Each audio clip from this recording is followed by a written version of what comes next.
stage tonight, transcribed from Hollywood, Night Beat, another in the Wheaties' big parade of exciting half-hour presentations. Night Beat.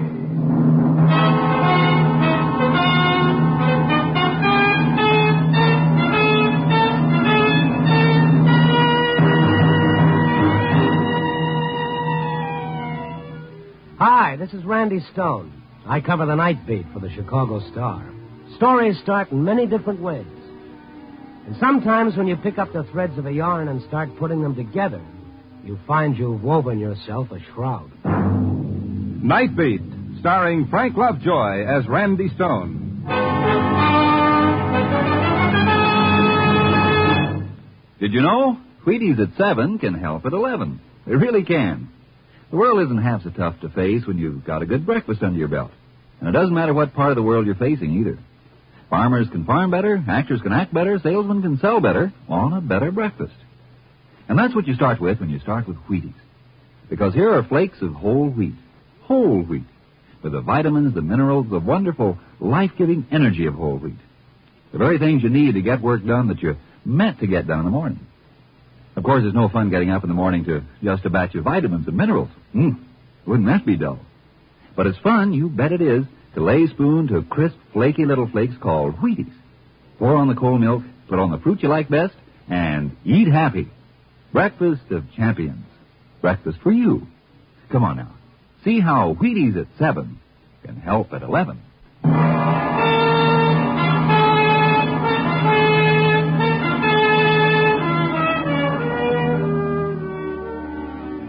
A great poet once wrote about Chicago.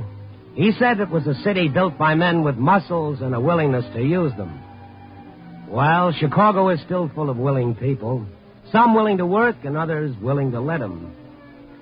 You take Gus Reed, who broke jail last week while doing life for murder.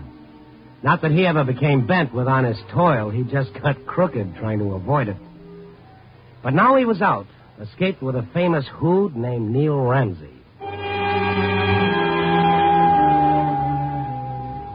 When I dropped into the precinct station to see if there were any late developments, the boys told me there might be some later on. So I stepped out for a cup of coffee and a sandwich at Harpoon Louis, a few blocks down the avenue. Oh, hello, Mr. Stone. Been several nights since I've seen you. Working hard? Well, I've been on the jump. What's good tonight? Got a fresh baked ham that's quite tasty. That's a deal. On white or rye? Rye, I guess. Mustard and pickle, I presume? Yeah, and a cup of coffee. Well, look what just walked in. Huh? Looks like the man from Mars. What happened, kiddo? Your flying saucer breakdown? Oh, well, goodness, you're a big boy to be wearing a Halloween mask. Shut up. What's the big idea? What's it look like? This is a sticker. The kid was sandy-haired, skinny, and as nervous as a two-headed boy at a scalping party. A mask covered his entire face, a fantastic false face with a couple of rubber antennae quivering over the eyebrows. Very amusing, until you looked down and saw the .38 in his fist. All right. You, behind the counter. Open the cash register, and let's have it, quick. Well, all right. Easy with that gun, kid. Shut up, Neil. Empty your pockets. Anything you say. Easy on the trigger. Here you are. All right. You behind the counter. Just lay that money on the showcase. It isn't worth it, you know, son. I'll just take that. As the kid stepped forward, his eyes on the money, I lunged swinging. He whirled as my fist smashed against his wrist. The gun hit the floor, and I snatched at his mask, ripping off a corner as the elastic snapped. He jerked away, tripping me as I grabbed him. I fell. The last thing I remember as my head hit the radiator was his white face as he jerked open the door and darted out. Help! Please!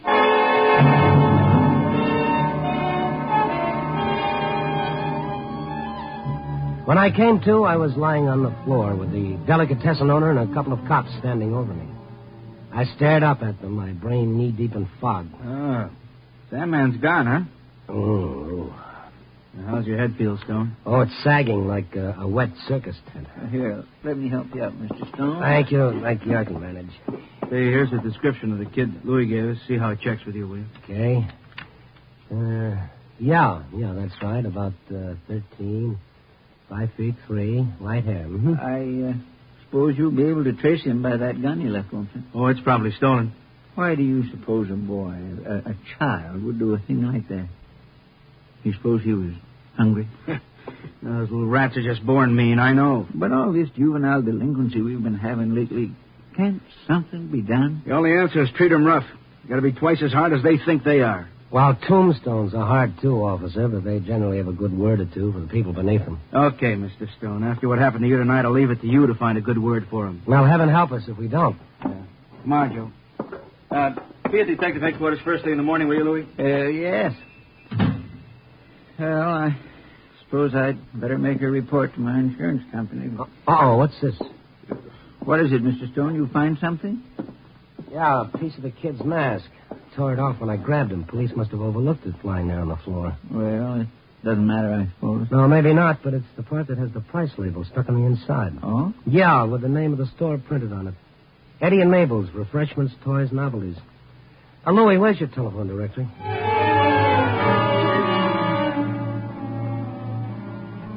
The address turned out to be down in the low-rent district. I hopped a taxi, and in a matter of minutes, I was standing in front of Eddie and Mabel's, staring at the toys littering the dusty showcase.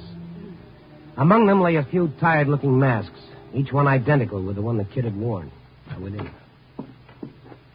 Yeah? Something I can do for you? I was just noticing those masks in your window. Have you sold any recently? Masks? Who sells masks this time of year? Why? Well, I just wondered. A drummer comes in and sells my husband masks. Can you imagine? In April, my husband buys masks for Halloween. Well... A head he's got on him. 2 months we have these masks in stock, and how many do you think we sell? One. One single mask. A businessman, he calls himself. Huh. Just when did you sell that one mask? Well, it so happens just this morning. To a 13-year-old boy who needs it like I need a hole in the head. Who is he? His poor mother slaves all day long in a laundry, and he spends money on junk like that. Does it pay to have children? I ask you. What's his name? Reed, Jimmy Reed. Oh, I feel sorry for his mother. Such a bum that kid is. But with that kind of a father, what can you expect? Oh, wait just a minute. Did you say Reed? Who is his father? Gus Reed, the gangster who breaks out of prison. It's in all the papers. Oh, yeah. I see. How is it that you know the boy and his mother so well? Why shouldn't I? They live in the apartment house on the corner. Why? Oh, thank you. Good night.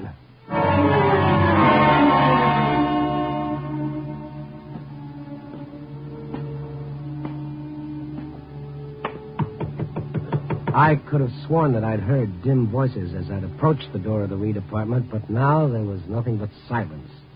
The silence of an enemy holding his breath. Who is it? Did Jimmy Reed live here? What's he done now? Are you Mrs. Reed? Yeah. Are you from the police? Oh, no, but I'd like to see him for his own good. Well, he's not here now. If he'll come back tomorrow, Look, lady, if I go now, I'll be back with a cop. Let him in. If it's so important. Come in, pal. No sense bothering the cops. I said come in. And keep those mitts lifted high. It was the infamous Neil Ramsey, the lad who busted out with Gus Reed. He stepped from behind the door, lean and dark, his mouth grinning, but his eyes as cold as rigor mortis. Eyes I'd seen staring from many an FBI poster and Rogues Gallery album.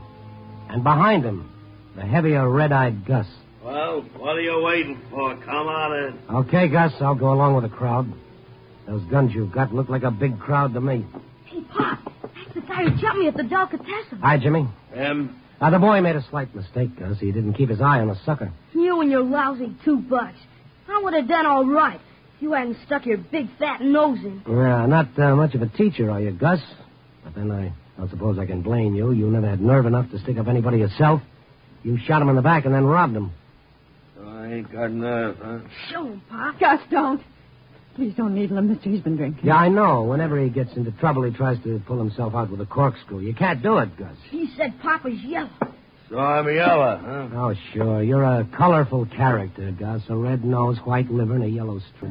Tripped over a constellation of stars and fell into darkness. Why did you do it? Why did you do it? You killed him. Killed him.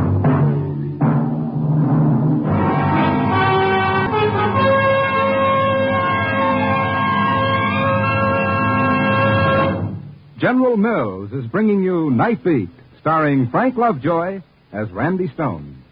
We have a special treat for you tonight, and here's Ed Prentice to tell you about it. Thanks, Frank.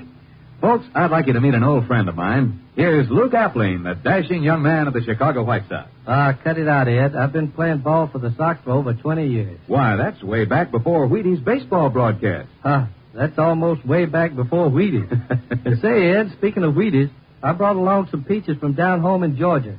Reckon we can locate some bowls around here? Maybe the cast would like a little snack after the show. Well, what could be better than that? A Wheaties champion dishing up the breakfast of champions for a bunch of champion actors.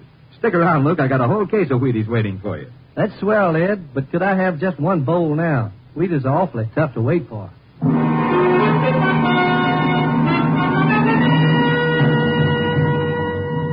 And now back to Night Beat and Randy Stone. When I found myself the prisoner of a couple of fugitive killers, I should have played it dumb instead of giving out with a smart talk. Might have saved me a crack on the head to match the one I got in the delicatessen store. When I came to, I was lying on a sofa, limp as a poached egg on toast. I turned my head and I saw Mrs. Reed with Lieutenant Saunders of Homicide. Looks like he's coming out of it. How do you feel, Stone? One more dent in my skull. I'll rent it for a golf ball. So Gus and Neil got past you, huh? Well, they won't get past the roadblocks we set up. How'd they get out of the house? Over the roof? Yeah, same way they got in, apparently. Old stuff. You should have figured that, Lieutenant. Oh, sure. Just like you figured on finding him there when you stuck your nose in. Yeah. Jimmy go with him? Jimmy's a child. Baby, he doesn't know what he's doing. He's a good boy, Mr. Stone. It's all his father's fault. He's twisted Jimmy. He thinks his father's a hero. Okay, Mrs. Reed, that wraps it up. We're through here for the time being.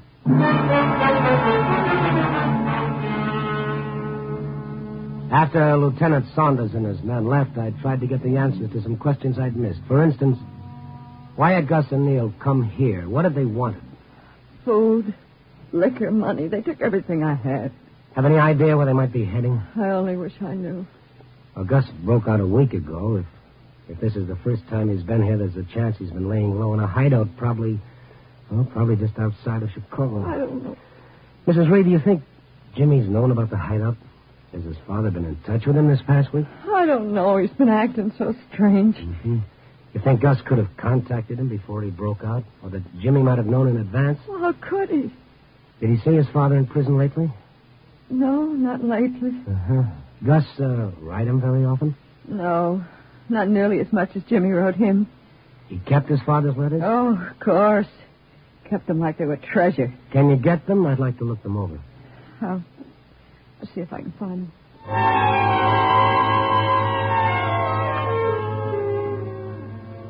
I studied the half dozen or so letters that Mrs. Reed brought me and found nothing. They were uniformly dull, stupid, and apparently without significance. That is, all except the last one. Jimmy got it a couple of weeks ago. Read it. Be a good boy and don't get mixed up with the old Lakeside gang or the bunch at the tavern. Abandon the road to evil. It doesn't sound like Gus, does it? Trying to get good with the prison censor, that's why. Putting on that hypocrite. Uh-huh. I get homesick off and on. Your accident on the Compton Highway was tough. Yours truly, your old man. Compton Highway? I don't know what Jimmy told him, but he certainly didn't have any accident. What about the Lakeside gang? Oh, I never heard of it. This bunch at the tavern he mentioned. Well, I tell you, it doesn't make sense. Jimmy would have told me if there'd been any trouble. I know he would have. Abandon the road to evil. No, you're absolutely right, Mr. Reed. It doesn't make sense. I held it up to the ceiling light, and there it was. Pinpoints of light gleaming through 8 words in the letter. What is it? Does this make any sense to you? Old Lakeside Tavern, abandoned road off Compton Highway. Lakeside Tavern. Of course. Gus used to work there. When? Years ago. It was a beer parlor. On an abandoned road? Well, it wasn't then. They built a shortcut later that bypassed it. The place was condemned. Uh-huh. Well, I'd better be going. I'm going with you. On a hold? You can't stop me. Jimmy's there. We don't know that. Well, if that's where they are, he's there, and I'm going. Now, look, the best thing that we can do is go to the police and tell them No, what we no, Mr. Stone, please. They'll be shooting. Jimmy will be killed. As long as he stays with... Even if he isn't, if he's arrested there, it'll make things worse for him than they are now. Please, Mr. Stone, let's do it my way. But what? What can you do? Well, get him away from there first before the police come. Well, I'll probably regret this, but come on.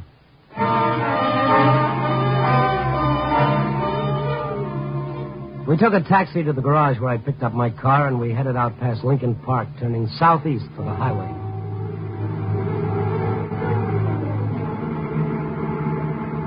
You sure we turned off at the right place? Oh, yeah, I'm sure. This is part of the old road.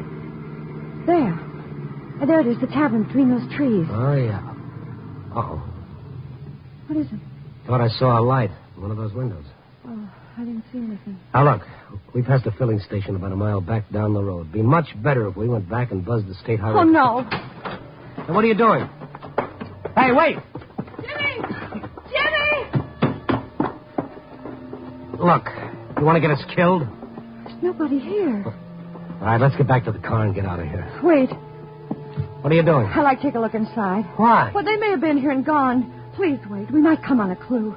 Everything comes to him who waits, including a hearse. It's unlocked.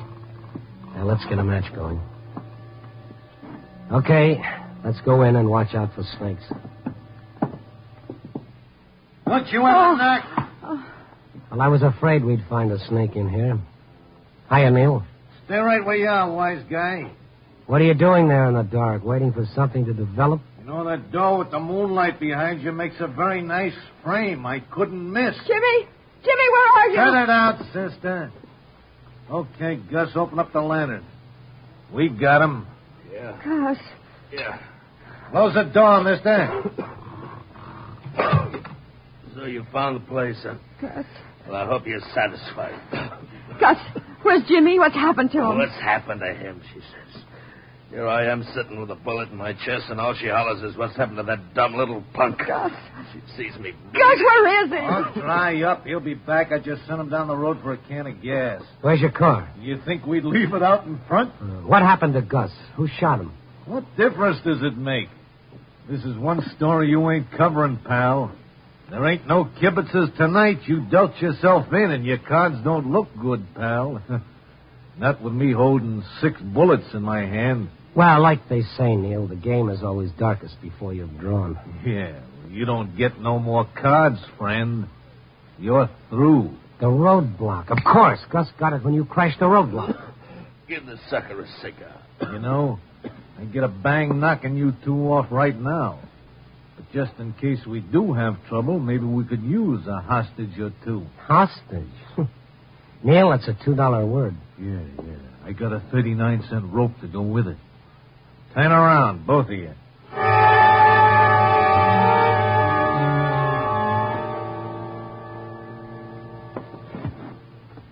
Well, I guess that'll hold you for a while.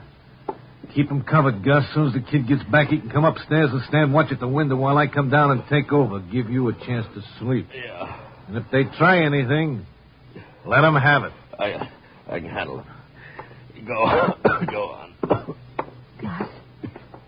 Gus, I don't care what you do to me, but your son, your own flesh and blood. Shut up. Gus, please. Listen, Gus. All this time I've been saving, hoping to have enough to send him to college someday, and then you come back. College?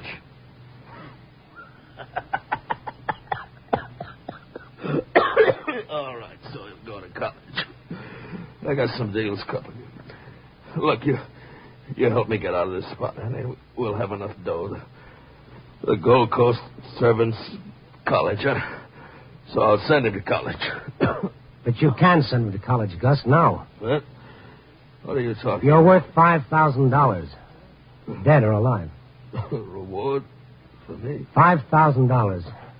Look, let Ann turn you in. Let her, Gus. She'll get the reward. Just cut us loose. What kind of a sucker do you think I am, you lying? All right, then. All I got to say is you better see a doctor before morning if you expect to live. Shut up. dance on your grave, you creep. What's the use of kidding yourself? You're dying. You're just sitting there dying. Your only chance is a doctor now, before it's too late. I don't have to tell you, Gus. That bullet's in your lungs. And when you start to go, it'll be fast. Nothing will save you. Go ahead and die, why don't you, now? No. No, look. Someone's coming. Jimmy! Ma, how'd you get here? Oh, Jimmy. Pa, did you have to tie her up? Hey, punk! Neil, hey, why'd you have to tie her up? See, you come up the road with that can of gas. Where is it? Outside. Well, get it in the car. You hear? Make it snappy. Yeah. And when you're through, come on up here. Okay. Ma. It's all right, Jimmy. Jimmy, Neil will kill your mother. You've got to cut us loose. Oh, no. No, he won't. Everything will be all right, Ma. I gotta get to a doctor. You haven't got much time, Gus. I gotta get out of here. Jeepers, Pop, we can't. Maybe if I can get Neil to let me go for a doctor. A doctor won't do him any good here. He's got to get to a hospital. Yeah. But, Pop... But I'm dying. I can't lay here and just die. But, Pop, Neil said all the Neil roads... be hanged. He can burn for all I care. It's your only chance, Gus. Not only for yourself, but for your wife and Jimmy. The reward will help. Reward? What difference does that make to me? Look, I gotta get to a hospital. Look, I'll cut you loose. You gotta help me. Huh? Roll over. Right. Close enough? Yeah. Make a sound, you little rat, and I'll blast you. Gus, he won't. There. Now your hands are loose. Give me that gun and the knife. Okay, Mrs. Reed. Oh. And now your ankles. Oh. There you are. Okay. You stand right where you are. Neil. Yeah, your partner. Neil Ramsey stood at the head of the stairs at the other end of the big room. I could barely make him out in the dim gloom, but you didn't have to spotlight his .45 to know that it was looking down at us. Drop the rod, journalist. He came down, crossed the floor, his face twisted in the kind of grin you see pictured on labels over the word poison. So you want to go to a hospital, eh, Gus? Neil, I can't breathe. And I can blame for all you care, eh? No, I didn't mean it that way, Neil. You want to go to a hospital, give up. They can't give you a worse sentence than what you got now, is that it? I wouldn't say anything, Neil. I But wouldn't... me, I burn when they catch me. Eh? But you don't care. That's okay by you, eh? I'm no good to you, Neil, please. Please, Neil, don't do it. I wouldn't double-cross you, I swear. I Yeah, wouldn't you swear. I'm just looking at you, Gus. I'm wondering why an operator like me, who's supposed to have a few brains, ever tied up with a cheap, yellow... Pop's not yellow. What's the matter, punk? Does it suit height? Well, he'll tell you so himself. Go on. Tell him, Gus. Tell him you're a cheap, yellow lout. Tell him, or I'll... I'm a cheap yellow lout. Oh, please, Neil, please let me alone. I can't breathe. Please. You can't breathe, eh? Well, nobody that can't breathe belongs in any hospital. Neil. No. The place for him No. is the morgue. No. You butcher! You shot my Pop. You shot him. I'll kill you. The kid flew at him, and as he wheeled to shoot, I put everything I had into a right that struck behind his ear with a shock that jarred me to my toes. Neil lay at our feet, sprawled out as cold as a witch's kid. Down at him, the frenzy draining from his face. And something else went out of him, too. He turned slowly, and he stared at Gus's dead face for half a minute. Why did he do it? Why did Pop do it? To what, Jimmy? What, dear? They're yellow. Yellow. He turned yellow. Look, Jimmy, I know he was your pop, and it's tough, but without his gun, he was nothing. Nate would have turned yellow, too, if Gus had hit the drop on him. Without their guns, without having that advantage, they're all yellow, Jimmy, all of them. Begging for their lives and licking your boots and asking for mercy that they themselves would never give. People like that aren't heroes, kiddo. Takes a lot more than a gun to make a hero. A lot more. Jimmy. And you know what, Jimmy? You can be different. I think you have what it takes. Jimmy, dear. You'll be all right. Given half a break. I'm sure of it.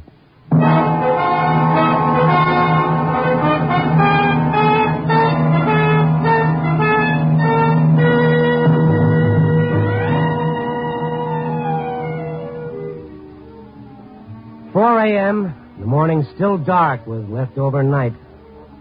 A few hours from now, Mrs. Reed will find out that there is no reward for Gus, that I lied trying to trick him into letting us go. But she'll feel better about it, maybe, when she finds out there is one for Neil, and $5,000 worth. So maybe Jimmy will have his chance for an education after all. That is, after we straighten out a slight case of armed robbery and aiding to escape convicts. This is going to take quite some straightening, but when it comes to kids, even at 4 in the morning, I'm an optimist.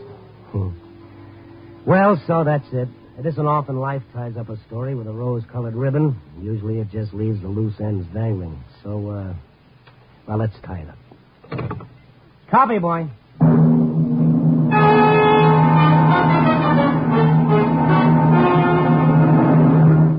You are listening to Night Beat on the Wheaties Big Parade. And here's the star of Night Beat, Frank Lovejoy.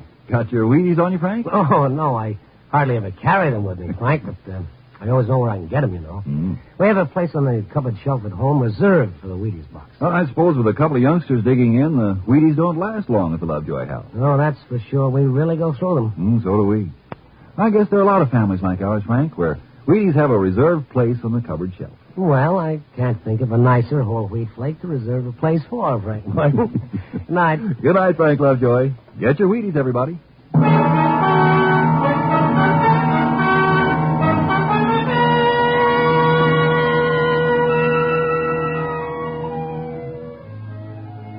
Night Beat, starring Frank Lovejoy, is produced and directed by Warren Lewis and edited by Larry Marcus.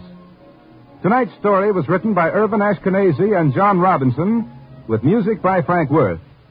The part of Gus was played by Bill Conrad. Bea Benaderet was Anne.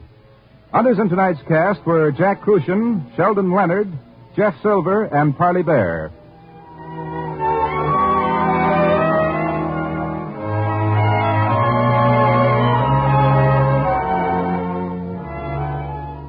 Listen next week at this time and every week as Randy Stone searches through the city for the strange stories waiting for him in the darkness. And this is the Wheaties man, Frank Martin, inviting you to listen also on Tuesday, that's tomorrow night, to the Penny Singleton Show on the Wheaties Big Parade. See you then.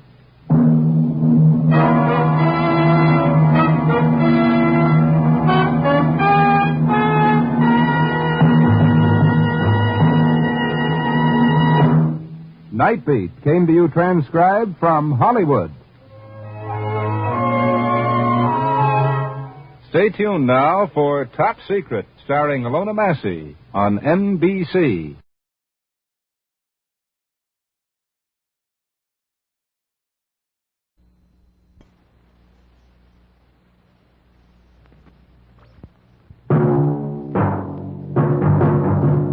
Night Beat.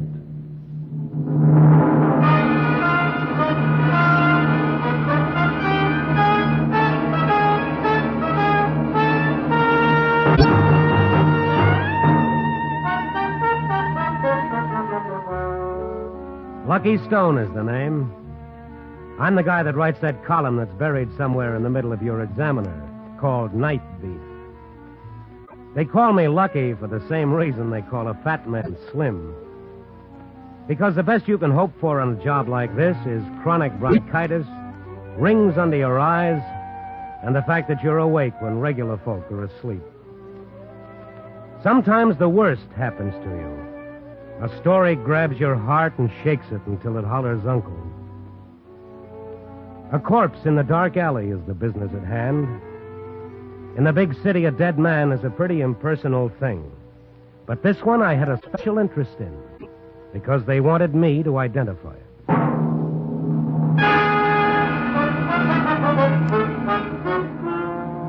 Night Beat stars Frank Lovejoy as Lucky Stone.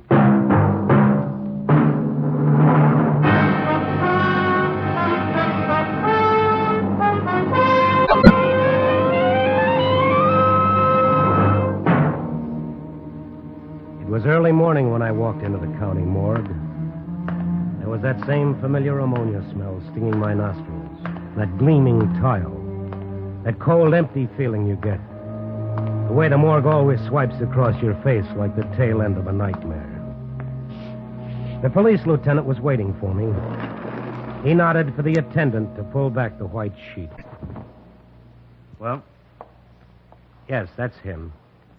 That's Ted Carter. Okay, that does it. We had to get positive identification. You were the only one we could reach. Sorry I had to get you out of bed. Oh, that's all right. Guess that winds it up. Be seeing you. Thanks for the trouble. Now, wait a minute. Huh? What do you mean, be seeing you and thanks? What happens now? We go back and catch up on our sleep? I know you had a friendly interest in the kid, Lucky, but he got it the way all hoodlums eventually get it. He was going straight and you know it. You're getting sore about it. Who did it? Who killed him? Lucky, go into any book joint, any gin mill, look in any back alley, any flop house. Whoever you find there could have done it. Take your pick. Take my pick? Nobody talks. Nobody remembers anything. In my book, it's murder by person to persons unknown. Just like that? Just like that. Maybe for you it's that way, but not for me, Lieutenant. I've known that guy since we were kids. I was lucky and he wasn't. I talked him into going straight and now he's dead for it. It's crazy to think that way, Lucky. Okay, it's crazy. Somebody didn't like the idea of his going straight. And if I don't find out who it is, I'm going to start having some lousy dreams, Lieutenant. And I'm a guy that likes to sleep sound.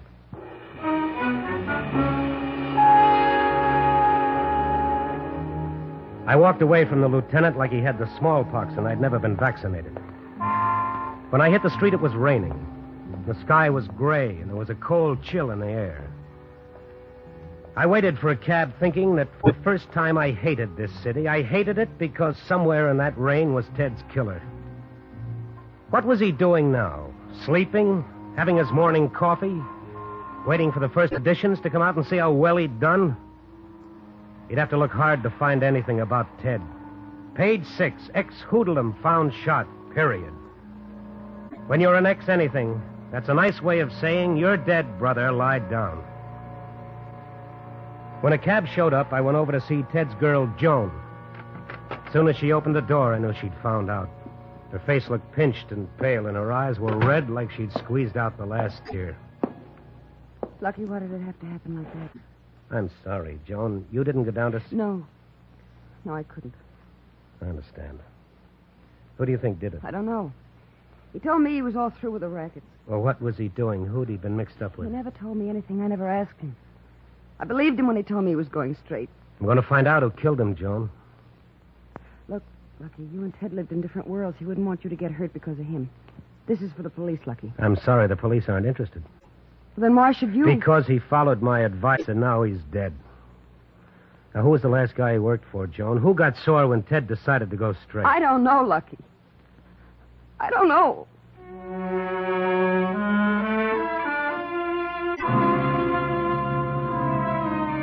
Joan didn't know.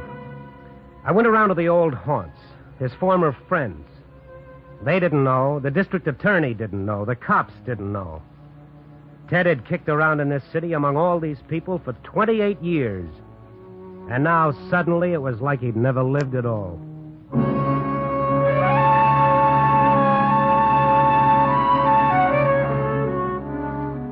Then I remembered a little item from his old life. A little item with baby blue eyes and red hair. Laverne Clare. He'd gone with her before he met Joan, and even after he'd met Joan.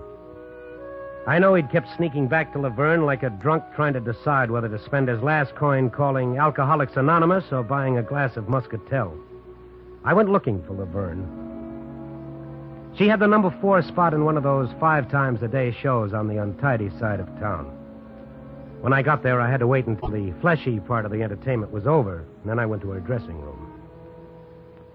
Now, Ted spent a lot of time telling me how crazy he was about you, Laverne. Yeah? He was a sweet guy. Ted was all right. He liked to tell me about the way you looked when you danced. Yeah, sure. Where's my drink? That bottle there. Pour me, will you? Oh, sure. Say when. I'll be one. Here you are. Thanks.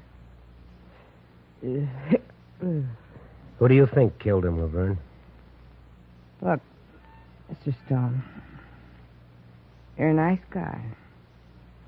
So why don't you go back to your office and write your column about pretty things, Mr. Stone. Nice, harmless things.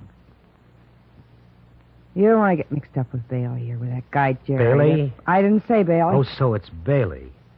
The character that parlays pinballs into diamond stick pins. Number rackets, Bailey. So Ted knew something in here. No, I didn't say that. I didn't say anything. Get out of here. Right away. You understand? Oh, yes. Yes, I'm beginning to understand.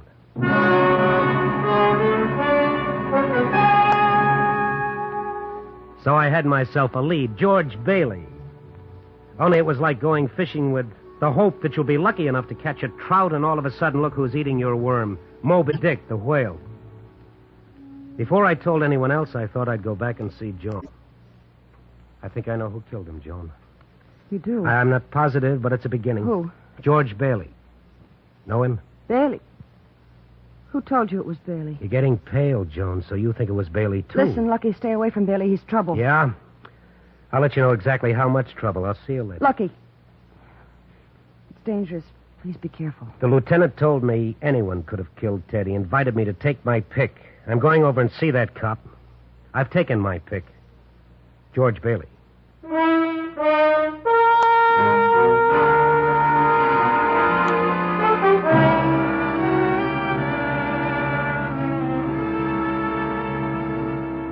Lucky you suppressed George Bailey? On what charge? He's mixed up with Ted's killing. You know it and I know it. Outside of this Laverne girl, I got nothing to go on. You have one shred of evidence pointing to Bailey? Arrest him on suspicion. Sweat it out of him. Now, wouldn't I look fine against Bailey's high-powered shyster lawyers, trying to make an arrest stick because some drunken dame shot her mouth off? Even then, she'd deny it if I put her up on the witness stand. So you don't want to touch Bailey? Look, get me one witness who saw them together. Find me one scrap of evidence, even circumstantial evidence. I'll arrest Bailey in a minute. You won't find anything. I know. I've tried. All you'll find is frightened people and blank walls. Bailey's had this town by the throat for 10 years. No, I'm sorry, Lucky. I can't help you.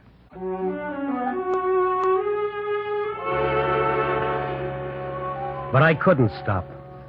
I was like a snowball somebody started rolling down a hill. I didn't know where I was going or what would happen when I got there, but I had to keep rolling. They've got a name for that. It's called a guilt complex, and I had it in Technicolor. Ted was dead because he'd believed in me. I couldn't forget that any more than I could forget my name. Then I remembered my column. Sure, why not? The little poems to the first robin, the jokes about the smog, the stories of the happy Winals that have to move over. I was going to work on Bailey in the only way I knew, and keep my fingers crossed that something would happen. What big-shot racketeer sends for his aspirin every time someone mentions the back alley murder of Ted Carter? Are going to get wise and change the address of Mr. B from a downtown penthouse to an upstate death house?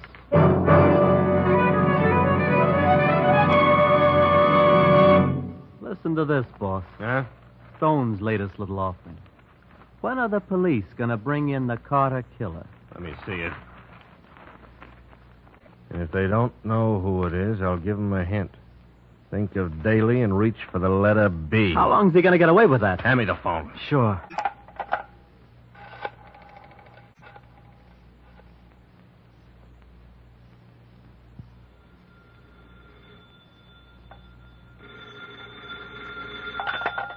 Hello? I want Lucky Stone. You got him. I'll say it only once, Mr. Stone. Hmm? I don't like this kind of publicity. Oh, you must be Bailey. I'm asking you to lay off. Real polite like, huh? That's right. Real polite. Huh? What's the good word, Mr. Stone? The good word? I got a whole sack full. You get a copy of the Examiner first thing tomorrow, and you'll see him right under my byline. Now, listen, Stone. It'll be something like this. One of the local gendarmes going to knock on Mr. Bailey's door with a warrant for his arrest. Okay, he doesn't want a preview, so let him pay 7 cents.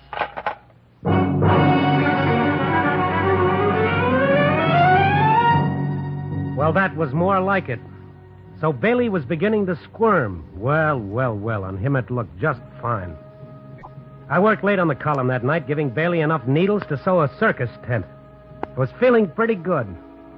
That guilt complex about Ted Carter wasn't hurting quite so much. I unlocked my door and stepped inside. I didn't have to shut the door. It was shut for me. I've been waiting for you, Mr. Stone. Well, as long as you're here, make yourself at home. You're a wisecracker, ain't you? Like your friend, Ted Carter. What do you know about Ted Carter? Oh, he was a regular card. Okay, what do you want? My boss sent me over to take a look at you. Your boss? Mr. Bailey. And you're little boy Blue, huh? Yeah, a wisecracker, all right. Well, tell that boss of yours I'll be dropping around to see him for an interview. Huh? He don't want it that way. He sent me to see you instead. Yeah? He don't like people who don't pay attention to his telephone messages. He thinks you're very nasty, yapping all the time that he had something to do with the Ted Carter killing. So? So, like I said, Mr. Bailey don't like it. Okay, Buster, now get out of here. Not right now. Mr. Bailey wants me to teach you a lesson. For this blackjack. Mr. Bailey don't like smart guys.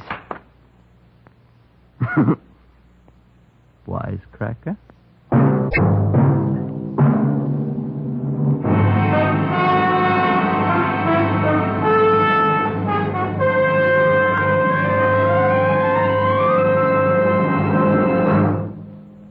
Night Beat stars Frank Lovejoy as Lucky Stone.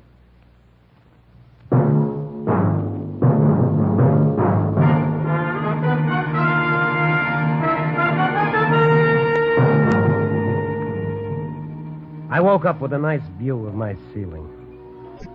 Sign outside the window flashed off and on. And every time it flashed on, it was like that punk of Bailey's with his blackjack testing his strength on my skull and doing fine. After a while, I crawled to my knees and worked my way over to the wall. And I climbed up the side of the dresser until I reached the phone.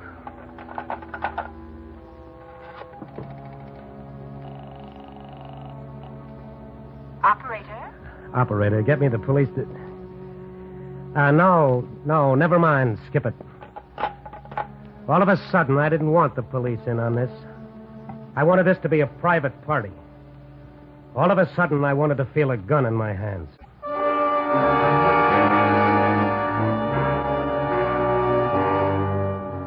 I washed up, changed clothes, and found a cab. It was 11:15 when I reached Joan's apartment.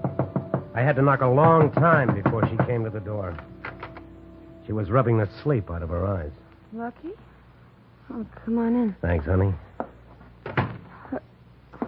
What happened to you? Surprise party by the same people who surprised Ted.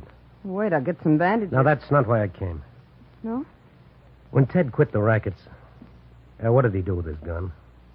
He asked me to keep it. He said then I'd know he was on the up and up. Why? I want Ted's gun. What are you going to do with it? Never mind. Just get me the gun. No, Lucky. You'll only get... The gun. It's in the bottom drawer of the dresser. I'll get it.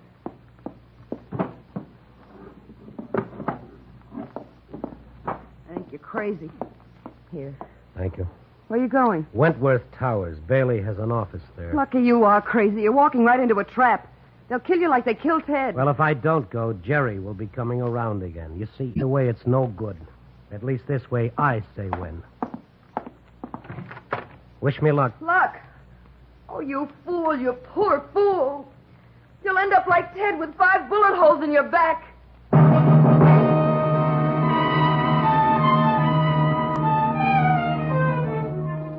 When I got to the Wentworth Towers, it was almost midnight. The streets were deserted. The only sounds were distant traffic. The front door was locked, and the only light in the lobby came from the night elevator. An old man sat inside the elevator dozing. I pounded on the window. He reluctantly got to his feet and started walking toward me. He snapped the lock and pushed open the front door. Nobody in this building now? All the offices are closed. Not all of them, Pop. I have an appointment with Mr. Bailey. You have? Yeah. Okay, I'll take you up. 24th floor. Come on.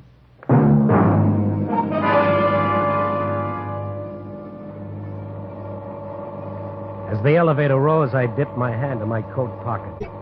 The cold touch of the gun had the comforting sensation of a boy holding his father's hand. The elevator came to a stop on the 34th floor. The doors opened, and little boy Blue stepped out of the darkness. He had a gun, too, only his was in his fist. Take us downstairs, Pop. Sure thing, Jerry. I want to see Bailey. We know, but Bailey don't want to see you. And keep your hands out of your pockets. Let me see what you got there. A gun. Pretty nice. Thanks. Don't mention it. I'm always handing out souvenirs.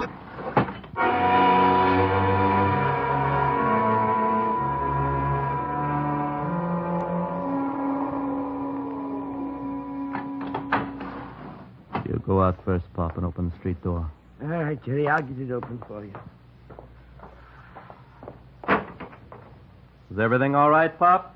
Is it all clear? Why don't you go out there and see? Here, I'll help you. Hey, what? I shoved the kid out. I pushed the lever that slammed the door shut and started the elevator going up. I could see little lights blink on the instrument panel as I passed each floor. Bailey was on the 34th floor, and I was getting closer. Closer. All of a sudden, the elevator stopped. I was stuck between the 11th and 12th floors. I didn't have to be a mastermind to figure out what had happened. Little boy Blue and the old man had gone to the basement and switched off the power on my elevator. They'd bring up one of the other elevators and come after me. I began to feel like an animal trapped in a cage. Then I noticed the little door on top of the elevator. I climbed up on the old man's stool. I pushed the door upward and grabbed the sides of the opening. And I started pulling myself out.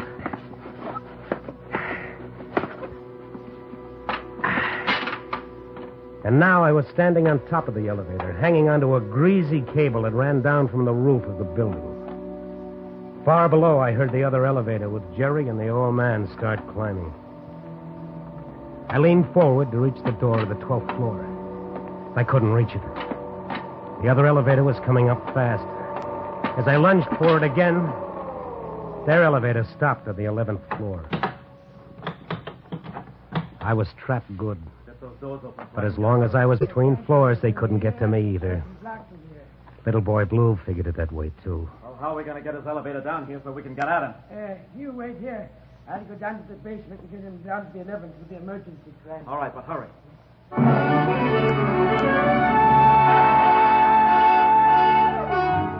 It was turning into a big evening. In a couple of minutes, I could feel my elevator inching down toward the 11th floor and me going right along with it, perched on the roof. Then I heard that shattering of glass. That meant the kid was using his gun butt to break through the little glass window in my elevator door so that he could reach in and spring it open. Ah, nice figuring. And now if I could figure a way to stay alive for the next 5 minutes, Mr. Einstein could move over. Where is he? How can he get out of here? He couldn't. Jerry, look up there. The trap door's open. He's at top of the elevator. Yeah? Now, that ain't playing fair. How many floors in this building, Pop? 35. I've always wanted to run an elevator. Let's see how fast we can get to the roof. Shut up. Hold on to your hat, Stone.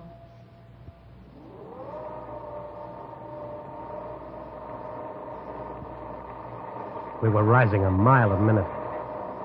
All I could do was sprawl down and watch the roof of that building coming at me. Faster and faster. The top pulley singing around and around, louder and louder. The roof was rushing to meet me like we were lovers from way back.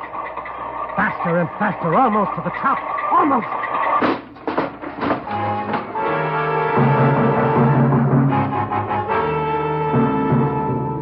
Now I know how those goats felt when that bomb went off at Bikini.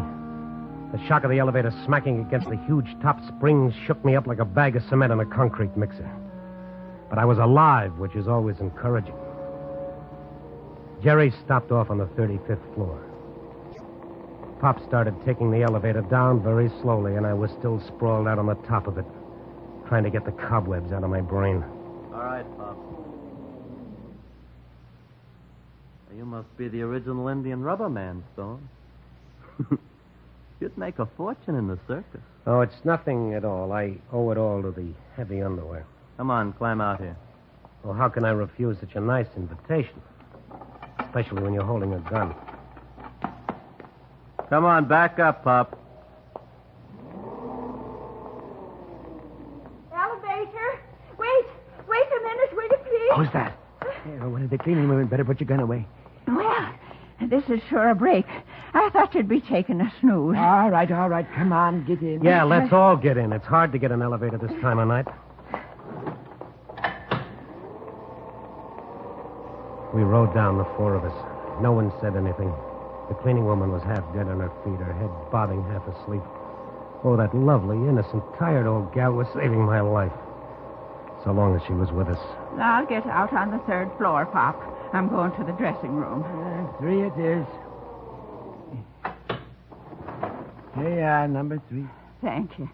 Good night, Pop. Good night, Pop. I get off here, too. No, you don't. This ain't the main floor. For me, this is the main floor. Stone! Come back here, Stone! I raced down the dark hall, past the cleaning woman who stared at me with her mouth wide open. In the distance, I saw what I was looking for. A little red sign that said stairway. My little pal was right after me. I got to the stairs, started down 4 at a time. He's right on my tail. You're not getting away, Stone! I had to get out of here fast. This party was getting rough. I reached the main floor. Instead of going through the lobby and into the street, I ducked behind a cigar counter. The kid raced by. He went out through the front door looking for me on the street outside. I looked at the indicator over the night elevator door. The old guy was still parked on the 3rd floor. I went to the stairs again and down into the basement. I needed an elevator, and there were several parked there for the night. I commandeered one. I was getting to be a regular genius with these elevators. Well, this was going to be the end of the little game.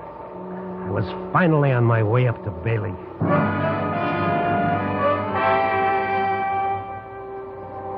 The 34th floor.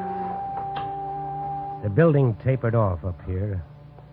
Around the small square hallway were 6 office doors, barely visible in the pale moonlight. Bailey was behind one of those doors. I tried the first door. Nothing. Second door was locked. Then a telephone started ringing inside one of the offices. I hurried over to it. Locked. The transom was half open, but no light showed through. Then, as I was about to turn away, I heard... Hello? Jerry, where the devil are you? The lobby. You crazy fool. He's up here. Yeah, in the hall just outside the door. Get up here right away. Don't take any chances. As soon as your elevator door's open, kill him. All right, move. Now, what are your plans, Mr. Stone? That was a good question of Bailey's. What was I going to do? I couldn't break into Bailey's office. I didn't have a gun. He'd kill me before I could turn the doorknob. The indicator above the night elevator door was blinking fast. It was on his way up. The kid was in it, and the instant that door opened, he'd kill me. Right then, I started thinking of Joan. You'll end up like Ted with 5 bullet holes in your back. Yes, it was beginning to look that way. The elevator had passed the 17th floor, the 18th, the 19th. The little lights were dancing like a string of shooting stars. That kid was coming up fast. I was beginning to feel those bullets tearing into my back. You'll end up like Ted with 5 bullet holes in your back. With 5 bullet holes in my back, his back. I'd fought my way 34 stories to reach Bailey, and now I wasn't thinking about Bailey. You'll end up like Ted with 5 bullet holes in your back. As the kid's elevator passed the 32nd floor, I started running for the elevator I brought up from the basement. I jumped into it and started down. I didn't want to kill Bailey anymore. I only wanted to get to Joan.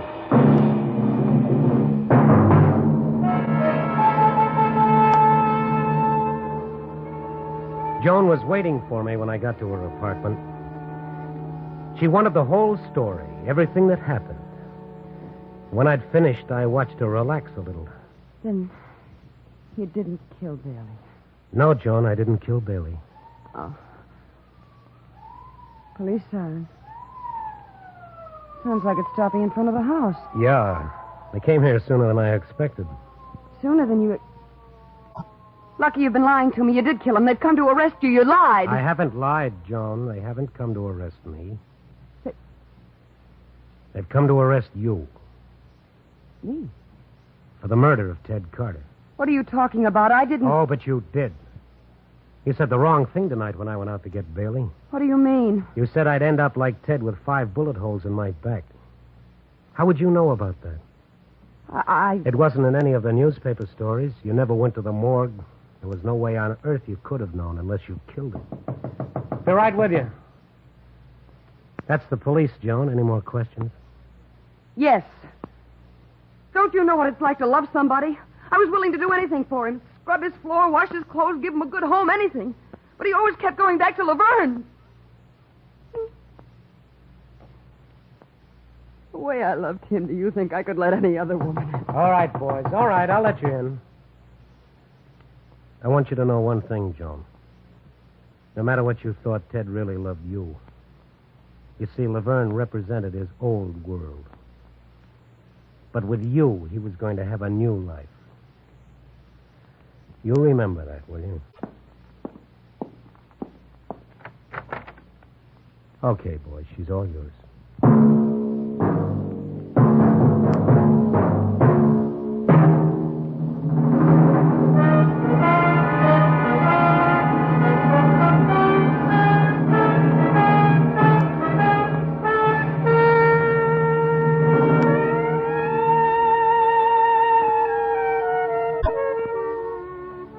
Yeah, that's the story of Ted Carter, murdered in the name of love.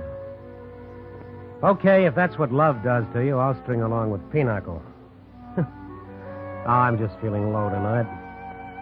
Because murder is only a symptom of what we're suffering from. The disease is selfishness and jealousy and greed. Too many of us have decided that the golden rule may have been all right for Grandpa, but nowadays the fashionable thing is dog eat dog. But then I think, how can that be? How can any of us hurt or hate or even be indifferent to those around us when in this whole crazy world all any of us ever really have is each other? Well, that does it for tonight. I called Bailey, and I told him I'd made a mistake, but then he'd made him too, so it was a Mexican standoff. It's a nice job. You finish up, you yell for the copy boy, you grab for a second-hand sandwich and a tired cup of coffee, and then you start all over again. Because tomorrow you've got another night beat. You don't know where the story's coming from or where it's going to take you. But you know it's somewhere out there in the dark waiting for you. I'll tell you all about it next week. Copy, boy.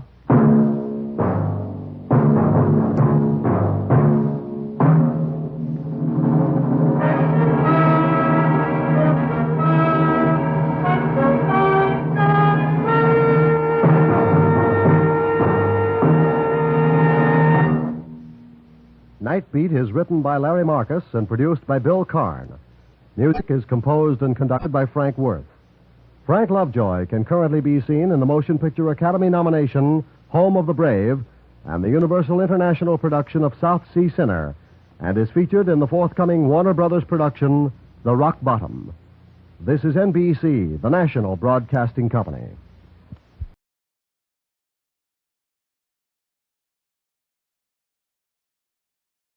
Presents, transcribed, Frank Lovejoy in Night Beat.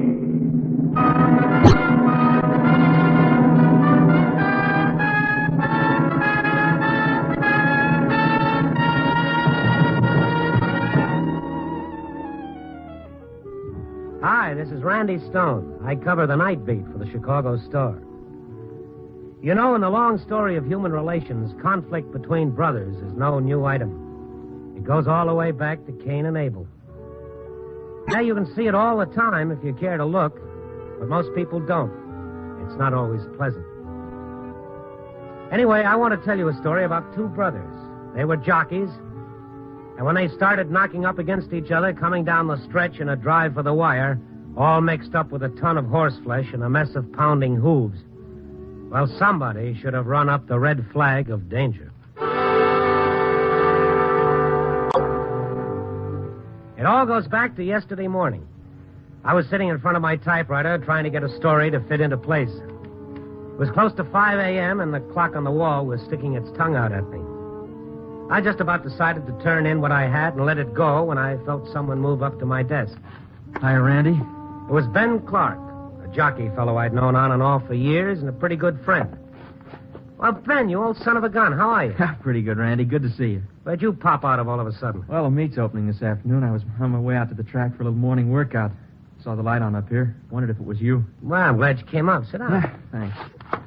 Cup of cold coffee? I keep it around for special friends. Oh, no thanks, Randy. I haven't got much time. Gonna have to shove in a minute. How's the wife? Oh, Stella's swell. We just got in from California a couple of days ago. Been riding out there. Yeah, I know. I've been keeping tabs on you through sports. Randy. What's the matter, Ben? You look kind of beat. Tired, I guess, that's all. Randy, you seen Keeney? Your brother? No. Yeah, he's in Chi, too. I thought you might have bumped into him. No, last I heard of him, he was riding apprentice down at Gulfstream. Yeah. Well, he's going to ride here. He got in a couple of days ago, the boys tell me, all fired up, ready to ride against me to prove he's better than I am or something. You two still at it, huh? Why don't you two kiss and make up? Be better all the way around. No, I don't know. We don't speak the same language, I guess. Kid's sore. Figures I was trying to hold him down when I wouldn't give him permission to ride before he was 18. I was his guardian. It's a laugh, isn't it? Yeah. I couldn't let him ride. Then you know that. He was like a maniac on a horse. He'd get out there and he didn't care what happened, what he did, as long as he won. He's got to get himself killed, you know that. Couldn't let him ride for his own good. Well, he's old enough to call his own shots now, Ben. I wouldn't worry about it. No. The way it looks to me, he waited till I signed to ride here, and then he wangled himself some mounts so he could go against me. Just hope he's got a little more sense now, that's all. Just hope he's settled down some since I saw him last. Oh, sure he has, Ben. He was just a kid then. Riding was a game to him. Winning was fun. Now it's a business to him. He doesn't want to break his neck any more than the next fellow. Yeah. Oh, look, Randy, give us a ring at the hotel tonight, will you? Stella'd love to see you. Maybe we can take in dinner? Sure, that'd be swell. Say, wait a minute. You going out to the track now? Yeah. Why don't I come along? You mind? No, not at all. Come on. Maybe that's what I need, a little fresh air. That's my trouble, too much indoor living.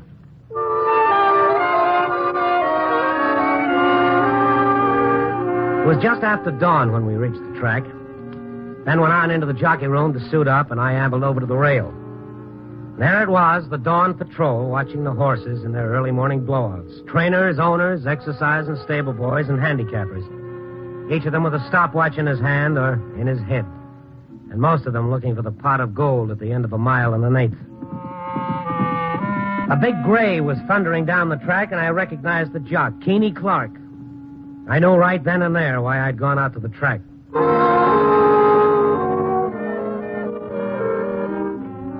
After Keeney finished his workout, I caught up with him, heading for the jockey room.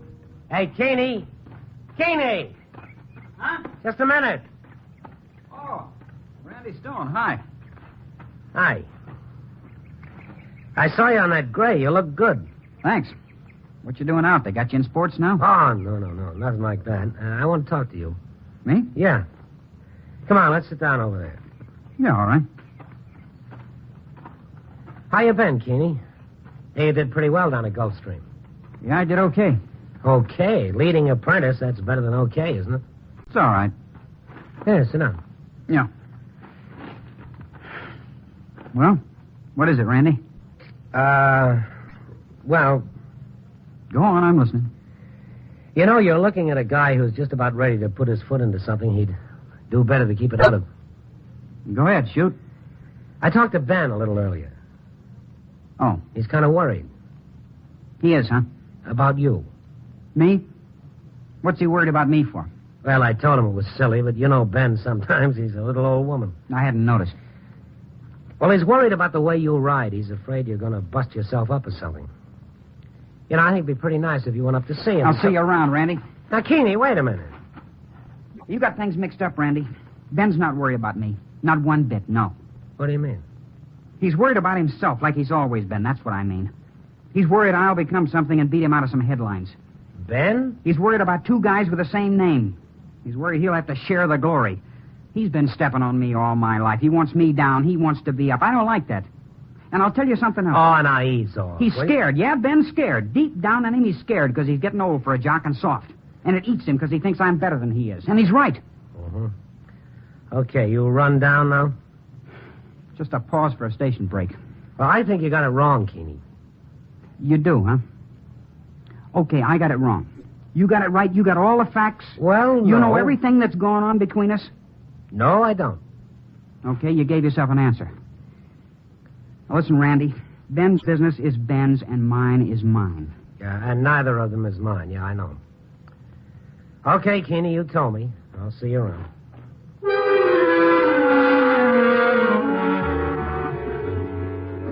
Yeah, he told me all right. Some of what he said, at least, was true. I didn't have all the facts, and my business was elsewhere. A lesson I have to keep relearning on occasion. So I tucked my tail between my legs and decided to leave bad enough alone. I checked out of the track, stopped off for a bite to eat, figuring the affair of the feuding brothers was behind me. As often is the case, I was wrong. It was 8 a.m. when I got back to the office to see if I had any mail, and the phone caught me. Hello. Randy? Yeah? Stella Clark. Oh, hi, Estelle. Busy? No, I saw Ben today. Uh-huh. He told me. Randy, I got an extra ticket for the races this afternoon. Same box as me. Do you want to come? Well, I don't know, Estelle. That's usually my... I wish you'd come, Randy. Please come. I want to talk to you. It's important. Well... I'll leave the ticket at will call. Bye. Estelle, hey. Oh...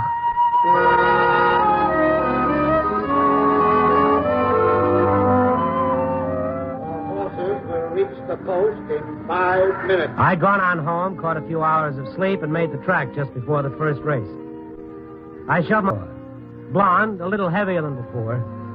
She was sitting there nervously fingering her program, then she looked around. Randy, I was beginning to wonder if you'd come. I'm sorry, Estelle. Made it as soon as I could. Here, come on, sit down. Yep. I didn't get a chance to check the program. Who's Ben on? Number 4, bosun's mate. I better get down to the window if I want to put my $2 on him. Keeney's on number 1, blue flyer. Yeah? Randy, they had a big argument a little while ago. Keeney and Ben. They went at it hot and heavy. Oh, what about? The same old what about. Keeney said Ben's been holding him down and a lot of other things. That kid's got a persecution complex, I tell you. Stella. Keeney hates Ben.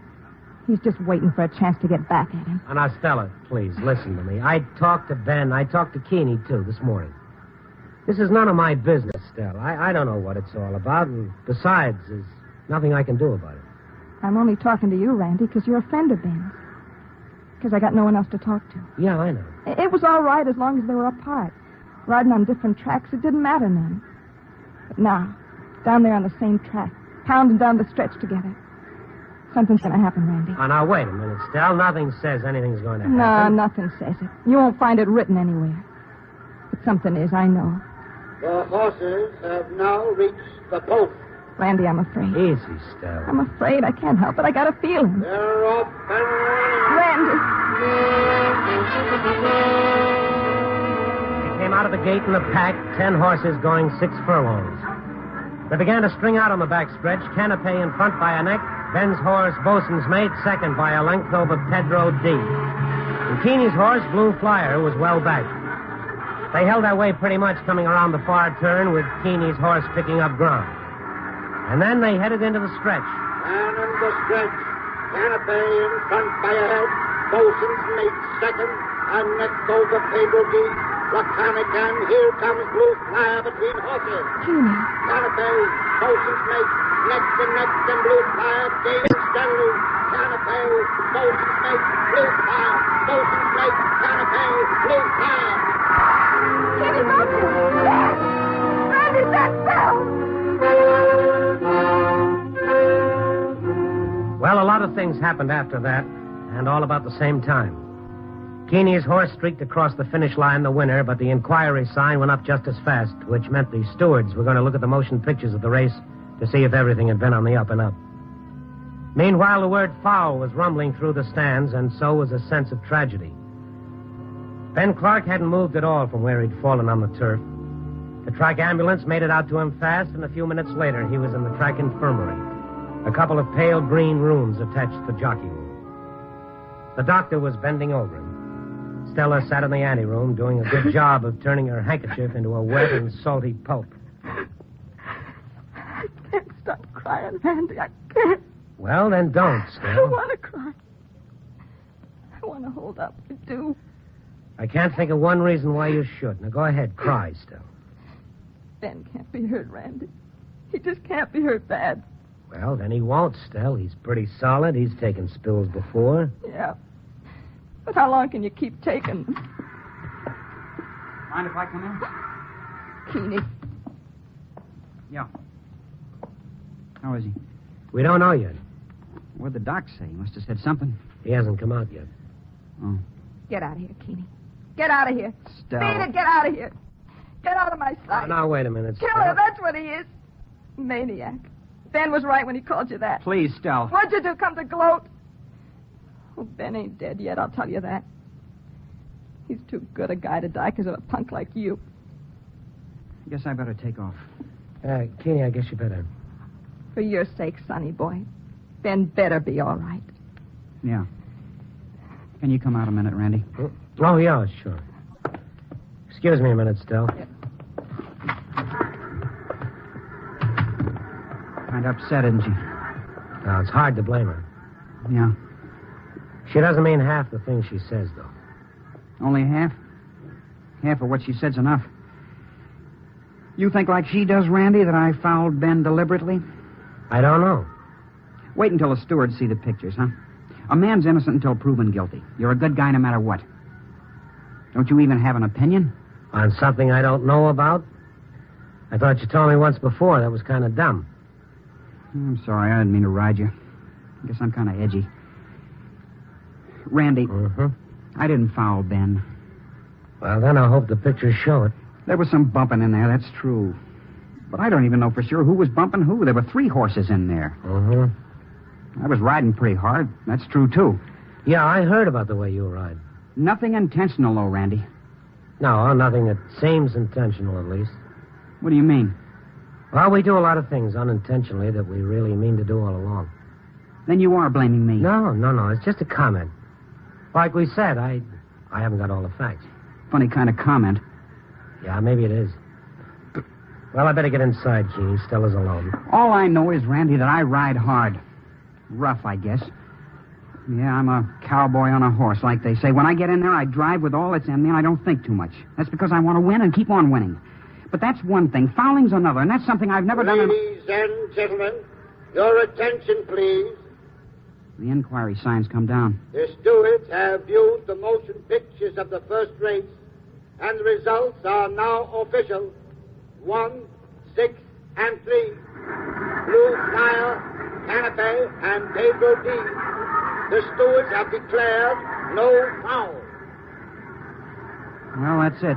You are right, kid. No foul. You won it fair and square. Yeah. So you're in the clear. I'm glad it turned out that way. Yeah, thanks, Randy. Maybe you better go on inside now and see if Ben... I went back on into the infirmary. The doctor was there, and Stella had her head buried on his shoulder. At first, I couldn't tell whether her crying was from sorrow or relief. The doctor soon enlightened me. I'll need x-rays to be sure, Randy.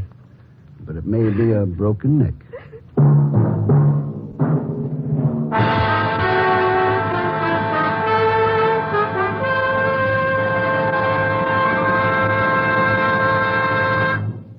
NBC is bringing you Night Beat, starring Frank Lovejoy as Randy Stone.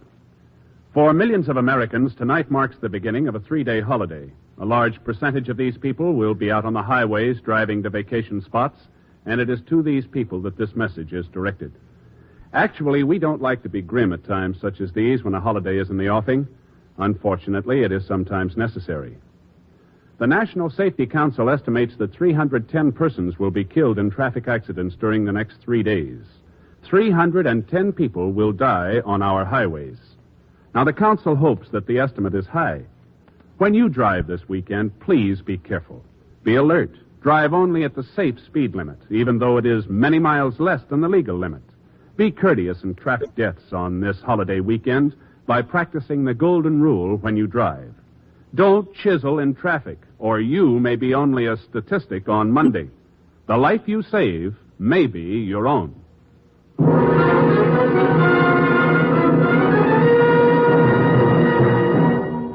And now, back to Nightbeat and Randy Stone. Well, you couldn't convince Stella that Keeney hadn't fouled Ben. She claimed the pictures just didn't show it. Anyway, Ben was taken to Mercy Hospital where they took some x-rays. Fortunately, it was only a slipped disc and not nearly as severe as an out-and-out break. They put some traction on Ben's neck, and in a couple of hours, he was up again. A little wobbly, but navigable. The doctor told him to lay off riding for a few days, and then they let him go home. Meanwhile, Keeney had himself a big afternoon at the track, booting in 4 winners. That night, I got another call from Stella Clark. She was all upset again and asked me if I could come over, which I did. Mr. Summerfield was out to see Ben a little while ago. Summerfield? He's the man who owns the stable Ben rides for. Oh. He wants Ben to ride in the Memorial Stakes tomorrow. That's a big race. He wants him on demolition. That's the favorite, if I remember right. Ben wants to do it, huh? Uh-huh. Well, it's up to Ben, isn't it? Doc said to lay off 10 days at least. The spill just happened today. He's not ready. Well, Ben knows how he feels. He wouldn't do it. He doesn't know how he feels at all. He doesn't care about the race itself. It's Keeney. How do you mean? Booting in all those winners, that's what's eating Ben. I don't believe that, Stella. Well, I'm telling you. I've watched him read about it in the papers, listened to it on the radio. What, Stella? Hi, Ben. You're back sooner than I thought. Yeah. Oh, hi, Randy. Ben? Didn't know you were coming up. I called him and asked him. You told him about Summerfield wanting me to ride tomorrow?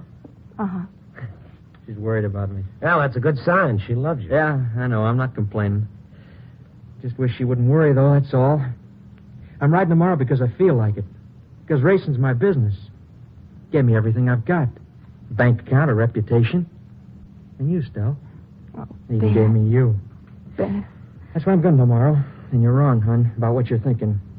Keeney's got nothing to do with it at all.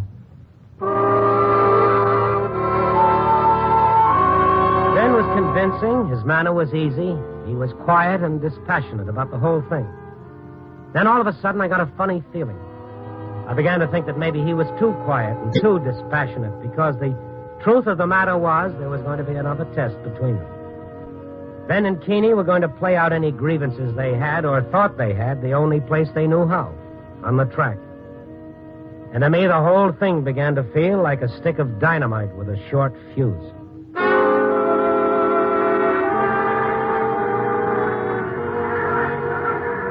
The 7th race, the Memorial Stakes, 1 mile and a 16th for 4-year-olds and up. Number 1, Carmel with jockey Jake Hubbard up. Number 2, Demolition, jockey Ben Clark in the saddle. Number 3, Cover Girl, Steve Abbott booting. Number 4, Hurry Up, jockey Keeney Clark. Number 5, Kathleen H, jockey Pete Pinelli. I'd gone on down to the jockey room before the race for a last-minute word with Ben and Keeney. Ben was calm as ever. We chatted a bit, and then he went out to talk to Mr. Summerfield, the owner of his mount. Keeney wasn't so calm. He stood by himself in the corner of the room, looking out the window, banging his whip up against the palm of his hand. He turned when I came up to him. Huh? Oh, hi, Randy. Hi, Keeney. Well, you got your $2 on. Well, I figured I'd play it strictly neutral, kid. I got 2 going on each of you. I figured I'd win that way no matter what. No matter what? What's the matter? Nothing. Nothing, just the pre-race jitters. Yeah, there is something. Randy, you got much influence with Ben. Well, not that I've noticed. Think you can get him to cancel out? Cancel out?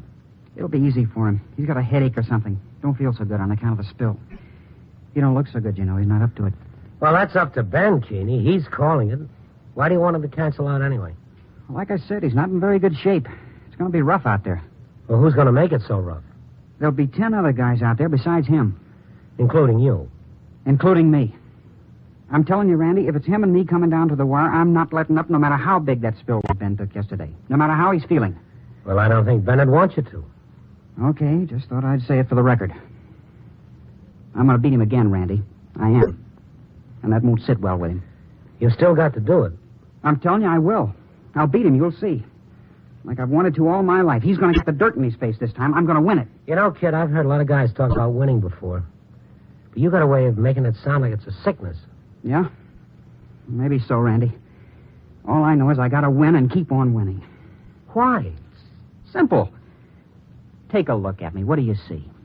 I don't follow. What do you see? Look at me. 4'9", 98 pounds, a head taller than a Pekingese. Too big for a sideshow and too little for much else. Do you like nice, tall girls with long legs, Randy? That's a silly question. Well, I like them, too. But they don't pay much attention to me. They get sore necks looking down. What are you getting at? Oh, you know what I'm getting at. I'm a jock. That's all I'm left with. That's all I can be. So if I'm a winning one, I'm a king. I got money, respect. I got a life. If I'm a losing one, I'm nothing. I'm a bust. Face the fact, if I'm a loser, I'm just a little squirt and nobody gives a care. So you see, I gotta win. No matter how? I didn't say that. No, you didn't. The horses have now reached the post. Even before the race began, you knew it was going to be a strange one. A run between two jocks. The horses less important than the two men up on their back. From the beginning, it was a two-man race. Ben on demolition, Keeney on hurry up. The other horses melted away like it was a conspiracy. Coming round the clubhouse turn, hurry up in front by a length. Demolition, second by 3 lengths over Kathleen H.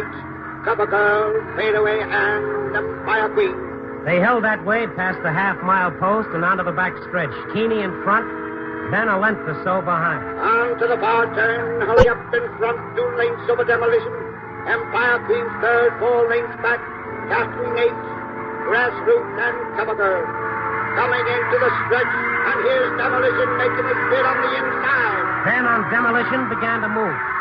Keeney had 2 lengths on him, but coming for home, Ben began to lay onto the whip, and the lead began to melt. A length and a half, a length. Ben was closing ground, a half a length, a neck, a head. And then both of them were pounding toward the wire, neck and neck, riding hard, trying with all their might. And suddenly it happened. The foul was obvious. Keeney's horse lugged in and bumped Ben's mount, and a rider went spilling out onto the turf. It was Keeney Clark, and up in the stands you could almost hear his back break.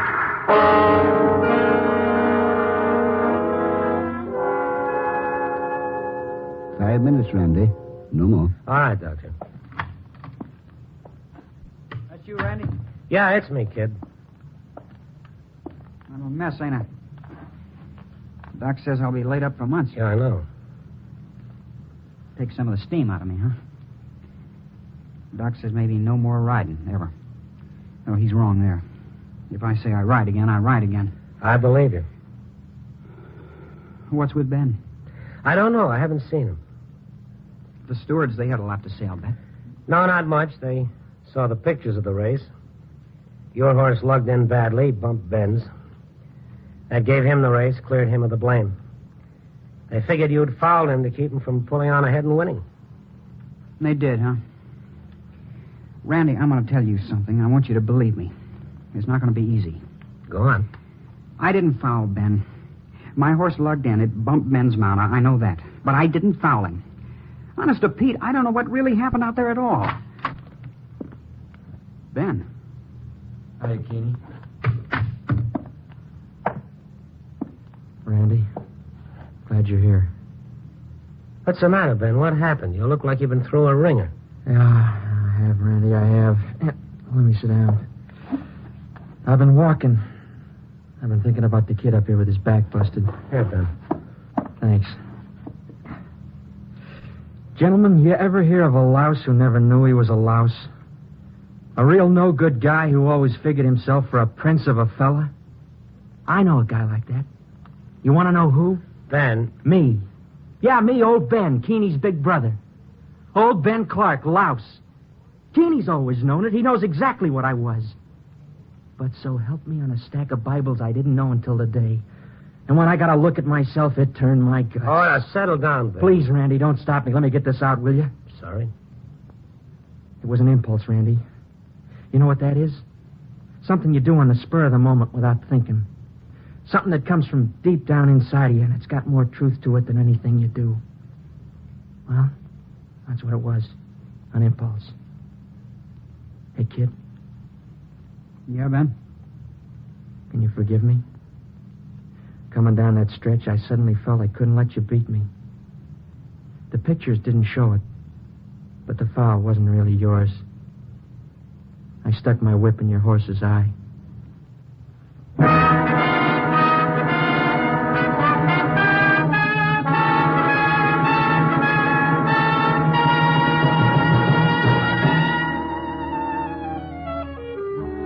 Well, Ben told the whole story to the stewards, and they gave the race to Keeney.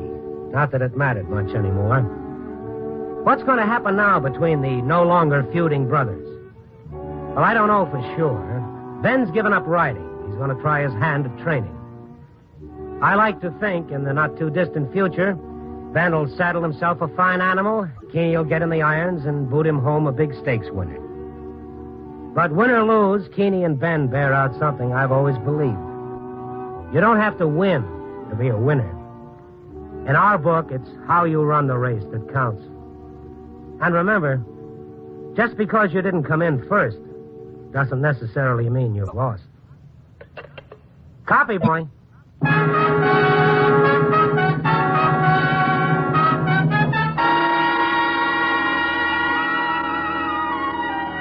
Night Beat, starring Frank Lovejoy, is produced and directed by Warren Lewis. Tonight's transcribed story was written by Larry Roman, with music by Robert Armbruster.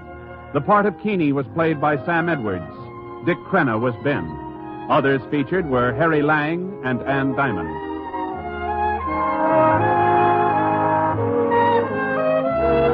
Listen next week at this time and every week as Randy Stone searches through the city for the strange stories waiting for him in the darkness.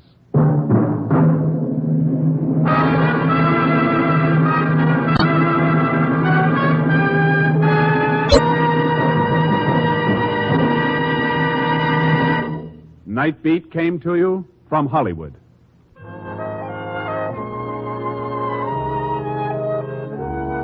Three chimes mean good times on NBC. Friday evening, The Roy Rogers Show brings you an exciting half hour of Western music and adventure. The short story presents Three Pair of Heels by Neil Bell. Short story is your invitation to a half hour of great dramatic entertainment. Consult your local newspaper for broadcast time and join us Friday for Roy Rogers and Short Story. Two great shows on NBC.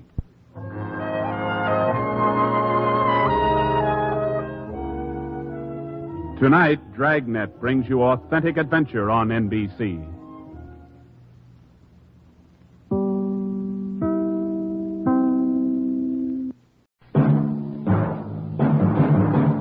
Night Beat.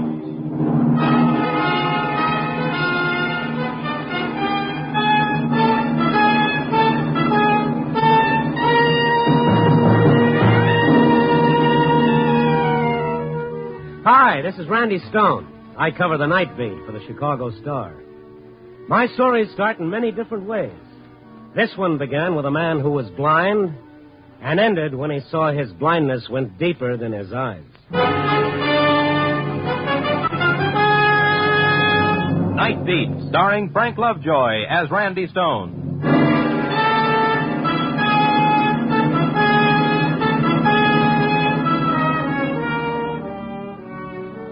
It was after 11 when I turned into that section of North Clark that begins to wake up then.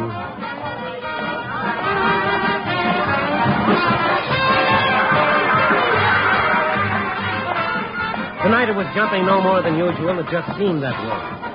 I threaded my way through the visiting playboys from Keokuk and St. Louis and the whining panhandlers and the sad-eyed gals.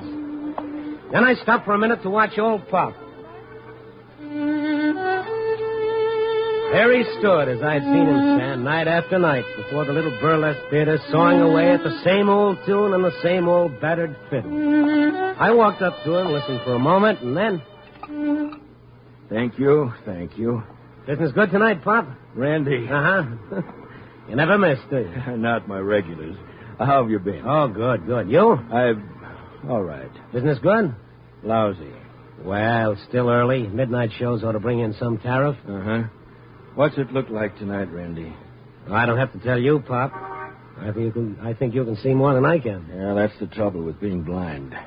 It's not what you miss without eyes, but what you do see. I can feel them, Randy. The cheap sports. The ones who drop a penny in my cup. Drop it in from way up because it sounds heavier when it hits.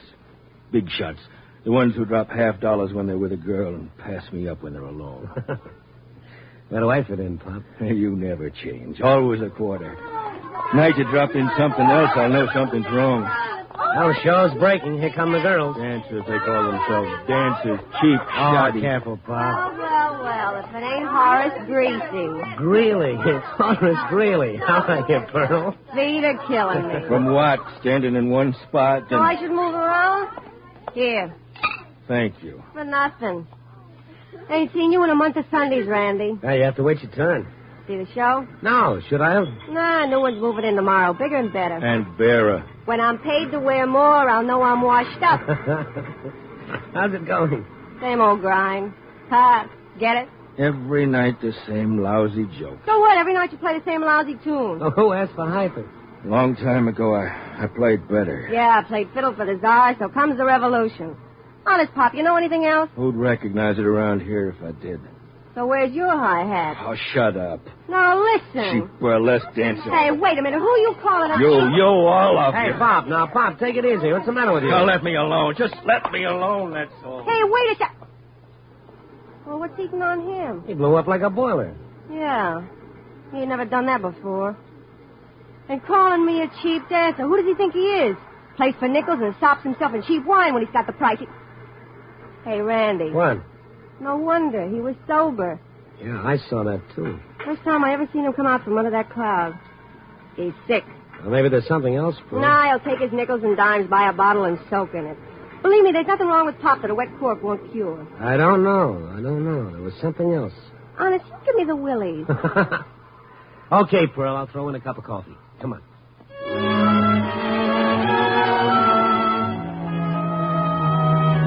So we had coffee and we talked about Pop. No one knew where he'd come from. He just showed up one night with a battered fiddle under his arm and started playing.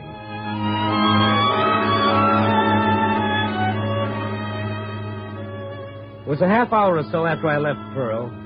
I moseyed through the street, found myself back at the same place I started, but Pop wasn't there. I told myself he was well in the middle of the pickling process. Nothing to get excited about. He'd show up tomorrow night. But that ever-loving curiosity rang up a tilt inside me. I went hunting. I didn't find Pop. And when I passed an all-night hock shop, something in the window sent me inside. Yes, sir. You see something you like? Yeah, that violin in the window. The violin? Oh, sure. You want to see it? Yes, I'd like to. Sure. It ain't often I get a piece like this. No, sir. It ain't often I get a chance to offer something like this. Horowitz himself couldn't want one any better. Yeah, I'll tell him when he gives up the piano. Huh? Yeah. Oh. Where'd you get this? From a collection. It's a fine old violin, maybe 100 years. A few scratches. How much did you give him for it? Give who? The blind man who brought it in. Yeah, how come you know where I got it? Huh? How come? I'd know this violin in 100. Now, come on. How much do you want for it? $20. 15. I paid that. Okay, 20. Give me the receipt. Just take it. Give me the money and take it. The receipt, Buster. I need it for my expense account. You a copper? Why ask that? If you ain't, why you asking all the questions? Why What's bothering you? If you got this violin legitimately, you'll sell it without all this ping pong. I got it legitimately. Okay, then. The receipt. Neither of us is getting any younger. Well, yeah, I ain't got a receipt. Oh? Why not? Look, the guy comes in. He wants to hock this fiddle. I can't give him no dough on it, not like he wants anyway. So? We make a deal of swap. For what? I'm only telling you this because I don't want no trouble. But he wants a rod, a heater. You let him have a gun? Yeah, but... Was it loaded? Maybe a couple of shells in it, but... Got anything on paper? His address, maybe? No. But you let him have a gun? He was blind. I ain't gonna give anybody a rod if they look like they're going out for a heist. I got a legitimate business. What could a blind guy do with a gun? Figure it out. Look, I'm trying to tell you that I'm clean. I tell you I'm clean.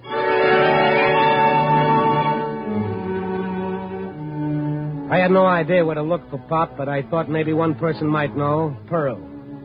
I found her backstage just about ready for her last turn. You like it, boys? Come on,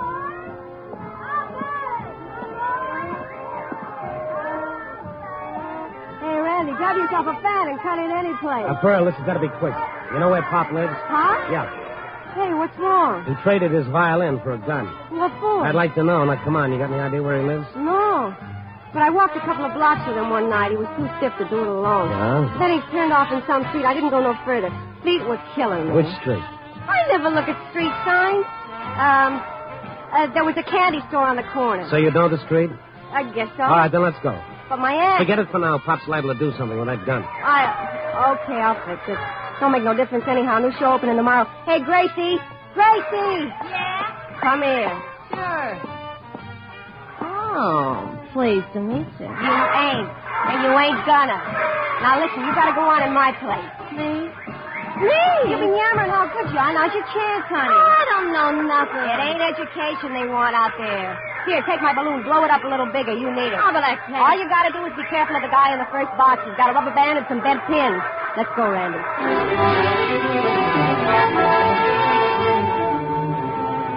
We tore out of the theater before she had much more than just time to throw on a coat. I'll say this for Pearl.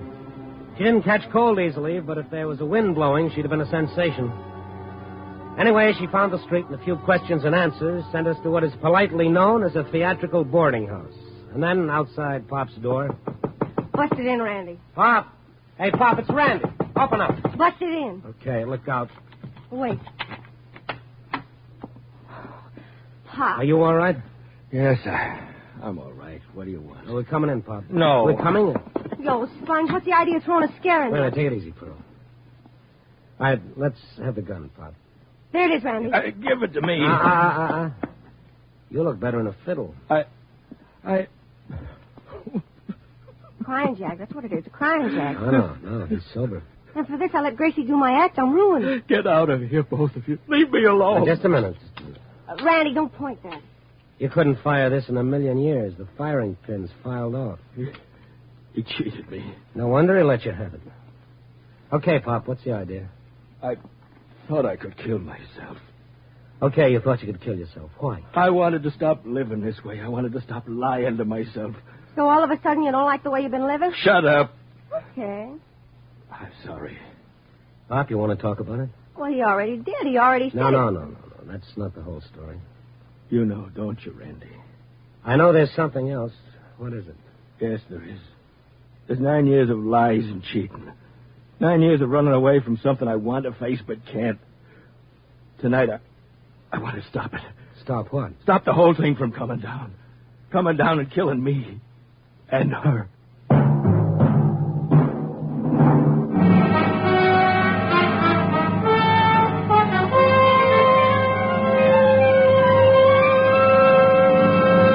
NBC is bringing you Night Beat, starring Frank Lovejoy as Randy Stone. Little-known episodes from the exciting annals of American history are presented in colorful, dramatic, factual manner on The Cavalcade of America, which returns over most of these NBC stations on Tuesday, August 29th. The stories presented on Cavalcade of America feature Hollywood and Broadway stars who portray the many men and women responsible for the building of our country. That's Cavalcade of America, returning Tuesday, August 29th.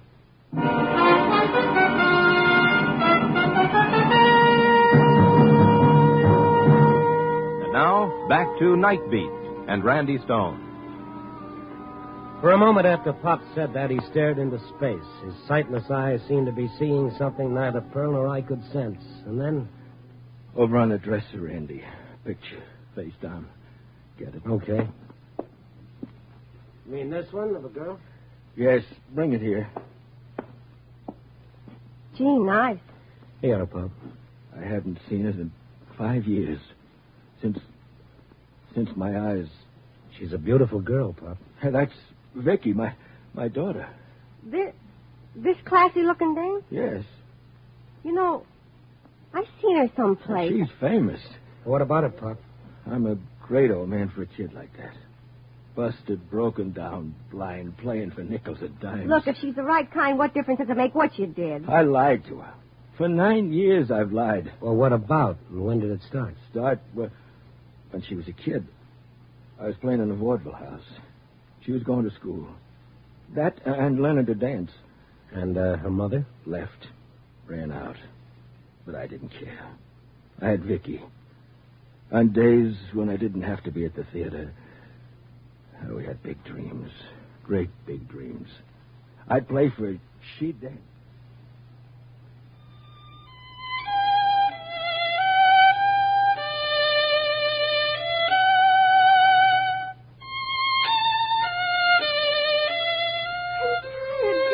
You're not allowed to get tired. Now, come on. Once more.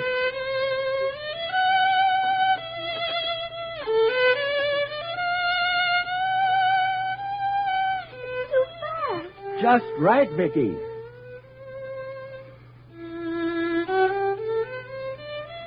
That's enough, Dad. Okay, Lazy.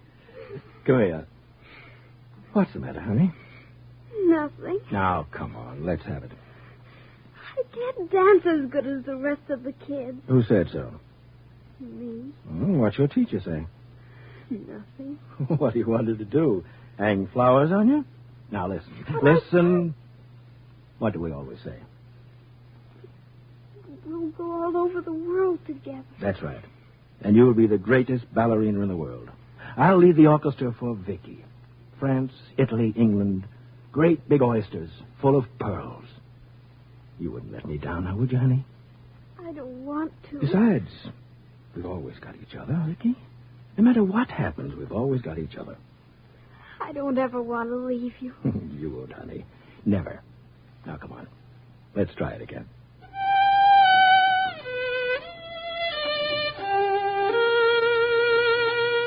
Better. Better.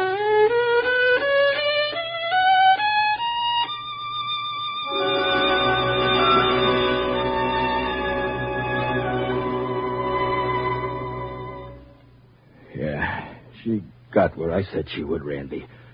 Famous. But you, what happened between the two of you? Things got bad. I had to take a job with a cheap band. Traveled. I kept her in school, and then... Go on, Pop. Then? I hit a grease toboggan. Bottoms up, huh? Yeah. In my eyes. But I kept writing to her, telling her I was doing all right. I sent her money, all I could. I lied to her. Told her I was playing with a big orchestra. 1,000 times I tried to pull myself together. I didn't. Where is she now? Coming here. To Chicago. How do you know that? Randy, on the table there, a copy of the billboard. Get it? Turn to the personals. Mm-hmm. I get it every week. No matter where we were, we'd keep in touch that way. I pretended to keep moving around. I mailed in fake addresses so she wouldn't know. What's in this one, Pop? I always had somebody read the column to me, and this morning, you'll see it, Randy. Oh? Dad from Vicky. That it, Pop? Yes. Dad from Vicky. We'll be in Chicago the 8th. Please meet me Washington Boulevard and State under the clock at 10 in the morning. Please be there. But I can't. How did she know you were here? It was my last address. She just put it in, hoping. Well, look, what's so tough? Just meet her. Like I said, if she's any good at all, she won't care what No, I won't. Pop, you've been running away for 9 years. You can't keep on doing it. Let her see me? No, don't you see, Randy? She's famous. She's Mivanya. Wow, she is famous. And it's still 10 to 1. She's got legs like a piano. Oh, come on, hold it, Prue. The ballet's here in Chicago, huh? Yes, I heard their first American tour in 10 years. Randy, I want to meet her. Talk with her. Touch her face again, but I can't. Not now. Pop, you're going to meet her tomorrow. No. She'll be here for only 3 days. During that time, you'll be what she thinks you are. She doesn't have to find out anything else. I never told her I was blind. Well, is that a crime? Oh, Randy. Pop, you're going to be under the clock tomorrow morning at 10.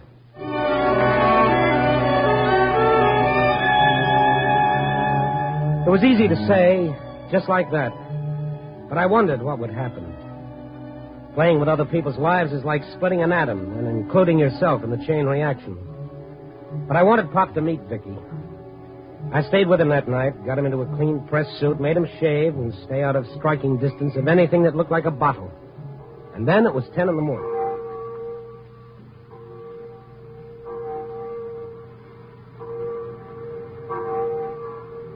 That's 10, Randy. That's 10 o'clock. Yeah. Give her time, Pop. Let's go, Randy, before it's too late. Let's go. Take me away from here. You look all right. There's nothing to be ashamed of. She's bound to find out. Not from me or you. She'll want to know what I've been doing, where I've been. Randy, I've told so many lies. I'll have a few more on me.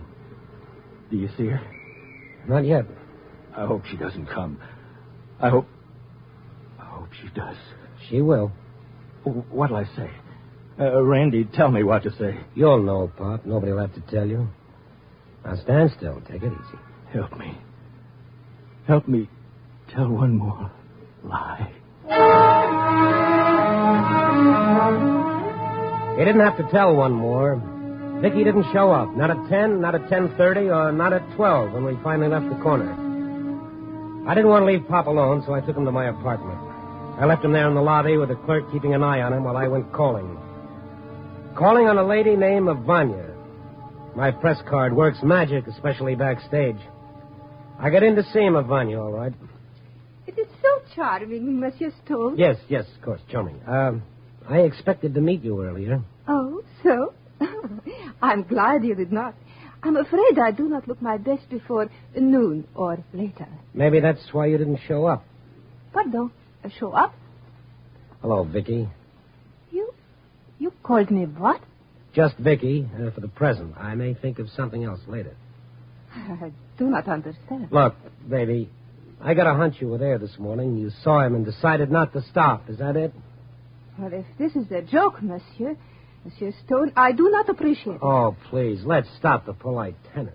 But you're insane. How it is tennis? He was blind. You saw that. He wasn't what you expected after all these years. Or maybe, and I'm giving you the benefit of the doubt, maybe you didn't recognize him. You will please to excuse me one moment. Igor, please come here. You would like maybe a drink? No, thank you. Look, Vicky, you can drop the Iron Curtain disguise. You see, Oh, Igor, please come in. A pleasure. Igor, this man is crazy. He says he's from a newspaper. Oh, that is very nice. Who are you? I am the ballet master. What else? We'll leave that unanswered for the time. To get back to you, Vicky. He calls me Vicky. Hmm? Why? Well, that's her name. Now, look, don't give me any more of this now. Yes? Well, you're a brunette. A little gray, perhaps, but understand. Wait a minute. Let me get a closer look. Igor, give him away. I will go for help. No, never mind. You're not Vicky, are you? Please, Monsieur, I am Mivanya. Ludmila Mivanya Krochenko. One of those is enough. Okay, I'm sorry. It's all a mistake. I thought you were someone else. But that is impossible. I know. I apologize again. I made a very bad mistake. Please forgive me. Oh, it is nothing. Please do come again. Sure. Invite some fawns over. We'll spend another afternoon. She wasn't Vicky, but she was Mivanya. I felt a little like the guy who opened the wrong door in a Turkish bath. I hurried back to Pop, took him up to my apartment, sat him down, and told him what had happened. I'm not lying, Randy. I'm not. I saw Vicky's picture. I saw Mivanya. At first, a guy could make a mistake, but not with a good second look. Randy, I swear to you. Come on, Pop. Give it to me straight. What's the deal? Why should I make up such a story? That's what I'd like to know. Brother, I bid. Hook, line, and sinker. I took the bait. Why'd you throw it? For the last time, Randy, I didn't lie to you. A gun with no firing pin, a fine, long story about a daughter. Great build-up. I'm going, Randy. Okay, Pop, go ahead. You still think I... Excuse me, won't you? Yeah. Pearl. Oh, sure, we were there. We had a... What's that? Oh, now, look, honey, if you... Give me that again. Now, hold on a minute. Pop! What? Pop! What? Sit down, wait a minute. I'm going. You're going to sit down and you're going to wait. Now, come on. Oh, what's the matter, Randy? Is that... No. Okay, Pearl, give me the rest. Yeah? What's the address? I got it. Now, look. I'm going to bring Pop to you. Hold on to him like a mink coat. Don't let him out of your sight, and then I'm going to go to that address.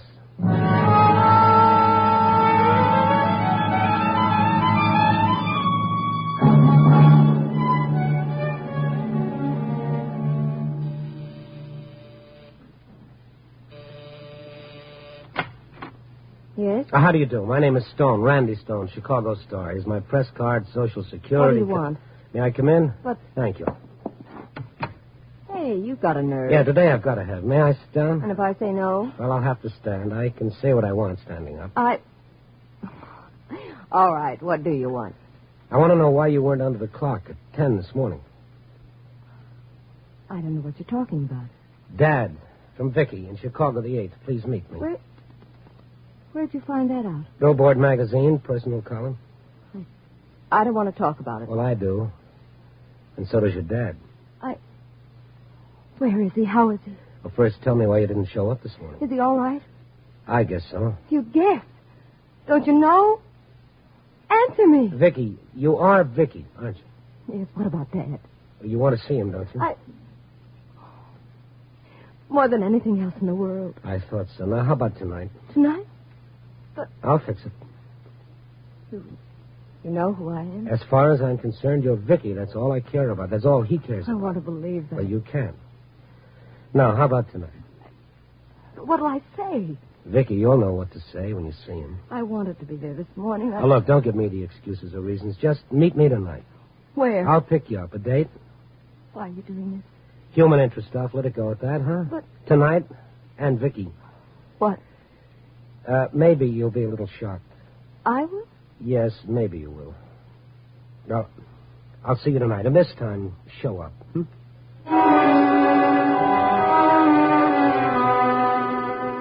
I stayed with Pop all the rest of the day.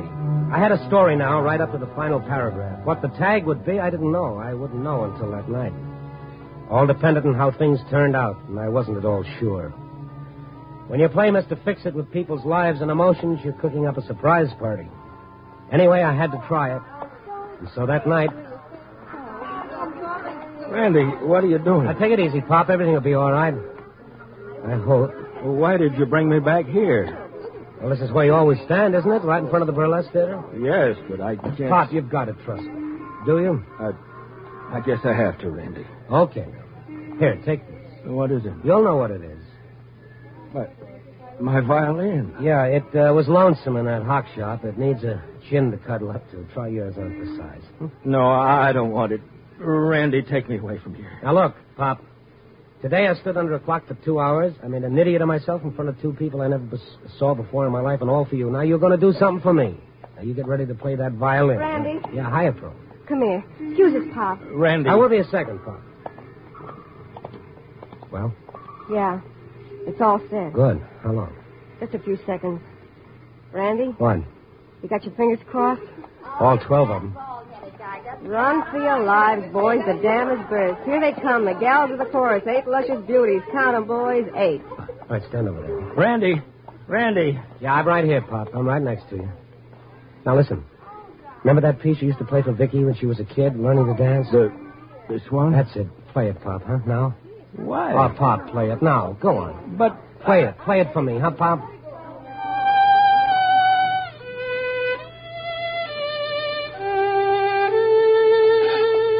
Hello there. Recognize the tune? Oh, no. Yeah. Randy, who's that? Ask her. No, it's... Dad. Vicky. Oh, Dad. Yes, Pop. Vicky. Here. No. Yeah. Here, Pop. She's a big star, all right, but not quite in the same line you figured. But it's still dancing. Dad, forgive me. I've been wanting to write to tell you, but I've been lying all these years. I pretended You that lied. You pretended. I was tired of lying, running away. I knew you'd find out I wasn't with the ballet when it came over here. But I'm not ashamed. I'm not dead. You're not. Why should she be, Pop? Now, how about you? Vicky, my baby. Pearl. Huh? Come on. Oh, we waited for this. We didn't wait 9 years, Pearl. Come on. Yeah. Okay. See you later, Pop. He didn't even hear you.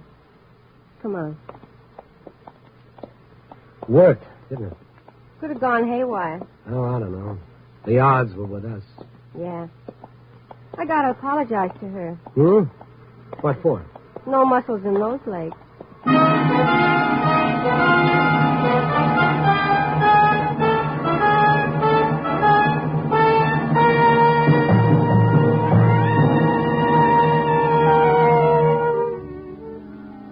So there's the finish. It's funny. Two people lying to each other, dodging, pretending, and all it took was a couple of words to end years of fear and doubt. Well, it just goes to show you. Blood's thicker than water, and pride is a lot thinner than love.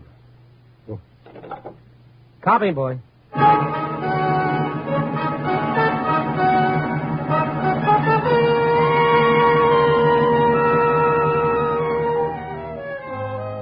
Night Beat, starring Frank Lovejoy, is produced and directed by Warren Lewis and edited by Larry Marcus.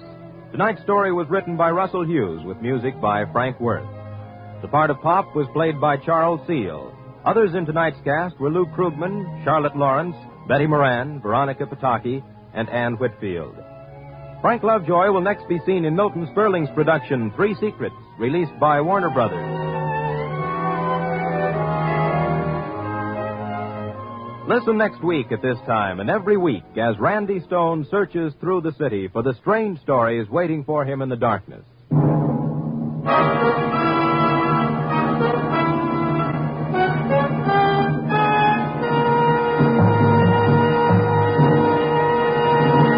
Night Beat came to you from Hollywood.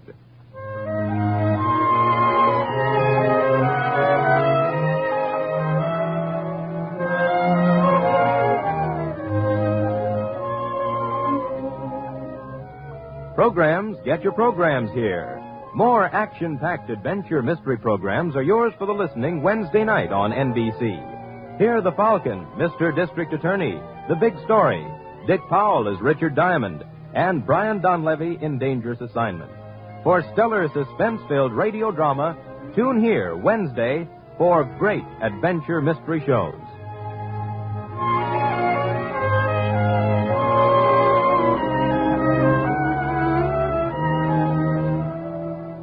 Stay tuned for the first piano quartet on NBC.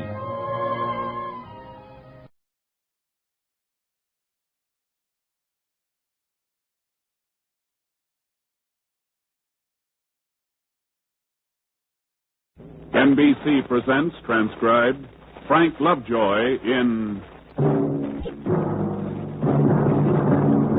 Night Beat.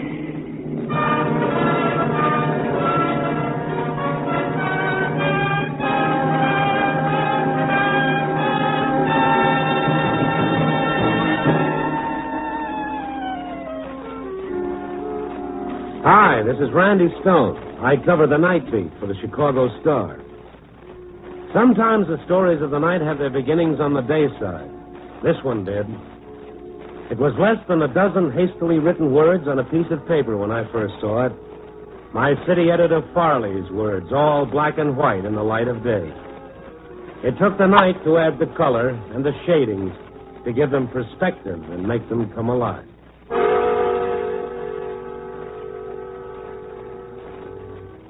It wasn't quite 5 o'clock in the afternoon, but the lights on Michigan Avenue were on. And I was going to work with Farley's words folded in an inside pocket. Specifically, I was on my way to meet a man named Riley Johnson.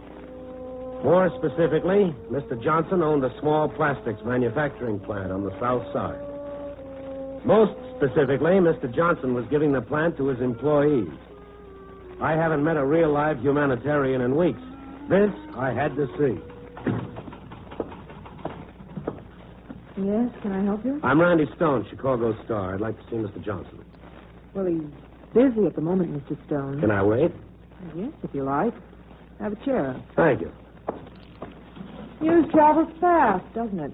That's what everybody says. How does it feel to be a owner? Oh, I wouldn't want to be quoted, Mr. Stone. I really have no opinion at all. A guy hands over a business to you and you have no opinion? That's almost a story in itself. I think it's up to Mr. Johnson to make statements to the press. Ah, you see, you do have an opinion. Hey, Edie, can I see Johnson? I'm afraid it'll be a while. This gentleman's waiting. This is Mr. Stone, Mr. Guthrie. All right. How do you do? Mr. Guthrie's our plant foreman. Mr. Stone's a newspaper reporter, Jim. Oh, you Randy Stone? That's right. I'll see if Mr. Johnson can see you now. Thanks. Yeah, I read your column every once in a while, Stone. I like it. Oh, so do I, every once in a while. What are you going to write about Johnson? How do you know yet? Got any suggestions? Plenty, but you couldn't print any of them. You know? No. Man gives plant to employees like man bites dog. That's news. Stick around. He may bite a dog, too. I don't trust him. I don't figure his angle yet, but I'll bet he's got one. I'll bet it's a Ludum. Well, good luck, Stone. Thank you.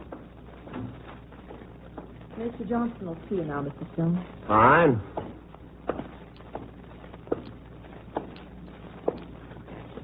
I'm Randy Stone, Mr. Johnson. Yeah, I know. Sit down. Close the door, too. Not that she'll miss anything.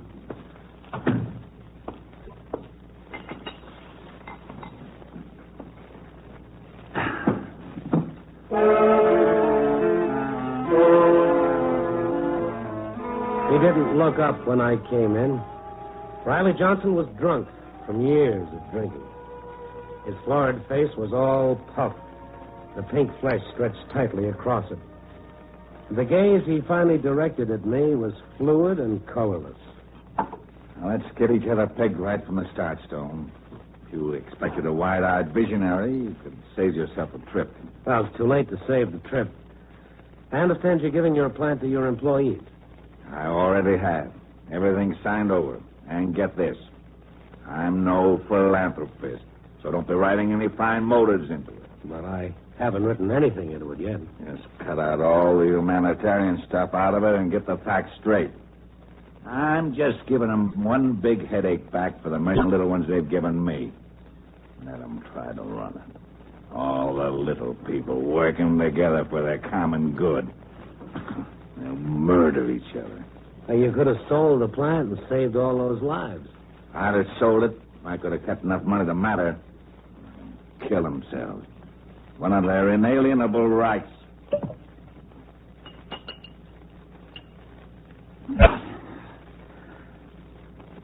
Empty. There goes a nice kid. Well, that's it. That's your story. Take it or leave it. I bet you've got some cozy plans for your retirement. Yeah. I'm going to get drunk.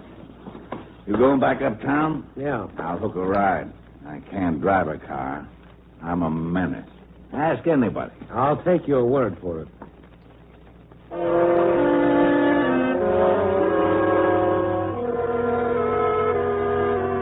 He hooked the ride as far as a walk down a Fight and Save saloon. Before the night was over, I tried to write the story about Riley Johnson. No humanitarian stuff, just facts. And leaving out the undertones, the things Guthrie said, the things Edie didn't say, it became a simple one-line story. Riley Johnson, Southside Plastics manufacturer, gave his plant to his employees yesterday. I went to bed at dawn still wondering who was giving who the business. Oh, dear. Yeah. I'm afraid I've awakened you, Mr. Stone. Yeah, I'm afraid you have. Who is this? I'm Edie. At the plastics plant, remember? Oh, yeah, sure. I hate to bother you with this, but have you seen Mr. Johnson recently? Well, recently, I've been asleep. Last time I saw him, he was doing a half-gainer into a basement bar and grill, but that was 12 hours or so ago. You must mean the foxhole. Might have been a foxhole, I don't know. On South Shore Drive? Now, that's the one. I'd called there. That is, I kept calling until it closed around 3. Tincher, he's the bartender, said he left there the middle of last evening. Maybe Tincher knows. I don't. Mr. Johnson's a sick man, Mr. Stone. His drinking, it's an illness with him. I'm very worried about him. Yeah, well, maybe he's worth worrying about, but I'm... I'd be apt to think he was, Mr. Stone. He's my husband. I didn't know. I don't think Riley knows anymore either. He didn't come home last night, then? He hasn't been home in years. But that's not important right now. I have to locate him, that's all. Guthrie says the employees, that is, the people here at the plant, are planning some sort of farewell party or something here today, and, well, he ought to be here. Yeah, well, the chances aren't good that I'll run into him anywhere, but if I do, I'll give you a call. Would you? I'd be very grateful. I'll be at the plant all day. And I'm really sorry about waking you, but it is morning. That's all right. I'll get back to sleep, okay.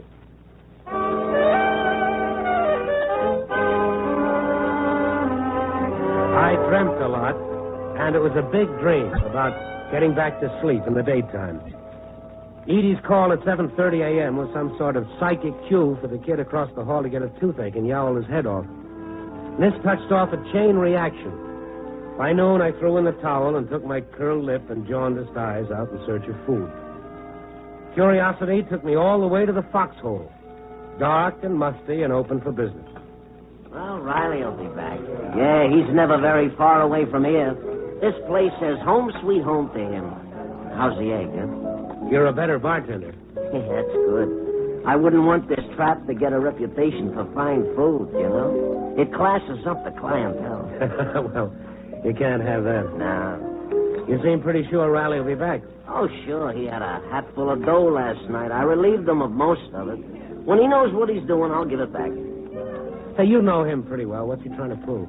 Boozing? I don't know. He sure don't like it sober. He'll talk okay, but not about himself, you know. How about Edie, his wife? You talk about her? Never heard him mention her. Oh, I know her all right. I know who she is, anyway. Never seen her. But she calls pretty often. It's funny, too, what gets into dames, huh? Name anything. All she ever wants to know is he okay? She even gave me his doc's phone number. I call him when Riley pulls his fold act. You want another egg, huh? Not till Easter. Riley folds a lot? All the time. Every time the doc says, this is it, he can't take anymore, but Riley keeps blasting away at the bottle. He don't care, but, oh, she does. She's one of those, there's good in everyone dames, you know? Real kind. For this, he don't come home ever. You're wrong, Titcher. He's home now. Well, boy Oracle. Hiya, Johnson. Well, make a move, Titcher. Oh, sure, why not? I got a message for you, Johnson. They're planning something for you at the plant today.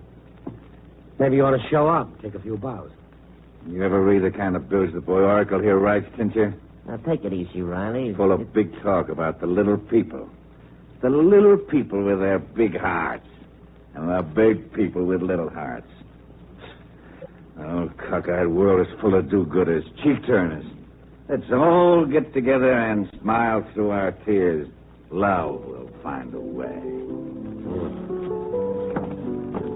What do I owe you, Tincher? 85. Thanks. Well, it's been fun. Can I use the phone? Well, help yourself. Over there. Riley slipped and fallen from the glory road. Let's all help him back on his feet. All the Edies and the boy Oracles and the rest of them.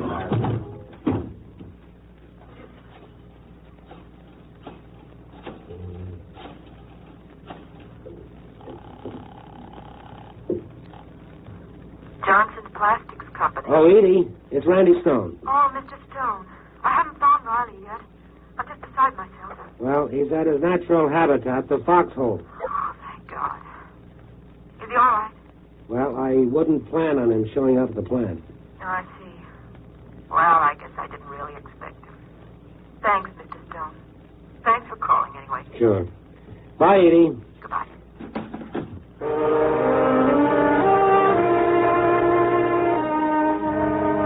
This was the second time I'd left Riley at the foxhole.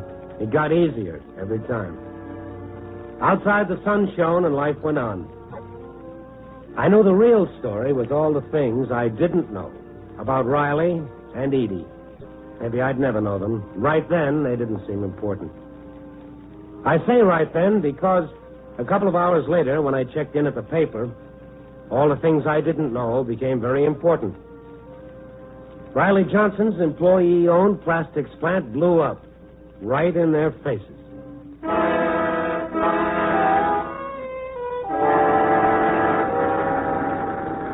It was still smoldering and still burning, but under control when I got there. I found the fire captain over by a pile of rubble. Happened right around 1 o'clock. About half the employees were out to lunch. The rest of them? Took them to the Mercy Hospital. We're pretty sure we got them all out. Was anyone killed? Oh, not outright. One woman's supposed to be in the worst shape. Wife of the owner, according to a couple of workers. Edie Johnson? Johnson, yeah, I think that's the name. I don't suppose you know yet if it was an accident or not. The arson boys are checking. We ought to know before too long. Well, if someone blew it, they'd do a real thorough job. Yeah, kind of complete.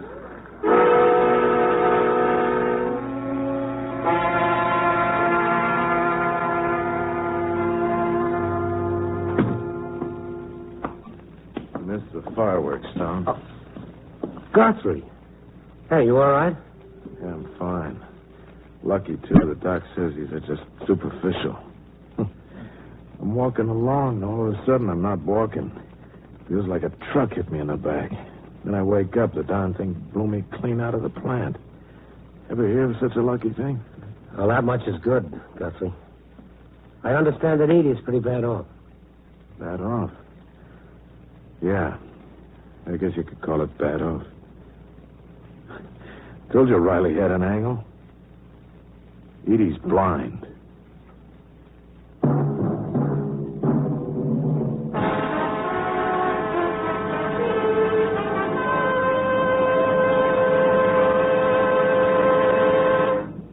NBC is bringing you Night Beat, starring Frank Lovejoy as Randy Stone. Loyal Americans have always stood behind our fighting forces through all the years of our country's history. Whatever the need, the folks in the home front have always responded generously. Today, the need is for blood donations for members of our armed forces in Korea.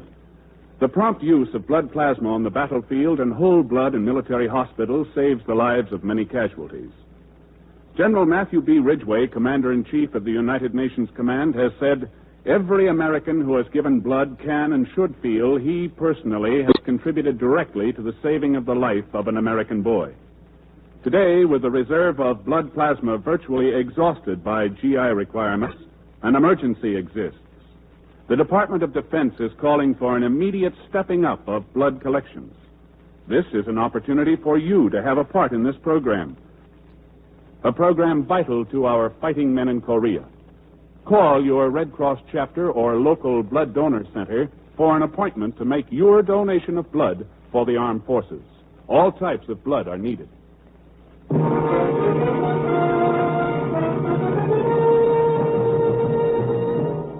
And now, back to Night Beat and Randy Stone. Guthrie swallowed hard and looked away. After a while, he began pushing at the bandage on his arm a little too hard because it hurt him. Isn't that a rotten break? Edie, of all the people in the world. Yeah, that's rough. That's real rough. She used her eyes. Really used them to see good when nobody else could see it. You don't know her, Stone. She's the greatest. Everyone seems to think so. She'd only set up a beef about it, build a case for herself. I'd almost feel better about it. But she won't. She'll take it. Just like she's taken every raw deal she's had. And all her raw deals begin and end with the same loss. I talked to the fire captain. They'll know in a while if it was an accident. I don't think it was. Bodil smells like Riley. He'd hand you something that was loaded. Well, he might. But even if they find out the blast was planned, it doesn't mean that it was Riley. What's the matter? You building a case for Riley? No, why should I? I don't know him well enough to build him a drink, even. Nobody knows him, except Edie. And she loves him. Yeah, she does. How could she?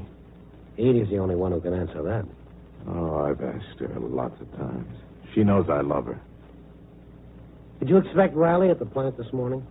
Yeah, he was supposed to be there. We planned a little thing in his honor. A little thing like an explosion?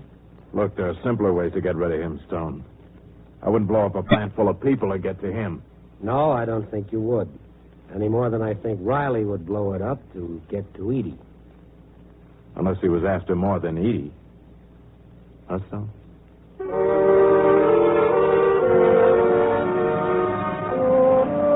It wasn't far from the Mercy Hospital to the Foxhole. I figured somebody ought to tell Riley, just in case he didn't know about Edie, and just in case he'd care.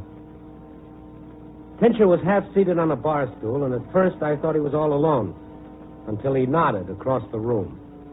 Riley was lying flat, fit to the curve of the booth, and a man was bending over him. He pulled a real fold this time.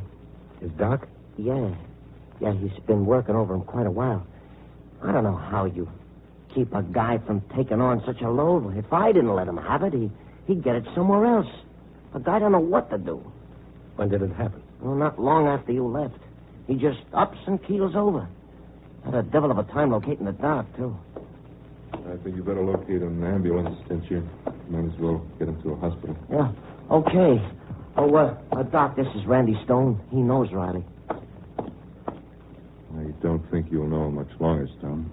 This is the last one, huh? Yeah, looks like it. You think he'll come around at all? He might. He's fooled me before. Yeah, I know. Might have a good reason to fool you this time. Look, I don't know what it'll mean to him, or if you can tell him even, but there was an explosion at his plant, and his wife is the worst off. She's blind. Where is she? Mercy Hospital. That's where I'm taking him. I'm on staff there. Yeah, sure, I'll tell him if I get the chance. I get nothing but busy signals, Doc. Maybe there's a run on ambulances right now, huh? Well, it's that. We can't wait for one. I give you a hand, Doc? Yeah, in the back seat if your car's got one. I'm in a coupe.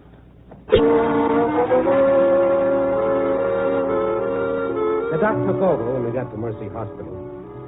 I took one more look at Riley as they wheeled him into the room. His face wasn't puffed and pink anymore. It was gray and very old. Edie and Riley were just a few doors apart now. It was hard to imagine they'd ever been closer. I wondered about them as man and wife, what kind of life they'd shared. Riley, a guy so bent on his own destruction he wanted to destroy everything around him. Guthrie, a third part to a triangle, or was there more to it than that? And Pincher, could he have an angle? How did these people relate to each other, really? Who was the heavy? I didn't know. I called the fire captain I'd talked to earlier. No report from the arson investigators. He said he'd call me at the hospital when he got word. I waited outside Riley's room for the doc. Oh, Stone, I hoped you were still here. Riley's come around. He wants to talk to you. Did you tell him about Edie? Yes, I did. Go on. Go in there for a minute or two. Will he make it, Doc? I'll have a chance, and he knows it. I'll be back. I have to check something. Okay, Doc.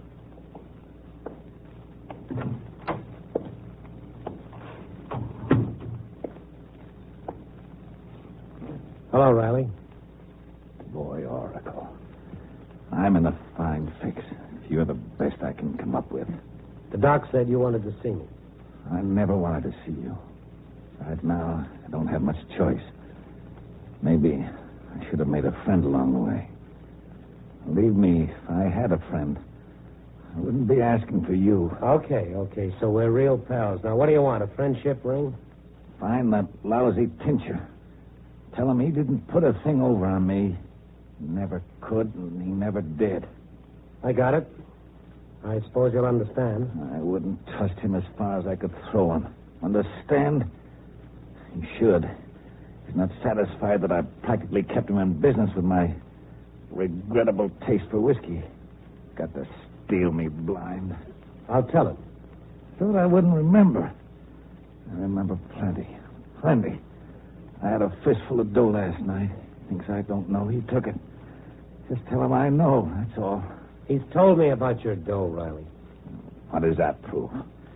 He's one of your little people, I suppose, with a big fat heart.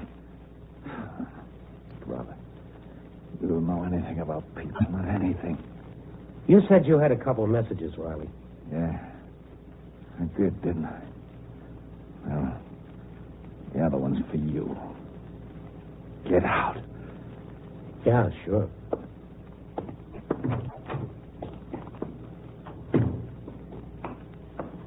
Oh. Hi, Doc. How is he? Oh, he's normal, I guess. He doesn't change much in my book. Stick around, will you? I want to see him, and then I'd like to talk to you. Yeah, I'll be around. I'll go down to the drugstore and get some coffee.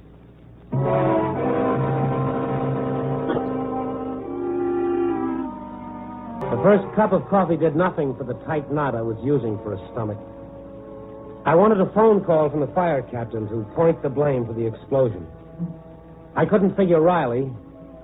Did he fold because he couldn't handle any more alcohol? Or because he couldn't blow up a place without having a reaction to it? I stayed with the coffee, but it didn't produce any answers. I tried to see him, but they wouldn't let me in. Sit down, Tincher. The doc will be down a little while. I just locked up and came over. Have some coffee. No, thanks. I didn't know what else to do. I got these flowers. Then I forgot to give them to the nurse. Silly, I guess, huh? Flowers. Huh? Why beat yourself? The flowers are fine. You know something? Hospitals sort of make me crawl. I get nervous just walking in the door. I don't know. Everything's so clean, smells clean. Only I got nothing against being clean, but it gets me, you know? Yeah, it seems a little impersonal, but I guess it isn't. Yeah, well, golly, I almost forgot. Riley's dough. I wanna get it back to him, see? Remember I told you I took it off him last night? Yeah, yes, I remember. Well, you give it to him, will you? You're gonna see the doc, huh? Oh, give him the dough and the flowers, too, huh?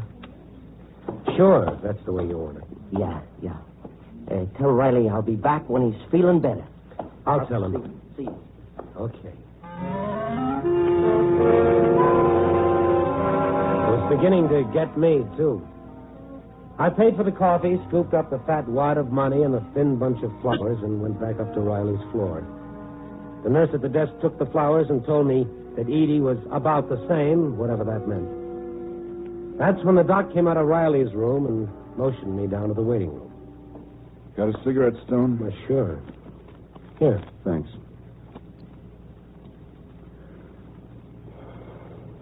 Well, he's dead. Well, Tincher will feel bad, I guess. I think Riley thought as much of Tincher as he did anyone. Oh, yes, he thought Tincher was great. That's why he wanted to see me, to tell me the barkeep had stolen his money from him. Here's the roll. Tincher brought it. He just took it to keep Riley from throwing it around. Yeah, I know. Tincher's all right. I'll give the money to Edie. Yeah. What kind of a guy was that, Doc? I've seen a lot of guys go out. A lot of bums, too. I never saw one who didn't go a little soft at the end. This guy goes still spouting his hate and yakking about a friend who conned him, he says. There isn't much doubt about Riley's character. He was a long way from the Good Samaritan. You knew him a day. I've known him for 10 years. I'd like to know what made Riley run. The answer isn't very simple, but I'll simplify it. 5 years ago, Riley Johnson was a regulation sort of a guy. No stronger, no weaker than most. You can't measure what the brain men call moral fiber. But it's safe to assume Riley had his share until he got kicked over. And who did the kicking? Edie. Edie? Yeah, she's all sweetness and light, unless you happen to know her, which I do. I could tell you a lot of things about Edie, none of them very savory. But mostly, she doesn't like a man. She likes men. Parades of them. Like maybe Guthrie? Well, he's one of them for now. It goes on. Riley couldn't take it, so he left. Made friends with a bottle. And that's it. Oh, that's great. Telephone call for Mr. Randy Stone. Come to the second floor desk, please. Wait here, will you, Doc? Oh, sure. Hello, it's Randy Stone. Oh, yeah. Stone, you wanted a report from the arson boys. Just came in. Well, what's the verdict? Clogged gas line to one of the burners. It's been backing up gas for who knows how long. Long enough to blow up anyway. You're calling it an accident, then? That's right. That's all it was, just an accident. Uh-huh. Well, thanks, Cap. Thanks for calling. You bet. Bye. Bye. Now, that was the fire captain, Doc. The explosion at the plant was an accident. I'm glad it wasn't Riley. Yeah, I guess I am, too. Lovely little vignette, isn't it? The Johnson story. Riley's dead. Edie's blind. No, not for long she isn't. They do some big things now, you know. They can transfer the cornea from healthy eyes to bad ones. Oh, yes. Yeah, I know, but... Edie will see again. With Riley's eyes. He did that? Last thing he did. Told me to tell her to take a good look at herself.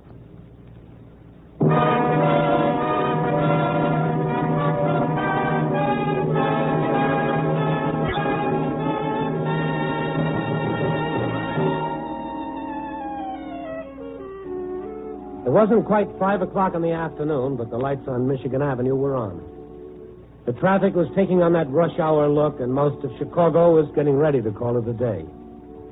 Another day was giving way to another darker night. This was where I came in just 24 hours before.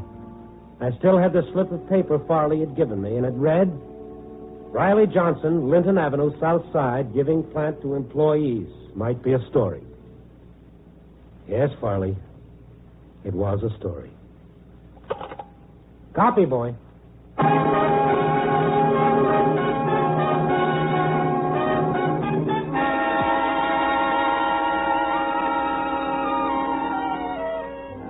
Night Beat, starring Frank Lovejoy, is produced and directed by Warren Lewis. Tonight's transcribed story was written by Kathleen Haidt, with music by Robert Armbruster. Featured in tonight's cast were Ed Begley, Gene Bates, Paul Frees, Sidney Miller, and Shep Menken.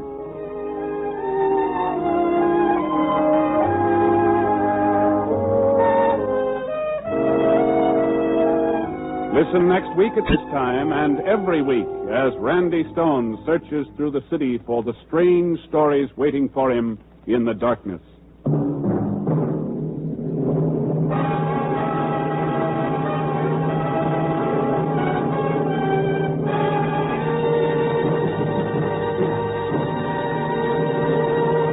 Night Beat came to you from Hollywood.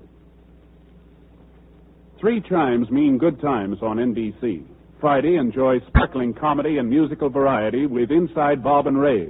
And for pictures of Bob and Ray, the winners of radio's coveted Peabody Award, be sure to get this week's issue of Life magazine. Tomorrow evening, enjoy Western Song and Adventure on The Roy Rogers Show. You'll hear another story from the Double R Bar Ranch in Paradise Valley. Also tomorrow evening, the Mario Lanza Show stars Mario Lanza and Lisa Kirk in 30 minutes of your favorite songs.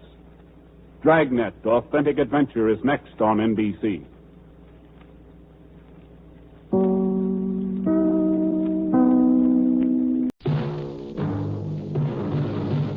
Night Beat.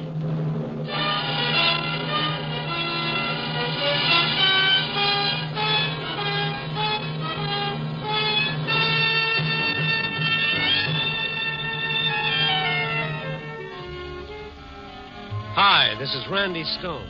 I cover the Night Beat for the Chicago Star. Stories start in many different ways. This one started with a secret that ended with the river.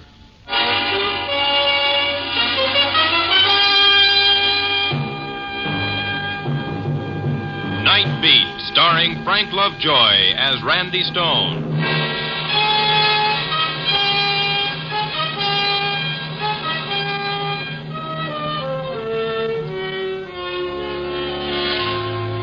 To most people, nightlife in Chicago means slumming in the honky-tonks, a fast tour of the taverns, or a ringside table at the Chez Paris. To me, it's more than that.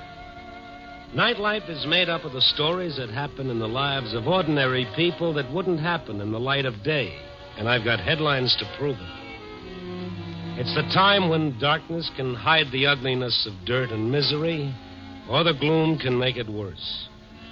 Those same shadows that are a big help to Cupid can be a cover for crime. And some little thing that today caused fear, tonight can build into despair. This was a night for driving, cool and clear with a suggestion of spring. It was dusk when I started what I intended to be a short drive, but it was late when I turned back to town. I hadn't spotted a story, and none had caught up with me. At Oak Street Beach, where Lakeshore Drive turns and Michigan Avenue begins, I quit kidding myself that I could find a story on wheels and headed for the paper to park my car. I was just approaching the bridge when I saw the girl, standing on the rail, her arms held rigid at the sides. I jammed the brakes and stopped within 20 feet of where she stood, and then, as I opened the door, she jumped. Hey! I ran to the rail and vaulted over into the icy river. The girl was nowhere in sight. Hello! And then she came up so close that her shoulder brushed against me. Let me alone. Look, lady, let's get out of the water. Let me alone, please. Please let me alone. You know what they teach in life-saving? If the victim resists, I don't want it to get rougher. Come on. No. A little farther. A little more. There. Now climb up. No. Climb up. There, that's better. Why did you do it? Why did you do it? They know. They know what? What are you talking about? They know my secret. They know my secret. You can tell me about it in the car. Looks like I'm going your way. We stumbled up the bank and under the bridge. People were starting to gather at the rail. I put the girl in the front seat of my car, and I pulled away fast. I hate a curious man. The girl huddled over against the door, shivering. She didn't make a sound until we crossed the bridge. And she began to cry.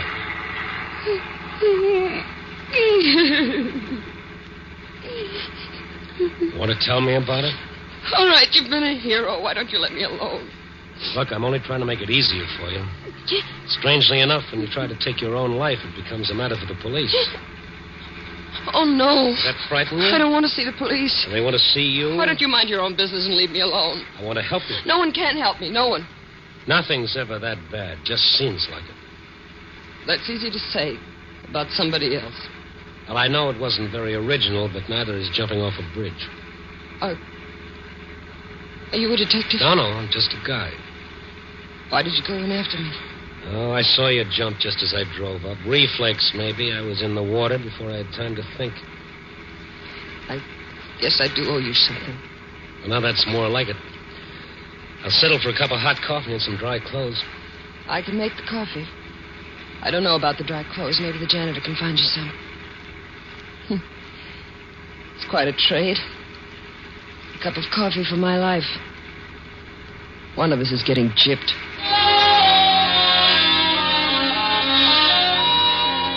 She talked after that, and I could tell it was to keep me from asking questions. I couldn't make her out. If she was still angry, she didn't show it. It was a reaction I'd never seen before. She wasn't happy or unhappy. It seemed more that... Well, did you ever see anyone who was resigned to living? I drove to the address she gave me on Walton Street. It was a better-than-average apartment house, a good district. No clues there to suicide. She even joked a little as we reached the front door. Sorry, I must have left my bag in the river. Oh, the janitor let us in. Must be pretty exclusive here. I hadn't noticed it. Why do you say that? Only 3 names on all those letterboxes. Well, that's all there are. Wanda Rhodes, that's me, and Miss Henrietta Dietz. Etta lives across the hall. And Judson. He died 7 months ago. Then there are only 2 people living in this big building? Well, there's the manager, but he's hardly ever here, and the janitor. Why? Well, maybe you haven't heard there's a housing shortage in Chicago. Don't tell me the house is haunted. No. No, I guess not. I don't get it. What do you want? Oh, let us in, Lucky. I lost my key. What happened to you, Miss Rhodes? You're all wet. Oh, she had an accident. She was walking on the pier, and she slipped. Oh, this is... Randy Stone. Yes, he helped me out. Could you find Mr. Stone some other clothes? I need something dry to wear home. I'll bring them back.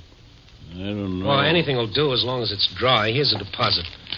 When I return your clothes, you can keep it as rent. Well, all right. Walking on piers at night, bringing home strange men, bound for. Are you feeling better? I'm beginning to, Mr. Stone. Randy, All right, Randy. Let's get that coffee, huh? All the comforts of home. What is it, Wanda? What is it? Look, in lipstick on the mirror. I know you're sick. Oh, it's there again. All right, easy, baby, easy. Sit down here with your back to it. That's better. Now, what's it all about? I can't tell you everything. But tell me what you can. It'll do you good. Oh, all right, I'll try. At first, it was typewritten notes. What do they say? That. I know your secret? Yes. Go on. The first one was yesterday. No, the day before. It was slipped under the door. Wasn't signed, of course. Oh, no, none of them were. How many notes have you had? I don't know. They were everywhere under the door in my mailbox. I even found one in the laundry. Say anything about it to anyone? Oh, no. Not till you... Oh, you don't understand. Yeah, I think I understand. Who else knows about this secret? No one. No one here in Chicago. What else happened other than the notes? There were the sounds. But I can't be sure about that. What sounds? I may have imagined it. The notes got on my nerves, I guess. I began to hear things, boards creaking, footsteps. I'd hear something outside in the hall. When I'd open the door, there'd be nothing there. Imagination can do strange things. I tried going out to get it off my mind, but that made it worse. I dreaded coming home. I knew what I'd find. You let those notes drive you? Then there was the phone. There was no mistake about that.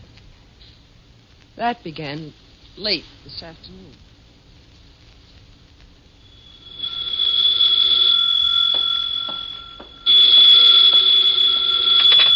Hello? Hello? Hello? Hello?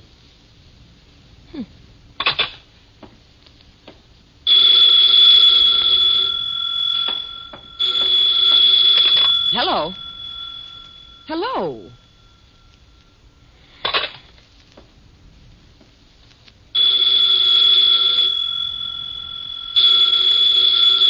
Hello, who is this?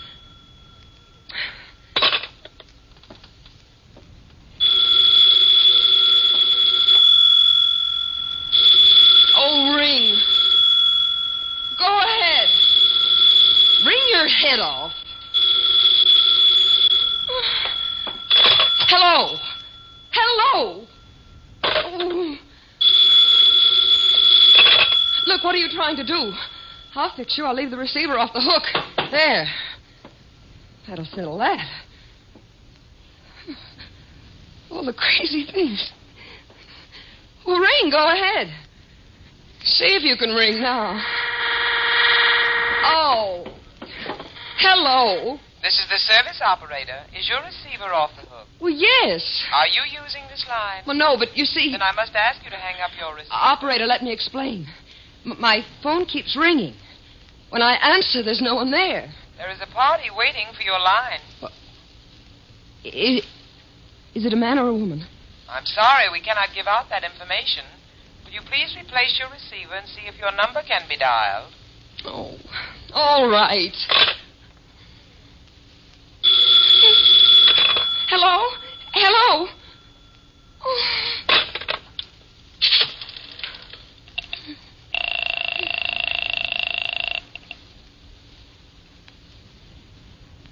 Number, please. Oh, I want the service operator, please. I will ring the service department. I am ringing. Service operator. Oh, operator, something has got to be done about this phone.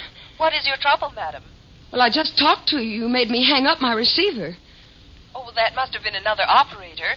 If you'll tell me your trouble, I will have it checked. Look, my phone keeps ringing and ringing and ringing, and when I answer it, there's no one there. I can't stand it. My nerves are shot as it is. I can't stand it, I tell you. Well, the trouble may be in your phone. Well, of course it's in my phone. That's what I'm trying to tell you. If the trouble is in the instrument, it cannot be checked until morning. Morning? Well, what am I supposed to do until then? I can't stand here and listen to this thing ring all night. We will send a serviceman as soon as we can. Yes, you just do that. But until he gets here, this receiver stays off the hook. I'm sorry, madam. You cannot do that. Why not? Just see if you can stop me. I'm sorry, madam. You cannot do that. Who does she think she is? Oh, hello. This is the service operator. What do you want now? Is your receiver off the hook? Yes, my receiver is off the hook. You know it is. I told you I was going to leave my receiver off, and that's what I'm going to do. I'm sorry you cannot do that. Can't I? Well, who's going to stop me, I'd like to know. Your number is on a 4-party line. When your receiver is up, it stops the service on all the lines. I must insist that you replace your receiver. And what will you do if I don't? It's my duty to see that the lines are open. I will have to keep ringing until you do. Oh! Hello! Hello!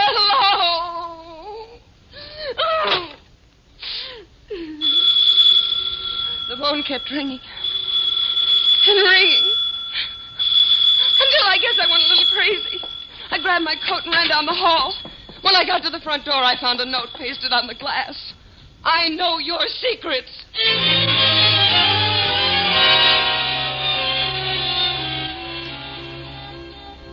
I don't know just what happened after that. I remember running. And that cold water. Is there someone who would really want to harm you? Yes. I don't know. All right, we'll see. You should be getting out of those wet clothes. Come on now. Find something warm and dry. Oh, what about you? Does that answer your question? I think that's my tailor now. Now go in and change and knock before you come back. What? Yeah, just like that. Oh, fool. Here's some clothes. Oh, you must be the man from Sears. Oh. What's that? There's something you can do for me, Pop. My name's... They call me Lucky. What is it you want? I want the names and present addresses of some of the tenants who used to live here. What do you want that for? I want to ask them why they moved from here. What business is it of yours? It's not. I'm just curious. Oh, that ain't in my department. Would this help you find that information? Sure easy with your money, ain't you? But put it away. It won't do you no good. First place, I don't know where they moved. Second place, I can tell you why. I'd go myself and I had any place to move. Well, why did they move? Because this is a crazy house, that's why. People walking around all hours, peeping and prying. You wouldn't be meaning that for me, would you? No, for you. Wandering all over they was. Top floor, this floor, even in the basement. I saw 'em a-looking and a-searching. Searching for what? I ain't a-saying. Tell me what you mean, Pop, Lucky. You can tell me about it. There ain't nothing more I'm going to say excepting this. Just heed, mister, you don't get in somewhere you can't get out of alive.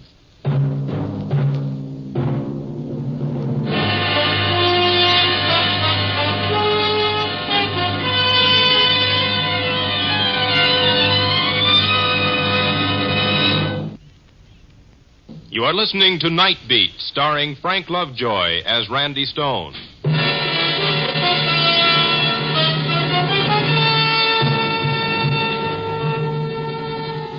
There I stood in a strange apartment, wringing wet, with an armful of shabby, faded clothes, and a door slammed in my face.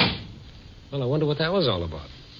Must be as nutty as a candy bar. Just heed, mister, you don't... Yeah. Can I come in now? Oh, not yet. Has Lucky gone yet? Yeah. And who are you talking to? Oh, myself. It's getting me, too. Okay, come on in. What's getting you too, Randy? This house. Next, I'll be hearing things. You don't believe me? Oh, sure. I believe most of it happened. The rest was the product of fear and panic. What about this Henrietta, what's her name? Etta? What about her? Think she'd know anything? If she doesn't, it's not her fault. She tries to keep an eye on everything. Well, maybe I should get my stories from her. That's a gal I want to see. Come on. Not me. I wouldn't be caught dead. Yeah. All right, you make some coffee. I'll be back.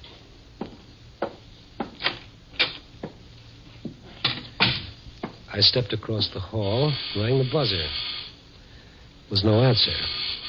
I rang again several times. I knocked, and I waited. And then I heard it. It sounded like someone in trouble, someone moaning. I put my shoulder to the door. At the same time, I tried the knob. The door opened to my touch, and I almost fell into the room. There in the center of the floor swayed a little white-haired lady, and she was singing. In her hand, she held a typewritten note. When she saw me, she smiled pleasantly. Hello? I'm sorry to break in like this. I rang. Well, come in. I see you got a note, too. What? That note. This. Oh, yes, isn't it exciting? Here, see? I know your secret. What? I know your secret. Speak up, young man. Don't be afraid of me. I know your secret. Oh, you do? Then you must be the one who sent this. Do you have one? Oh, dear. Just a minute while I fasten my aid. Now, what did you say? Do you have one? You needn't shout, young man. I can hear perfectly well. Now, what is it you want to borrow? Do I have one what? Do you have a secret? A secret? I thought you said you knew. All right, look, let's start over. Now, I walked in. You were holding a typewritten note in your hand which said, I know your secret. I read the note. I did not send it. That clear? Why, yes, it seems so to me. What is it you don't understand? Miss, Dietz. Miss Dietz, do you have a secret? Young man, I am 60. That is 58. I taught school for more than 25 years. I am not deformed nor disfigured. There are those who even call me attractive.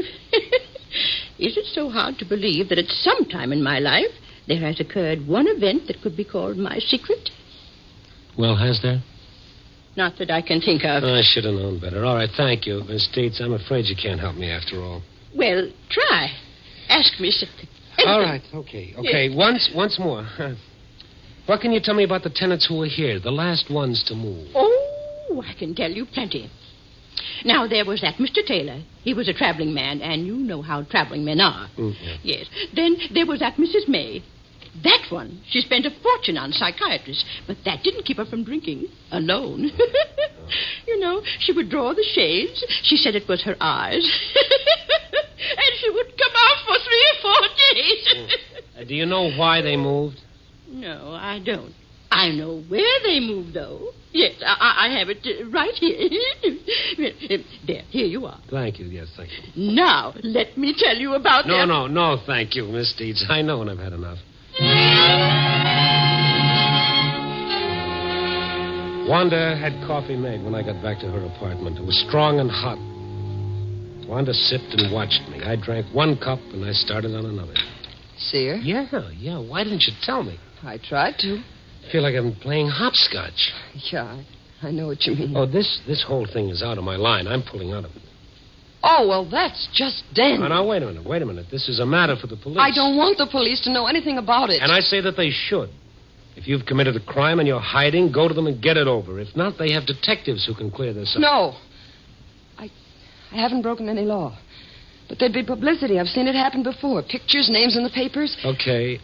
All right. It's your ball game. We'll play your rules. I'll go see what I can find out from the ones that moved.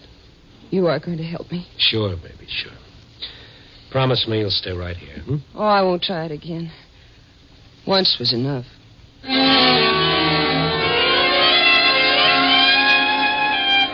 I started with the nearest ex-tenant, Mr. Taylor. He answered my second ring. He was wearing pajamas and street shoes. His body was moving, but his mind wasn't. Yeah, what do you want? Mr. Taylor? Yeah, I'm Taylor. May I come in? Oh, sure, come in. What do you want? I want to ask you about the Walton apartments. Walton? Who are you? Why did you leave the Walton apartments, Mr. Taylor? What are you getting at? Did you receive threatening notes? Yeah, typewritten. What do you know about them? Was that why you left? Because someone knew too much? Take off, mister. I'm not buying. Were there phone calls, too? Calls when no one answered? You don't know when to quit, do you? First notes, then phone calls, now in person. So you're the one. The one what? The one that drove you out? Proud of that, aren't you? You're pretty busy with that typewriter and that phone. Well, now I'll take my turn. Wait a minute. You got that wrong. Oh, you're the one that got it wrong, mister. I shouldn't have moved in the first place. I didn't write those notes. Yeah, I suppose somebody sent you. Well, I don't care which way it is. I got a message you can return. Now, listen to me. I listened long enough. I listened to that telephone, remember? I did not do... You want to back out. Should have thought of that before you rang my bell in the middle of the night. I'm trying to help. Help? Oh, that's a new one. I don't know what you want, but this is what you're going to get. Will you let me explain? Sure. Come back any time. We'll talk about secrets.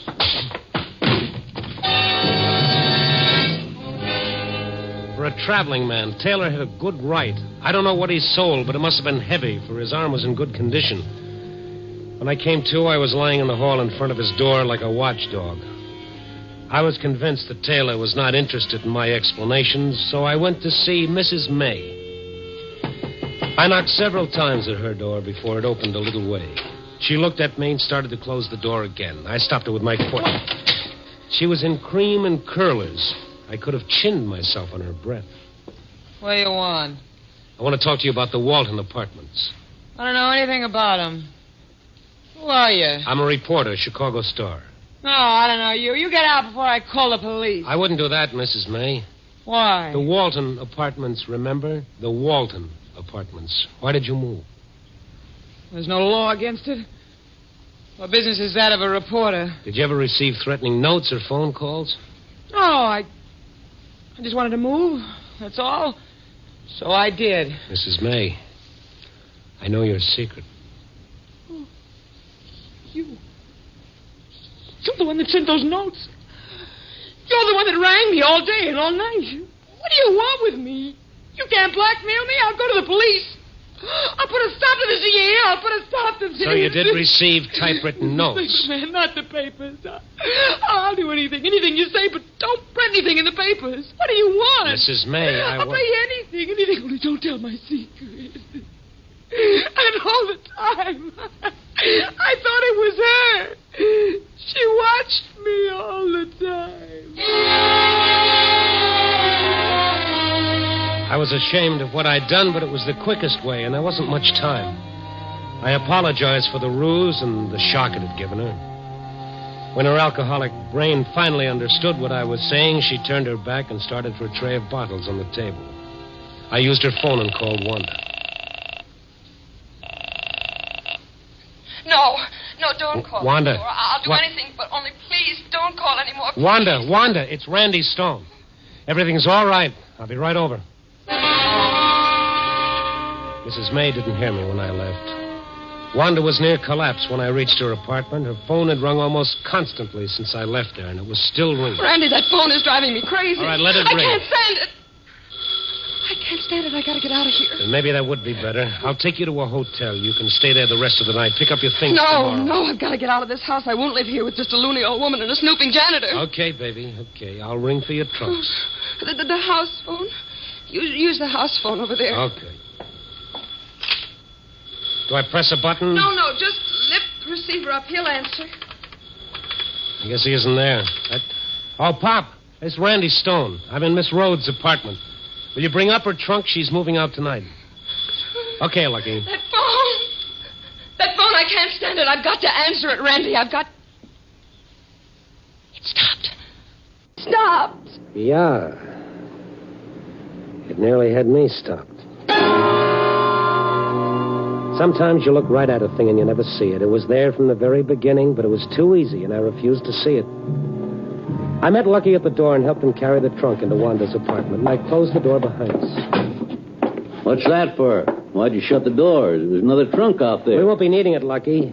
But you said... She's changed her mind. She's not leaving tonight. Well, but you said she was moving. Why do you want to drive the tenants to move? I don't do nothing. It was them, the people, around at all hours, peeping and prying. Are you hiding something, Lucky? You've been snooping, too, just like the others. I saw them down there, and you, too, Miss Rhodes, trying to find out where I hid it. I don't know what you mean. You can't fool me. You found out about it. I saw you snooping in the basement, pretending you was doing your laundry. I know you want to steal it from me. I've never stolen anything in my life. I don't know what you're talking about. What did you steal, Lucky? What did you steal and hide in the basement? I didn't steal it. I found it. Found it? Well, it was the same thing as finding it.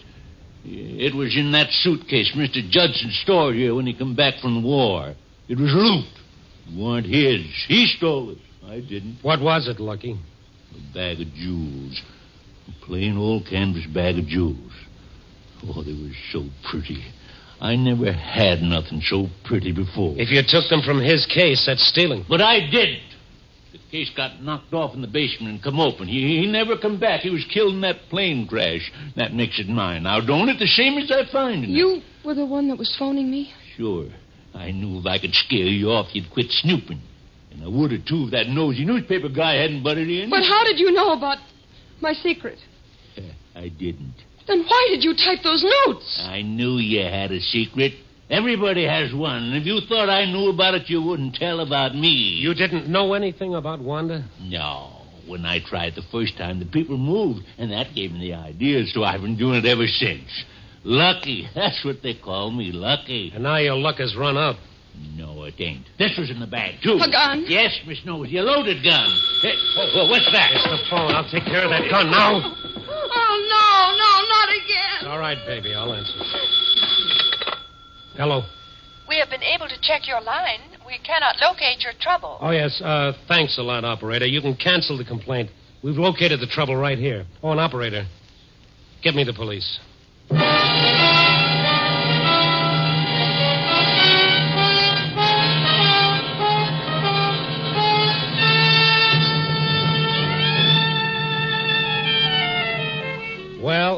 There it is. The story of what can happen when guilt starts eating a man's insides.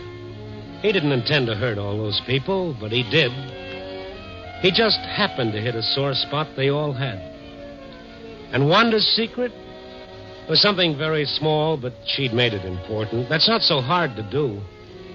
You can hold a dime in front of your eye and black out a whole city.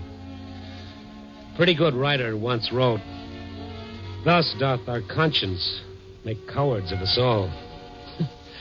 Yeah, I guess everybody has a secret, something they'd rather nobody else knew. That is, everybody except you and me. Yeah? Copy, boy.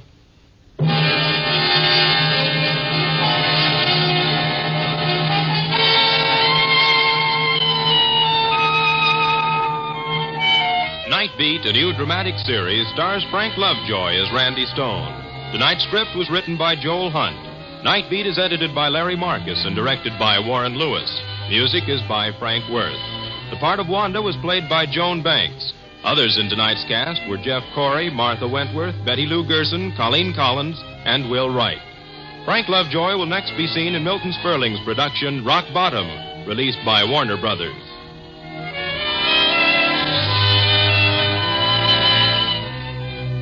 Listen next week at this same time and every week as Randy Stone searches through the city for the strange stories waiting for him in the darkness. The stories that come out of the shadows to find their way into Night Beat.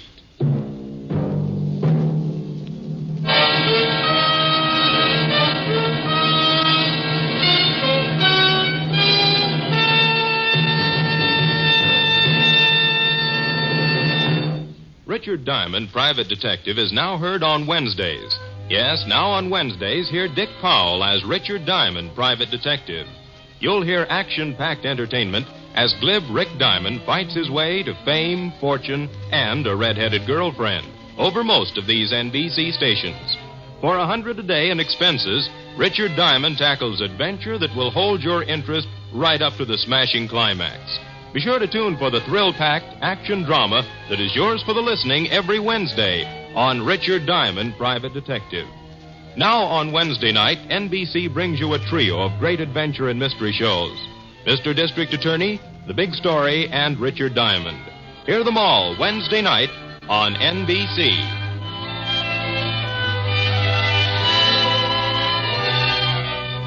Now it's Brian Donlevy and Dangerous Assignment on NBC.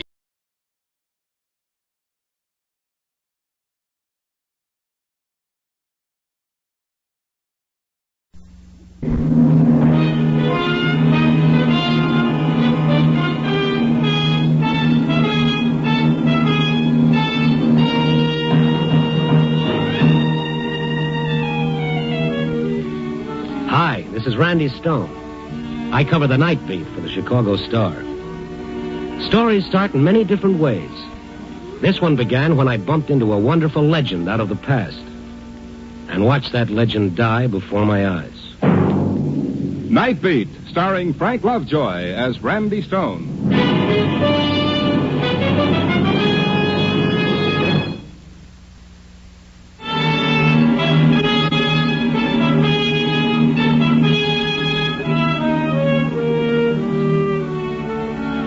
You know, I guess the one thing that makes a newspaper guy like me different from any other working stiff is that while a bookkeeper works with numbers, carpenter deals in wood, and the miner sweats over coal, a newspaper man, well, all he works with is people. What makes them laugh and dance in the street, what makes them cry in the night. But just the same, like most kinds of work, this has its occupational hazards, too. Being a newspaper man doesn't give you... but sometimes it can sure do some lousy things to your heart. It was my night off. I had a date with a little blonde at the information desk. You know, the girl who tells you where to go after you tell her what you're looking for. I finally talked her into going dancing. I was supposed to pick her up at 9 o'clock. Only here it was 8:30, and I was still trying to find a flower shop to buy her a corsage. I'd walked to the edge of Skid Row when I finally spotted this place, a little florist shop in the center of a shabby office building. Looking through the window, I saw a gray-haired old lady pinning a boutonniere on the lapel of a chunky fellow in a shiny blue serge. As I came through the front door, the fellow spun around like he was expecting the worst. Will you hold still so I can get this flower in place? I'm sorry, Mrs. Dunlap. I'm expecting somebody. I thought maybe this fellow might be the one. All right. Now, you just stay quiet. I'll be with you in a moment, sir. All right, there's no hurry at all. There now. Isn't that beautiful? My husband set it aside especially for you. Tell your husband thanks.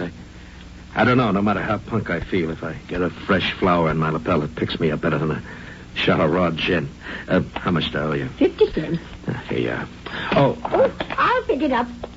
You seem upset tonight. This person you're going to meet must be quite important. Yeah, he sure is. He's the man who's going to put me out of my misery. What? Sure. Tell your husband next time I need a flower, he better make it a nice white lily. Goodbye. That fella's sure upset. Oh, poor Tom Paxton. I've seen him like this before. He's just had a wee bit too much to drink, I'm afraid. Tom Paxton? No. Huh? The rose in his lapel used to be his trademark. Oh, do you know Tom? Well, if he's the same one, I was never that lucky. Best I could do was worship him from a distance. Worship Tom? Yeah, that sounds crazy, doesn't it? 10 years ago, when I was in college, Tom Paxton was the greatest football star we'd ever had. He was one of the greatest in the country. He was a legend. Oh, well, it can't be the same man. I don't know. Once you get over the shock, the resemblance is there, and that rose in the lapel. I don't know, lady, but I'm going to find out.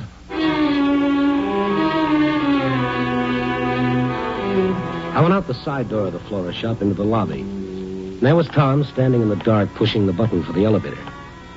As I came up to him, he spun around again like it was part of an act that he always did on cue. Are you following me? Well, yes. You weren't just shopping for flowers there, were you? Hmm? If you're Dixie, all right. Don't play games with me. I'm tired of running away. I'm half bats. How much of it can I take? Now, look, I'm Randy Stone. I heard the woman call you Tom Paxton. When I went to college, there was a Tom Paxton who was just about the greatest football player who ever lived. What are you talking about? You got me mixed up with 3 other guys. Well, this Tom Paxton was always sporting a flower in his lapel. There's no law against that, is there? Now, go on. Get out of here. Let me alone. While we were talking, the light over the button of the self-operating elevator flashed on. The elevator was coming down. Well, if Tom Paxton didn't want me to bother him, I couldn't twist his arm. I turned to leave just as the elevator doors opened. Only instead of Tom stepping in, somebody else stepped out. I was waiting for you, Paxton. You're Dixie, aren't you? Come again? Aren't you? Sure, that's what I got this southern accent. Now, listen to me. Come on. Somebody wants to see you. Why doesn't the syndicate give me a break? Why don't they give me a chance to pay up? I said come on. Now, wait a minute, Buster. You ain't invited, sport. This is one of them small affairs. Paxton, this gun in my pocket, it ain't one of them gadgets you pull the trigger and a cigarette pops out. Come on.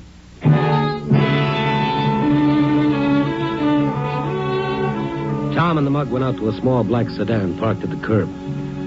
As the car raced down the street, I ran across the lobby into Dunlap's flower shop and called the police. When the squad car arrived, I told the boys what little I knew.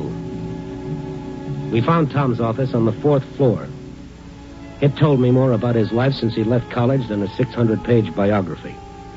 A battered couch, a filing cabinet with nothing filed away except a half-empty bottle of gin, and a beaten-up desk that gave up a couple of old racing forms. And then on the wall behind the desk, I saw something that really grabbed my heart. A picture of the college football team, with Tom right in front with a pigskin in his arms, smiling defiantly like nothing bad could ever happen to him.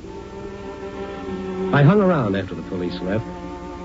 The picture made me feel low. I wondered how many beatings you had to take to go from All-American to Skid Row to maybe the county morgue. Then the office door opened, and Tom was standing in the doorway. Only he looked different. He didn't seem to be so frightened anymore. Well, I hear there were cops all over the place. What are you trying to do, get me some publicity? Did Dixie give you a stay of execution? No, that wasn't Dixie. Just one of Frank Burr's tough guys. Burr, the big-shot Politico? Yeah, that's right. Had a little assignment for yours truly. Oh, yeah? How many times do you have to vote for him? No, it's nothing like that. I'm going to conduct a little investigation. So you remembered the old halfback, huh? I thought you didn't know what I was talking about. Oh, well, I had a lot on my mind downstairs. Wasn't in any mood to chew the fat. Yeah, what are you doing these days? I work on a newspaper. Oh, is that so? Oh. Well, me, like you see, I went into the investigating game. It's not much of an office, but if big shots like Burr come to me, I guess it's not so bad, huh? No, I guess not. Say, this fella Dixie I mentioned, I don't want you to get any funny ideas about him. I just gambled a little over my head, like anybody does now and then. Well, I owe the syndicate a few $1,000, so they think they can scare me by putting their hatchet men on my trail. Only if you remember Tom Paxton, no, he don't scare so easy. Right? That's right. Now, that reminds me, I better call the boys right now and tell them I'll settle up at the end of the week. I don't want them losing any sleep on my account. Well, I'll be going, Tom. No, kid. Stick around. I'd like to talk to you, kid.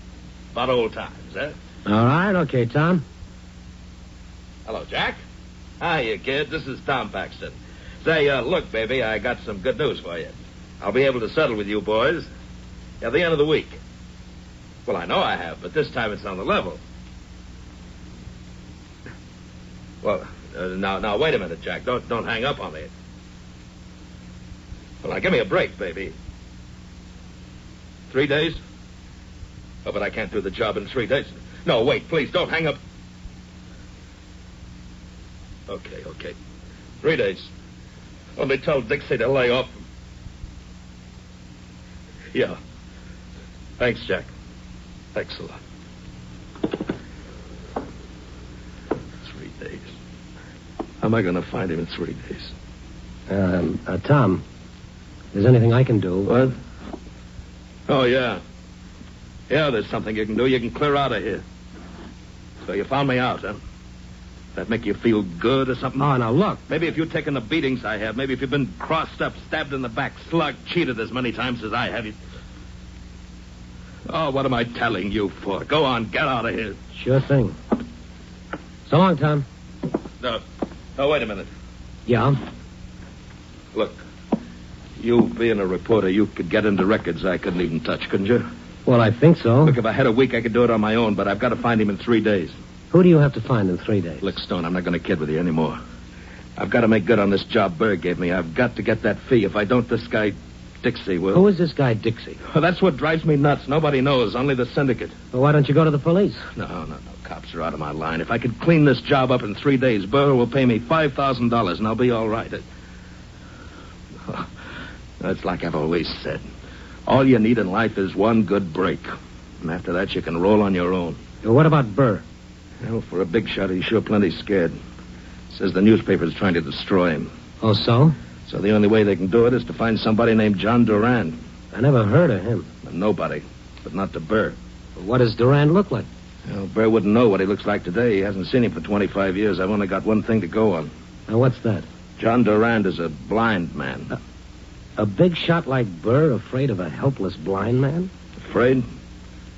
Burr's as frightened of that blind man, John Durand, as I am of my unknown pal, Dixie.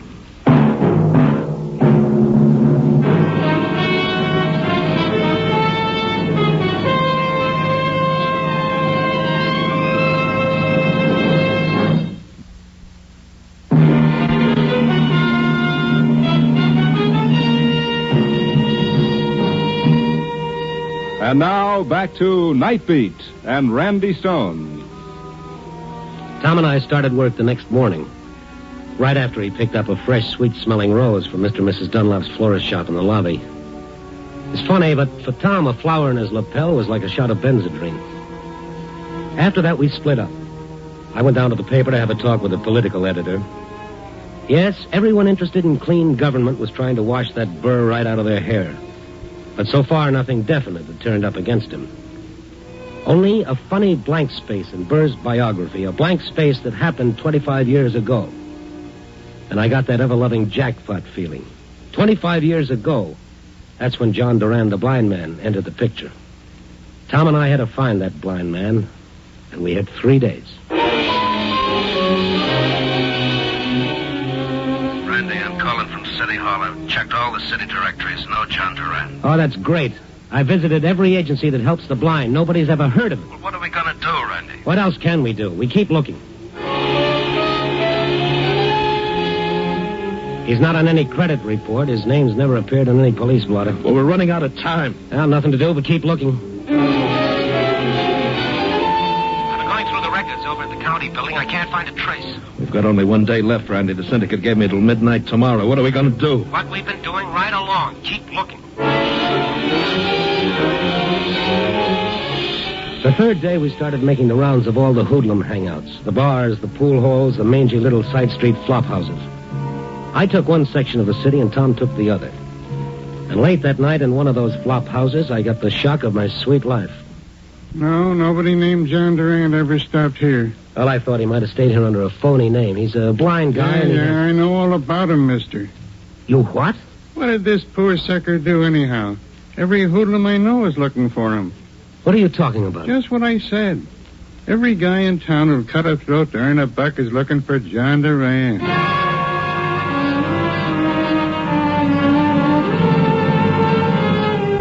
It was after 9 p.m. when I got back to Tom's office to break the news to him. Poor guy, he thought Burr had given him an exclusive assignment. And all the time, Burr had set up a private manhunt. He'd unleashed every mad dog in town to track down John Durand. When I got to the office, the door was open, but Tom wasn't around. I sat down to wait for him, and the phone started ringing. Hello? I'd like to speak to Mr. Paxton. Well, he's not around right now. Any message? Yes, this is Frank Burr calling. Oh, yes. You can tell Mr. Paxton that he can stop his search for John Durand as of now. Does that mean you found him? Oh, you know about it, eh? Oh, yes, I'm helping Paxton. Did you find Durand? No. But I know where I can find him when I want to. I see. Well, then I guess that winds things up. Yes. Tell Mr. Paxton, will you please? Yeah, I'll look, as long as it's all over with. Why have you been so anxious to catch Durand? After all, he's only a blind man, and I... Mm-hmm. I'll ask a silly question. You get a silly answer. I had just hung up the phone thinking, poor Tom, now there's no way out for him. His 3 days were just about all washed up. Now there was nobody left but his friend Dixie. And then, like I'd said a magic word or something, the door to Tom's office started slowly opening. Tom came in leading a little old guy with smoked glasses and a white cane. Tom, you found him. You found Durand. I should be so lucky. No, this is Mr. Graham, one of the directors of the Institute for the Blind. Hello. How do you do? I'm going batty, banging my head against walls. I figured maybe Mr. Graham might give us a lead. Oh, Mr. Graham, this is Randy Stone. How do you do, sir? I hope I can be of service. Oh, thank you, but I'm afraid it's too late, Mr. Graham. Too late? What do you mean? Oh, Bird just called. He's found Durand. You can forget that $5,000 fee. You're, fired. And Dixie comes into the picture again. The syndicate gave me only until tonight. Yeah, excuse me while I make a call. Who are you calling? About 2,000 cops. Hang up the phone, Randy. What are you talking about? You need them now. Hang it up. Don't be nuts. All right, I'll hang it up for you. Now, what's that for? Calling the cops. Big deal. Maybe it would delay my trip to the morgue, but if that's the best I can get, it's no soap. The cops would protect you? Sure, for a week, 2 weeks, maybe even a month. But then what? Dixie would still be waiting. He's never missed an appointment. They'd pick him up before he reached you. There's a couple of small laws about killing people. How would they pick him up? They wouldn't even know who to look for. Gentlemen, I seem to be intruding. If one of you will lead me to the elevator, Oh. You lead him, Randy.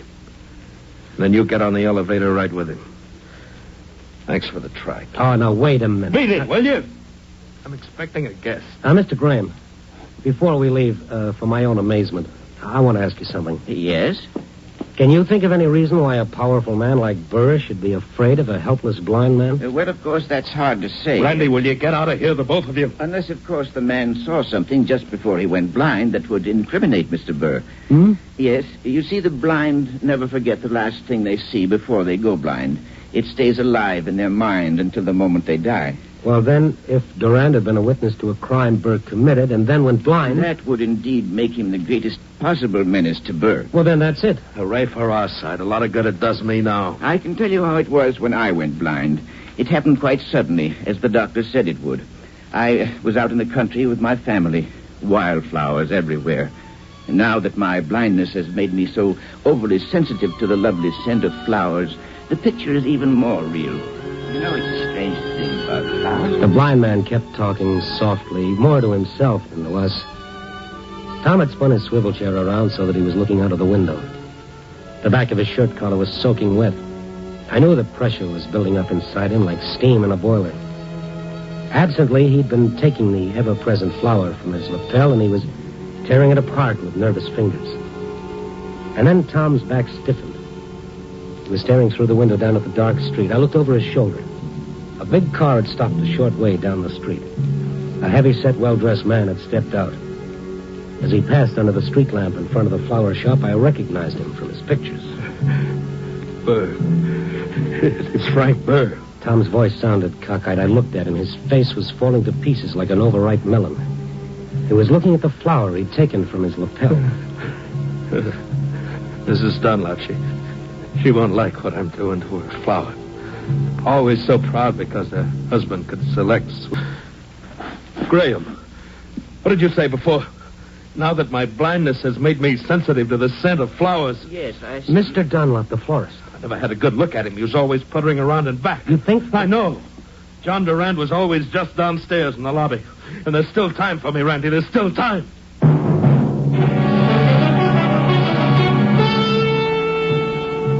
As Tom raced for the door of his office, he pulled a gun out of his coat. I followed him.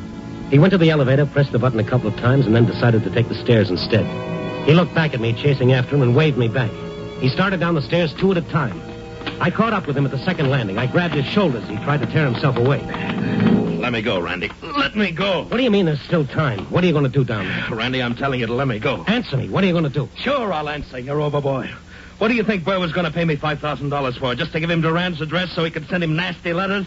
No, there was one other little item I didn't tell you about. I not only had to find Durand, I had to make sure nobody else found him. I had to kill him. Oh, Tom, you're kidding. A helpless blind man? Oh, Burr thinks I'm the man for the job. He told me I was the ideal choice. Tom, you're not that kind of a man. Who says so? You think this is still the old football team with a lot of nice rules so nobody gets hurt too bad? This is a jungle, Rover boy. It's dog eat dog all the way down the line. Now let me go. No. I said let me go. He broke away and took off the stairs again. But Tom had put on a lot of fat since college days, and walking the night beat had kept me lean. I caught up with him just as we reached the lobby. Randy, I'm telling you to lay off of me. Now leave me alone. You're going to listen to reason. All you need is one good break. Well, this is mine, and I'm going to take it. Now let me go. You're crazy. I can't let you do it. You'll have to let me do it, Randy. You're just going to have to let me do it. Tom brought the gun barrel down on my head. My knees turned to ginger beer. I reached for the wall to keep from falling, but the wall fell right with me. I tried to cry out, but all I could manage was a wheeze. Helplessly, I watched Tom with the gun still in his hand go through the lobby entrance into the florist shop. Oh, Tom. What on earth are you doing with that gun? At that moment, the front door opened, too, and Mr. Burr came into the shop also carrying a gun. Don't do that. What a spot for a chorus of Auld Lang Syne. What's going on? Mr. Paxton, what is this? Is the job still mine? A smug little smile crossed Burr's face as he put his own gun away. Sure, why not, Paxton? A deal's a deal. He's in fact working on his flowers.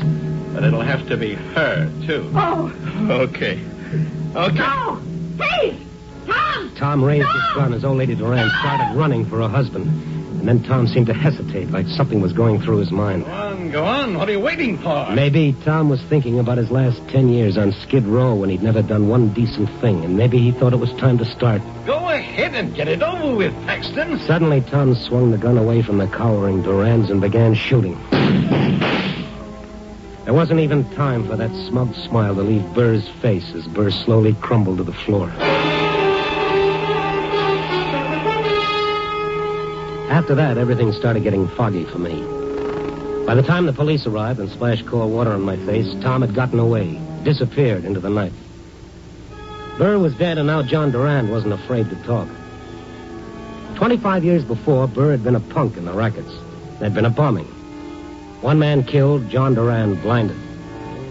And the picture Durand carried in his mind, the last thing he saw before the lights went out forever, was Burr throwing that bomb. After that, Durand was afraid Burr had tried to finish the job, so he changed his name and went into hiding. I told the cops about the gambling syndicate that had been hounding Tom, and they went after the boys. And all in all, it was quite an evening. Then around 3:30 in the morning, while I was sitting up in my office trying to bat out my night beat story, my telephone started ringing. Yeah. Randy, this is Tom. Tom, hey, where are you? Never mind, I'm okay. I Just wanted to let you know. You were pretty good to me, kid. Listen, every cop in the city's looking for you. Well, they can look until Christmas. It won't do them any good. I've got a hideout that they couldn't find with radar. How come? It's like I've always said. All you need is one good break. I got mine right out of a clear blue sky. Hmm? Yeah, real square. Met him at a bar. Didn't know where to turn. This guy buys me a drink. Says I look like I could stand a good meal and a place to sleep. He thinks I just blew into town and I'm down and out. Now he says I can stay here as long as I like. He's in the next room, so I gotta make this call short. Tom, I tell you, you're crazy for hiding out. The police will give you a break. Now, says who? I'm telling you they will. And even if they did, what about the syndicate? What about Dixie? There isn't any more syndicate. Most of those hoodlums are already sitting in jail. What? Dixie, too? No, but they'll have him soon enough. Now they've got a description of him. They know who to look for. Look, I gotta hang up. This guy's liable to pop in any second, but just for the records, what does Dixie look like? He's an ordinary fella. He wears glasses even. He's got gray hair. Looks more like an insurance man than a hoodlum. Dixie looks like that. The only two distinguishing marks, according to the police, is that thumb is missing from his left hand. Randy, has he got a white scar under his eye? How did you know that? Look, Randy, the guy that took me to this hideout, the guy that gave me the break, he's Dixie. What? Where are you? Quick, tell me. Oh, he's coming, Randy. Tom. No. No. No. Tom. Operator. Yeah. Like Tom always said, all you need is one good break.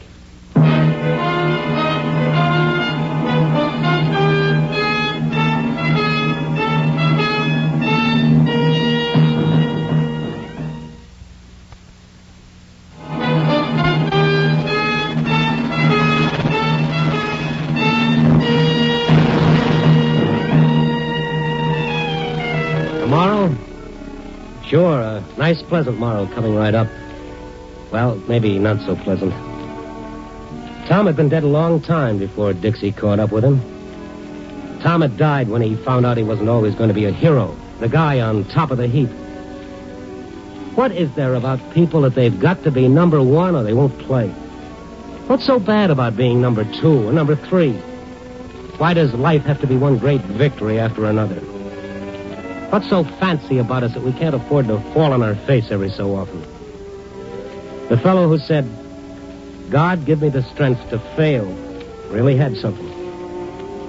And besides, not making the top of the heap has its compensations, too. It's a lot less lonely down here among us also, Rand. Copy, boy.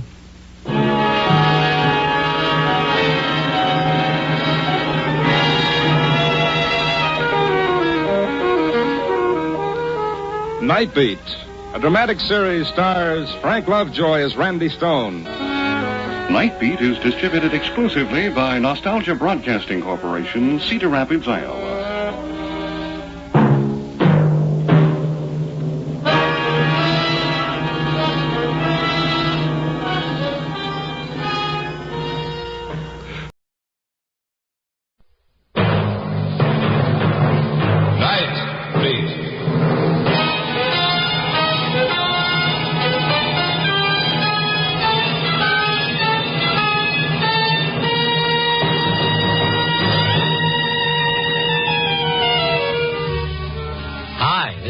Stone. I cover the night beat for the Chicago Star. My stories start in many different ways.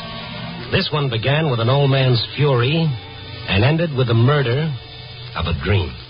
Night Beat, starring Frank Lovejoy as Randy Stone.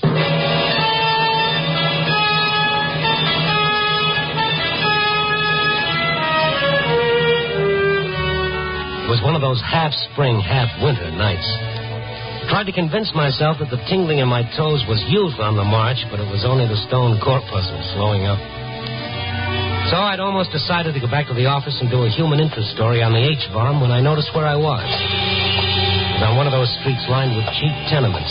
In front of one of them, a taxi stood at the curb. The driver was shaking his finger under the nose of an old man who shivered in his shirt sleeves. I moved closer. I tell you ain't going no place, Bob. You're going to bill us 6 bits. It's on the meter. But I will pay you as soon as I can. Sure. 10 to 1. You ain't seen 6 bits in the last year. But you must take me to where I want to go. You must. You ain't getting back in my hack. But you've got to take me. I am going to get... Okay, I asked you nice. Hey. Come on, take it easy, both of you. This ain't none of your business, mister. I heard you arguing. Please, it's getting late. I've got to go. You ain't going in my cab. Why not? What'd he do? Now, look. Since you stuck your nose in okay, I'll tell you. He gives me a call when I'm cruising. I pick him up. He gives me an address. I get almost there, and he tells me to come here. Here. Well, what's wrong with here? Mister, look at this crummy joint. Look at the guy. No hat, no coat. He gets out, I ask for the 6 bits, and find out he's got no dough. Oh? Is that right? Yeah, but he will get paid. I will get some money. Sure, he'll win a sweepstakes, but I can't wait. Here. Here's your money. Huh? You paying for it? Yeah, I'll pay for it. That make everything all right? I will give it back to you someday. I'll give it back, but don't... I'm practically in St. Louis.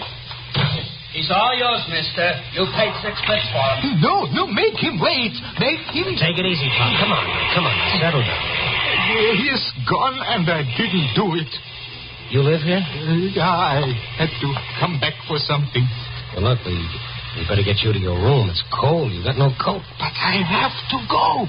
You see, I must kill Miss Gleason. That's what he said. He had to kill Miss Gleason. But somehow I couldn't take him seriously. He looked too gentle, too human. Anyway, he let me take him up 4 flights to an attic room. He opened the door, he turned on the light. He hesitated for a moment, and then... I'm sorry, there's no chair. That is one you can use. Oh, forget it, Pop. My, you got a lot of stuff in here. Yeah. Paints, brushes, canvas, they're yours? Well, yeah, you see, I paint. Oh, an artist? No, I'm afraid I'm not worthy of being called that. But you did all these paintings. Oh, yeah. Everyone? Ever sell any of them? No. Oh, I see. No, you don't. I didn't paint them to sell. Painting became the only way I could speak. The world is not a very nice place sometimes. But I could change that by a bit of color. The stroke of a brush, the... Go on. Yeah. I'm not mad, am I? Well, that depends on how we define madness, Mr. Wyman, Alfred Wyman. You spent a lot of money on all this, Mr. Wyman. Every penny. And you didn't have 75 cents for that cab? I would have paid him. He could have had a picture. Look, you take one. Here's one I finished just last night. Well, Do you like it? Well, I'm no judge of art. But you must be. You are the only person who has never laughed. Not like Miss Gleason. Oh, yes, Miss Gleason. You remember what you said downstairs? Yeah. I don't think you meant it. I did. Then, don't you see, Mr. Stone, Randy Stone. Go ahead. What were you going to say? I wanted to punish her. She had me discharged because I knew what she did. Only I knew it, Mr. Stone. And what did she do? She killed Vincent. What's that? I know she did. She killed him and put him in the basement. What are you talking about? That is why I wanted to kill her. Why didn't you go to the police? The one would take my word against hers. Look at me. Where is she now? Her home. I was going there. To kill her? Yeah. Where does she live? Why? Well, I'd like to talk to her. You don't believe me, do you? Well, I'd like to get a few things straight. No, please believe me. She killed Vincent. She'll say she didn't.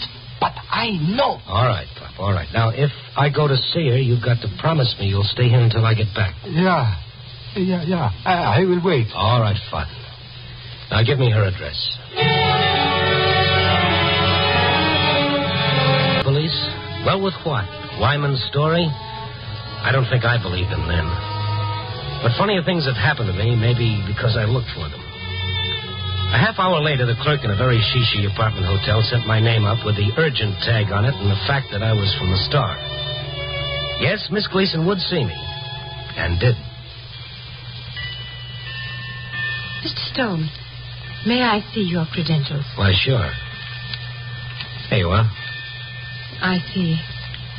Just why are you here? I told you. About Vincent. I don't know of Vincent. And I Ever know anyone named Alfred Wyman? Alfred Wyman? Yeah, that's the name. What has he got to do with this? Everything. He told me about Vincent. Why, he's mad. A lunatic. Is he? Miss Gleason, when I first saw him, he was on his way here. Here? He was coming here? That's right. Now, maybe you'd like to talk about Vincent? Suppose you talk about him, Mr. Stone. You seem to know all about it. Wyman told you, didn't he? You're a very cool person, Miss Gleason. Do I have any reason to become hysterical? Oh, some people would think murder was reason enough. You said murder? Yeah. Just exactly what did Wyman tell you? That you killed Vincent. And did he tell you what became of Vincent? Yeah. You, put him in the basement. And now that you have all the facts, what do you intend to do about it? Well, call the police. Oh, of course. That's the logical thing to do, isn't it? But, Mr. Stone, there's the phone. Call the police. You seem very sure that I won't. Go ahead. Oh, thank you. Oh, before you're connected. Yeah. Have you thought that all this may make you look ridiculous? Meaning what, Miss Gleason? Put down the phone, please, for a moment. Now what? Since you seem to have concerned yourself with this, you may as well continue. If you want to, that is. Do you? What's on your mind, Miss Gleason? I want you to come with me. Where? Are you afraid, Mr. Stone? Of what? Maybe of what you'll find out.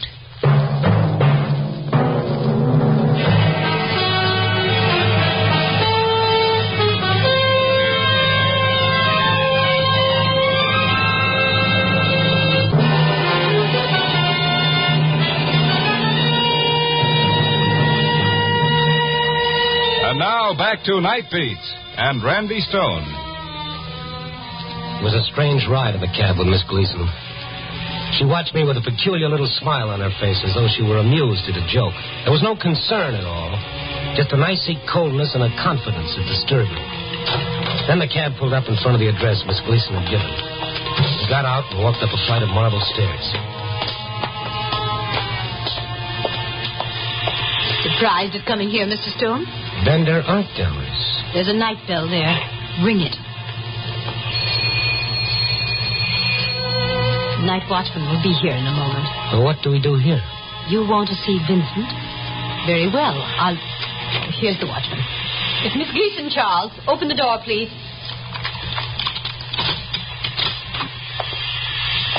You forgot something, Miss Gleason?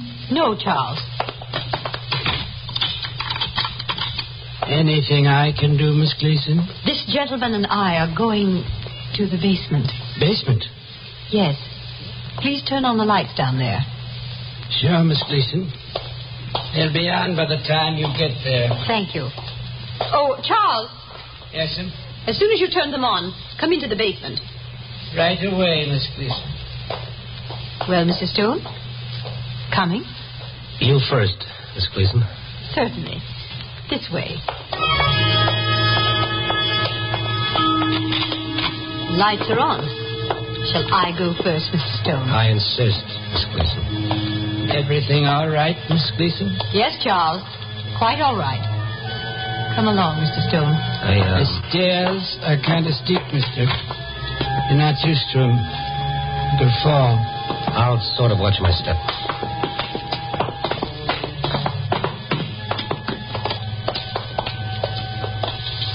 You want me to stay, Miss Gleason? For a moment, Charles. Well, Mr. Stone, what do you see? The basement. Anything else? No, nothing. You're not looking in the right place, Mr. Stone. Over there to your left, on the floor. What is all this? Leaning against the wall. That picture? Go over and look at it. Can you read the signature on it? It's a print. A cheap print. But read the signature. Vincent Van Gogh.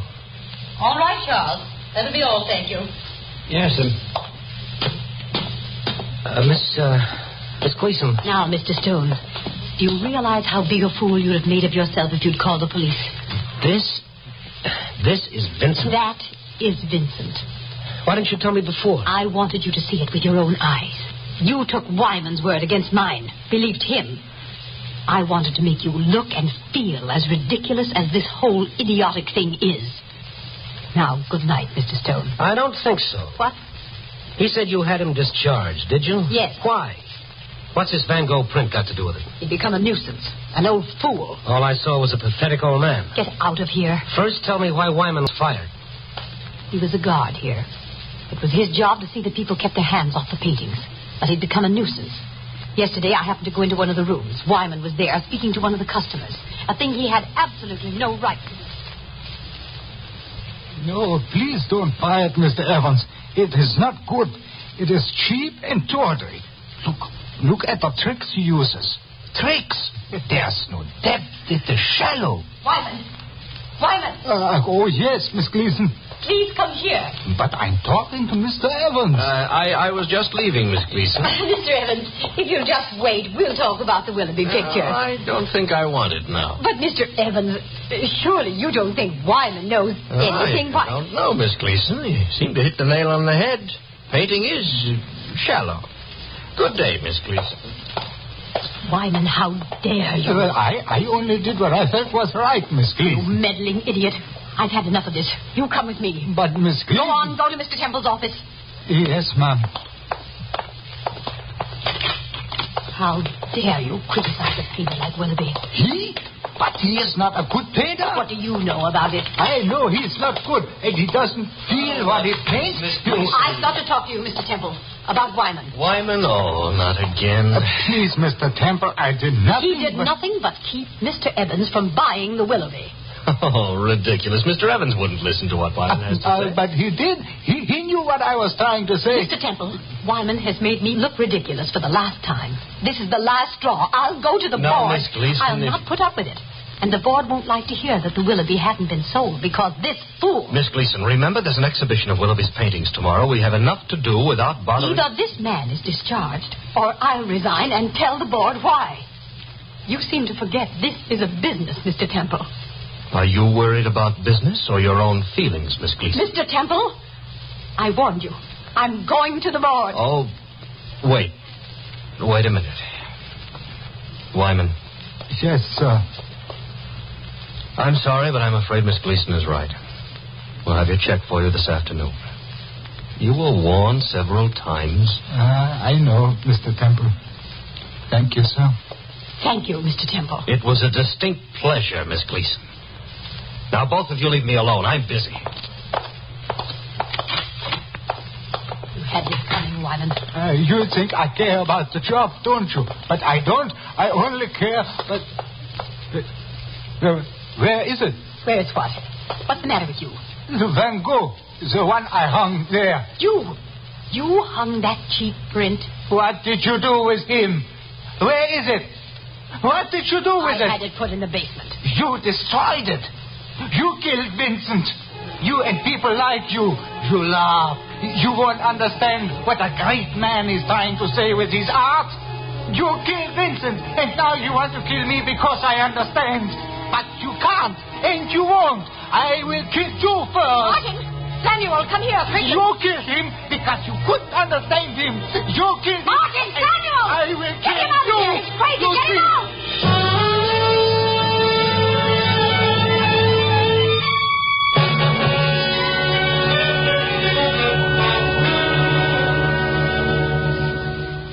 That's all there is to it, Mr. Stone. Mm-hmm. That's all, but what happens now? How do you mean? Well, to Wyman. You call him a lunatic, maybe he's not. Maybe he's just sick, but he can be cured by sympathy and understanding. Why don't you try those, Miss Gleason? I don't care to discuss it anymore. Just a minute. You know what he does? No, and I care less. He paints. He painted? Yes, every night. His room is filled with paintings he did because they made him feel good. Masterpieces? I don't know. I guess not, but that's not the point. What is the point, Mr. Stone? The point is he was lonely, and he made a world of his own, and he lived in it. He did those paintings because they were his only expression. They took him out of a bitter and unfeeling world that rushed past him too fast for him to share in it. And maybe he's right, Miss Gleason.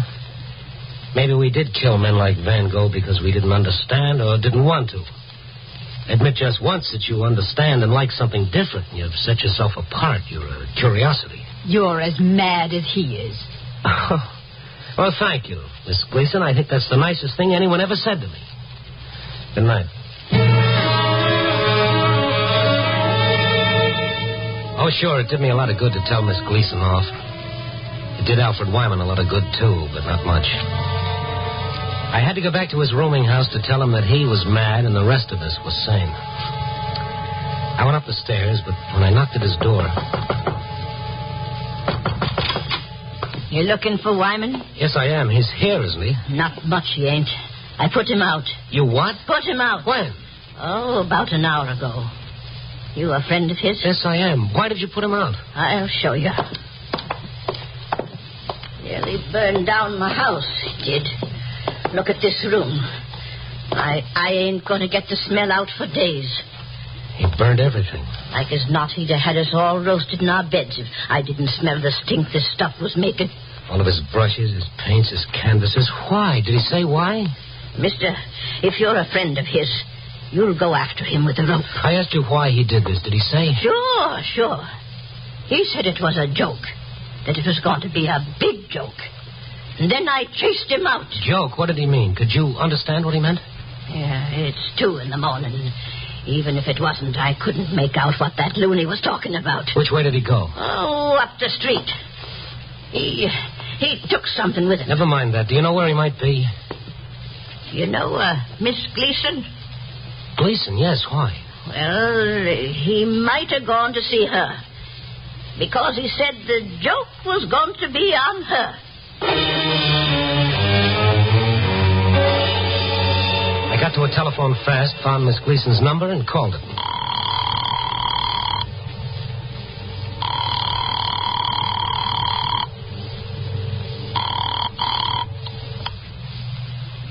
Hello? Miss Gleason? Yes? Who's that? Stone, Randy Stone. What? Mr. Stone, I'd like to know... Just a moment, listen to me. Are you all right? Beyond the fact that I'm rapidly growing to hate you, I am all right, yes. Now, will you please... Please listen to me. I can't find Wyman. Isn't that too bad? I'm trying to tell you he might be on his way to see you. See me? Why? I don't know, but if he shows up there, You won't get past the clerk downstairs. I'll keep your door locked. I usually do, and I look under the bed. Please, Miss Gleason, this is serious, or it might be. Are you trying to say that ridiculous old fool will try to harm me? Yes. If you want it straight, yes. Did you hear me? I certainly did, and I think it's nonsense. Now I'm going to hang up. Miss Gleason... I'm going to hang up, but before I do, there's one more thing. Please make a determined effort to live your life without me. Goodbye.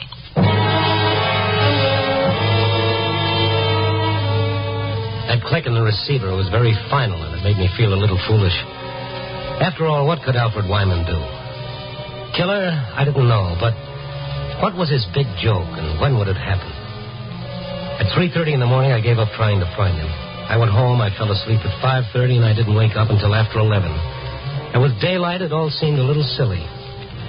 But like the proverbial sore tooth, I had to bother it. I put in a call to Miss Gleason. She wasn't in her apartment. So I headed for the one place I hated to go to, the Bender Art Galleries. I had a funny feeling I'd learned something I didn't want to learn. There was a strange excitement there. People milled around, pushed together in little groups. I looked around for Miss Gleason. She wasn't there. And then I saw Charles, the night watchman. I went to him. Charles? Yes, sir? Oh, you're the man. Yes, that's right, last night. Look, where's Miss Gleason? Why? Where is she? Miss Gleason is in the basement. Where's Mr. Temple's office? Right there, sir. Back door. Thank you. course. We're doing all we can now to let you know. Well, goodbye. Mr. Temple. Yes? Oh, who are you? Randy Stone, Chicago Star. Well, there's nothing I can tell you now, so please wait outside with the other newspaper men. Why, what's happened? Well, where were you? Well, where's Miss Gleason? Where is... Mr. Temple, You. Oh, Miss Gleason, I never thought I'd be glad to see you, but I am. Now, what the devil is going on? Miss Gleason, did you... Yes. The Willoughby painting was in the basement. Someone took it there. In the basement? The Willoughby?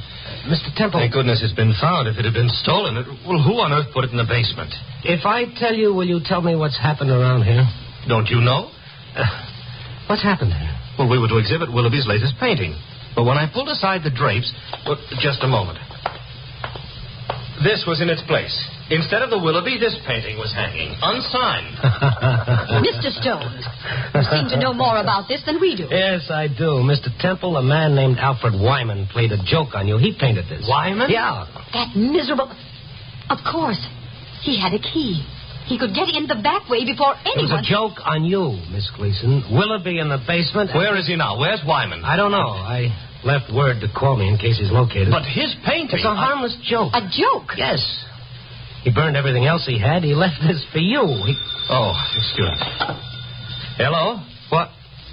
Oh, yes. Yeah, for you, Mr. Stone. Oh, thank you. Hello. Yeah? What? Oh, all right. Thank you. What is it, Mr. Stone? That idiotic old man has made us a laughing stock with his daubing. He's got to be confined. I wouldn't worry about that, Miss Gleason. He's dead. Dead? He killed himself. His body was found in the park this morning. Well, I'm sorry, of course. Yes, bitter tears are running down your cheeks. I had no idea he... No, I guess not. Neither did I. Maybe you're not to blame, Miss Gleason. Maybe no one is. Maybe it was just his way of protesting against a world that gets a little smothering sometimes. If you don't mind, I'll go. I'll take this with me. Oh, wait, Mr. Stone. Yeah. Why do you want that painting? Why? I don't know. Is it yours? Well, no, I guess not, but it's well, the then only please, leave it. I never wanted Wyman fired. Now everyone's going to blame me. I was only doing what you thought was right. Yeah, okay. Well, maybe you were. Let's forget it. Well, I can't, Mr. Stone. You see, it wasn't so much the disappearance of the Willoughby that disturbed me. It was this painting. This painting? What about it? Well, it's great, Mr. Stone. Truly great.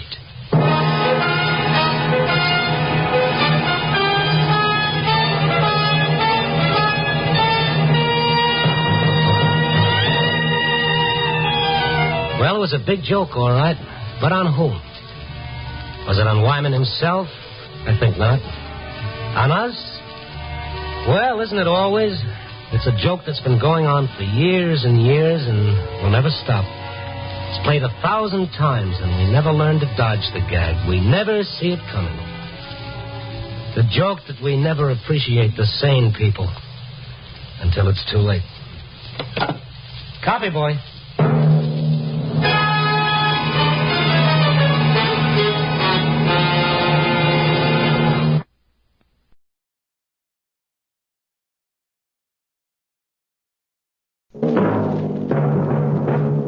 Night Beat.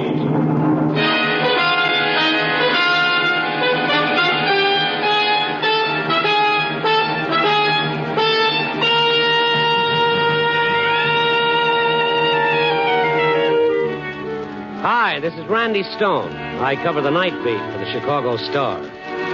Stories start in many different ways. This one began with a girl fighting for her life in the rapids of a rushing stream and ended in the quiet depths of a poisoned cup. Night Beat, starring Frank Lovejoy as Randy Stone.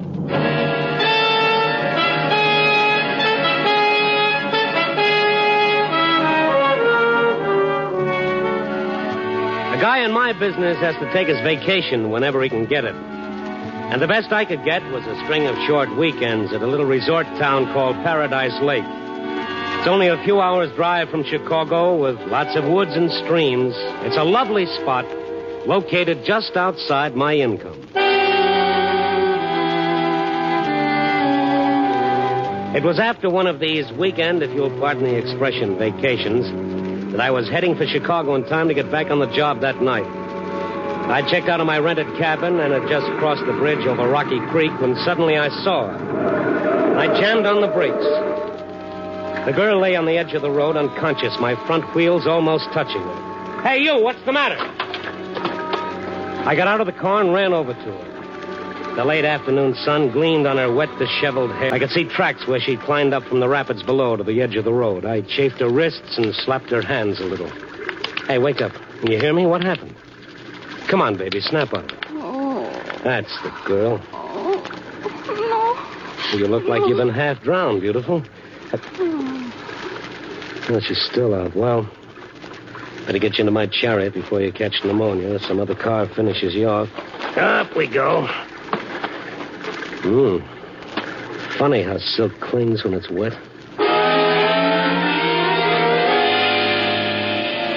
I went back to my cabin. I got her inside and put her on the sofa.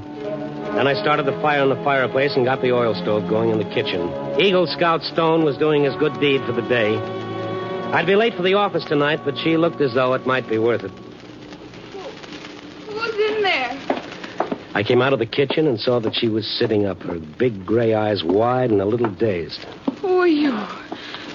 Where am I? The name is Randy Stone. Drink this. What? Go on. St. Bernard would have brandy, but on my salary, you'll have to settle for this. Drink it down. How did I get here? We'll exchange questions later. All right, now, down the hatch. That's the girl. Oh, I'm soaked. Better pull this blanket around you. There. Well, I'll be warm in a minute. No, you're shivering. You better wrap it a little tighter. You can let go. Oh. Oh, yeah. I'll put some more wood in the fire. What's your name? Pat Torrance. What did you do? Slip and fall into the creek? Fall? Now, don't tell me you were in swimming, or is that a new style in French bathing suits? No, I didn't fall. All right, easy now. Now, what happened? I was pushed. You were what? She pushed me. She tried to kill me. The girl got up, one hand at her throat, her eyes wide with frightened memory. The blanket fell away from her shoulders, revealing a lovely outline all the way down. I remember. I was standing on that high bank overlooking the rapids. Yeah? Well, who did it? Who was she? I'd better go. Thanks for... Whoa, no, wait a minute. Whoa, now, take it easy. Get warm first. You'll get sick. I really must go. Francine's probably worrying about what's happened to me. I've got to get back. Francine? Francine Moore. We have a cabin on the lake. Oh, I must have been blind to have missed you all the time I've been here. We just got in today. Oh, I see. Well, whoever pushed you in certainly didn't lose any time, did she? I'd rather not talk about it. Maybe I better drive over to your cabin and get your girlfriend to bring over some dry clothes and then round up a cop on the way back. Oh, no. No, please, not the police. What's everybody got against the police? Why not? Not right now, anyway. I want to talk to Uncle Ben first. Her father. Uncle Ben? Well, he's really not my uncle. I mean, well, he raised me when I was a kid. I owe him an awful lot. Ben who? Mason. He runs the hotel here, Paradise Inn. Wait a minute. You mean Ben Mason's daughter, Margaret? Why would she want to kill you? Because she hates me. Oh, I shouldn't have listened to Francine. She said I might get a chance to rest, to straighten things out in my own mind. Then when we get here, I find Marge already on the scene. Yeah, but, Pat, what makes you think it was Marge who pushed you? Oh, it was her, all right. She's broken up my marriage, stolen my husband, and now she's tried to kill me. Well, beautiful, all I can say is that any man who'd pass you up for Marge Mason is the kind of a guy who would marry Hetty Lamar for her money. Just what did happen? Well, I'd been walking along the creek. Mm-hmm. Francine was busy getting the cabin fixed up, and I was going to the store. When I got to the little footbridge, I suddenly saw Marge standing there. I had no idea she'd be here at Paradise Inn. Why, Pat, darling. Dad said you were here, but it didn't seem possible. You and Francine together. Ed's old girlfriend sharing cabin with you. Francine Moore was never, as you put it, my husband's old girlfriend, and you know it. Really, dear? Hasn't Francine ever mentioned it? Well, no matter. There comes a period in every man's life. But she was just a comma in his. Why, you unscrupulous. How naive can you get? Ed's played the field all his life, and he always will. You never really understood him. I thought I understood you. I looked on you as if you were my own sister. I trusted you. That's what Grace used to say about you. Grace? Yes, dear, Grace Rainey. Another member of Ed's harem. She's here at Paradise Lake, too, you know. Grace Rainey? What do you mean? Oh, Why Dad is she... gave her a job as a hostess at the inn. The same big blonde cow.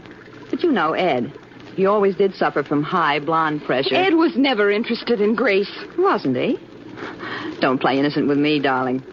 It's really jolly. You, Grace, Francine, and I, together once again in the old hometown. Old home week. All we need is Ed on the scene. And I shouldn't be surprised if he weren't on his way. What? You mean he's coming here? Come now, Pet. How corny can you get? Cut the act. You must have known he was planning to spend a few days here. Why else did you come? To get away from him. From everything that reminded me of him. Oh, please.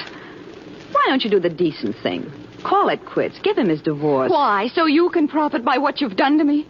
I've tried to be patient with you. I've gone a long ways to try to reason. Keep right on going. Don't ever let me see you again. All right, Pat. If that's the way you want it. But if you insist on clinging to him like a spider just to spite me, you've only yourself to blame if anything happens. What do you mean? Is that a threat? Take it any way you wish. Any way you wish.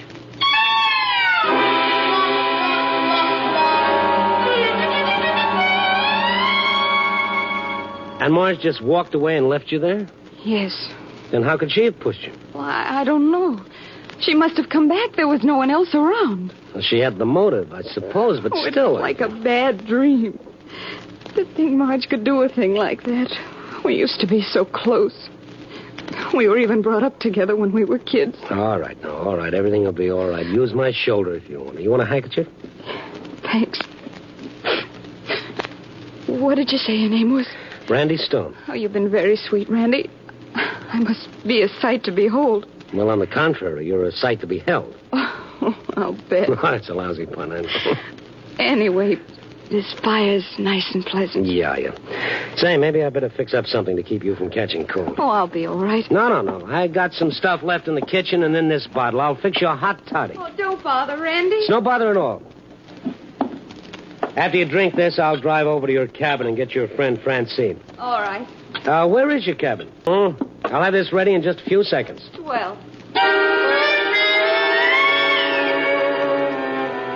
So we had some hot toddy together. I hadn't had all the ingredients, maybe, but at least the essentials were in it, and it wasn't too bad. I got her to tell me something about herself. Her struggles, her dreams, her telephone number. Suddenly I realized how late it was getting. Late? Oh, golly, it is at that. Francine will be frantic. Yeah, not to mention my boss when I get back to Chicago tonight. Your boss? Yeah, the night editor. You mean you're a reporter? Any objections? Yes, you'll put this in the paper. Oh, why not? Oh, you mustn't. It'll hurt Uncle Ben. If he finds out what's happened between Marge and me, he'd be terribly upset. Yeah? Well, now, look, dollface, you just watch your step and make sure you don't get any free publicity yourself in the obituary column. That'd really upset dear old Uncle Ben. Now, you sit right here until I get back. If Marge or whoever it was who pushed you in catches you alone, there's no telling what might happen.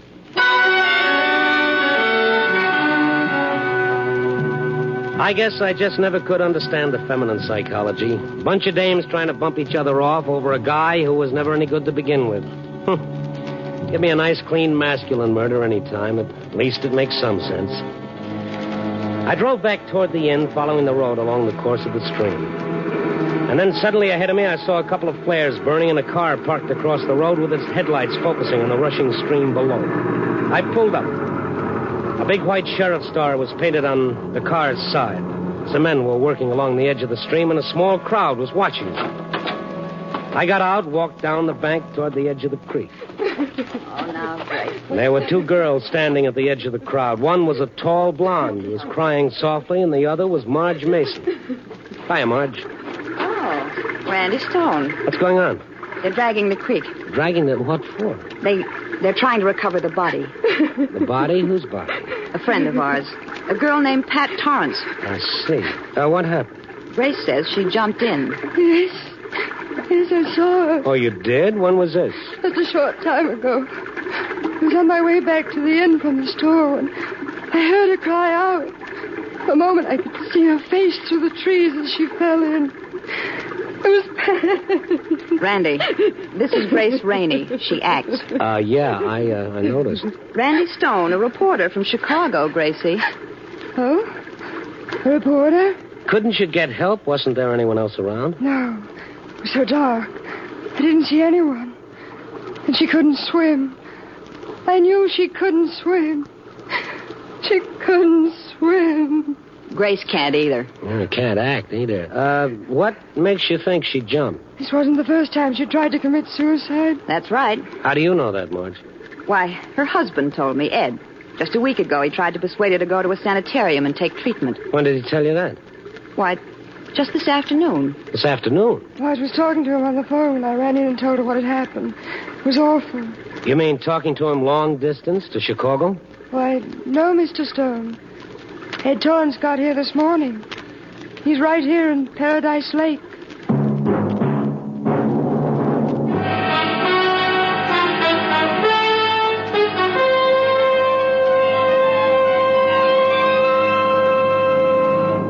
NBC is bringing you Night Beat, starring Frank Lovejoy as Randy Stone. Gloom becomes a thing of the past on Tuesday, September 19th over most of these NBC stations when genial Art Linkletter returns to prove once again that people are funny. Check your blues at the door because there's no room for them in the merriment when the fortunate prize-winning contestants go through a wide variety of mad antics on People Are Funny. That date, September 19th.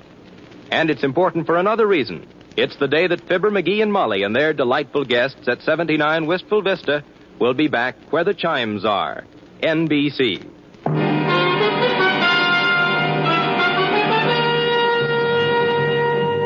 And now back to Night Beat and Randy Stone. Well, the police started dredging the creek at Paradise Lake for the body of Pat Torrance after her friend Grace Rainey said she'd seen her jump in. We stood around watching them search for the body, Grace and another of Pat's one-time gal friends, Marge Mason.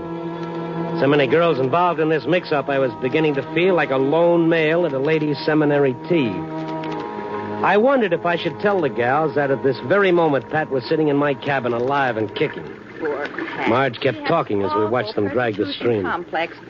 Ed said she even thought drivers were trying to run her down in the streets. Well, why isn't Pat's husband here? Ed knows what's happened, doesn't he? Yes, Marge told him on the phone. I don't know why he isn't. Say, which one of those officers is the sheriff? You'll probably find the sheriff in their car up there, Mr. Stone, with a white star on the door, see? Oh, yes. Thank you, Grace. Promise or no promise, I figured it was time to bring the law in on Pat's story that Marge or someone had tried to murder her. There was a solitary figure sitting in the sheriff's car. A heavy-set old dame built like a battleship and a voice to match. Yeah, what is it? I'm looking for the sheriff. Have you seen... I'm the sheriff. You? Pick up your chin, mister. What do you want? Well, I beg your pardon. Yeah, I know. Well, I'm not the only woman sheriff in the world, Buster. There have been others. You're a stranger here, I take it. Well, yes. My name is Stone from the Chicago Star. Chicago Star, eh? Yeah. By thunder, every time you turn up a wet rock, you find a Chicago Star reporter underneath. I don't understand what you mean. Oh, you don't, eh? Now, look, Bob. I don't know how you got here so quick, or why you think a suicide in this county is important enough for the high and mighty Chicago Star send a reporter out. Well, it's past... But I don't care, see? And what's more, as far as I'm concerned, you can skedaddle right back to Chicago. Yes, sir. What's that? I'm sorry, I'm just confused. Well, you get no cooperation from my office, do you understand? Well, frankly, no. I haven't forgotten those stories your paper printed about me during my campaign for office. Well... So I was a joke, eh? Ha! I didn't have a chance, did I? Well, now, look, I'm sorry, but I personally didn't have a thing to do... Go back and tell those morons who run your paper that Dolly Maynard was elected, in case they haven't found out yet. Well, maybe it's caught up with them. I'm their machine politician, and as long as I'm in office, none of their hack reporters will get a single story out of me. Yeah, and well, what's more, you go back. What kind of a hen house had I gotten into here? Dames. Well, I left her there sputtering, her fuse still burning. If the sheriff of Paradise Lake indicated the local level of sanity, maybe it was just as well I kept my mouth shut as Pat had asked me to. So I drove on past Paradise Inn to Pat's cabin across the road. The light inside shone through the drawn blinds. Pat's roommate, Francine, was apparently still there. I got out, walked across the road, and up the short gravel path to the cabin door. I could hear voices as I approached. Oh, how awful. How utterly awful. I know, Francine. It's hard for me to believe myself. It was Pat.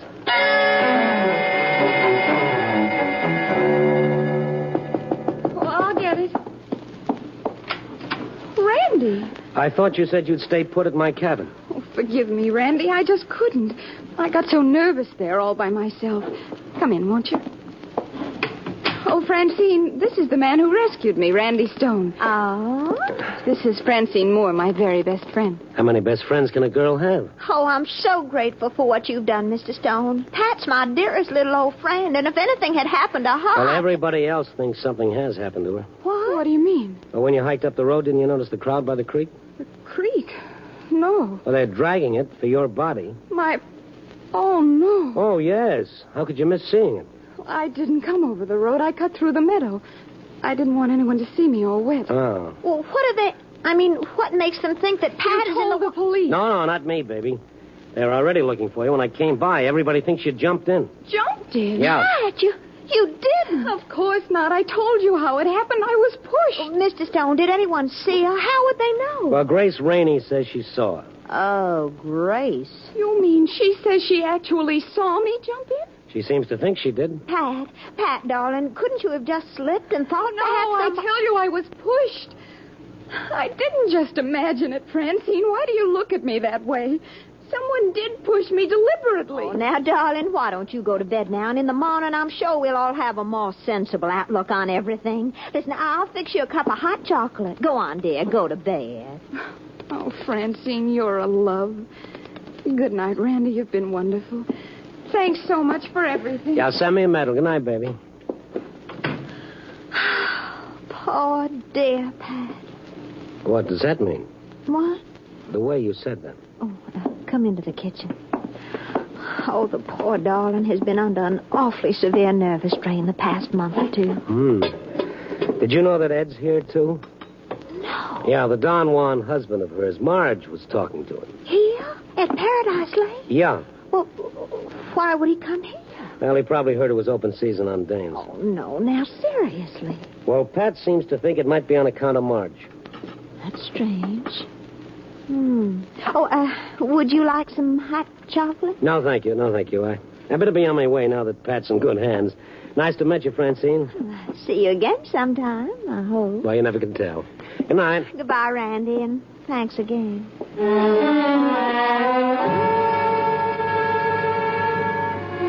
I went back to my car. I got in. I lit a cigarette. I sat there for a while, wondering where Ed Torrance had been when Pat was pushed into the creek. There are a lot of things I began to wonder about Ed. What kind of vitamins did a guy have to eat to get into his league? I was about to turn on my lights and start back to the inn to find him when I saw the dim figure of a girl stealing around from the back of the cabin. It was Pat. I opened the car door quietly. The dim figure halted suddenly, tense and looking my way. I couldn't see her face, but there was something about her that was different. No, it wasn't Pat. It was someone else. I jumped out, and as I did, the girl fled toward the trees, a filmy scarf streaming behind her. Wait!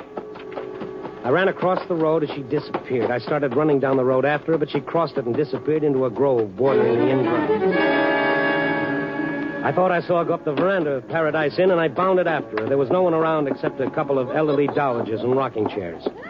They stopped rocking when they saw me, and I asked them, did a girl just come in? A girl? Which girl, young man? A girl, any girl. Not very particular, are you? Oh, never mind. And just then, over the side railing, hurrying up the garage driveway, I saw her. I turned and ran down the steps. It was just a glimpse, the lights from the inn glinting on her reddish-brown hair as she hurried past, heading for the guest cottages and back. Hey, wait a minute. Yes? What?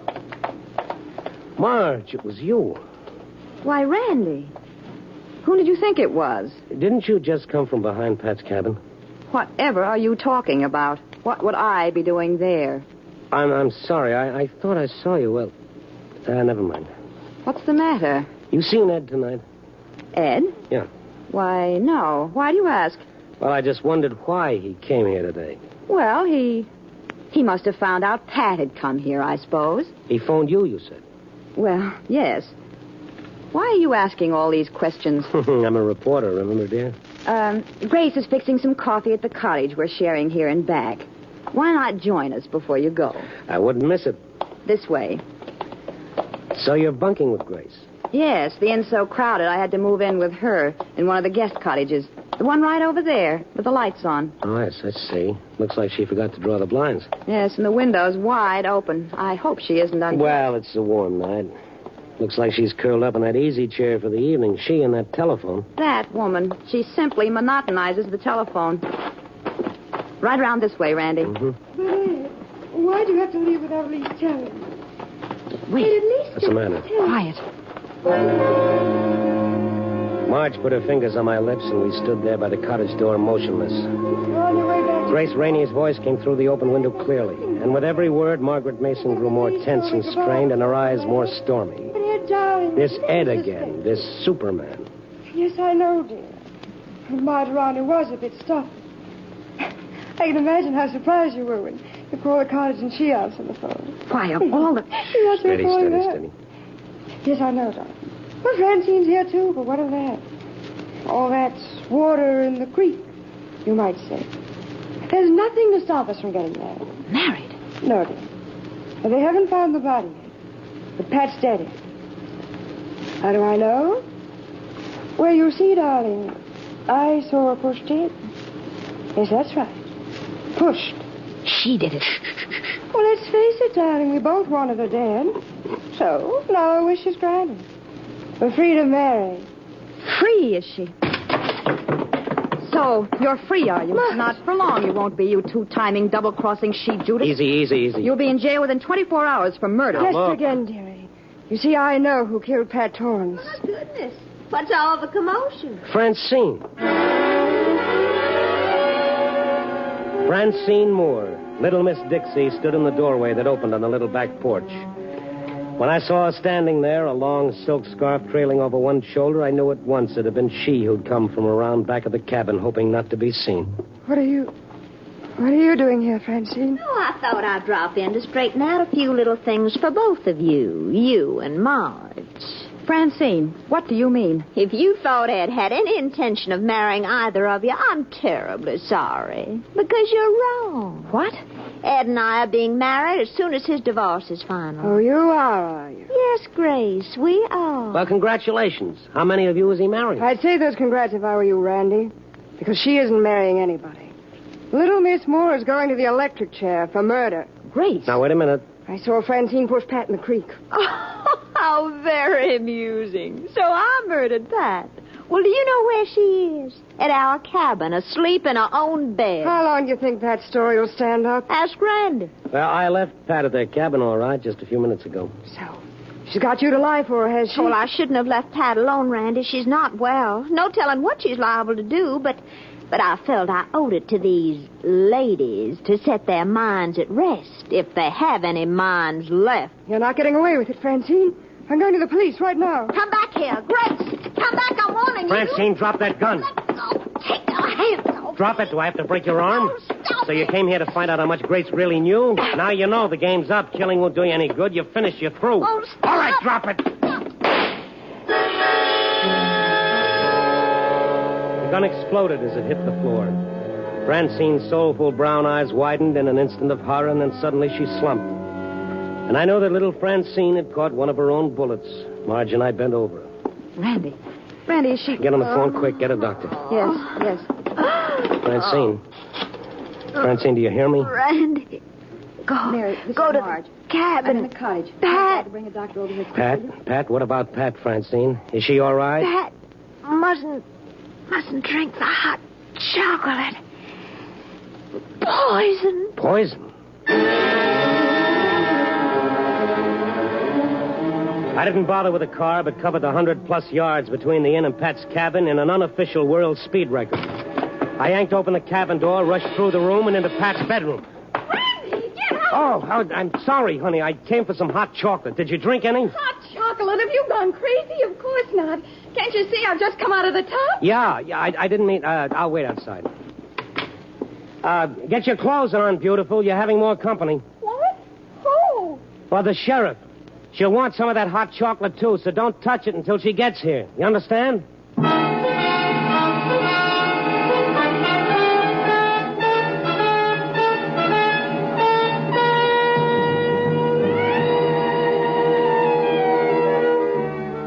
Well, it's 4 a.m. in Chicago again, and tonight's story is full of women as a sultan's harem. As the French say, cherchez les dames. And on this trip, I found plenty of them, with a moral to go with each one. For Marge, hell hath no fury like a woman tripped up trying to skip with another woman's husband. And for Gracie, gentlemen prefer blondes, on the theory, no doubt, that where there's light, there must be heat. For little Francine, well, she tried to take life cheerfully, the life, that is, of anyone who stood in her way. And as for Pat, well, you don't need any moral for her. A girl with a map like she has can usually find somebody to read it. Yep. Copy, boy.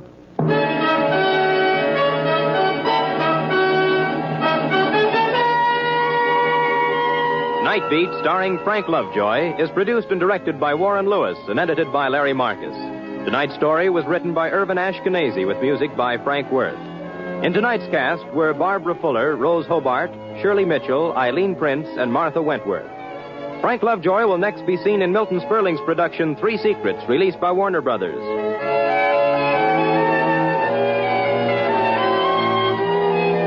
Listen next week at this time and every week as Randy Stone searches through the city for the strange stories waiting for him in the darkness.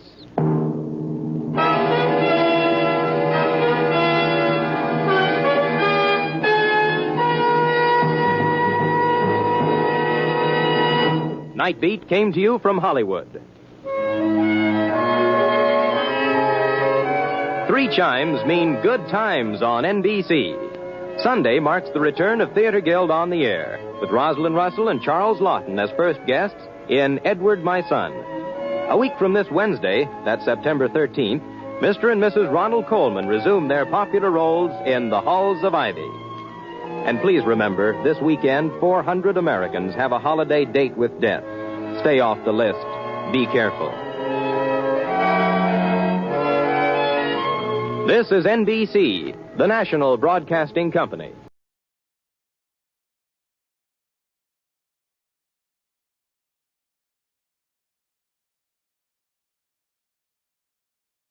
Wheaties presents Night Beat.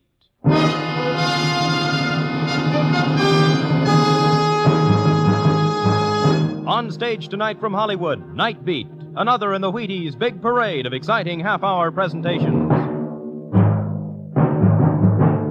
Night Beat.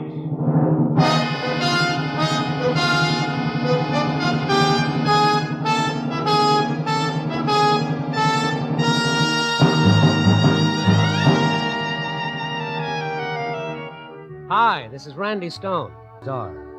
Stories start in many ways. That night, my story began with the innocent ringing of my telephone. I didn't know that on the other end of the line was death. Night Beat, starring Frank Lovejoy as Randy Stone.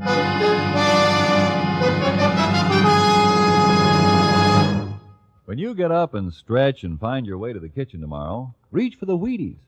Lay spoon to whole wheat. Whole wheat can help make a difference all morning long. Start a good breakfast with Wheaties for the roll-up-your-sleeves kind of energy that can make the morning go smoother.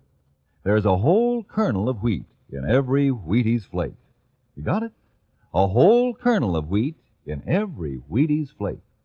That's why Wheaties can do so much.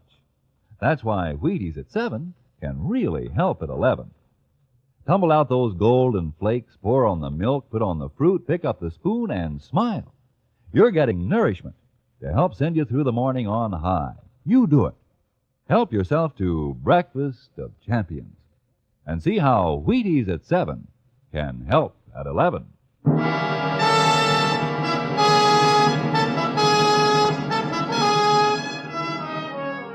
It was my night off. I locked the door, pulled down the window shades of my sick cork from a bottle of, Mother Jones' soothing stomach syrup, and reached for, you should pardon the expression, a book. Oh, what the heck, a lot of people read books. School children, for instance. Tonight, some other poor sucker was walking the night beat, and as far as I was concerned, the whole world could take a walk. But as it turned out, the joke was on me. The world took a walk over every tower. It began modestly enough with the ringing of my telephone. Yeah? Randy, this is Matt Cummel. Where have you been? Oh, look, Mr. Editor, I'm on my own time. I called every redhead in town. I called every bar and grill. I called the police station, the county hospital, the morgue. Where have you been? Well, you found me, Matt, at home. Oh, that's great. That's great. You'll never guess who's looking for you. Okay, I'll never guess. Mr. De Stout's come to town. Edward De Stout, our distinguished publisher? That's right. Mm-hmm. He wants to talk to you about that night beat stint of yours. What about it? Well, he's got some ideas. Maybe he wants to expand it into a column. He's only going to be in town till tonight, so he wants you to phone him right away. Andover 23820. You got it? Yeah, what are we calling him this season? Father of the Waters, Star of Stars, or just plain Bill? Randy, call him right away. It sounded important. Okay. So long. Good evening, Mr. De Stout. Your humble servant, Mr. De Stout. Now drop dead, Mr. De Stout. Jerry's on that garage. Garage, is this, Andover 23820? No, this is 30829. You must have dialed wrong. Yeah, okay, I'm sorry. 2, 3, 8, 2, 0. Busy. Well, I'd have to try again in a couple of seconds, so I didn't even bother putting the receiver back on the hook. And from that little thing, it all began. I started thinking, isn't it funny how by just missing one number on the dial, instead of getting a millionaire publisher with ulcers, I got Jerry's all-night garage? What would have happened if I dialed 7 instead of 9? Then who would have answered the phone? It was a strange thought. Through this little dial, the whole city was at my fingertips. I remembered reading somewhere that there were 6 million telephone combinations on one dial. Then on the spur of the moment, I did a dumb thing. I spun the dial 7 times in rapid succession without even looking at the numbers.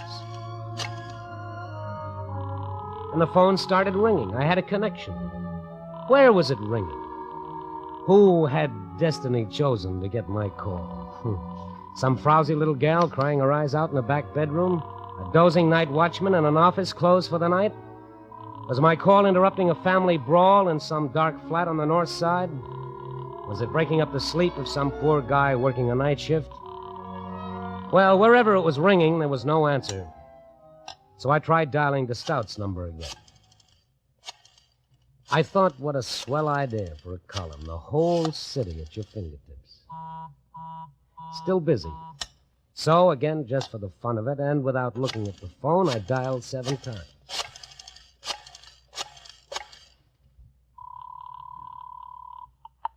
Fred, listen, darling, don't hang up again. Let me talk to you. Please, please, darling. Hey, what is this? What? Oh, I thought... What do you want? Oh, nothing. I must have dialed the wrong number. I'm sorry. Wait a minute. Don't hang up. Maybe you can help me. Help you? What is it? My life's in danger.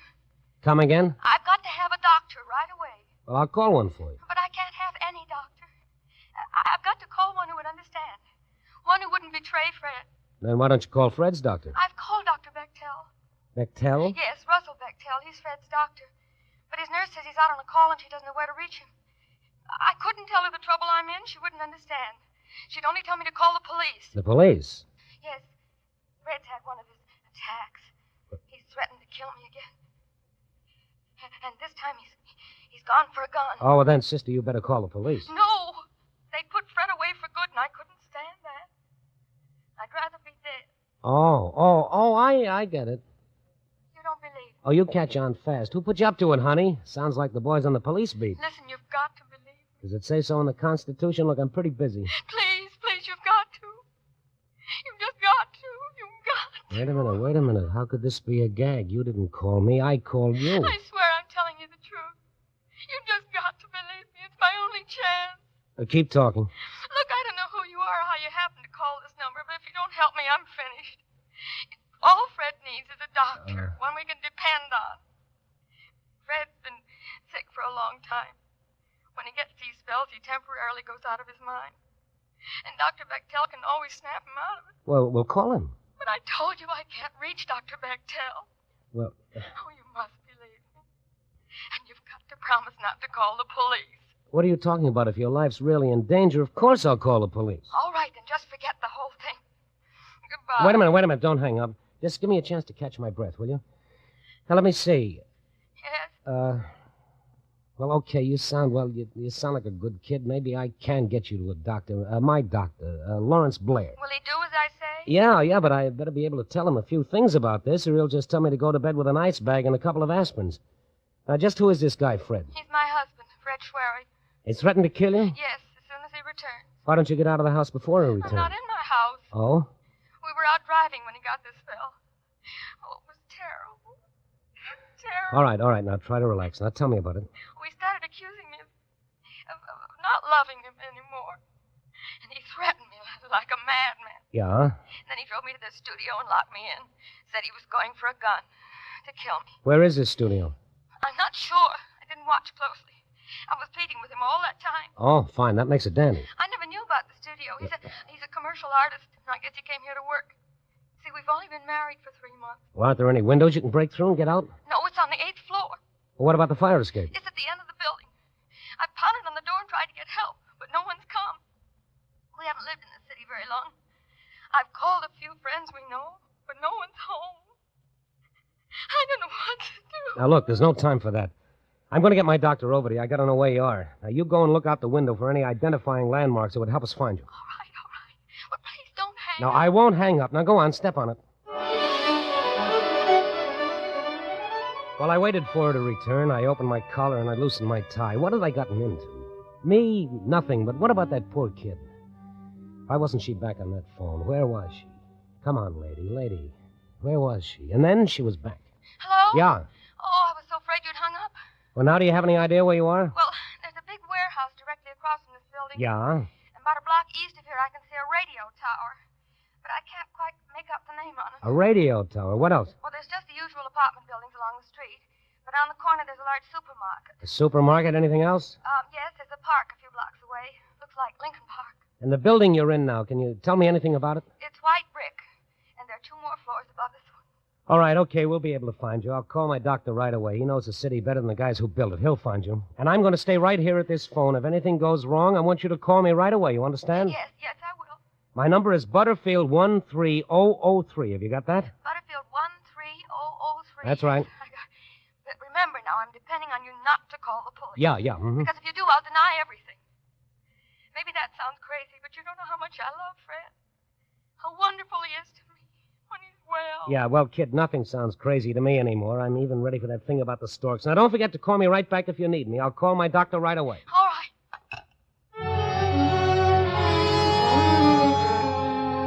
When I hung up the phone, I was ready for a blood transfusion. I tried to light a cigarette, but the match shook so much you'd have thought I was signaling somebody. But then as I reached for the phone book to call my doctor, I started thinking again. I said, oh, Randy, it's too pat to be true. I couldn't help imagining that someplace a room full of practical jokers were doubled up in laughter over the way the girl had taken me in. But how could that be when I called her? Well, just the same, I'd better check. She said her doctor was Russell Bechtel. Before I called my doc, I'd call this fellow Bechtel just to make sure. I found his number in the book.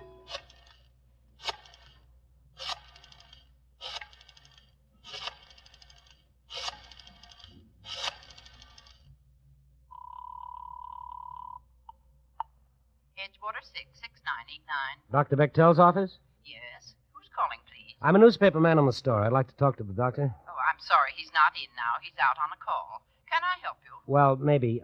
Does the doctor have a patient named Fred Schwery? Well, these things are confidential. Yes, look, man, there's no time for that. A few moments ago, I spoke to Fred Schwery's wife. Well? She told me that Schwery had gone into a violent fit of some kind. He's had another attack? Yes, he's got her locked in his studio, and he's gone for a gun to kill her.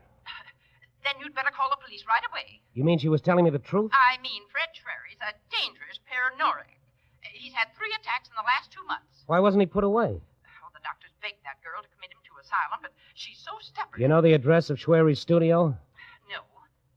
The doctor might. But I've no way of reaching him till he calls in. Our records show only Mr. Schwery's home address. all right, thank you. Will you please call me back if you reach the doctor? My number is Butterfield, 13003. Yes, of course, but what are you going to do? Well, I don't know. She wants me to get my own doctor out there. She gave me enough landmarks to find the place. Then you'd better hurry, because if Schwer's had another one of his attacks, and he gets to that girl with a gun, you'll never find her alive. Yes, I know. Goodbye, thank you. So, the poor kid had been telling me the truth.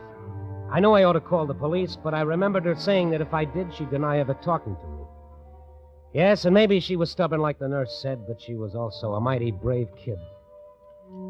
I started looking through the phone book for my doctor's number. Black, Blaine, oh, where is it? Is it Blair, Jasper, Lawrence? There it is, Dr. Lawrence Blair, Radcliffe 41079. Before I could dial the number, my phone started ringing. Yeah? I can only talk for a second. I was looking down. I just saw Fred drive up in the car. It's too late for the doctor. Yeah, but not for the police. I'll call him right away. No, you can't. But don't you see your life is in danger? If he's insane, he's got to be restrained. Oh, please give me a little time to try to handle it my way. No, I refuse to. Then I'll tell Fred the police are coming for him. Give him a chance to get away. But you don't understand. I only understand that I love Fred. Nothing else matters one bit. I've talked him out of these attacks before, and I'm going to try to do it again. All right. How much time do you want?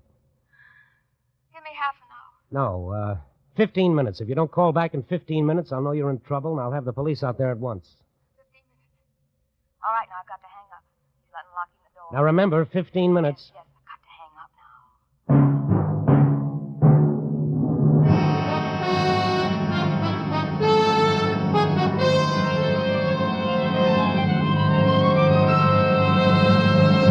General Mills is bringing you Night Beat, starring Frank Lovejoy as Randy Stone.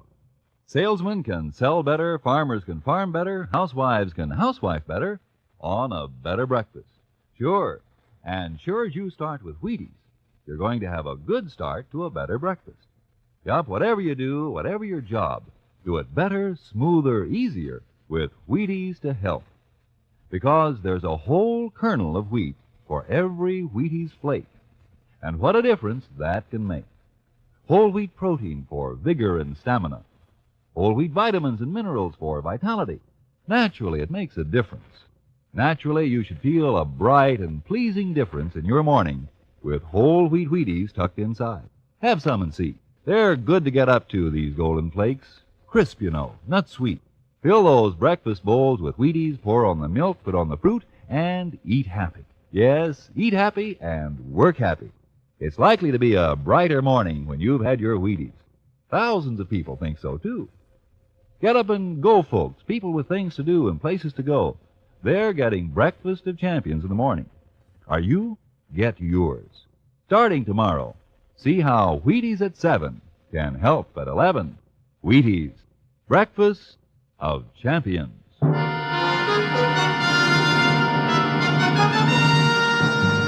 now, back to Night Beat and Randy Stone. This time I'd hit the jackpot in spades. I was just doodling on the phone, spinning the dial without even watching it, when I got a girl waiting to be killed by her crazed husband. I promised to wait 15 minutes to give her a chance to snap the guy out of it. And if I didn't hear from her at the end of that time, I was to call the police. I wasn't sure my watch was right, so I dialed for the correct time. At the tone, the time will be 6:05. My watch was a couple of minutes slow. I reset it exactly. 6:05. Okay, if I didn't hear from her by 6:20, I'd call the police. Her husband was with her now. I could close my eyes and see that madman threatening her life in that studio. I felt my stomach cramp up like a troop of Boy Scouts were practicing their nuts. Why had I promised to wait? Maybe this was her. I felt tiny chills race up and down my fingers as I reached for the phone. Yeah? I want to speak to Margie. Huh? Tell her it's Hal. Go on, call her the phone, you hear me? Look, pal, you've got the wrong number. So long. Wait a minute, just wait a minute. Look, will you hang up? Don't give me none of your lip, mister. You just call Margie to the phone. I'm expecting an important call. Hang up. Yeah, well, let me tell... Dope. Oh, what time was it? 6:07. I took the watch off my wrist and set it on the telephone table under the lamp so I could see it easily. So slow. 6:08. What was happening in that studio? This might be her. Yeah? This is a nationwide radio survey. What's that? Are you listening to your radio? Will you please hang up? I'm expecting an important call. Oh, I'm sorry to have bothered you, sir. Thank you. What if she'd call when someone else was on the phone? I had to keep the line clear.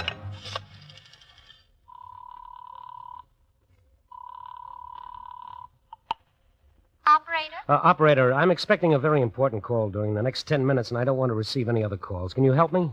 Is the call you're expecting long distance, sir? No, it's local. It would be impossible to block out your line for local calls, sir, because then the call you're waiting for would be unable to come through. Oh, yes, I hadn't thought of that. Thank you. Bye. 6:09. Had only 1 minute gone by. I could feel my nerves tightening up like someone was turning a screw. She should be calling soon. What was happening to her? Miss Schwery? I want to speak to Margie. Didn't I tell you you've got the wrong number? Now get off the line and stay off. I got to rise up, all right, smart guy. You just put Margie on the phone, you hear me? You tell Hal. Why doesn't that bum stop calling? Why didn't he stop? Oh, okay. Come on, relax, kid. Relax. 6:12. Why had I promised to wait? I should be calling the cops right now.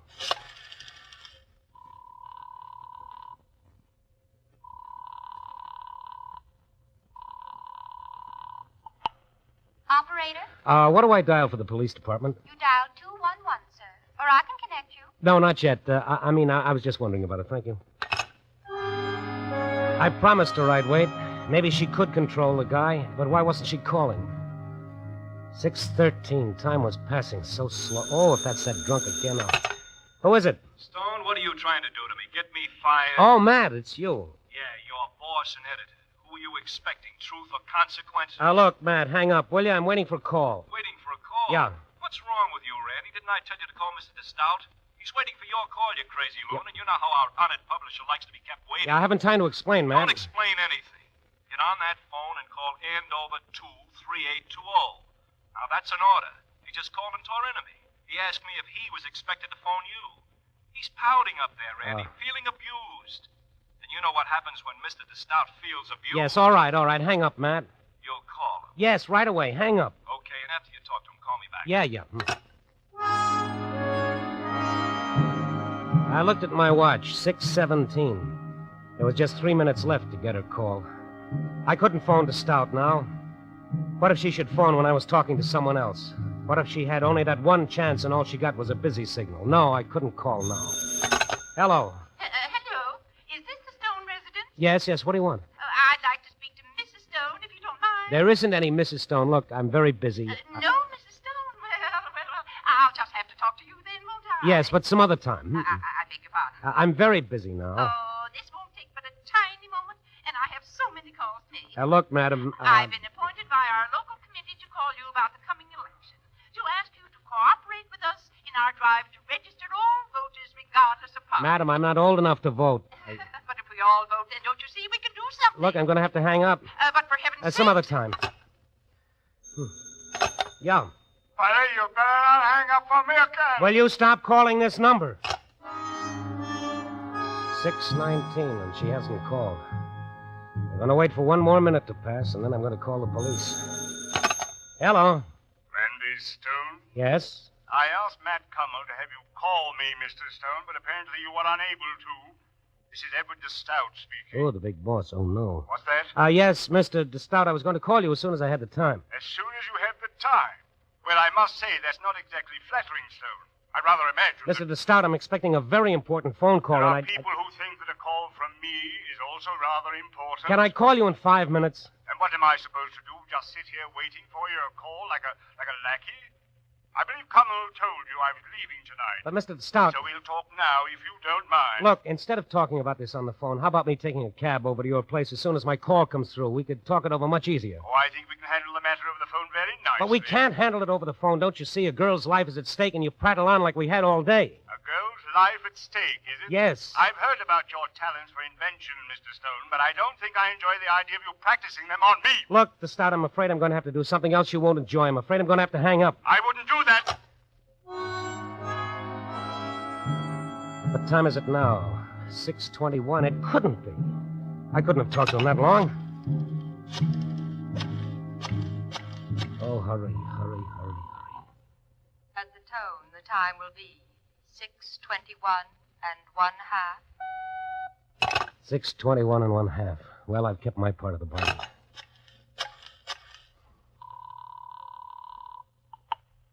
Police Department, Sergeant Harris speaking. Oh, Harris, this is Randy Stone.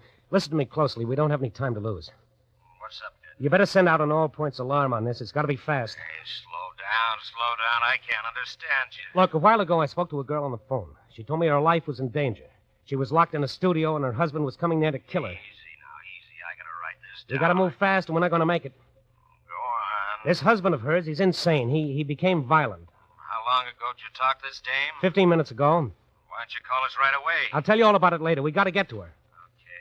What's the address of this studio? I don't know her address. It's the first time I ever spoke to her. Stone, you've been drinking. No, I'm telling you the truth. So how are we supposed to find her? Well, she gave me landmarks she saw from her window. She gave me enough so you guys can get right to her. All right.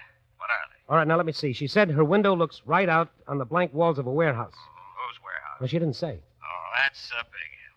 Next. Well, she could see the tower of a radio station about a block away. Could she make out the call letters of the station? No.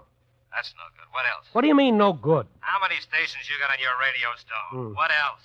Well, there's a supermarket down the street, a big supermarket. Supermarkets are all over the place. Yeah, but this one's near Lincoln Park. What does that mean? The whole north side's near Lincoln Park. What else? Nothing else. You add all those things up, it's got to lead you somewhere. Yeah, we could find her all right in 3 or 4 hours. But that's no good. In fact, she hasn't called back. Means she's in trouble. If you don't get there right away, it'll be too late. Hey, wait. What? Why, we're a couple of dubs. What do you mean? She called you, would you call her? I called her. Okay, we're in business. Huh? We'll have a squad car out to that studio in 3 minutes. I don't get it. You call her, don't you see? Huh? All you got to do is give us her phone number, and through the phone company, we can trace down her address in 30 seconds. What number did you call? What number did I call? Come on, Stone, come on. We've got to move. But I don't know what number I called. I didn't even look at the dial. Come on, Stone, speak up. What number did you call? I don't know what number I called. You don't know? Don't you understand? I don't know. I'll never know. What? I was doodling with the phone, and she answered.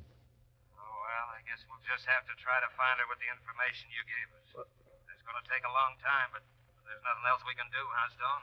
Well, there's 6 million combinations on a dial. No, there's nothing else we can do.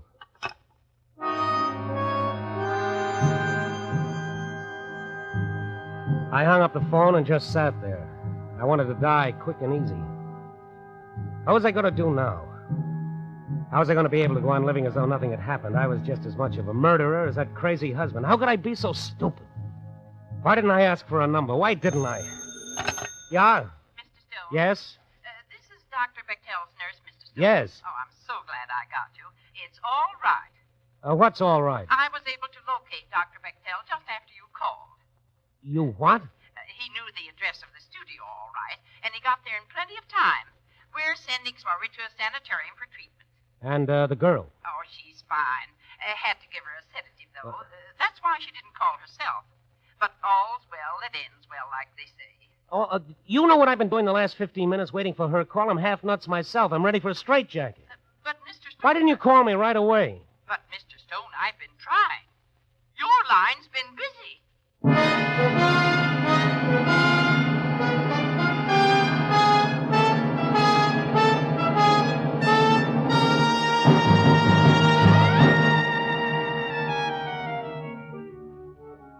Yep, that's what's called learning a lesson the hard way.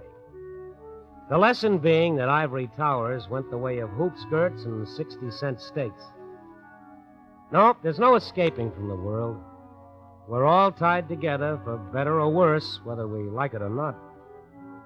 And no matter how well you lock your windows and bar your door, the dreams and the fears and the hopes of all your fellow men are still no farther away than your fingertips.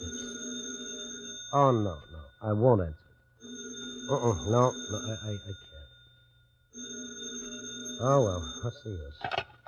Yeah? Listen, I want to speak to Margie. Oh, shut up. Oh, you know something? Next month I may decide not to pay my phone bill. Copy... Oh, no, what am I doing?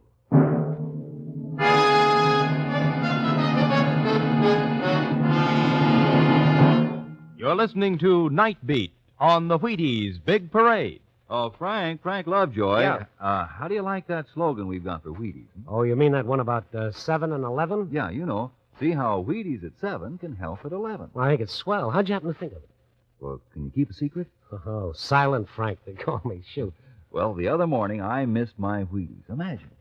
And I tell you, Frank, by 11 o'clock I felt like I'd been put through the ringer. I was worn to a frazzle. Well, that just goes to show you. You know it. It certainly convinced me that if you eat Wheaties at 7, you get the energy you need to help you feel good right on to lunchtime. Oh, so you thought up see how Wheaties at 7 can help at 11, hmm? Well, no wonder they call you the Wheaties man. That's right, Frank. Good night. Night.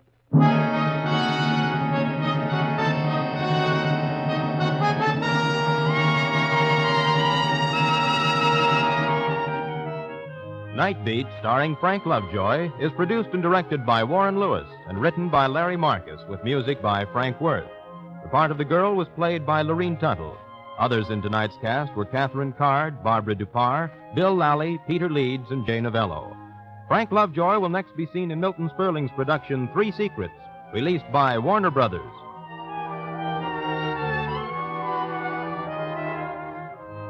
Listen next week and every week as Randy Stone searches through the city for the strange stories waiting for him in the darkness. And this is the Wheaties man, Frank Martin, inviting you to listen also Tuesday, that's tomorrow night, to the Penny Singleton Show on the Wheaties Big Parade. See you then.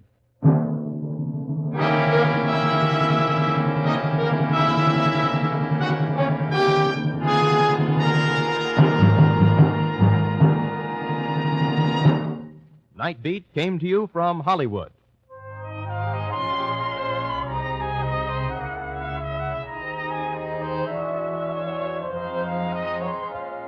Now you can hear the first piano quartet on NBC.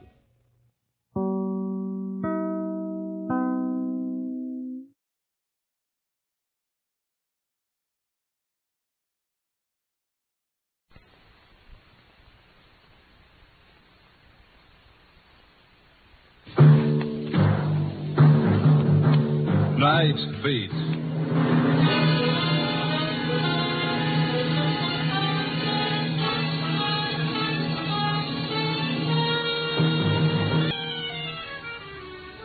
Hi, this is Randy Stone. I cover the Night Beat for the Chicago Star. Stories start many different ways. This one started, strangely enough, with the flame of a match, whose feeble glow lit up a lightened face in the darkness. A frightened face, twisted by an agonizing fear of death.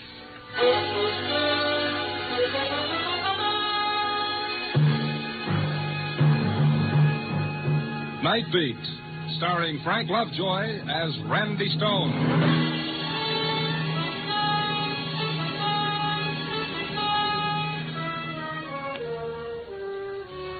The night is a thief, some poet once wrote, that steals the colors from the day. It's kind of pretty if you like words, but for my dough, they're not exactly true. Because there are colors at night. The burning red of passion, the angry green of jealousy, and the ugly, terrifying black of fear. This was one of those nights when pickings were slim. I'd cover the town from Henry's bar in the Mart, out to Hyler's on the North Shore, and back downtown again with nothing to show for it. I was taking a shortcut through Lincoln Park to pick up my car. At that time of night, the park was pretty deserted, except for this girl walking up ahead of me. Not a bad silhouette, I might add, against the distant light. We were about halfway through the park when suddenly she stopped and threw herself onto a bench at the side of a path. There was something almost desperate about the way she did it. I ran up to her. Excuse me, are you all right? Yes, I'm all right. Well, I thought maybe you were sick or something. I told you I'm all right. Now, will you please let me alone? Oh, now look, lady, it's not what you think. Well, this park at this time of night, it's no place for a girl to sit around by herself. I don't need any help. Just go away. Oh, sure, I'll get lost. I can see you're all right. Only you don't mind if I just sit here and smoke a cigarette before I go. It's a public park. I don't care what you do. Thank you. You care for a cigarette? No. Of course, in order to really enjoy a smoke, you've got to have a match first. I said in order to enjoy a smoke, you've got I heard you. Here. Thank you. Here. Keep the book. No, you better hang on to these. I won't need them. Well, you might need them later tonight. After tonight, I won't need anything. Oh, now, wait a minute. That's no way to talk. The only time you're not going to need anything, sister, is after you're dead. Why did you say that? What? That about being dead. For no reason. Why? Because after tonight, I will be. The girl jumped up and started running. Here was a kid that was afraid. Afraid of death or afraid of life. But then, isn't everybody? I turned the matchbook over and looked at the ad on the cover. Penguin Club. A little all-night jump and jive place over on Clark Street. That's one I've been missing lately. On a hunch, I ambled up North Avenue in that general direction, turned up Clark a ways, and there it was.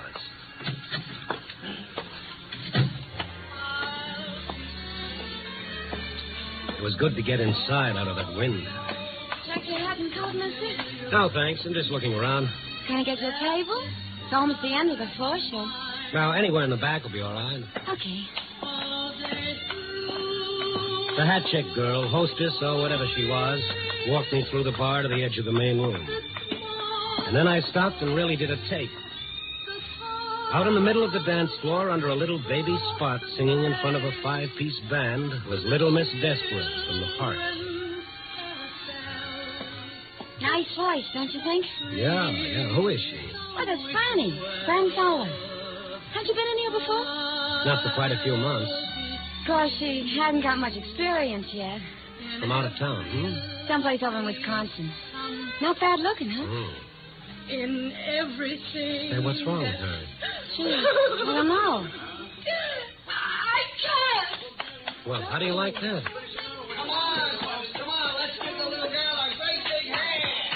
Nothing like a real sad song to wind up a real sad act, especially for a real sad tomato like tomato. No. It's all in fun, so let's dance now. Come on, you lucky guys and girls. Get over here. Move around. I figure you got some alive one, huh? Hello, Tommy. This is Tommy Mason. Ain't he the one? Yes, he's quite the one, all right. Gee, Tommy, you sure covered up for Franny, all right. Never let down. Keep 'em going all the time. That's show business. You know how it is, mister. Oh, yes, I've heard. The show must go on. It's a new thing. You gotta keep 'em laughing. Honest, mister, he's this way all the time. What a joker. Now, look, about that girl. Franny? Yeah, Franny. What seems to be the trouble? Well, that's hard to say, pal. Maybe she just found out she ain't no Dinah Shore. And she sure ain't. Tommy, you killed me. Seriously, fella, why would a girl break up that way in the middle of her number and start to cry? Could be she got a cinder in her eye. But just to make sure, I'll go ask her. See you later, Tommy. Come on, fella. How's about buying a girl a drink? Oh, sure, in a minute. About this Franny. Look, do we have to talk about her? I thought you came in here for some fun. Maybe I get my fun wondering about people. What time's the next floor show? Next one's at 2, then 4. Oh, they're not kidding about this all-night business. And so another one at daylight. She's singing all of them? How should I know? She missed most of the 12 o'clock show. Just got here for that last number. Any idea where she lives? The rooming house around on Erie Street. No, the number? 391. You know you ask an awful lot of questions. Well, that's my business. I'm a reporter, Randy Stone. I might have known it. Look, you're not going to bother her tonight, are you? Of all nights? Tonight? This is the night that Charlie Dana's being executed down at Joliet. What's that got to do with her? Well, how would you feel? Look, Mr. Stone, she's human. This is the night her boyfriend's going to die.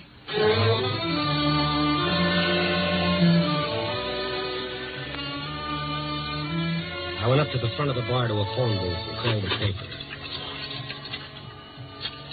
There was something about this in the back of my mind somewhere, something I ought to remember but couldn't. I had the girl on the board put me through to Gabby in the library. Library? Oh, hello, Gabby. This is Randy. Yeah, Randy? What have you got on the Charlie Dana case? Still a little early, Randy. Execution's not set until 1:30. No, I mean old stuff. Oh, I got the the file right here, Randy. Dug it out earlier for background. Good. Anything on a girl named Fran Fowler? Yeah, let's see. Charlie Dana, small-time gambler, killed a guy named Tonelli. Oh, yes. I remember that. A gambling beat. Execution originally set for November, but he got a couple of months' stay. Oh, here she is, Fran Fowler. Singer in a nightclub. Was supposed to be his alibi, but the DA blew her up in the witness stand. She admitted she wasn't positive about when she'd been out with the guy. Oh, yeah, that was it. I knew it was something. Anything more? Oh, details, Randy, details. Okay, Gabby, thanks. I'll catch up with you. Oh, Mason. Excuse me, were you waiting to use the phone? No, I was waiting to talk to you. Why, certainly, but this time, no jokes, if you don't mind. I'm expecting a headache. You're not funny, Stone. Who are you talking to? Isn't that kind of my business? Peggy says you're a reporter. Yes, of a sort. You were asking about Fran, where she lived? That's right. You got to let her alone, see? You printed enough about her. Just a minute, Mason. Those are my lapels that you're hanging on to. Peggy shouldn't have given you Fran's address. I don't want you bothering her. I said let go of my lapels, funny man, or something's liable to explode in your face. Now, you stay out of my way or I'll ruffle that shiny hair. Where you going? See about a cinder in a lady's eye. You're not going to see her. I won't let you. Can't you see this whole thing's driving her crazy? Tommy, believe me, I'm not interested in harming her or anyone. I'm just a guy trying to do a job. Now, if you'll step out of my way... You're not going there. I won't let you. I won't let Dolly, you. if you ask for it...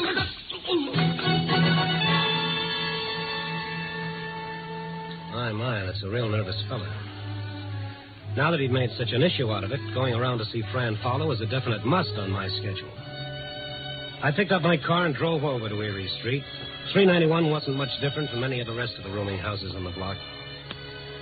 I got the number of her room from the mailbox and started down the dingy corridor to room 8. I knocked at the door, but there was no answer. I knocked again, and then I smelled gas. Hey, anyone in there? Miss Fowler! Fran! I put my shoulder to the door, and the flimsy lock snapped open.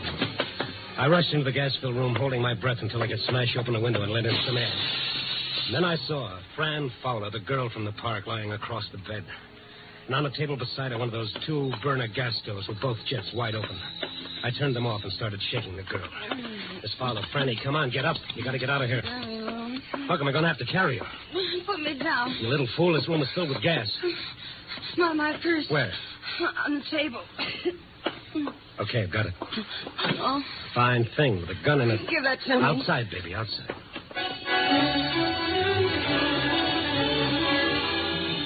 It was 6 seconds flat when we hit the sidewalk in the fresh air. I put Fran in the front seat of my car and then ran around and climbed in behind the wheel. I headed out to Sheridan Road along the lake. The cool, clean air felt good in my lungs, and I could see Fran drinking it in, realizing now how close she'd been. I didn't make her talk until we were a long way out of town. Then I pulled over to the beach side of the road and filled my motor. We, seem to keep bumping into each other in the strangest places tonight. I guess I should say thanks. No, not at all. I'm the one who should say thanks. I still haven't returned your matches. Please don't make fun of me. No, I'm not. You see, I know now who you are. Charlie Dana's girl. Why don't you say it? In my book, you're just a kid I met in the park. What time is it? It's 1:45. Then... Yes, it's probably all over by now. Like me to turn on the radio and... No, I don't want to hear about it. You must love him an awful lot. Love him? I despise him. But still you were willing to alibi for him on a murder charge? I wasn't. I told him I wasn't sure of the time I was out with him, but he made me say it was the exact hour when the man was killed. Didn't you realize you might have been perjuring yourself? I didn't lie. I just didn't remember. It might have been like he said. When you're not sure, what else can you do? Yeah. How'd you happen to get mixed up with him? I didn't know anybody when I first came here. I was lonesome. And he was nice to you. He was. A lot more decent than most of the men who want to take you out when you're working in a club. And why do you hate him now? I didn't know what he did. A lot of people gamble. I didn't think too much about it. Then we got to going out evenings between shows at the club on my nights off. And the killing happened when you and he were supposed to have been out someplace together? That's what he said. He wasn't arrested until a few weeks after the trouble. I couldn't remember if I'd been with him during that particular time or not. Well, it's all over now. You did what you had to. That's about all any of us can do. But you gotta forget about it. Put it out of your mind. There's nothing more to worry about. Oh, that's just it. You don't understand. There is. What are you talking about? He promised. He promised, and I know he'll keep his promise. Promised what? I want to see him in prison. In the death house? I had to. I wanted him to understand, but he said I tricked him. What, by telling the truth on the witness stand? He said I double-crossed him. But now he didn't care. Why would he say that? He said he didn't care because the night he died, I would die. And I'm afraid.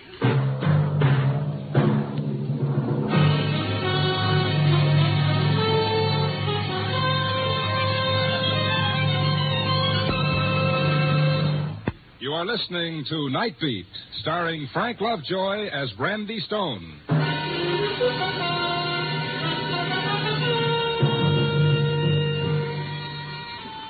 This was real. This was no act. The sound she made would tear you to pieces, like some pitifully frightened animal who'd lost everything in the world. I let her cry it out.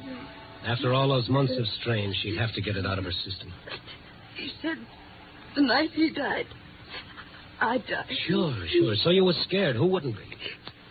But don't you see, that's just a cruel boast made by a cheap hoodlum who's trying to hurt you, make you feel responsible for his own plight. But he meant it. I know he did. Well, maybe he did at the time, but you got nothing to worry about now. You had nothing to do with it. He paid for his own crime. Now he's dead, and you're still alive. He'll keep his promise. How can he? He's dead. I know you think I'm crazy. No. But has anyone really tried to harm you? Oh, but this wasn't the night he was supposed to. Yes, I know. The execution was originally set for November. It was that night in November. I hadn't been afraid before. I thought it was like you said, because it was bitter. But all that day I was upset. I told him at the club I couldn't work, and late in the afternoon I got a note from Peggy saying why didn't I go out to her cabin at the dunes for a couple of days. Nobody would bother me, no reporters, and I could get a good rest. So I drove out there that evening. It was quiet. Nothing around. Just empty sand dunes and her cabin all alone on the edge of the lake. I called Peggy at the club to let her know I got in all right. Oh, hello, Fran. Where are you calling from? Why, from your place. Your cabin. At the dunes? It was swell of you, Peggy, to let me come out here. Well, of course, Franny. You're welcome to use the place, but I don't quite know what you mean. Well, your note this afternoon telling me to come out here. I didn't write you any note. Oh, come on, Peggy. You did. You even told me where the key would be, under the flower pot. But, kid, that's where we always keep it. Everybody knows that. Peggy, I... Now, don't worry about it, kid. One of the girls probably sent you the note and just hasn't had a chance to tell me about it yet. I should have thought of it myself in the first place. No, wait, Peggy. I'm scared. Well, what in the world of? You remember what I told you about what Charlie said the last time I saw him?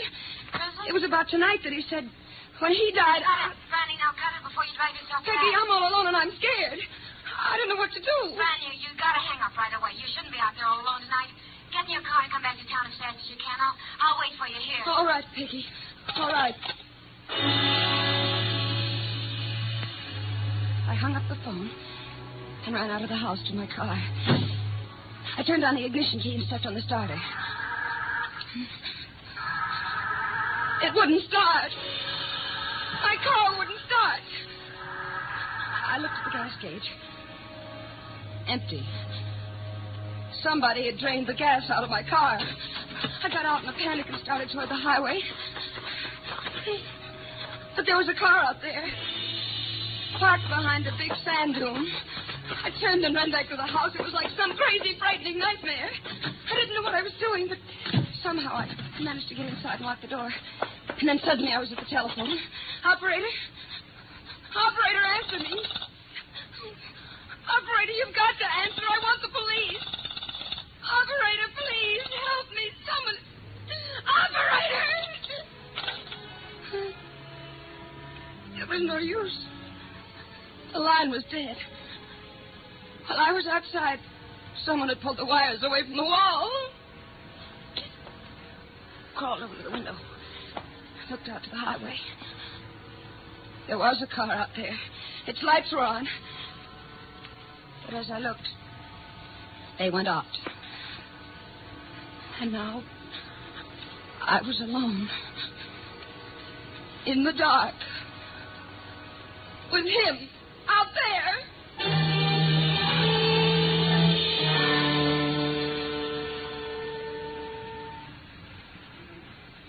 I must have passed out. When I came to, it was morning, and Peggy was there. She and Tommy had driven out after the club closed to find me. But you see, you didn't die that night. But neither did he. Could have been your imagination, you know, this man in the car. No.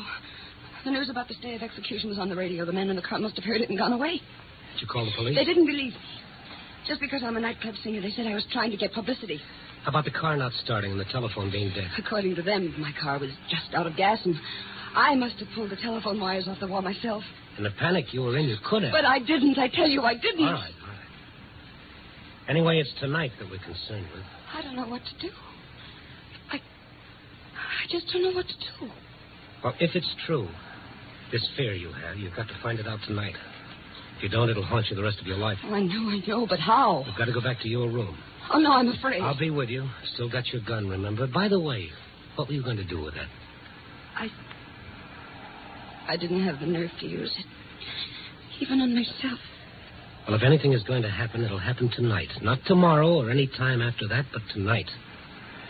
We'll go back to your place now and wait until it's daylight.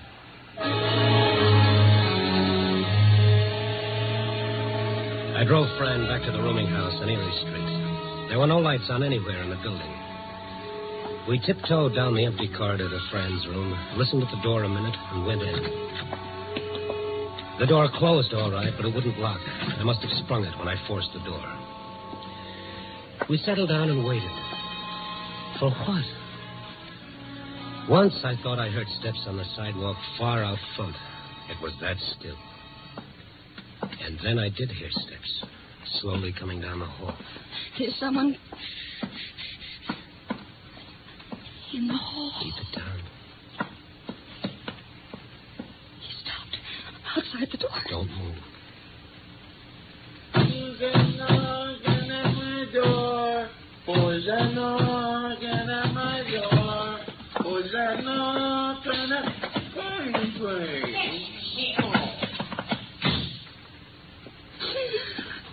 Okay. Go ahead, kid. Go ahead. You got it coming.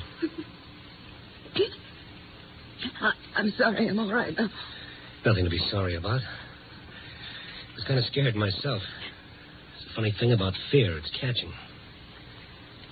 Look out the window. It's almost light. And this all night has gone for good.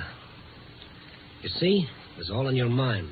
Things you were frightened of. It was nothing, really. You won't be afraid if I go now. No. I've caused you an awful lot of trouble. Oh, now, you cut the howdy. You'll get me going. And the kids at the club, I guess I should go back there and let them know I'm all right. What the doctor ordered for you is a little shut-eye. I'll stop by on my way and give them the word. Good night. Good night. Oh, here's your gun. You might want to pawn it for a couple of pair of nylons.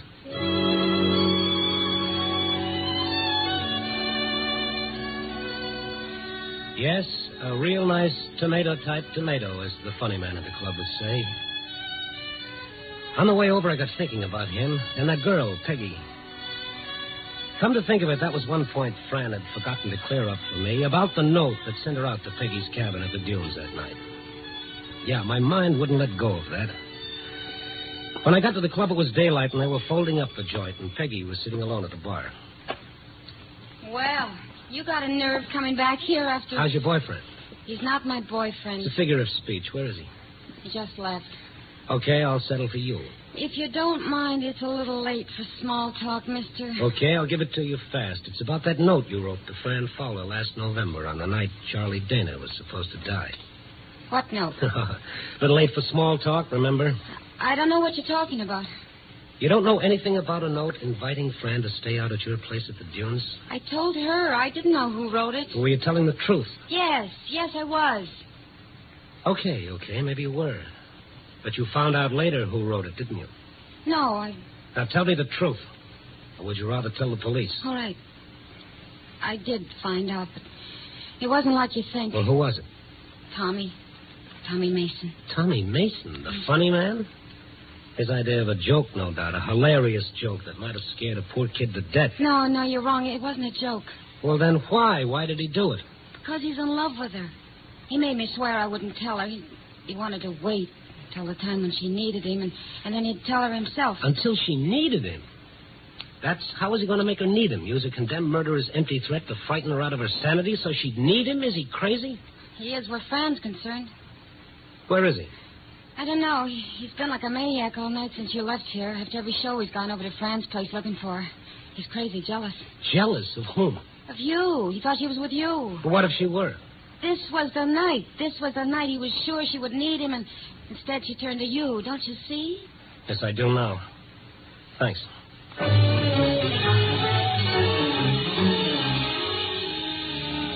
It was only about a half mile to Fran's, but it seemed more like 20 miles until I turned off Clark up Erie Street and slammed into the curb. There was Owen on the street.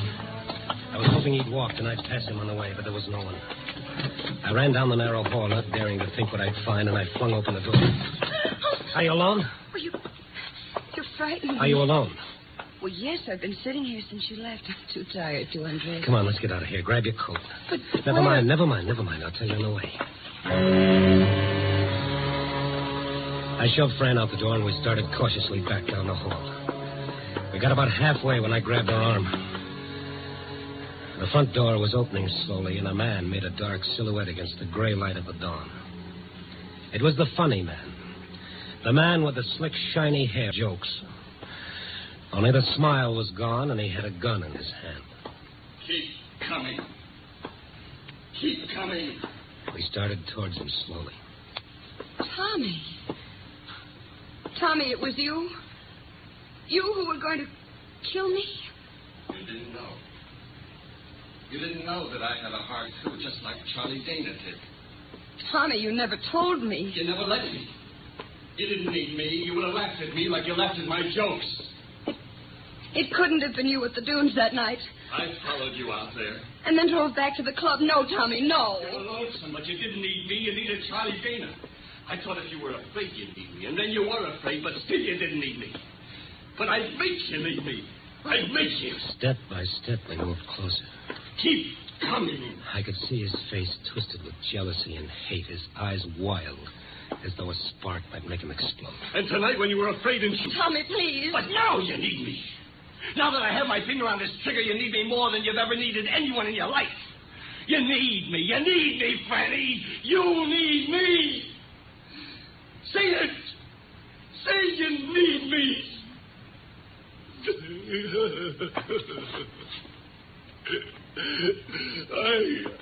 I can't shoot. I can't shoot. He started to shake, and I ran forward to grab his gun. Look out. Drop it. It's all right. I've got the gun. I can't. Is he hurt? Not to what he will be. Get up, funny man. No. Don't be too hard on him. He didn't realize. No. I guess maybe he didn't. It's funny, isn't it? You never really know what's going on in some of the best combed heads.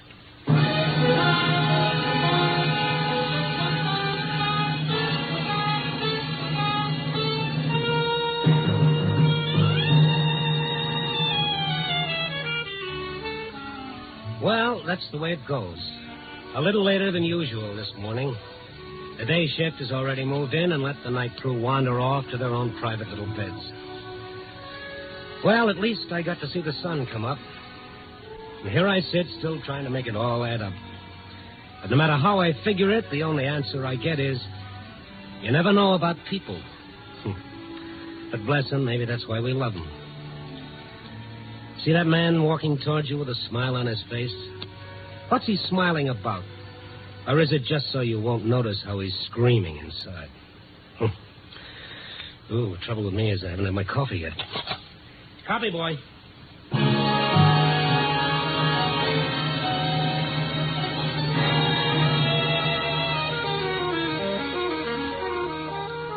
Night Beat, a dramatic series, stars Frank Lovejoy as Randy Stone. Night Beat is edited by Larry Marcus and directed by Warren Lewis. Music by Frank Worth. The part of Fran was played by Joan Banks. Paul Dubov played Tommy. Others in the cast were Georgia Ellis, Ken Christie, and Carol Richards. Frank Lovejoy will next be seen in Milton Sperling's production Rock Bottom, released by Warner Brothers. Throughout the week, NBC brings you the best adventure mystery dramas on the air. You will hear action-packed, fast-moving plots to hold your interest right up to the smashing climax on such thrilling programs as Big Town, Mr. District Attorney, The Big Story, and Dragnet, every week on most of these NBC stations. On Dragnet, you'll hear documented cases from the Los Angeles police files. The Big Story brings you true tales from the front pages of America's newspapers.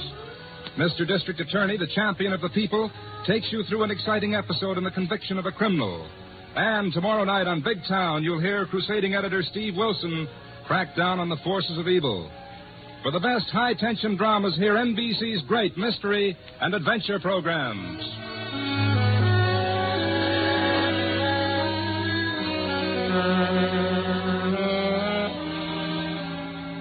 Listen next week at this same time and every week as Randy Stone searches through the city for the strange stories waiting for him in the darkness. The stories that come out of the shadows to find their way into Night Beat.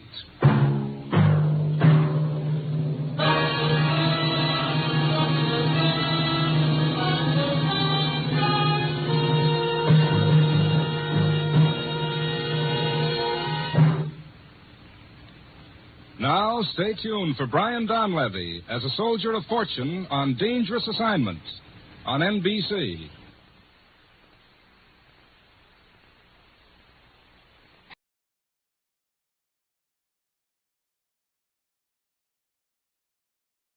C presents transcribed Frank Lovejoy in Night Beat.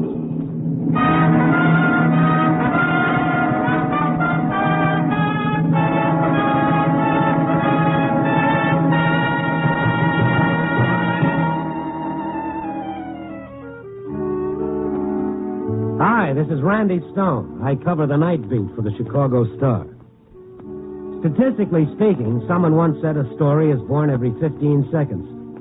It could be. But you've got to go out in the night and dig for it. Dig behind the love and the hate and the fear. And probe for that story that fills up tomorrow's paper.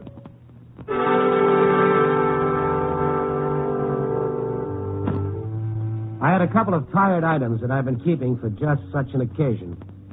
I wrote them, I rewrote them, and then I threw them in the wastebasket because Night Beat is a matter of legwork. There's only one way to do it. Mohammed has to go to the mountain. So I put on my coat, got my hat, and started out. I was just walking out of the city room, opened the door to the hall, and I looked right into a pair of inquiring blue eyes. Pardon me. Well, sure. I wonder if you could help me. I'm looking for a newspaper man. Well, maybe. What's his name? Oh, I don't want anyone in particular. I just want to talk to a newspaper man. Well, you're not too particular. I'm a reporter. My name is Randy Stone. Oh. Would you be interested in a story, Mr. Stone? I saw the mountain comes to Mohammed. What? I don't understand. Oh, it's just a figure of speech. Come on in. We can sit down and... Oh, no. No, I'd rather stay out here in the hall. Okay, well, let's hear it. Wait. Is it true that newspapers will pay money to get a big story? A really big story? Well, they've been known to if it's important enough and if it's an exclusive. How much would they pay? Well, look, I can't set a price. That's up to the publisher, and besides, it depends. What do you have to sell? I'm married to a communist spy. Oh. Well, why tell me? Why don't you go to the FBI? Well, they won't pay anything. I've got to have money. And you've got to promise me you won't tell them until after you've paid me. Wait a minute. Hold on here. If you've got a story, my boss will be happy to buy an exclusive, but not behind the government's back. Oh, you can tell the FBI. I didn't mean you couldn't give them the facts, but we've got to be safe first. Don't you see? We've got to be safe. Now, wait a minute. Now, before everybody gets in an uproar, let's find out if you have got a story. Where is your husband? I'll take you to him.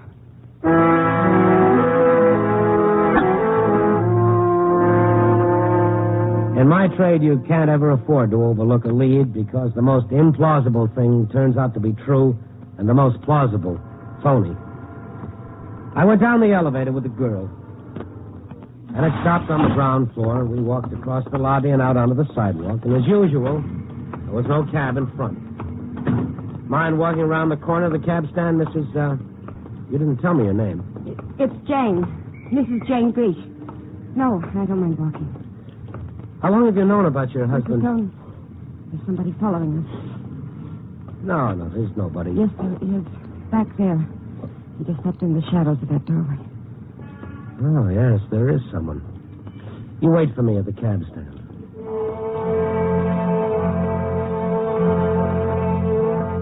She went on ahead. I stopped and went through my pockets like I'd forgotten something, and then I started back, walking close to the buildings.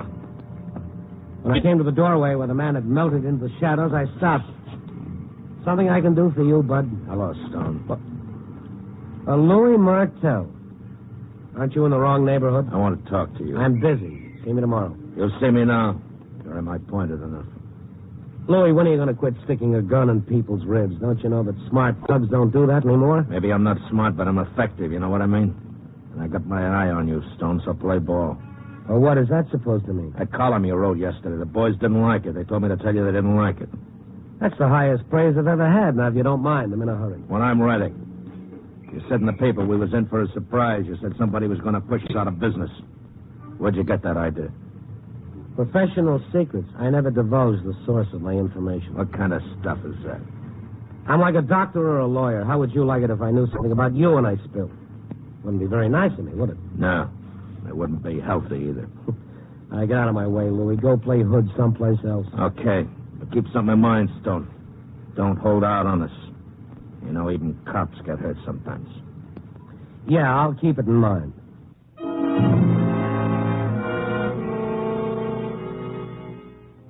I walked away from the Gunsel. By the time I got around the corner, the adrenaline in my body had subsided to something like normal because I'm no different than anybody else. You stick a gun in my ribs, and I turn cold inside. By the time I got to the cab stand, Mrs. Grease wasn't there. But I wasn't especially surprised. If she had been telling the truth, she'd run out of fear, and if she hadn't, well, you run into it all the time. Somebody promises you a great story, and it blows up in your face. I walked along the street wondering if she'd been on the level or if it was all a lot of hogwash.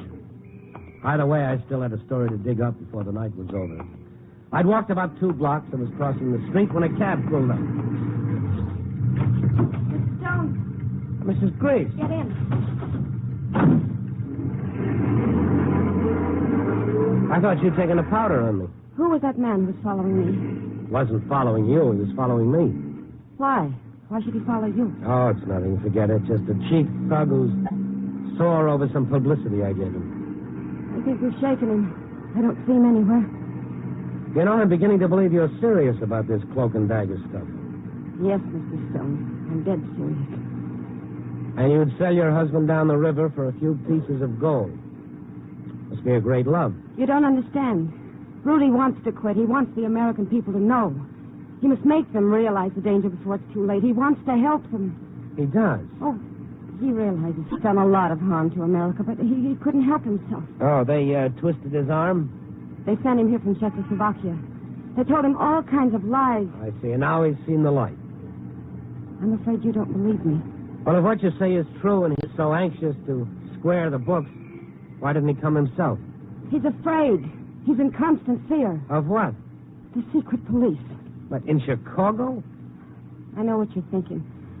When I lived in Kansas, I wouldn't have believed it either.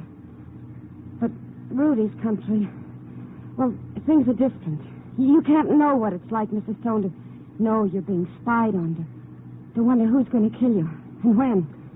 It seems to me what you need is protection, not money. If you're not interested, Mr. Stone, maybe I ought to go to another paper. No, I didn't say that I wasn't interested, but one thing I don't quite get, and it makes me skeptical. When we splash the story on the front page, what good is the money going to do you? With money, we can lose ourselves. I know where we can get a little farm, way off the beaten track. In Kansas? Please don't ask me. I can't tell you. Incidentally, where is this cloak and dagger operation going on? At the circus. The circus? Yes. Rudy's the clown. The high-wire clown.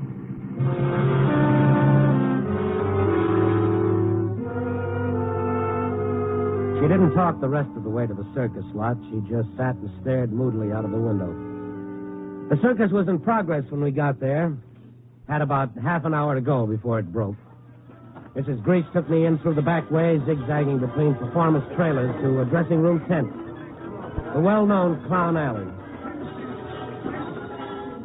She pulled me back into the shadows as 4 or 5 clowns passed on their way to the big top. Now, Rudy will be alone. You can go in. We walked into the tent, past the long rows of dressing tables and mirrors, to the end, where a man wearing the most incredibly melancholy clown makeup sat staring into a mirror. Rudy, I brought someone to talk to you. Oh? To talk to me? What about? You know, Rudy. You know what about. My name is Stone, Mr. Grease. Randy Stone. I'm with the Chicago Star. Your wife has told me that... Rudy, I was right. They pay for stories. They sometimes take quite a lot if they can have a story exclusively. What an incredible country this is. Imagine paying money for news. Well, of course, we'll have to have proof. Rudy, my friend, is it not time for... Oh, did not know you have company. That's all right, Kovacs. You are on in a few minutes, Rudy. Yes, I know. Every day I'm on at the same time. I'm not likely to forget. That is good. I only come to remind you of your duty. Excuse me. Who is that man, Rudy? But that is Kovacs. You know Kovacs? Rudy, I've never seen him before in my life. Now, Jane, why do you not go to your tent and rest? Relax like the doctor told you. Doctor? Rudy, what are you trying to do to me? About the story, we'll have to have documentation of every fact you give us. What is this documentation that I give you? No, I don't understand. Well, we just can't print that you're a spy. We'll have to substantiate it. Spy? Jane, is that what... Did you tell this man that I was a spy? Rudy, please. He can help us. Jane, you go to your quarters. But Rudy... Jane, you do as I tell you. No, don't worry, Mr. Stone. She'll be all right. She's not been well. She fell from a trapeze, you know. It's very serious fall. Damage to the brain. Oh? You poor Jane has it in her mind that I need money to disappear because I'm afraid of the communist secret police. I suppose she told you this. Yeah. And did she tell you I was chosen as a master spy because of the freedom with which I travel with the circus? That I'm used as a clearinghouse for all espionage in your country? That I'm in contact with the head of the underground in every major city, and that I am indeed the most important spy in America? Well, no, she wasn't quite that explicit. Here, according to Jane, my life is not worth what you Americans call a plugged nickel.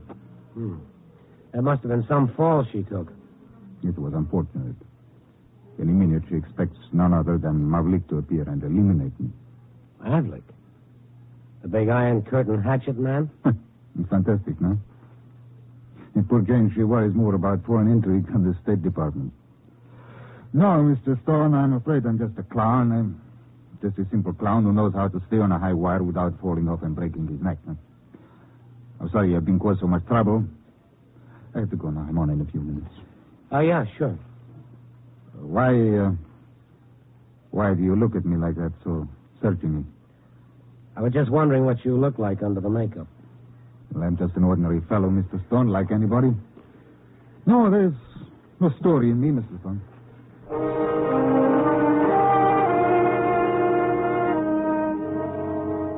He walked out of Clown Alley, and I stood there a while, feeling like a left tackle had been taken out of the play. Big international story, and it ends up to be a mental mirage. I heard a big laugh go up. Somebody was having fun.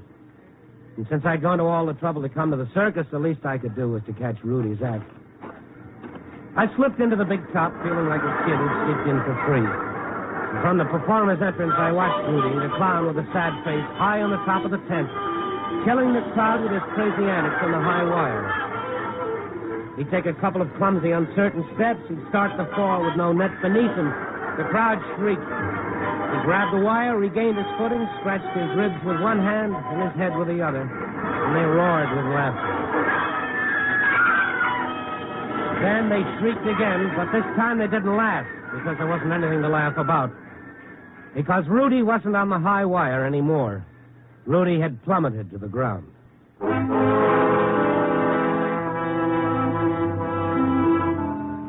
I pushed my way through the tan bark to the ring. I was in the inner circle of the circus people who stood looking down at Rudy with the awesome realization that it might have happened to any one of them. He wasn't dead, but his back was broken. They carried him on a stretcher to the medical tent. I waited outside. A worried-looking, red-faced man came up. How is he? Bad. Doc says it's just a matter of minutes. Say, I don't know you, do I? I'm Randy Stone, a newspaperman. Jumping Djibouti, I need you like I need a hole in the head. Soft pedal this, Mac, will you? Go easy. Puts a jinx on a show when there's been an accident. Who are you? Me, I'm Cassidy. I own this outfit. And with the season we've had and a thing like this happening, What'd you say your name was? Stone, Randy Stone. Oh, then you must be the guy he's asking for. Who? Rudy. You'd better go in there. Wait a minute, Cassidy. Where's his wife? She ought to be in here. Wife? He hasn't got a wife. Are you sure? Look, I know who's with his show and who isn't. But he told me Look, if you want to talk to him, you'd better go in there.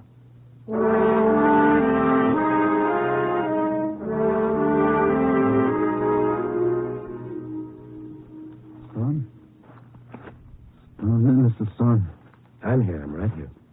Are you alone? Yeah. Haven't much time. Listen carefully. Don't let anything happen to Jane. They mustn't do anything to Jane. Who, Rudy? Who would hurt Jane? Kovacs? Mavlik. It's all true what I said. Jane imagined. It's all true. She thought we could get a farm. It would have been nice. Farm. Lose ourselves. But you don't... You can't... there's no hiding. Easy. Now, take it easy. They'll get her, Mr. Stone, and you must protect her. I'll do what I can. Kept it secret, our marriage, to protect her, but it was wrong. Wrong to dream. There are no secrets from Maverick. Rudy, what happened up there on the high wire? How did you fall? My shoe. My shoe? Rudy. Rudy. He was all through talking. His eyes, the only real part of his grotesque, chalk-white face, closed as I stood looking down at him. The whole thing seemed like a fantasy. It was weird and unreal. I felt like the ball in the pinball machine that's been bounced off every post without scoring. As I stepped back away from him, I saw the only thing that made sense. His shoe. The sole of it had been cut and stitched back, but off-center. This was no accident. This was murder. Yeah, the clown is dead. Long live the clown.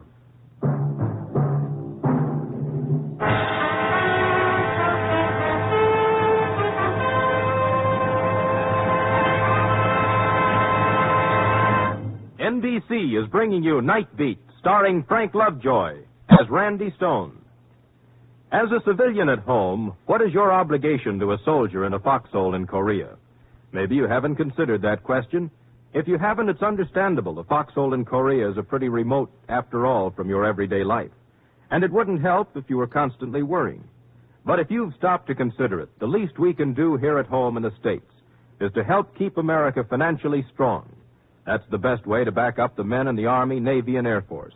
One of the best ways to help keep America financially strong is to buy United States defense bonds regularly. If you think you can't afford it, look into the payroll savings plan where you work, and you'll probably change your mind. You can have any amount you specify saved from each paycheck. When there's enough for a defense bond, it's purchased and turned over to you. And remember, today defense bonds offer you more interest, a quicker return on your money. They're now even better. Invest more in defense bonds.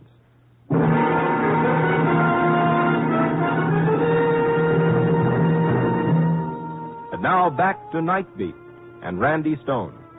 A clown falls off a high wire and dies. This is a story. But not the story that pulled me to the circus. I was interested now in his wife. What had happened to the wife of Rudy Grish, the girl who had been so mortally afraid for him? Why hadn't she been there when he died? These were some of the things I tried to find out from Cassidy, So Rudy had his shoe repaired. That doesn't prove anything. He was a tightwad. He never spent money on anything. I have a feeling even a tightwad would spend money on his shoes if his life depended on them. Hey, what are you reaching for, Stone? You think somebody in my show killed him? Now, that's for the cops to figure out. What do you know about Rudy Grish? Oh, not much. He was a good performer. How'd he happen to come with you? He was in this country on a visa. He was anxious to work, so I hired him. I got him cheap. When he was on the road, you ever notice anything suspicious about him? Did he meet people on the outside? Did he leave the circus a lot? Now, look, I've got my hands full pushing this pile of canvas around the country without worrying where my performers go. His wife claims that he was a communist spy. That's crazy. That's absolutely nuts. He didn't have a wife. Well, he said different. How about a tall blonde girl named Jane? Used to be an aerial. Jenny? Yeah. Well, she's not married. Oh, Rudy was nice to her, but then we all were. She took a bad fall last year, hit her head. Has never been the same since. We keep her around here because we're sorry for her. Well, where is she now? Where can I find her? And you might try the wardrobe tent. That's where she works.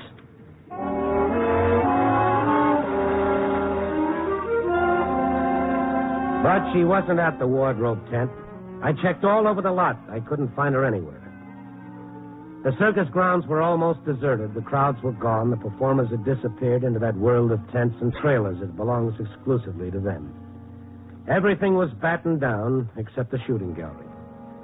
As I passed by it, one man was putting out the lights and racking up the guns.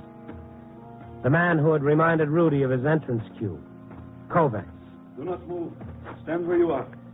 I could barely see him in the dim light, but what I saw made me do exactly as he ordered. He had a rifle trained on me. Come over here. Closer. No, don't put your hands in your pockets. Put them on the counter. That's fine. What do you want? I understand you're looking for Mrs. Grish. Yeah. I will take you to her. Well, never mind that. Just tell me where she is. You seem to misunderstand, Mr. Stone. I said I will take you to her. He backed away from me. He racked the rifle, but as quickly as he put it away, another gun appeared in his hand. A Luger. If you make any attempt to run, to get away, to scream, I will kill you. Now, walk straight ahead of me down Midway to that car parked on the corner. He came out of the booth with his topcoat draped over the hand that held the gun. There was something European about the cut of his suit, but other than that and his accent, he was like any other hood, frightening with a gun in his hand. No, you drive. Well, why don't you drive? Or don't you know how to handle an American car? There is no need to be insolent. Get in. Drive. I will tell you where to go.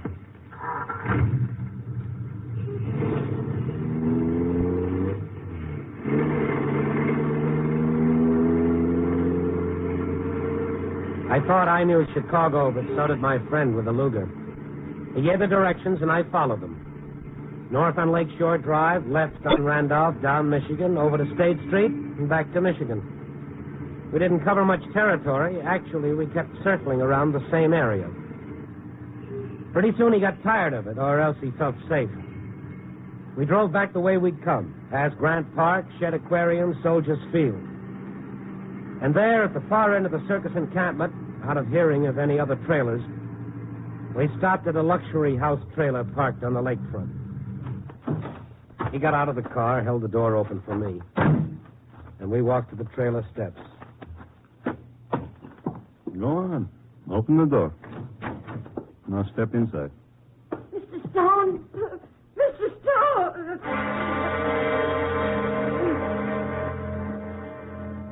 It was Mrs. Jane Grish. I recognized her from the clothes she wore. Would have been hard to recognize her from her face. It had been beaten almost beyond recognition. She was huddled in the corner, sobbing. And seated comfortably on the couch, smoking a cigarette, was an overly handsome, blond young man. Come in. Close the door, Kovacs. Well, Mr. Stone, it was nice of you to come with Kovacs. But then Kovacs has always been inordinately persuasive. From the looks of Mrs. Grish's face, I'd say that you were pretty persuasive yourself. I have that reputation. You wouldn't be Mavlick, would you? Oh, you have heard of me, eh? This I do not like. Mavlick, he knows about the shoe? Your situation becomes more and more unfortunate, Mr. Stone. But you are just in time for what you Americans call the second show. Mrs. Grish, where is the information that your husband has collected for us? I don't know. I told you I don't know. You're lying, Mrs. But Grish. I don't know. I don't know anything. You do know. I don't even know what you're talking about. Then let me refresh your memory. Rudy Grish was sent here for a very definite purpose. To correlate information from our scattered agents all over the country and to pass this information on to us. And he did his job well until he married you. That was his mistake. No. You made the mistake. It wasn't me. I didn't change his mind.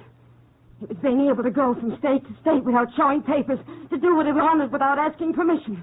For the first time in his life, think for himself. All right. If you won't cooperate, we go back to the first way. Leave her alone. Kovacs, hold him. You stupid, let go of him. Don't be so impatient, Mr. Stone. Your turn is next. Scream all you want. No one will hear. Oh, please. I'll tell you anything. If you promise, leave Rudy alone. Of course we will, my dear. That is the information. Don't sell out, Mrs. Grish. It's too late. Rudy's dead. Dead. Shut up. You shouldn't have killed him. Now you'll never find out because I don't know. No one knew but Rudy. He was with Rudy when he died. Maybe he told him. Excellent, Kovacs. Well, Mr. Stone, aren't you frightened? Of what? Thugs like you? Don't get me wrong. I'm no hero, but I cut my teeth on your caliber. This is Chicago, remember? Yes. Yes, I've seen your gangster movies. Effective but blunt. Very blunt indeed. You will see we are going to give you a night you won't forget. I'm sure I can depend on it. Oh, yes. Yes, you can depend on it. Like you can depend on our one day liberating your people, too, from your antiquated ideals. If it weren't so ironic, it'd be funny. It amuses you? No, not that. I'm just thinking about a guy I know named Louis Martel. His biggest worry in life is that some other gang might take over one little neighborhood in Chicago. When we take over, it will be definite, conclusive. It will be everything. Well, this you'll have to prove. Don't worry, Stone. They'll never make it. The Marines had landed. It was the right entrance, but the wrong character. Louis Martel standing in the doorway with an automatic in his hand. Why? So you're the guys that are going to take over, huh? Correct. No, you don't, sweetheart. That's what happens to guys that try to muscle in. Now, you, Stone, you're quite a cute character. Thought you'd check me, huh? Trying to lose me at the circus when you made contact with these out-of-town punks. You got it all wrong, Louis. Yeah, sure. Now, the point is, what am I going to do about you? And the dame. Louis, behind you. Look out. Won't work, Stone. Kovac's going to shoot. That's as old as... Dirty rat! In the back.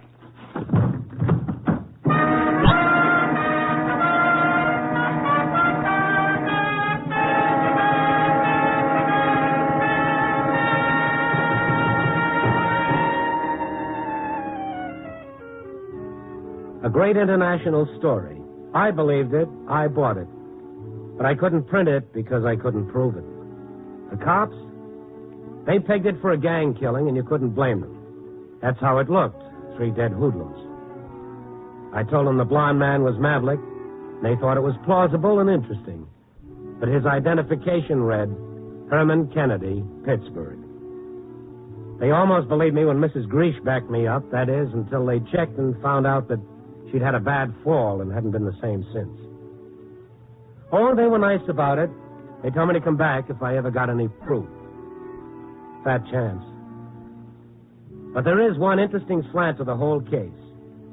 Louis Martel, gangster, killer. Yet, although we never got to know it, in life's crazy way, he was the right guy in the right place at the right time. And for a brief moment, became a hero. Copy, boy.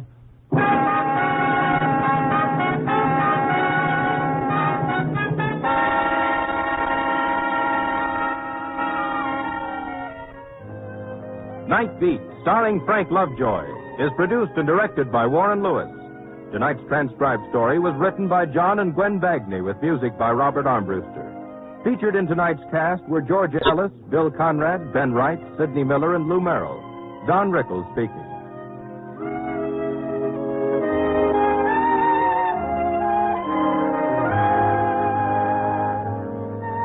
Listen next week at this time and every week as Randy Stone searches through the city for the strange stories waiting for him in the darkness.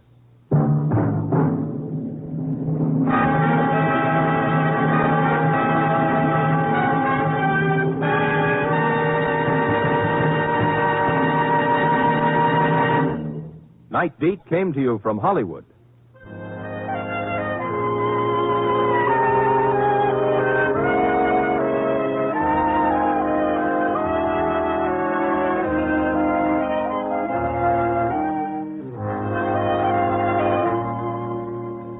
Three chimes mean good times on NBC. Every Friday evening on most NBC stations, you'll hear a trio of stellar shows for your listening enjoyment. For top satire and lots of laughs, it's Inside Bob and Ray, the two boys from Boston who won this year's Peabody Award for top radio achievement in their field. For music, tune for the Mario Lanza Show with his guest Margaret Whiting. And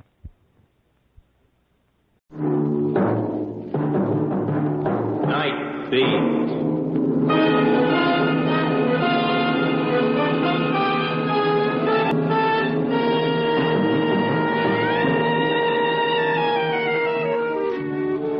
Hi, this is Randy Stone. I cover the Night Beat for the Chicago Star. Stories start in many different ways.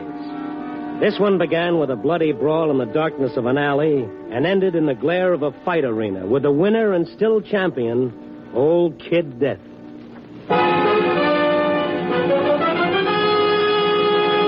Night Beat, starring Frank Lovejoy as Randy Stone.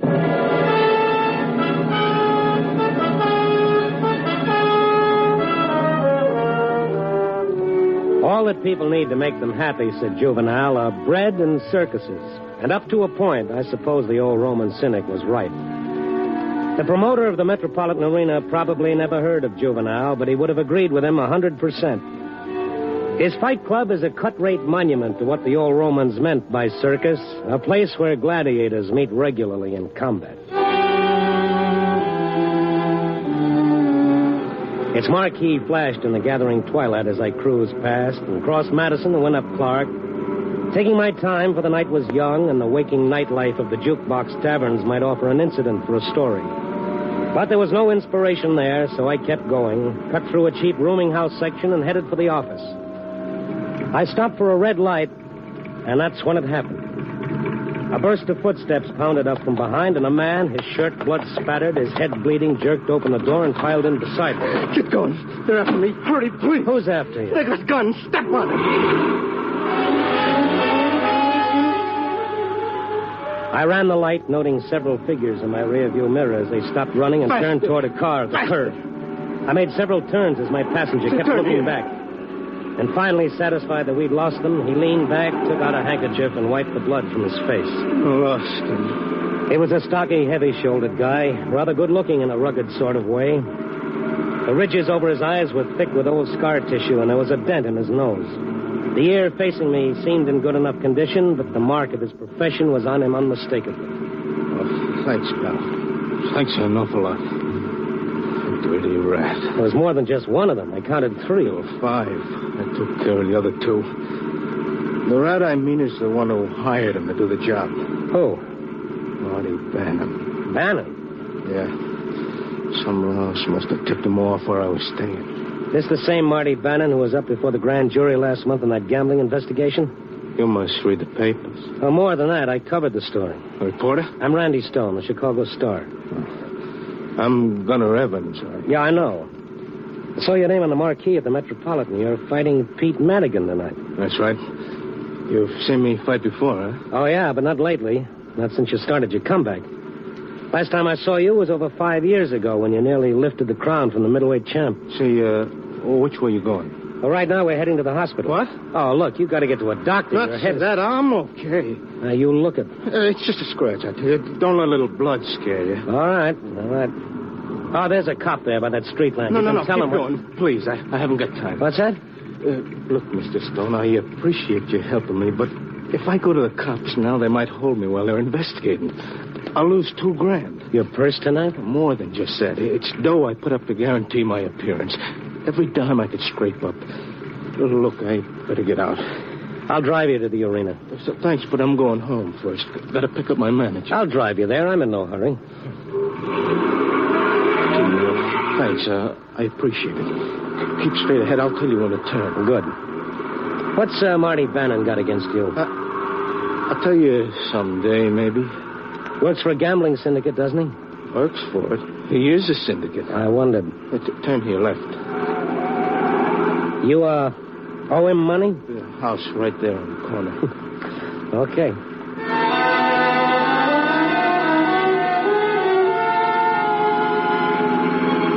The apartment house where Gunner Evans lived was probably a very classy joint around 1910. I wondered what had happened to those fat purses he'd collected when he was one of the 5 ranking middleweights in the world.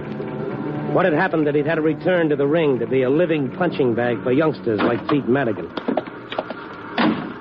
Well, thanks again. What's the matter? What's wrong?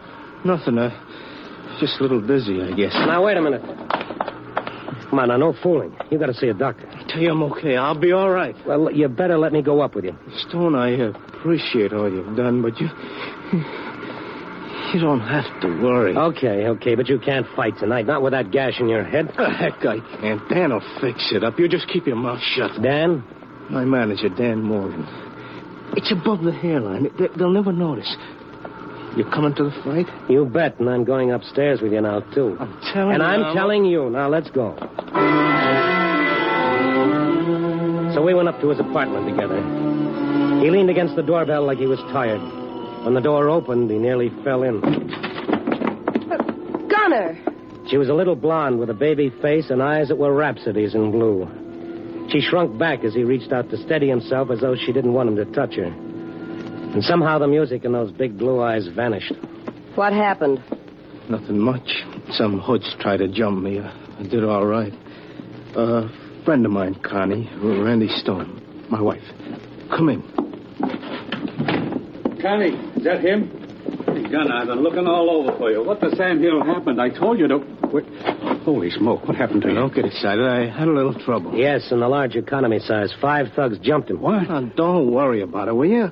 I'm all right. Just need to sit down. Randy Stone here helped me get out of it. Some of Bannon's hoods, I think, Dan. If you ask me, you better call a doctor. Nobody's asking. Well, he's hurt. Will you shut up? I keep telling him I'm okay, and he keeps hollering for an ambulance. Lay off, will you, Stone? What makes you think Marty did it? Who else? He tried to proposition me into taking a dive, didn't he? He owns Madigan body and soul, don't he? He even told me he'd do something to me if I turn him down. Now, Gunner. Well, why did you turn him down? For $500, I should take a dive? For 500 lousy fish?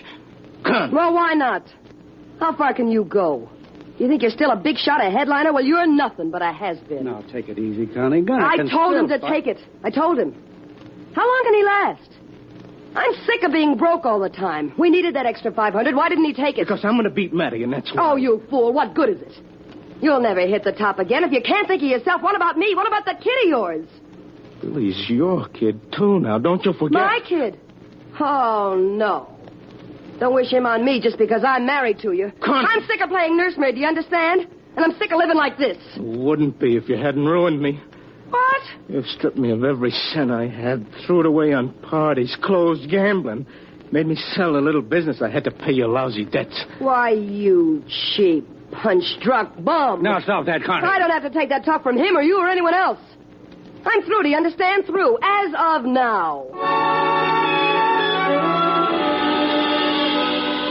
She almost ran from the room, burst into an adjoining bedroom, and disappeared. Gunner Evans stared at the closed door for a moment and then sat down slowly by the table. His face was gray and tired as death itself. Old Dan Morgan shook his head sadly and gently pulled Gunner's head forward so he could have a better look at the cut on top. Billy asleep, Dan? Yeah, I put him to bed before you came in. I hope she doesn't wake. That don't look good, Gunner. He still got that cough? He's better. I lit the vapor lamp by his bed. He'll be all right in a day or two. You know how kids are, sick one day, up the next. Hand me that bag there, will you, Stone? Oh, sure. Here, thanks. Connie, Yeah? where you going with that suitcase? Connie! Well, that's the end, I guess. Oh, she'll be back, Gunner. You know how she is. Yeah, I know. Now, be still. I want to fix this. No. I want to take a look at Billy. Maybe he's uncovered. A young kid? 5.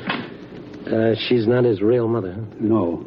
Billy's ma died when he was 2. Gunner married Connie 6 months ago. Thought the boy needed a mother. Some mother. She hates the little fella. It's a shame. Well, Aggie and me, we never had any children ourselves, but if we ever had, I'd want him to be like Gunner's boy. What a kid. Smart.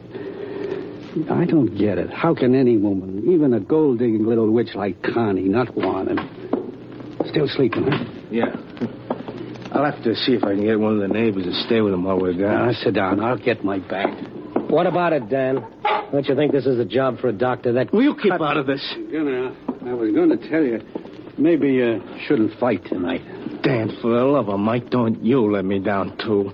Every cent I got is tied up in that forfeit. $2,000. Well, I don't like the looks of it, but... Okay. You don't think you've lost too much blood? Nuts.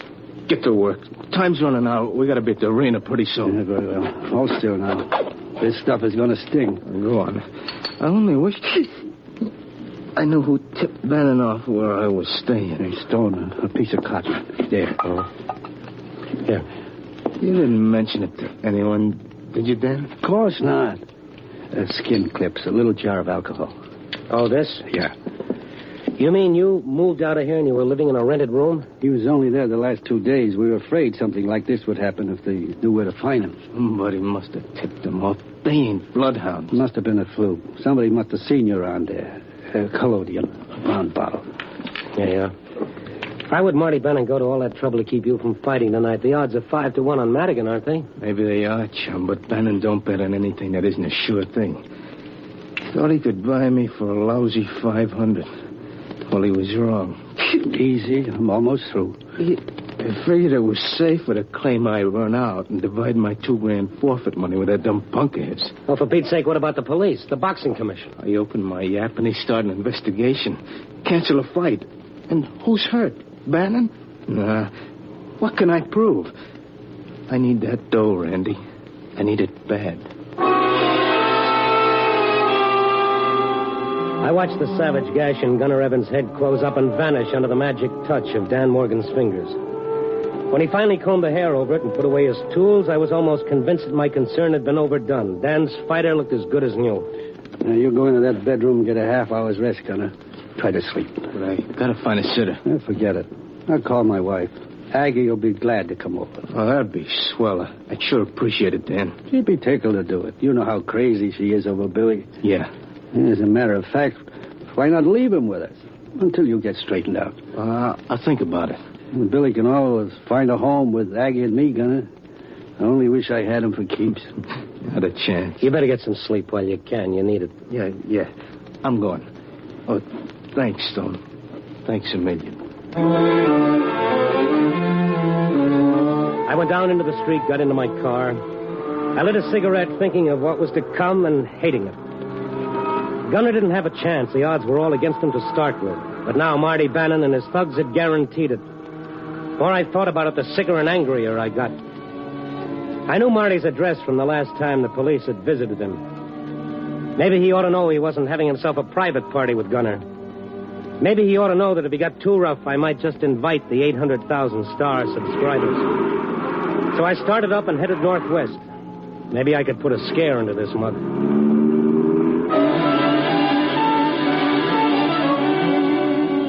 Bannon lived in a single penthouse apartment in the medium high rent district. I pressed the doorbell, and after a moment, a small peephole opened. An eye gave me a fishy stare, and the door swung wide.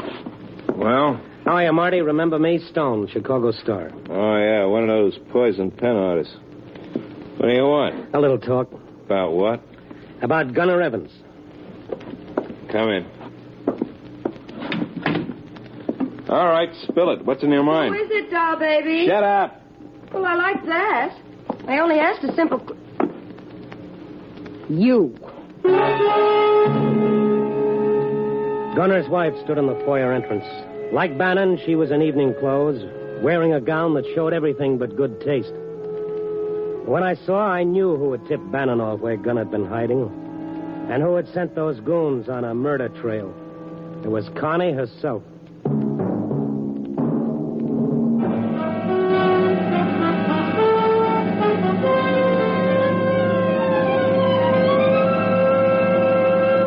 NBC is bringing you Night Beat, starring Frank Lovejoy as Randy Stone. Little-known episodes from the exciting annals of American history are presented in colorful, dramatic, factual manner on the Cavalcade of America, which returns over most of these NBC stations on Tuesday, August 29th. That's Cavalcade of America, returning Tuesday, August 29th. I wanted to see Marty Bannon about the fix he was trying to muscle through on tonight's fight between Pete Madigan and Gunner Evans. But when I saw Connie, Gunner's wife, in Marty's apartment, I knew my words would be as useless as rain on Lake Michigan. It was she who'd betrayed her own husband and told Bannon where his thugs could find him. Her big blue eyes widened when she saw me and then hardened into chips of ice. You get around, don't you, Stone? Yeah, but it'd be tough trying to keep up with you, baby. Connie, I told you to stay back. What are you worrying about, Bannon? Gunner Evans is bound to find out sooner or later. Probably sooner. Who cares?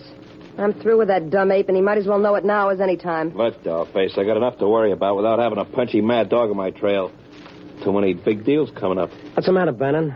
You don't think he's got enough against you already? He can't prove a thing. You value your health, you'll forget you were here tonight. I thought you were smarter than that. The guy who fools around another man's wife is like a rented tuxedo. He never knows who's going to spill something on him. Be sure it ain't you. Now get out. Well, maybe I had done some good. I didn't know. At least he'd know now that somebody else knew what was going on. He'd drop the rough stuff, the fight would go on, and if he tried anything afterwards, it would be dangerous.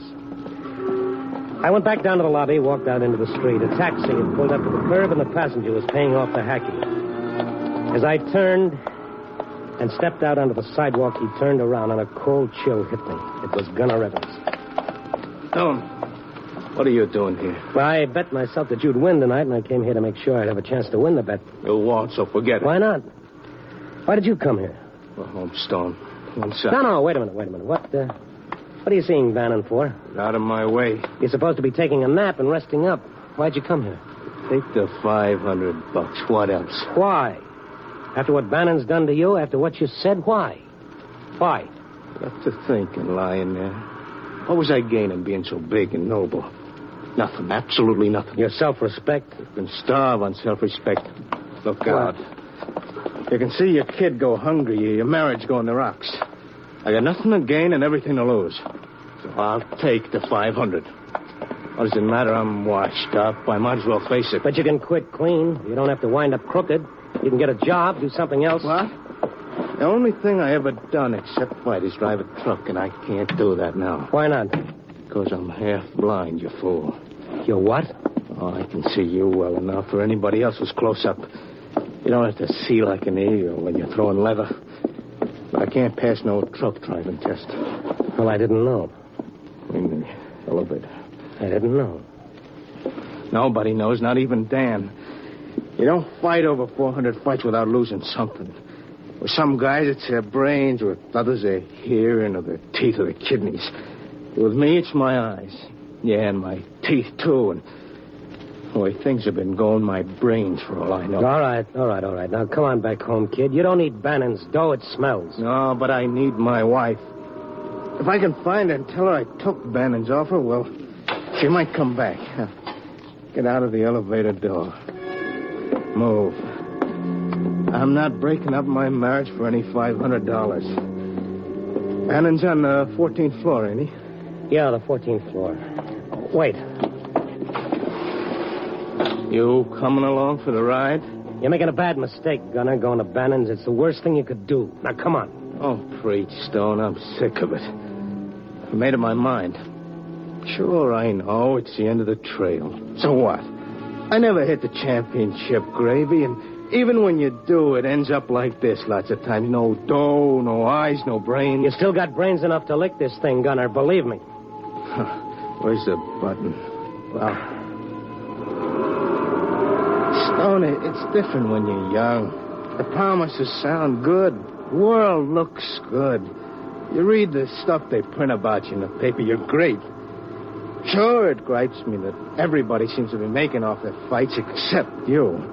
The gamblers, the crooked managers, the shady promoters. Of course, they ain't all that way. There are some pretty good guys, like Dan Morgan.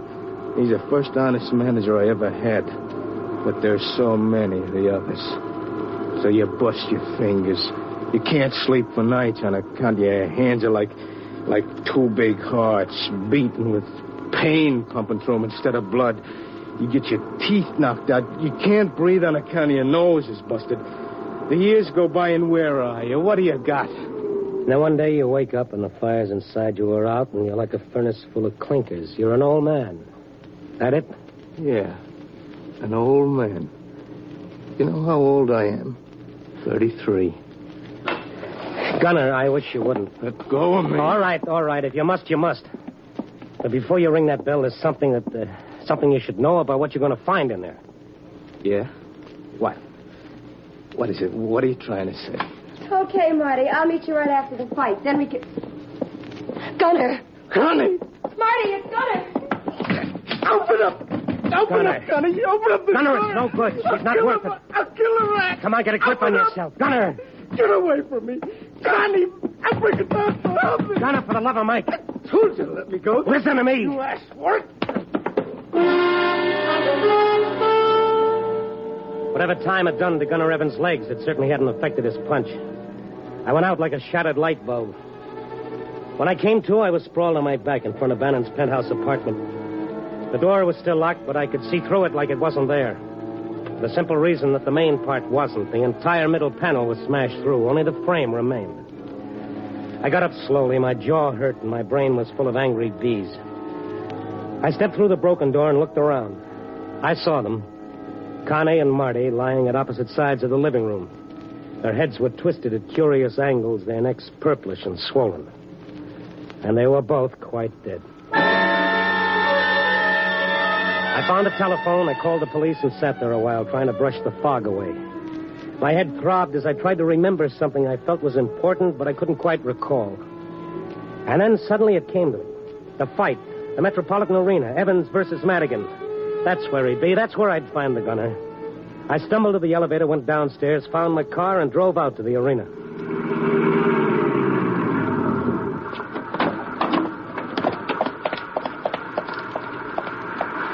Hi, is Gunner Evans here? Is he here? He's fighting tonight. Don't you see the signs? Yeah. You're just in time for the main goal, mister. Ringside?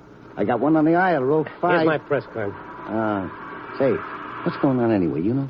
Meaning what? I mean, him coming in just a little while before the semifinal was over. His manager and the promoter was tearing their hair. You say the main go's about to start? Well, for round 1 rang 30 seconds ago. You're covering the fight, better get on in.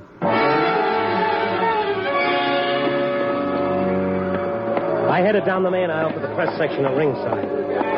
What was going on in that ring brought me to a standstill more than once before I finally got to the ringside and began easing my way around the gunner's corner. I couldn't take my eyes off him. The gunner was tearing into Pete Madigan with a slashing fury that brought the crowd to its feet and kept it there. This fight wasn't going to last any 10 rounds. I could see the gunner's manager, Dan Moran, standing at the ring apron, pounding it with his fist. Cross him! Let him have it! How are you, Dan? Stone. He's terrific. I don't know. What's it? Jab him now. Jab him. That's a boy. What do you mean you don't know? I've been trying to get him to box, but he won't. Look at him. He's fighting Madigan's fight. He can't last. His legs won't take it, not for 10 rounds. Something's the matter with him. Yeah, something's the matter, all right. When he finally showed up, he looked funny, acted funny. Something's happened. I don't know what. Hook him! Hook him! He's wide open! Turn up, baby! Watch it! Watch it! Oh, that's the ticket. Jab him, Dizzy! All right, boys. Get that stool in there fast. Okay, Dan. Take his mouthpiece out. My gosh, he shouldn't be breathing like that after only one round. Dan, I want to tell you something. Gunner's in trouble. He's terrible trouble. Any minute the police... Listen to him. Something's the matter with him. Look, Randy, do me a favor. Go back to Gunner's dressing room and have a look at Billy. Who? Billy. Gunner's little boy. I put him to bed there. What is he doing here? I thought your wife... Yeah, but Gunner showed up there just before he came here and took Billy with him. Why? Maybe he's afraid Bannon's hoods might break in the house and take it out on Billy. I don't know. Now, go on, will you? Okay. I gave one of the boys $1 to keep an eye on him. Make sure he's okay. All right, don't worry. I went back down the ramp into the dressing room. Billy was sleeping on the rubbing table between several training gloves, big as pillows to keep him from rolling off. Dan had covered him with an old bathrobe and pillowed his curly head with some folded towels. Cute little fella, ain't he? It's a wonder he's been able to sleep through all this noise. Yeah, but I guess he was just real wore out. Yeah, I reckon he was. There's the buzzer for round 2. Yeah, well, I'll go up and have a look. Okay, mister. I walked up the ramp, down the aisle toward the press section. Round 2 was a facsimile, it seemed, of round. Go at this pace. It was pressing Madigan every second, a slashing, ripping attack. Like a madman, I kept thinking. Like a bulb that flares more brightly than it ever has before the instant before it goes out. Gunner Evans was fighting the greatest fight of his career and the last fight of his career. And then he was down. Gunner Evans was down. Frank! You wasn't even hurt. Take some time. It certainly seemed that way. Gunner lay sprawled on the canvas like a puppet whose strings had been cut. He didn't stir as the referee's voice came through the pandemonium. 7, 8, 9, 10,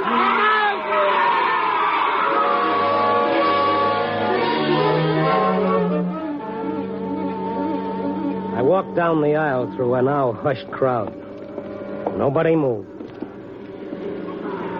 When I finally got to the ringside, Dan and his 2 seconds were still working on Gunner. A scared, haunted look had begun to deepen the furrows of Dan's wrinkled face.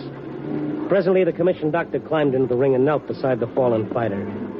After a while, he looked up, pointing to the patched-up wound on Gunner's head. It had oozed some blood, but now it had stopped. This man was hurt before the fight.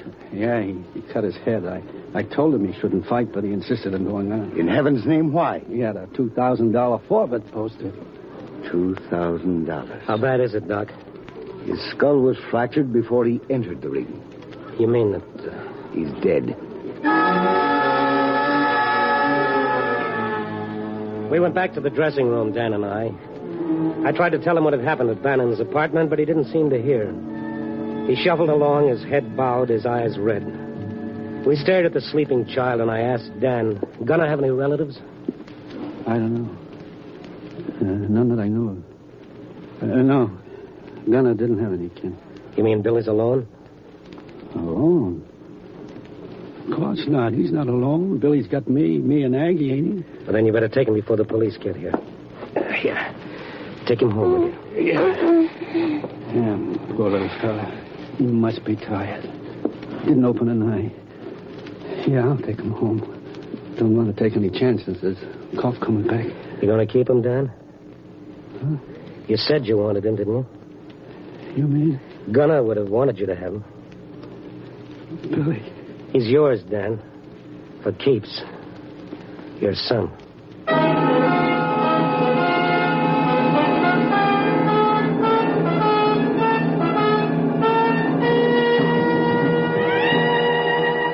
Well, 4 a.m. and another edition about to go to press, another sunrise about to dawn. The death of one cycle, the birth of another. Or maybe it's all one, like time itself. Well, I'm not going metaphysical at this hour. But I can't help thinking that Gunner Evans maybe wasn't such a failure after all. In a way, he's still punching, he's still alive, with a new set of dreams and a future ahead. Yep, in his son. I guess basically that's why our children mean so much to all of us. Like the philosopher said, they're our only chance for earthly immortality. I'll have to get married one of these days. Copy, boy.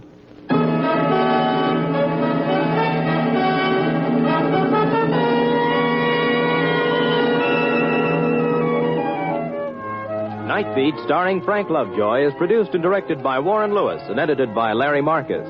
Tonight's story was written by Irvin Ashkenazi with music by Frank Worth. The part of Gunner Evans was played by Don Diamond. Listen next week at this time and every week as Randy Stone searches through the city for for the strange stories waiting for him in the darkness.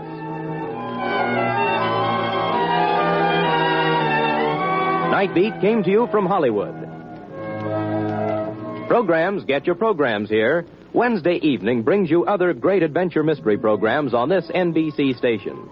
Be sure to hear The Falcon, Mr. District Attorney, Richard Diamond starring Dick Powell, and Dangerous Assignment with Brian Donlevy. That's Wednesday night for more stellar action-filled programs. Be sure to listen.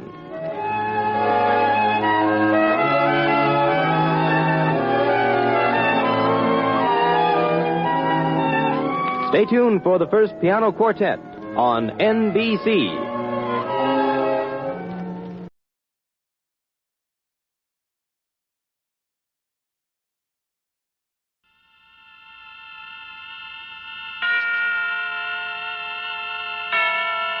Suspense. And the producer of radio's outstanding theater of thrills, the master of mystery and adventure, William N. Robeson. Take a deep breath and let it out slowly. And once more. No, this is not a caprice. It is a thoughtful precaution. Fill your lungs well now, for you will be holding your breath for the next 30 minutes as you live through The Long Night with Frank Lovejoy, a tale well calculated to keep you in suspense.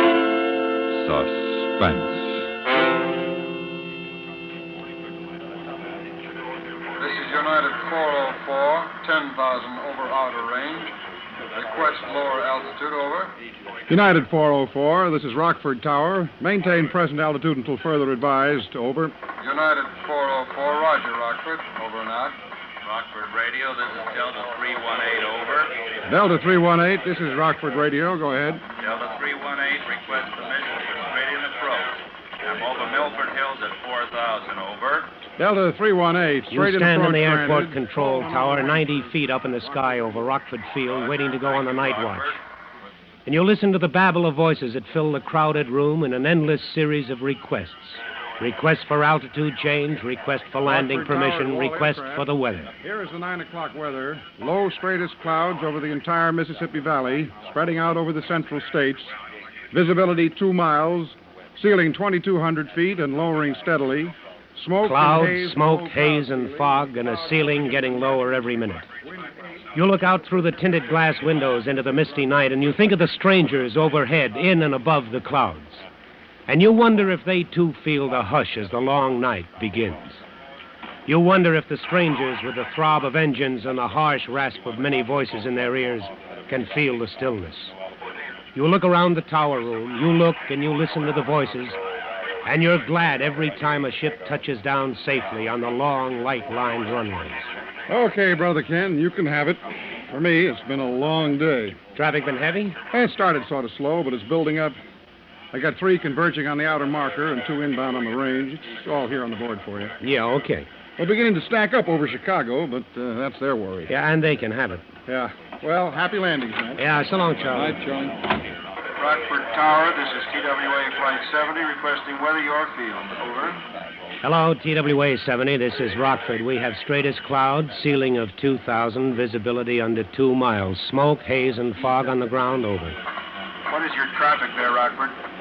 5 inbound inside the 20-mile range, 1 Convair and 2 DC-7s outbound on the red, over. Okay, Rockford, this is TWA 70, requesting change of flight plan to land your field instead of Chicago. Roger, TWA. I'll notify Chicago and clear you in. Give us a call when you pass the Milburn Hills. Rockford out. Roger, thanks very much. Give Chicago a call, Mike. Tell them their Flight 70 is terminating here. Okay, Ken, we'll do. Hello, Chicago. Rockford Radio. Rockford Tower, this is Beechcraft Bonanza N91457. Hello, Beechcraft N91457. This is Rockford Tower. I've been homing on your range, and apparently my automatic direction finder isn't working right. I think I'm lost. Stand by, 457. Check the flight file, will you, Mike? See if he's on it. All right. Hello, Rockford. Are you hearing me, Rockford? If you are, please give me a call. This is Rockford. We're reading you fine, Beach. Hold on a second. Find anything on it, Mike? Nope, there's nothing here, Ken. No flight plan. Okay. Hello, Beechcraft N91457. This is Rockford Tower. What seems to be the trouble with your ADF? I don't know exactly, Rockford. I'm not too familiar with this equipment. But I don't think it's working right because I've been changing from one range to another just like I was told to, and I ought to have been somewhere over Minneapolis long ago, and I'm not. All right, Beechcraft, we'll work something out for you. Where are you flying from? Indianapolis. Headed on a direct flight to Minneapolis? That's right, Rockford. I set my automatic direction finder just exactly the way I was told to when they installed it. Did you make any visual checks against what your ADF showed? I'm sorry, I didn't get that. Did you check your course when you passed over the airways range stations by looking at visual ground objects like signs on the top of oil tanks telling you what city you were over, anything like that? No, I'm afraid I didn't. I thought my ADF was working, so I didn't think about anything else. Okay. Now, what was your last known position? Last known? Well, I'm trying to think. I guess the last time I positively knew where I was when I departed Indianapolis. What time was that?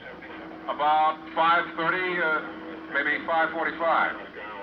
5:30? Verify that time. That would be more than 3 hours en route. You should be well out of my range. Yeah, I know. But I've been circling for more than an hour, trying to make the ADF work and looking for Rockford. What is your remaining fuel supply? Well, I guess there's no use kidding myself.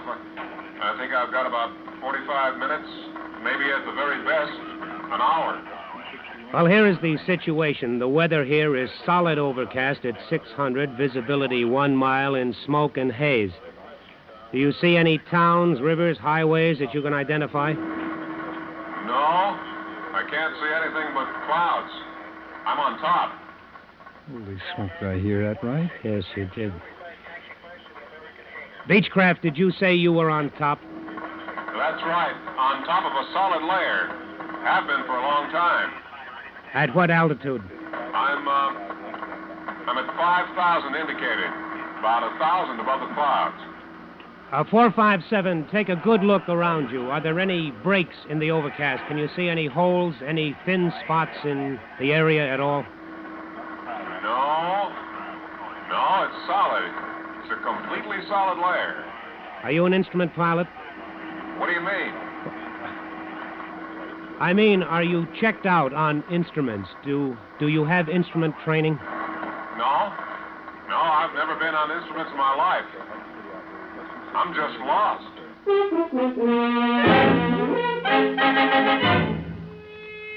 You look at the clock, 9:04.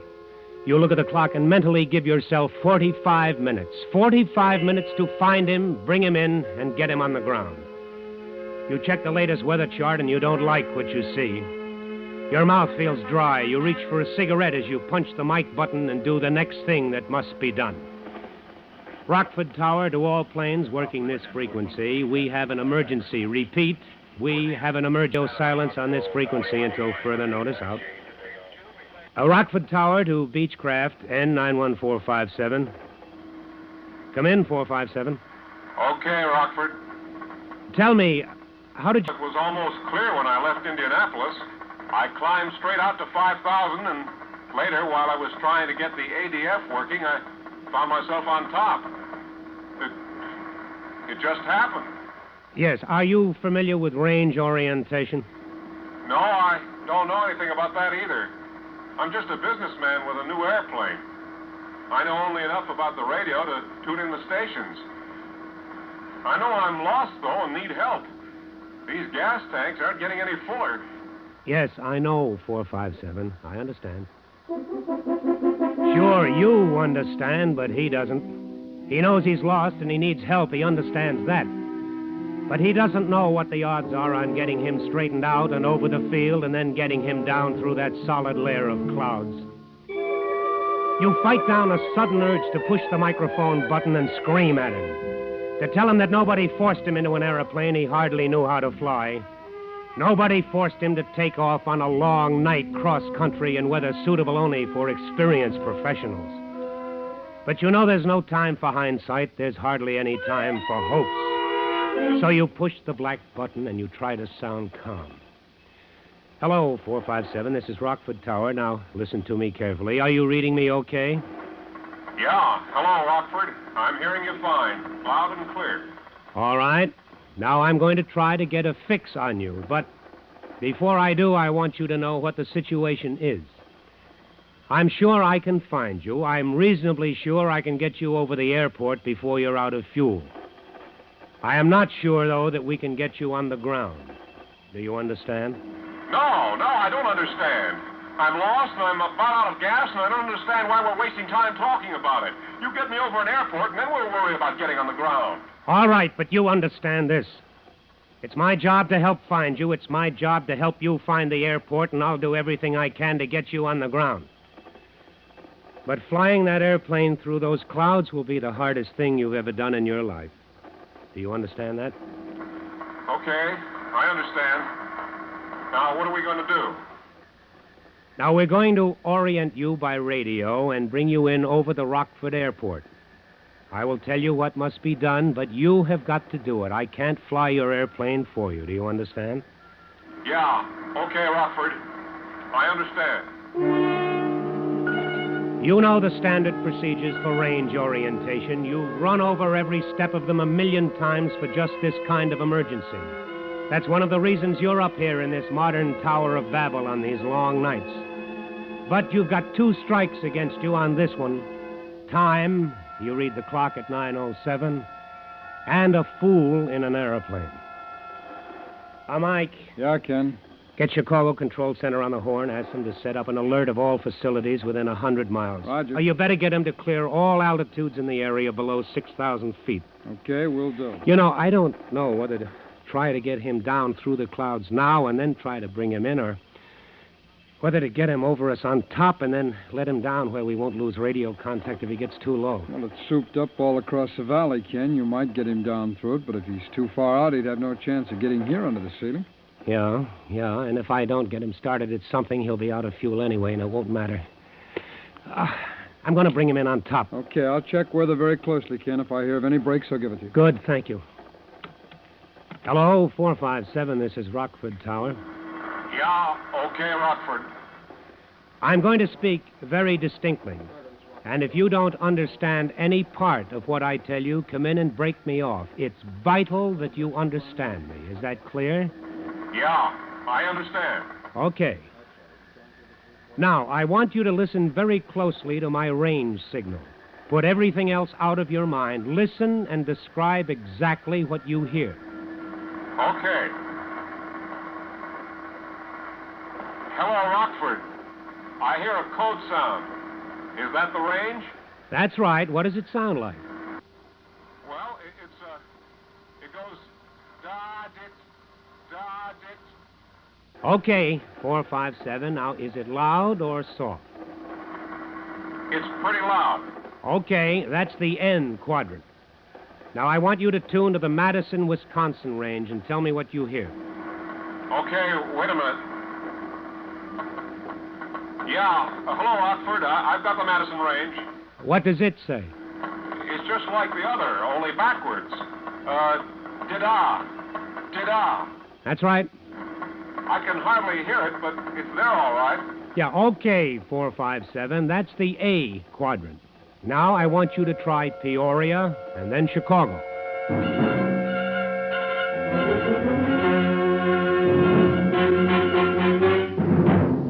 Rockford, Madison, Peoria, Chicago. 4 corners to check from. 4 radio sounds that you hope he's reading correctly. You finish the check and he comes through without a bobble, and you know you have him fixed. You know at least his direction from you.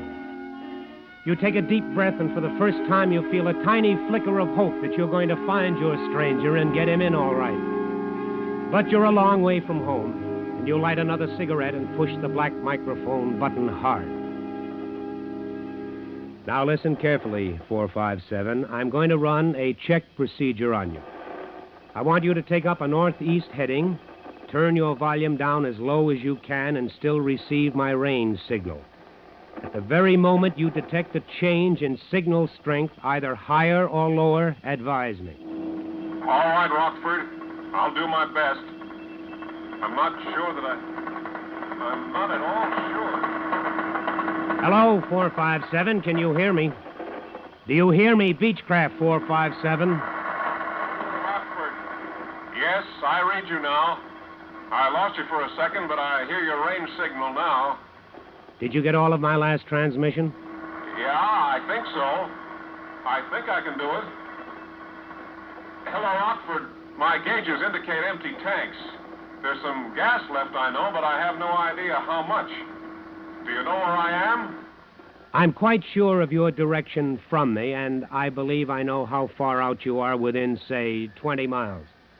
If what you've told me is correct, I estimate you have 30 minutes fuel remaining. I believe your gauges are indicating normally. Now, try to concentrate on doing just what I've told you to do. Yeah. Okay, Rockford. I don't want you to think I'm ungrateful.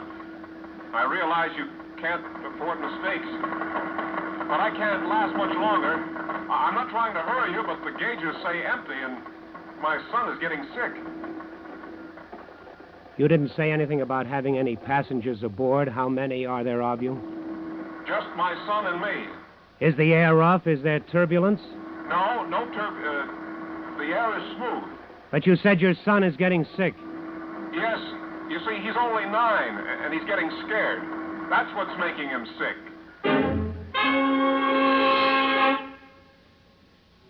You don't say anything for a long minute. You just stare out into the miserable night, and your thoughts are not nice. You think of your own kid, and you thank God he's home safely in bed. And you know now, if you didn't know it before, that you've got to bring these strangers home. You reach for the microphone button, but before you push it, the voice is back What's on your happened, speaker. Rockford? I can't hear you anymore. Did you hear me? I was talking to you. You didn't answer. Hello, Rockford. Come in, please. I'm reading you. 457, I heard everything you said. Now listen to me carefully. You should be approaching my west course close into the station. I want you to listen closely and describe any change in your signal. I won't call you. You call me when you hear anything change. Okay, Rockford. Hello, Rockford. The signal is much louder now, and I'm getting more of a continuous tone in my earphones, although I can still hear that other signal. All right, 457, that's fine. That's good. Now, listen carefully. Turn your volume down a little more, and when you no longer hear that other signal, and when the continuous tone is loud and clear, and when you hear nothing but the continuous tone, at that time I want you to turn right to a heading of 93 degrees magnetic. Is that clear? Yeah, I think so. You think so? You've got to know so. When you hear nothing but a tone, when there's nothing but a loud buzz in your ears, I want you to turn right to 93 degrees on your compass. Do you understand me? Yes, I understand. Turn right to 93 degrees on the compass when I hear a loud tone. That's correct. The tone is strong now. I don't hear the other signal. Nothing but the tone. Shall I... Yes, turn right, turn to 93 degrees, and advise. Advise? Advise when on course, when on 93 degrees, advise. Roger. Advise when I'm on course now, on 93. All right, good. Chicago Control Center has everything cleared on the 6000. They're monitoring the calls, too. Okay, Mike, thanks a lot. What's the time? 9:40, straight up. 9:40? That's 12 minutes to make it in. Hello, 457. You're approaching the range now. You're almost over the station. The range is about 2 miles from where I'm sitting. The signal you hear will continue to increase in volume until you cross the range. At that time, it will fade out quickly. For a moment, you may hear nothing. Then it will increase again rapidly. Now, at the very instant your signal fades, I want you to make an immediate left turn to a heading of 45 degrees magnetic. Take that heading and advise. Understand? I understand. Mike, get on the phone and alert the local police and fire departments. Tell them what we've got and to be on the lookout for a fast move. Roger. Get all the lights on in the field, the runway markers. When we get him down through this, he won't have any time to spend looking for the field. Okay, will do. That is, If we get him down through it. You light another cigarette. You watch the clock on the desk. You try to keep your mind clear, to think ahead, to think of everything that can possibly happen, and the waiting is worse than anything yet. You keep reaching for that microphone, wanting to call him to ask him why he doesn't tell you he's over the range. And you know he hasn't called you because he isn't over the range yet. And you wait, and you wait. And then it comes loud and clear. Rockford, I'm over the range and starting a turn. It's just like you said. It's exactly the way you said it would be. Roger, 457. You're doing fine. Now come left to 45, straight and level. Hold it until I tell you different. I'll call you back. I think you got him, Ken. Well, if he's where he ought to be, we should hear him in about 20 seconds. I'm going out the platform and listen. Call me if he calls in. Okay. You stand on the steel grating of that tower platform and you try to hear over the sounds from the field below. You strain your ears for a sound that should come to you out of the southwest. And you've never wanted to hear anything so much in your life. And then you hold your breath. You stop breathing to hear better.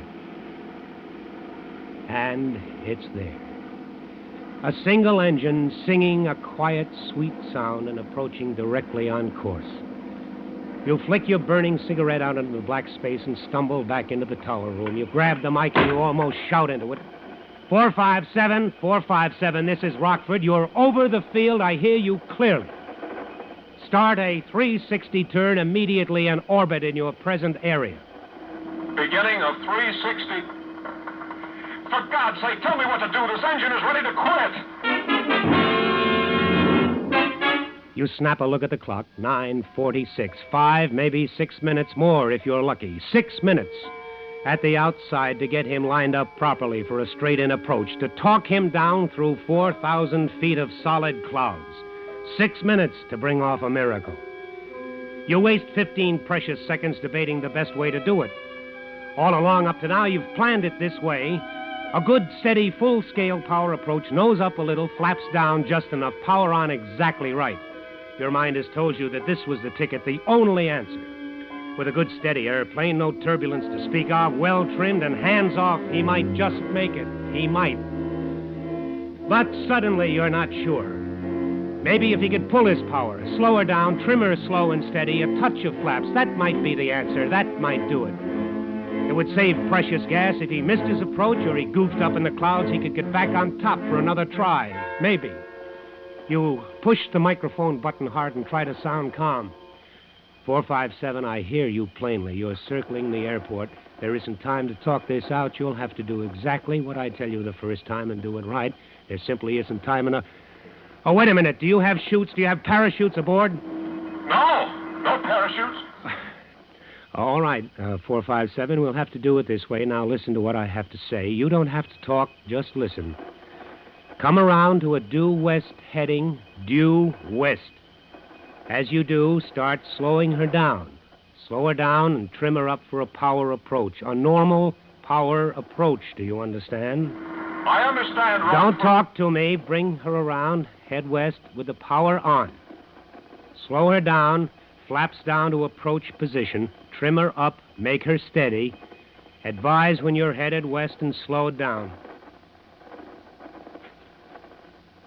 10, 15, 20. Where is he? Where is 25? 457, are you there? 457? I'm trying to get her steady. I'm trying to do what you told me. All right, 457, don't talk. Advise when on course. Rockford, I'm on 270 now. Slowing down. I don't know. I just don't know. I know you don't know. All we can do is try. I understand.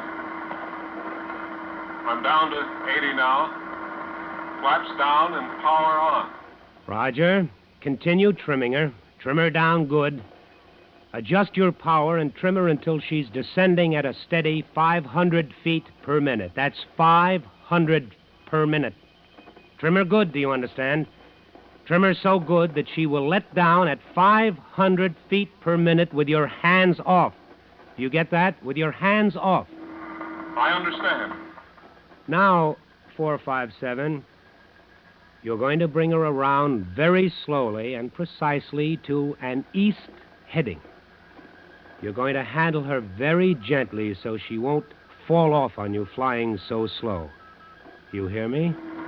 Yes, I hear you. Let her continue to settle at 500 feet a minute. Just bring her around slowly to the east, recover, and then take your hands off the controls. She won't fly with my hands off. She will fly. She'll fly better than you can. Now listen to me. When you are eastbound, hands off. She will descend slowly into the clouds. After you're in the clouds, do not touch the controls. I don't think I... Then don't think, do as I tell you. Now, when you get in the clouds, everything will change for you. You will think the airplane is all wrong, that it's doing everything that it shouldn't do. If you leave it alone, it will start a slow spiral to the left, but I don't think it'll be enough to do any harm until you've broken out under the ceiling. Now, whatever it does, you will think it's going to the right or up or down or even spinning. But it won't be doing any of those things unless you make it do them. Now, don't touch it. Now, are you eastbound? I'm eastbound, yes. Take your hands off the controls. But Take your hands off now. Okay. Hands are off. Now, let her have it. Let her fly herself. Ken, the ceiling's under 600 feet. That doesn't give him much time to recover and get his bearings when he breaks out. Oh, but it's all we can do. It's all anybody can do. You sit there waiting, only too aware of what can be happening in the cabin of Beechcraft 457, sweating out each second of time with a terrified pilot and his deathly scared kid. You wonder if this man, this stranger, and yet no longer a stranger, can keep his fantasies under control for that long letdown. The lonely, long letdown through total darkness with nothing but a great fear for a companion. A minute goes by, and another, and then... Rockford! Rockford! It's turning, Rockford! Turning! Airspeed's high! It's going higher! Get off those controls. Cut the throttle. I've got the throttle closed. She's slowing down fast. I can't see. I can't... Well, she's going to stall. Give her the throttle. Slowly. Keep your hands off except the throttle. She'll climb back out on top if you keep your hands off her.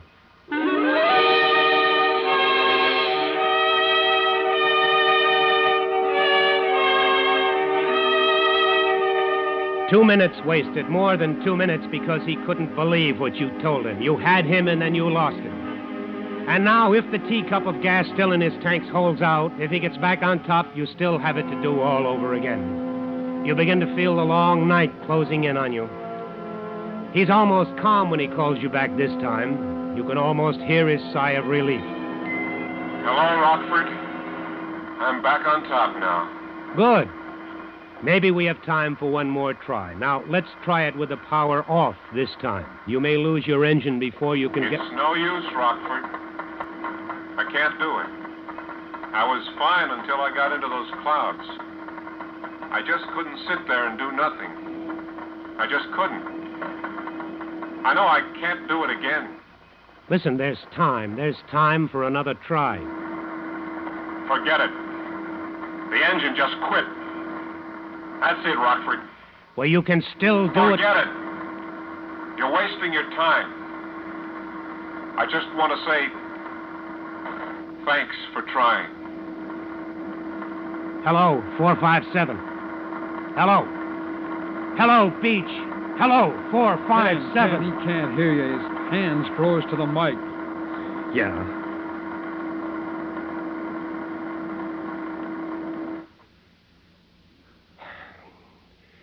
You better hit the crash button. Roger.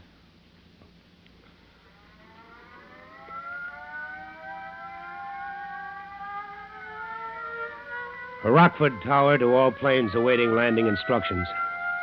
The emergency is over. Normal radio procedure is now in effect.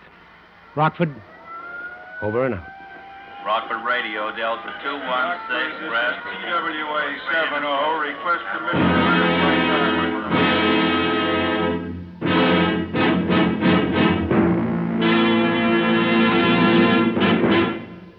Suspense,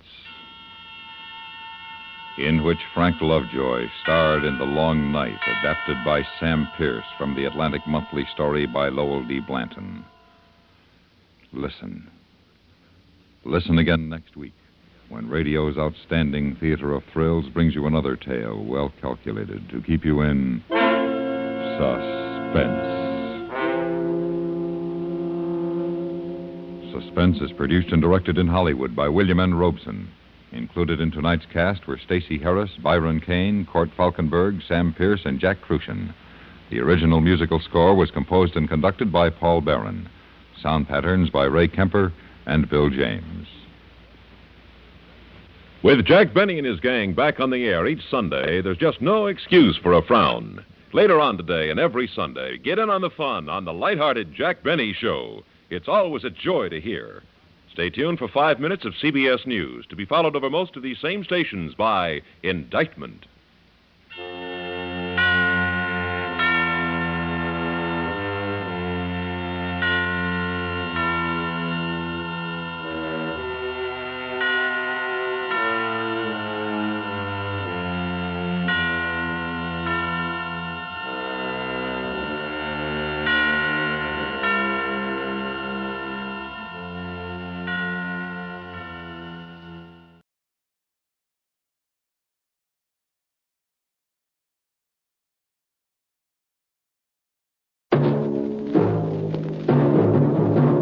Night Beat.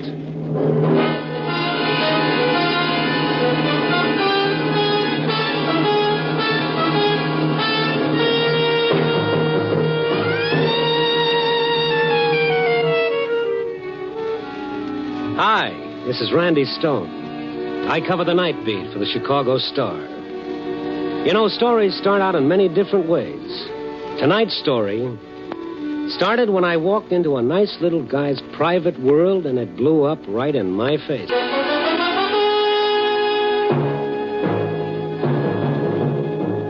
Night Beat, starring Frank Lovejoy as Randy Stone.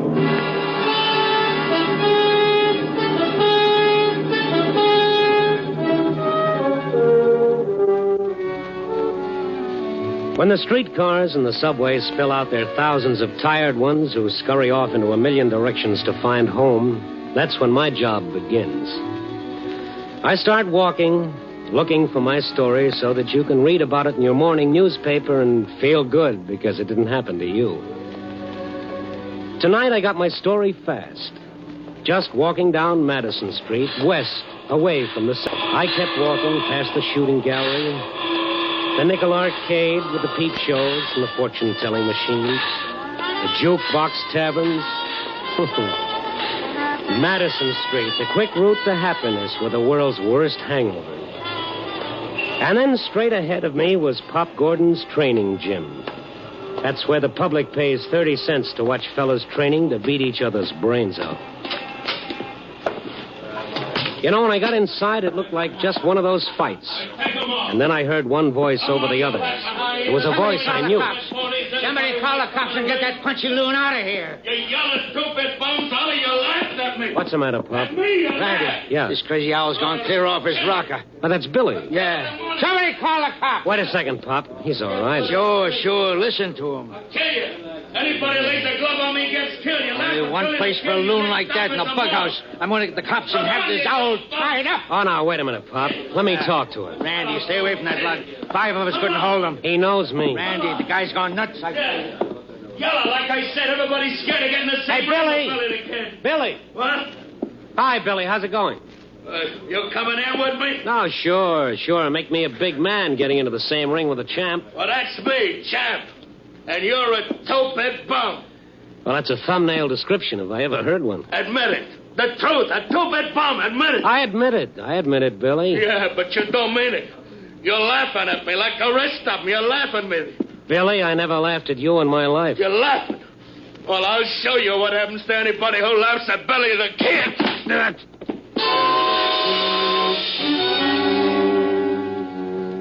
As the world flew away in all directions, I dimly remembered how the sports writers used to speak so respectfully of Billy's fast left hand. But, brother, if they knew what I just found out about his right. When the fog finally cleared, Pop Gordon was bending over me, and there were a lot of other faces, too. But I didn't see Billy when I stood up. You okay, Randy? Oh. This is being okay. I don't want any part of it. He slugged you, but good. Where is he? He took off before the cops come. Took off before anybody could grab him. I don't blame him. Yeah. I let that bum come in the gym and sit around. Everybody else pays 30 cents, but him, I let in free. What's he do, huh? What's he do? He busts loose, he blows his top. But why? What happened to Billy? Oh, I don't know. Tonight I catch him putting a bite on my customers. 2 bits here, a dime there. Billy was panhandling? Sure. Like I said, I didn't like it, so I tell him. And then what? I don't know. I'm over at the other side of the gym. I hear somebody laugh, and the next thing I know, the owl's swinging like a windmill. He's going to kill everybody just for being around. He ought to be tied up. Uh-huh, just like that, huh? Yeah, he ain't safe. What do you want, the Black Mariah to come around, cart him away like a load of rubbish? Yeah, but for his own good. Oh, Pop. Yeah. Remember when he was champ? He packed him in every club where he fought. He had $1 or $5 for anybody who held out a hand. So? What are you getting at? Well, now he's got no one, Pop, and now he's out in the cold. Yeah. Oh, I'll forget the cops. But we still got to put him away. Well, all right, sure, but let's do it as painless as possible. I'll keep him with me tonight, and then tomorrow... You going after him? Yeah, which way'd you go? Straight up the streets, but watch out, Randy. He blows his lid. Yeah, I know. Don't worry. I don't want any rematch.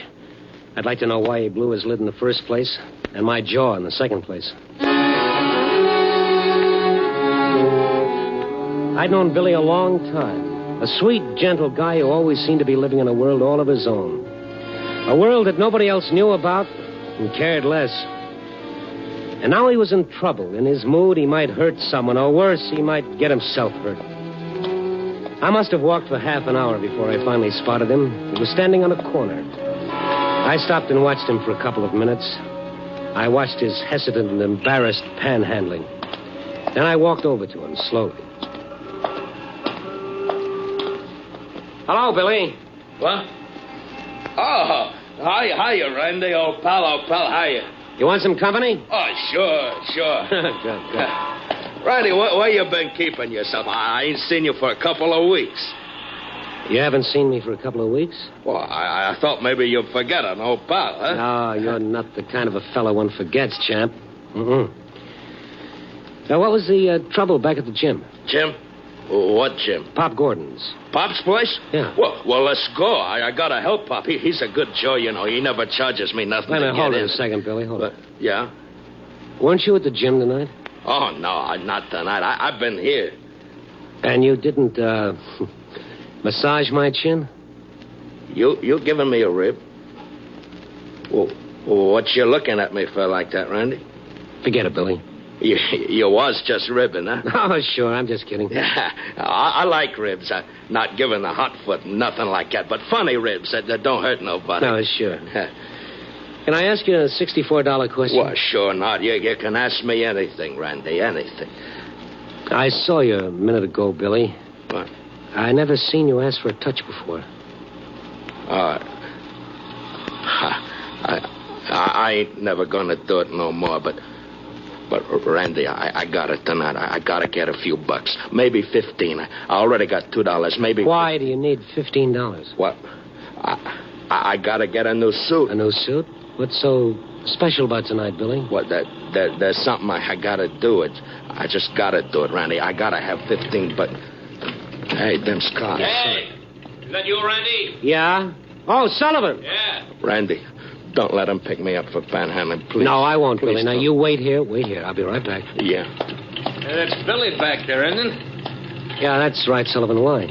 Heard you had a little trouble with him back at the gym. Maybe we ought to put him in the tank for the night, keep him out of trouble, huh? Look, Sullivan. He's going away tomorrow. For a long time. Oh, like that, huh? Yeah, that's it. This is his last night out. Yeah, I see. Okay, good. That's the way I do it myself. I'll see you around, Randy, but keep an eye on him. Yeah, I'll watch him like a hawk. Thanks, Sullivan. So long.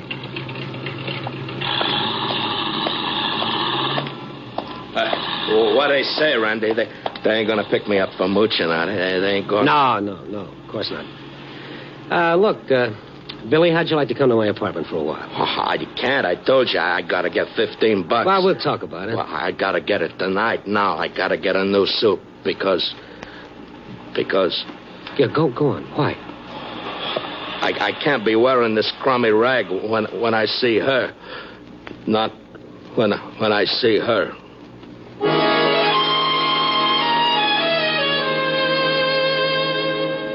I didn't know what he meant. But whatever had made him go crazy at the gym, whatever had made him hit me was tied in with her. Who she was, I didn't know, and I wasn't sure that he knew. I finally talked him into going to my place, and when we went in, I watched that slow, gentle smile come over his face. Hey, this place is A number 1. Yeah. Sit down, Billy. I ain't got much time. Just a couple of minutes. Yeah, okay. I'm awful tired, Randy. Seems like a lot of things has happened tonight, you know. I'm kind of tired, sir. Want a drink, Billy? Oh, no. I never touch it, you know that. Yeah. And you never panhandled before. Well, I ain't gonna do that no more just tonight. I never bummed off of nobody. I paid my own way. Come anything, I paid my own way. Yeah, that's why I want to know why you're putting the bite on people tonight. I ain't gonna tell you. You'll laugh. I won't laugh. You will. Somebody else laughed when I told her. Somebody laughed, and well, when somebody laughs at me, I don't like it. All right, easy, Billy. Easy. Come on now. That's better.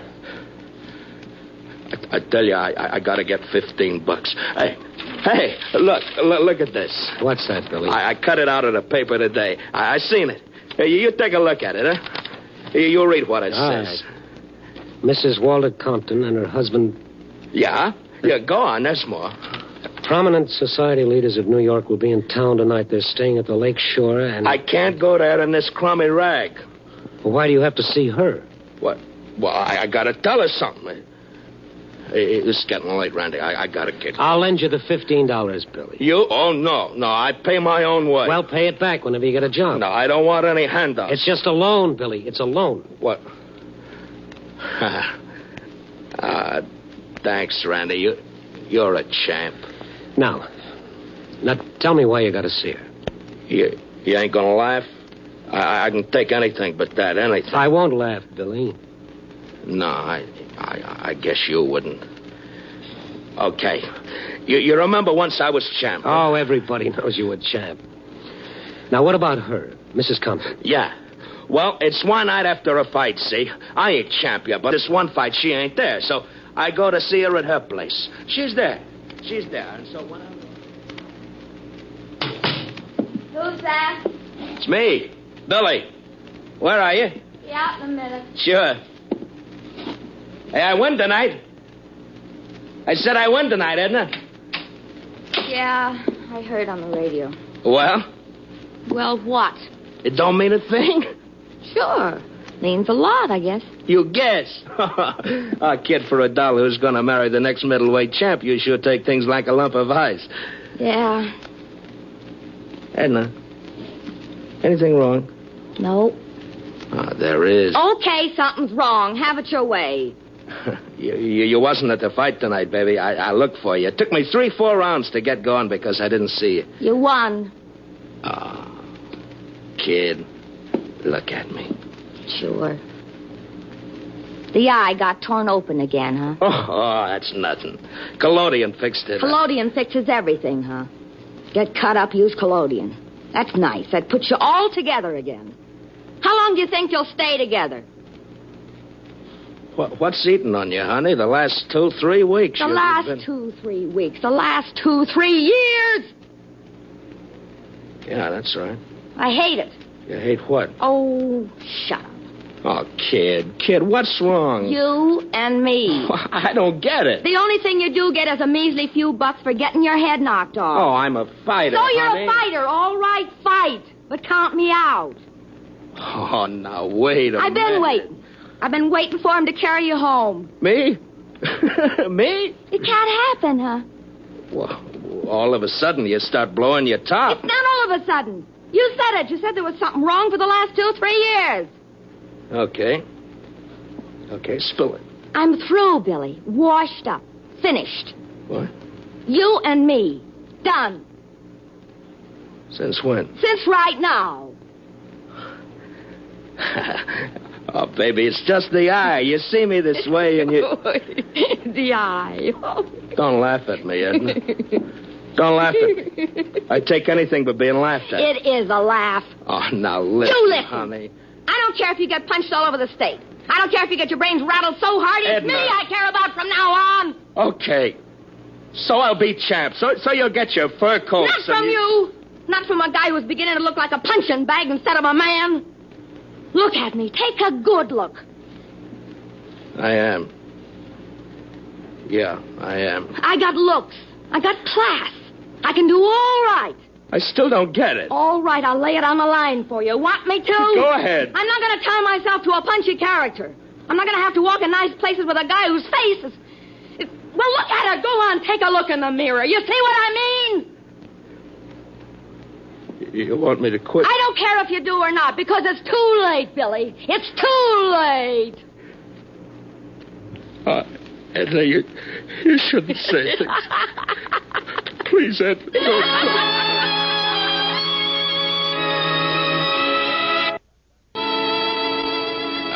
That's the way it was, Randy. That's the way it was. Yeah, I see.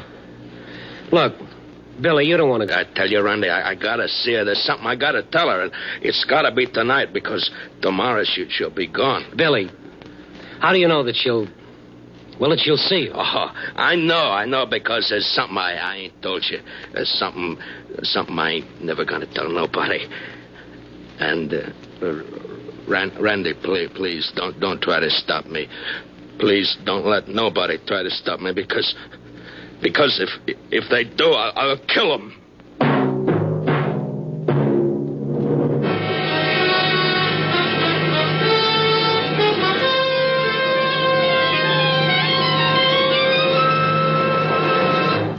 You are listening to Night Beat, starring Frank Lovejoy as Randy Stone.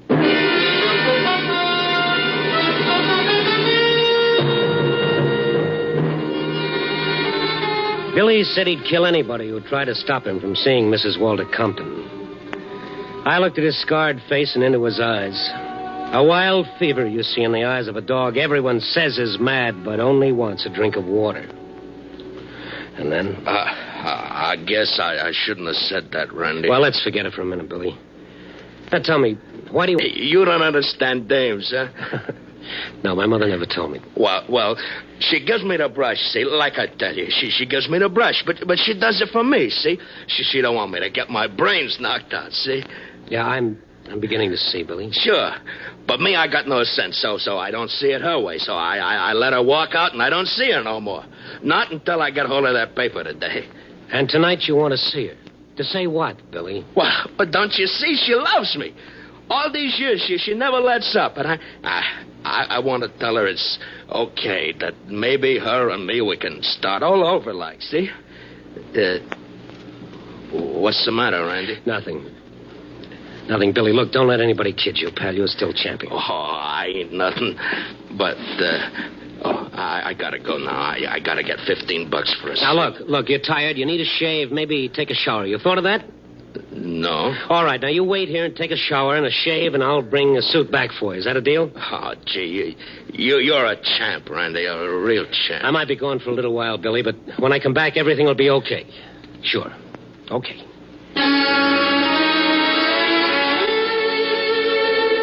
There was only one thing for me to do, go and see Mrs. Walter Compton. I made sure that Billy couldn't leave my apartment. I locked the door from the outside. I didn't want him picked up before he had the chance to see her. To see the woman around whom he'd built a whole world of fantasy in which he'd lived for so many years. I didn't want that world to come down around his ears. My newspaper pass got me in to see Mrs. Walter Compton in her suite at the lakeshore. You're Mr. Stone. Yes, I am, Mrs. Compton. You're from the newspaper. Well, I'm not on newspaper business, Mrs. Compton, not tonight. This is more personal. Really? Well, what can I, do for me? Nothing. Then please get to the point, Mr. Stone. My husband will be here shortly with guests. How soon? An hour. Why? Well, because it concerns someone you used to know. Really? Who? Billy Candell. Billy Candell? Yes, he was better known as Billy the Kid, once middleweight champion of the world. Oh, I'd forgotten. And I was glad to. Mrs. Compton, he's coming here tonight to see you. What? He's coming. How stupid can you get? Well, for a lot of people, it's not hard to be stupid or heartless. Yours must be a rather sentimental column, Mr. Stone. Yes, it's about people. You'd better go. Look, please see, Billy, what can you lose? It's out of the question. Listen, all he wants is to tell you something. He wants to tell you that he knows that you still love him. What?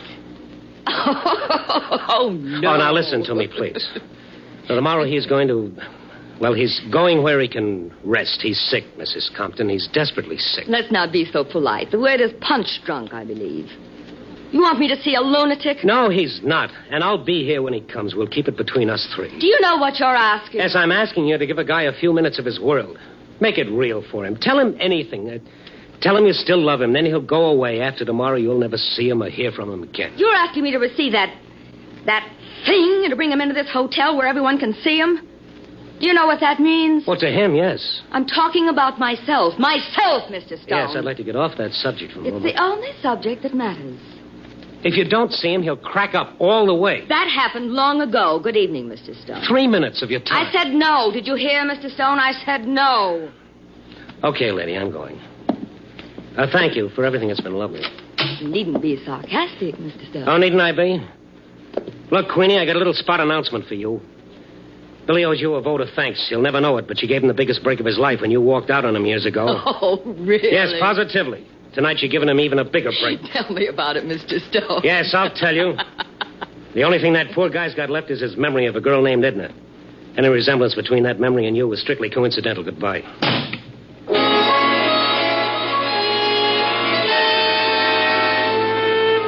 I was glad to get out into the fresh air.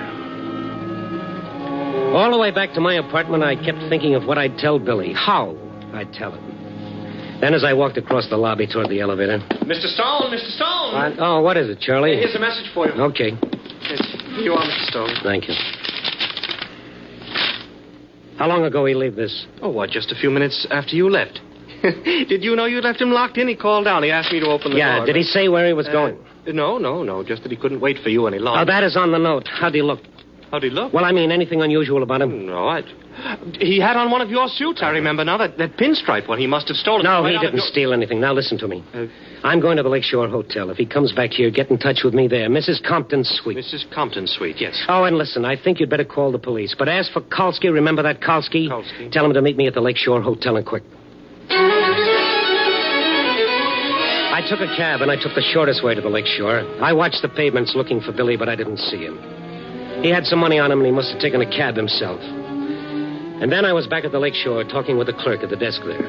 Yes, sir. There was a man here of that description. He asked that a call be put through to Mrs. Compton's suite. And was it? Well, sir, he was a rather... Well, yes, I know. So he didn't get through. Oh, I called Mrs. Compton's suite myself and told her. That is, I described the man. Yes, go ahead. What'd she say? That on no account was I to put him through or send him upstairs. Oh, well...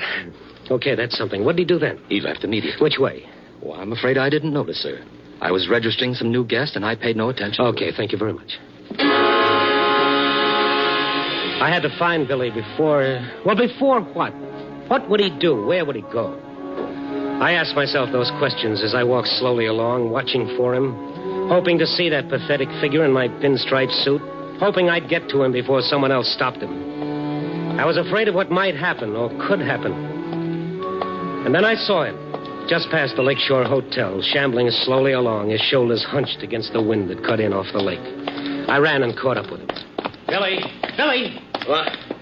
Oh, hi, Randy. Hi. What you doing over here? Oh, I just, looking around. Why'd you leave my apartment? What? Oh, well, you was gone so long, and I had to get going, see. Oh, sure. Come on, let's walk. Yeah.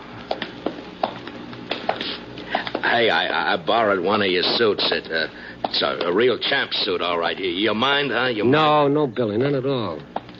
Did you see her? Oh, sure. What? You did? Yeah, I see her. Billy, they wouldn't let you go up, remember?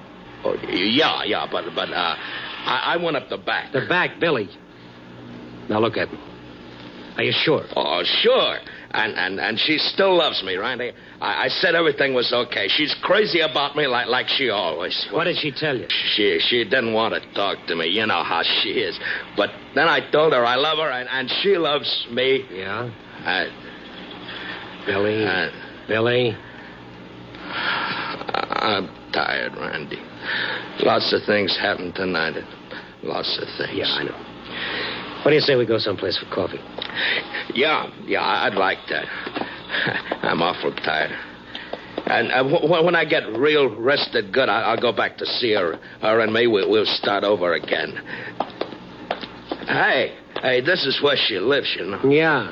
Look, I gotta see her once more, Randy. Maybe she'll talk to me this time. Huh? Not tonight anymore, Billy. But I want her to talk to me. Well, why don't you?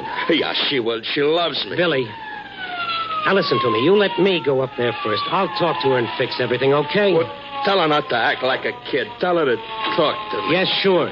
I'll tell her, but you must put... Hey, Stone? Yes, Kolsky? You put in a call for us?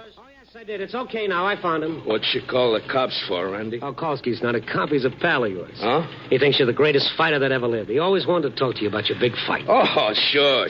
But we're busy now. I'll talk to you about it later, Kolsky. I gotta see somebody. Billy, I promised you I'd see her, remember? You're gonna tell her I'll be waiting? Sure. Now, you just stay with Kolsky here. Tell him about the night you won the belt. Anything the matter, Stone? No.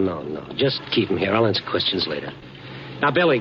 Yeah? Promise me you'll stay right here. You won't stay long, huh? Just tell her she loves me and I want her to talk to me. Sure, I will. Okay, now you wait here.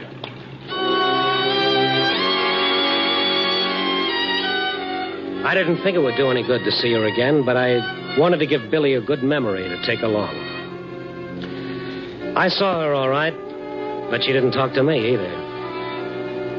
I went back downstairs and out to the street. I hadn't been gone more than 5 minutes, but they were the longest 5 minutes of my life. Brother, I was beat. Hey, Rhonda, you see her, huh? You see her? Yeah, I saw her, Billy. What did she say? You tell me what she said, huh? Well, I told her. Hey, Stone, how long does this go on? This is a prowl car, not a bus. Yeah, we're coming along with you. What's the idea? Get in the back, Billy. Yeah. I'm kind of tired. I'd kind of like to ride to your place, Randy. Sure. Take us to the precinct, Kolsky. Listen, Randy, did you see his girl? Yes, I saw her, but she didn't talk to me either. I guess she laughed once too often. She's dead. Huh? All right, now just take it easy, Kolsky. The poor guy doesn't even know that he killed her.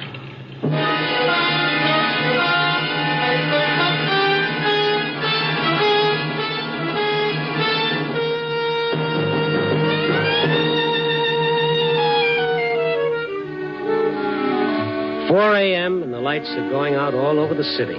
Even those neon signs on Madison Street. I've got to write my piece and put it in the slot. But what can I say? The story of a one-sided love? Well, if that's what love does to you, I'll stick to pinochle. It's a funny thing about love, isn't it? Let someone get up and talk about hate, and he's hailed as a new leader. Let him speak of love, and he's ridiculed, he's spat upon, and even nailed to a cross. Love is the greatest thing, the oldest yet the latest thing. Yeah. Copy, boy.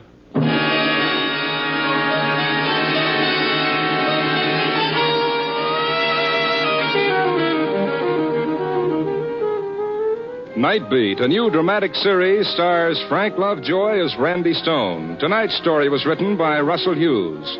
Night Beat is edited by Larry Marcus and directed by Warren Lewis. Music by Frank Worth. The part of the prize fighter was played by Bill Conrad. Others in tonight's cast were Lorene Tuttle, Bill Lally, Larry Dobkin, and Leo Cleary.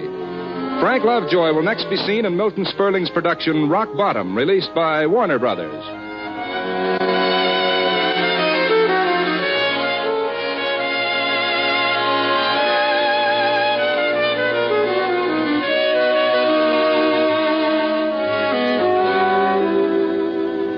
Listen next week at this same time and every week as Randy Stone searches through the city for the strange stories waiting for him in the darkness. The stories that come out of the shadows to find their way into Night Beat.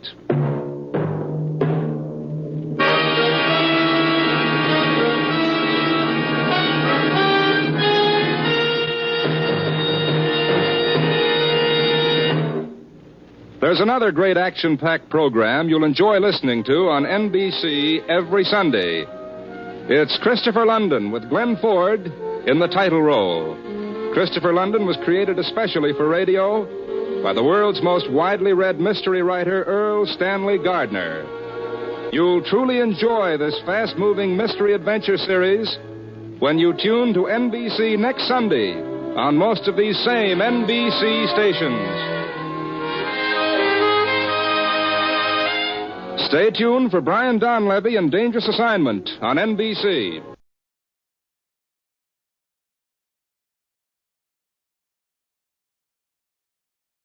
Wheaties presents Night Beat.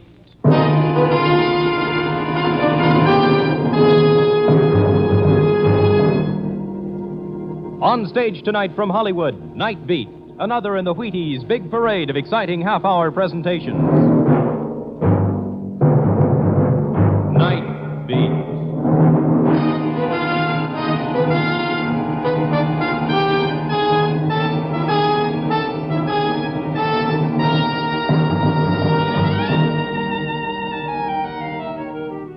Hi, this is Randy Stone. I cover the Night Beat for the Chicago Star. Stories begin in many different ways.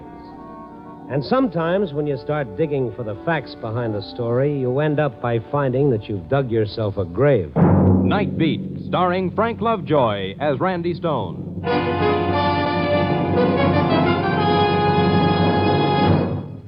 On a hot August afternoon back in 1936, young Bobby Feller stepped out on the mound and started his first major league game as a Cleveland Indian. He was just 17 years old. Bob, step up here and tell us what happened that day. Well, Ed, I was really loaded with Wheaties for that game. I struck out 15 St. Louis Browns. You think the Wheaties helped, eh, Bob? Ed, I'll tell you, Wheaties always help. I've been eating them for pretty near 20 years, 4 or 5 times a week. And Wheaties with milk and fruit are still my favorite breakfast dish. That's wonderful, Bob. Thanks for stopping by, and best wishes to our real Wheaties champion. Yes, thank you, Bob Feller.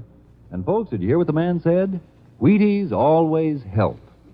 Now, you may not play baseball for a living, but you can use whole wheat energy, too. You try it. Breakfast of Champions. Have some and see yourself how Wheaties at 7 can help at 11.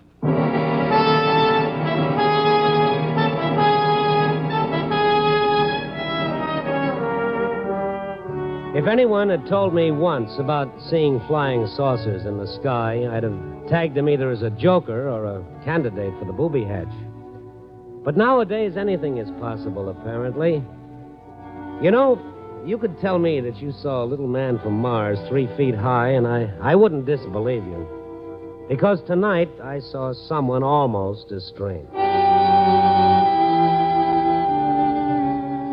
Fred Muller's bookshop is a shabby little place amidst a teeming stretch of tattoo parlors and penny arcades. It was the book in his window that caught my eye as I was passing. An early edition Bible, richly bound in antique leather, hand-tooled and inlaid with. It stood out against the books that surrounded it like a 90-carat diamond in a display of 10-cent jewelry. I looked up, and there was Mr. Moeller watching me through the dusty window with the smile of a man holding in his fear. And I went in. Hello. A little early, aren't you? Early? It's almost 10 o'clock. I know. I'm just looking at that old Bible in your window.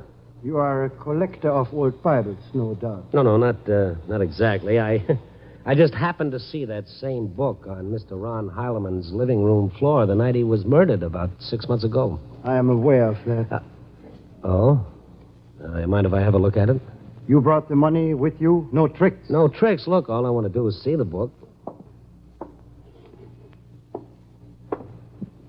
How much do you want for it? The price is still $50,000. 50? Are you kidding? I said no tricks. You've already agreed on the price. Oh, you've got your wires crossed. I haven't agreed to anything. Who do you think I am, anyway? Aren't you the man? The name is Stone, Randy Stone of the Chicago Star. Oh, a newspaper reporter. I'm sorry, Mr. Stone. thought you were a messenger from one of my customers. He was supposed to be here at 10 o'clock. Yeah, sure. If you don't mind my asking, why is this book worth $50,000? Why, this, sir, is one of the finest volumes of its kind in existence. Published in 1513 by Martel, the contemporary of Caxton. Yeah, but I know enough about books to know that $500 would be plenty. Do the bloodstains on the cover increase the value? Bloodstains? Was lying on the floor in Heileman's study when the police found the body. Ron Heileman had been stabbed with a pair of desk shears. Yes, a terrible thing. Murdered by his houseboy, wasn't it? A man named... Canto, Willie Canto. That still doesn't make the book worth $50,000. Well, there's something different about this book. Oh, is that so? Oh, this book is the Black Gospel. Fine. Don't rush away. It's very interesting. For instance, the first 12 sections are the first 12 books of the Bible. Can you read this Old English script? Well, not as well as an old Englishman, but I can try. Read it. And he burnt the house of the Lord at... What's this other stuff that follows on the next page? Hail to thee, Lucifer. What is this, anyway? Don't you see? It's the beginning of the Black Gospel, the Devil's Bible. What's that? Well, you see, in the year 1513, possession of this sort of literature was a sure passport to the gallows or the stake. Now, here's the invocation to Satan himself, summoning him up from hell, which was considered the most potent of all the spells used in witchcraft. Mr. Mola, why are you trying to keep me here? Well, You're not sure whether this messenger you're expecting at 10 will come with money or a gun, is that it? Oh, really now? Well, if you're afraid, why don't you call a cop? I got work to do. I can't stay here and play bodyguard. Wait, please. The police wouldn't understand. Well, if it's that kind of a deal, then all I can suggest is you make with a spell, call up the devil, let him protect you. I'm going. Some of these prayers to Satan are remarkable, Mr. Stone. Here, let me read you one. Oh, well, if it'll make you feel better. Hail to thee, Satan, Lord of Death. Praises to thee, Prince of Destruction. Let transgression of the wicked be glorified, and the purple testament of war be proclaimed. Take us, Lucifer, son of the morning, for we are thine. Good evening. Mola's eyes popped at the apparition that had appeared behind us. He'd come in soundlessly through the open door, a bearded man in a black turtleneck sweater, dark trousers, and black sneakers. What do you want? The book? I came to get the book. What? What book? The one you have there. The Devil's Bible. Who sent you? Don't answer that. Mr. Stone, if you don't mind, sir. This happened to be my business. Virgil said it would be here. Who? Virgil, my guide. Who are you? Mr. Stone, I'm going to close in a few minutes if you don't mind. Good night. Oh, so this is your messenger. Now it's time to get rid of me. Is that it, Mr. Mola? What's your name, pal? Dante. Dante. Did you bring the money? Money?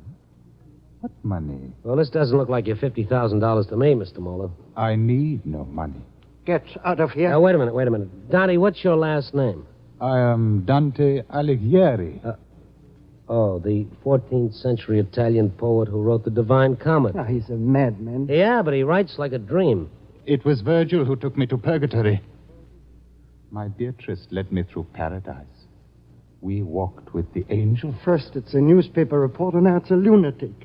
Princes of hell, Zamiel, Asmodeus, and Apollyon, they are powerless before me. Their testament is mine. Now give it to me. Get out of here. I tell you it's mine. Mine. Take your hands off it. Easy, Danny. Let go. That's better. Now get out. The fawn in the turtleneck sweater left reluctantly, looking back over his shoulder as he eased out the door and slipped off into the night.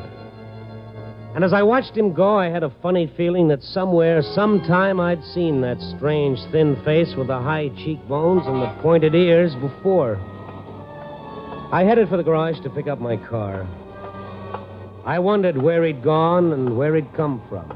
And then suddenly, there across the street, leaning against a lamppost, staring back at the light still shining in the bookshop window a block away, I spotted him.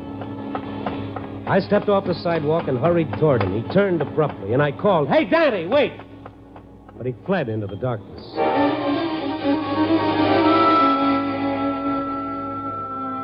When I got to the office, I figured that Mola's little bookshop might make the basis of a human interest yarn if I tied it in with the breakup of the late Ron Heileman's famous book collection. So I had our librarian, Benny Marcus, dig out the files on the case from the morgue. I found something that made me do a fast take. What is it, Randy? Well, I just looking at the picture on this story. Huh? Oh, Mrs. Beatrice Heileman, huh? Ain't bad, is she? Young enough to be Heileman's daughter instead of his widow. Well, they say he was a connoisseur. No, that's not the picture I'm looking at. This one, Willie Canto. Huh? Hey, what are you doing? I'm just drawing a set of whiskers on Mr. Canto's skinny face. Randy, what kind of fool is this? Look, Benny, look. I just brought a dead man back to life. What are you talking? Willie Canto with a beard or its double.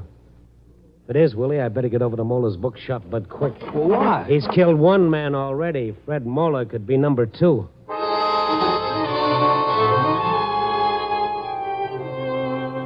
I'd have called the police if I hadn't been afraid of raising a false alarm, which proves that silence is sometimes a poor substitute for brains. It was raining as I pulled up in front of Mola's bookshop. I saw that his lights were still on. The Black Gospel had not been replaced in the window. When I went in, it was neither on the counter nor anywhere that I could see. The place was deserted. I walked to the door of the back room and knocked. Mr. Mola? Mr. Mola? Where's that light switch? Ah. Well, it's his office. He must have... Mr. Mola. The old man lay sprawled on the floor. I knelt beside him. His body was still warm, but he was quite dead. A small black bullet hole in the center of his forehead explained why.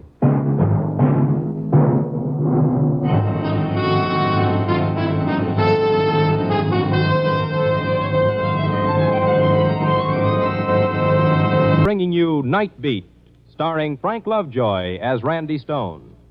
Hi there. This is Frank Martin, the man about the Wheaties. You know, I like talking about Wheaties on Night Beat because our star really eats them. And incidentally, I eat them. The burning question is, do you eat them? Truth is, millions of Americans do eat Wheaties. And I have a hunch one reason is that Wheaties taste so good. Nothing I can say about crisp flakes and all that will tell you half so much as the fact that millions of us eat them and love them. So, not one more word will you get out of me right now on the good, solid, whole wheat taste of Wheaties. You try them, and you'll know all. Now, of course, there's another reason why so many millions of us dip into Wheaties come breakfast time. It's the whole wheat energy, the wonderful energy that makes the whole morning go better. There's a whole kernel of wheat, for goodness sake, in every flake of Wheaties. That's why they give so much. That's why they're so poppin' full of vitamins and minerals for your good morning. That's why Wheaties with milk and fruit starts a breakfast to remember. So why don't you join us tomorrow morning, us millions of Wheaties eaters? Make yours breakfast of champions, too. Join us, and you'll see how Wheaties at 7 can help at 11. Do that, huh?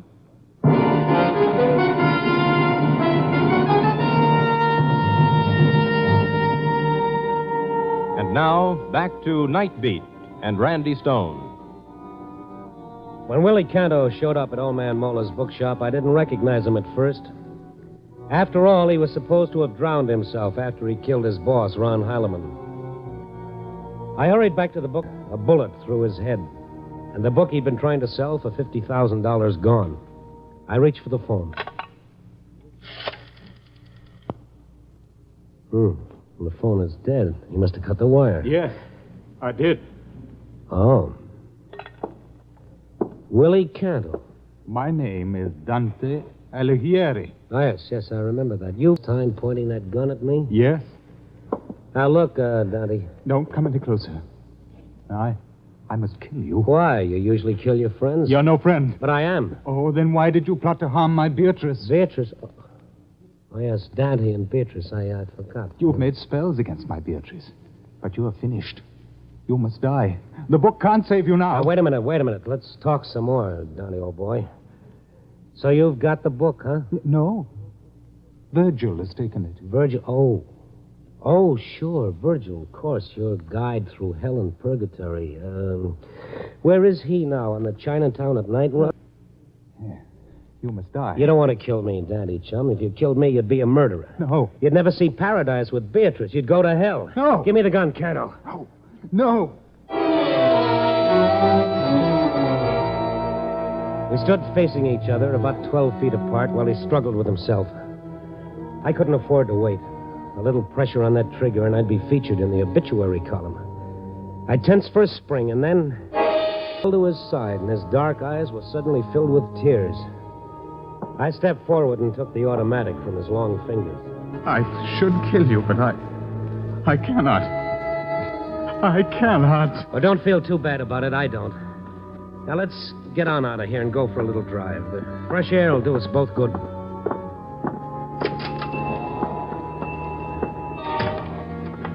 Ah, the rain stopped.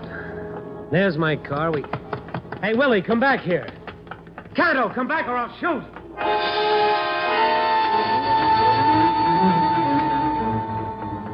I wasn't going to, of course, but on the bare chance it might give him pause, I pointed the gun to the sky. The shot seemed to give him jet propulsion. He dived into an alley and vanished. I turned around and headed back toward my car. I got there just as a couple of prowl cars pulled up behind mine. Down. Oh? Well, Sergeant Blank. So it was you who called the police. Why didn't he give you a name? You bashful or something? I haven't had a chance to call anybody yet. Well, somebody called. He said that some guy just killed a fellow who runs this bookshop. Don't look at me like that, Buzz. It belongs to a fellow who was found dead in the river 3 months ago. Well, who gave it to you? He did. Huh? What are you talking about? Willie Canto, the fellow who killed Ron Heileman. He's as big as life, and he's twice as crazy. You're the one who's crazy. Everybody in the Heileman household identified Cantor's body. His wife, his secretary, John Talbot, the butler, the gardener. So they made a mistake. Then we better go out and have a talk with Mrs. Beatrice Heileman. If Cantor's on the loose, he may be planning to call on her. Mind if I come along?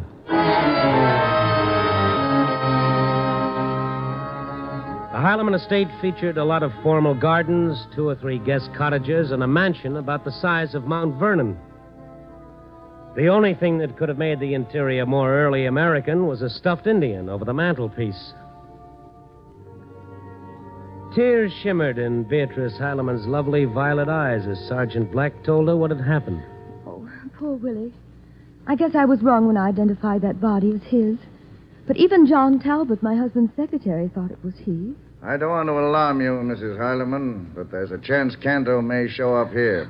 Oh, but Willie wouldn't harm me. Why, he was always devoted to me. He was devoted to your husband, too, but look what happened.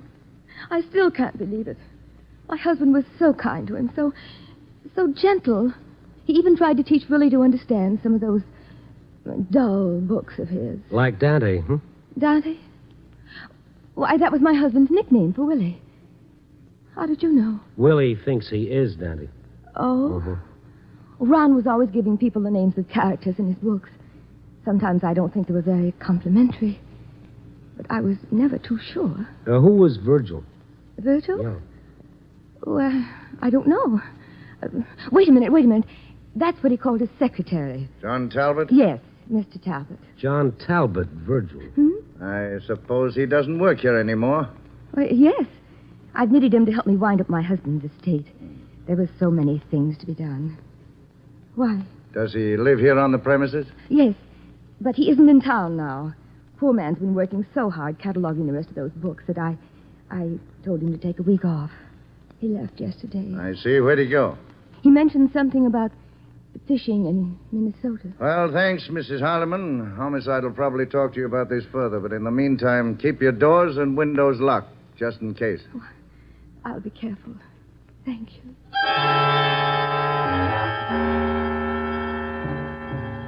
When we stepped out into the night, it had begun to rain again. Sergeant Black drove off to make his report to headquarters, and I stopped to light a cigarette and try to make some sense out of the mess. And then I saw a dim figure emerge from a side entrance to the big house. The figure of a man standing momentarily in a yellow fuzz of light that shone from the open door, a small, familiar silhouette. The door closed and the darkness swallowed him, but there was no doubt about it. It was Willie Canto.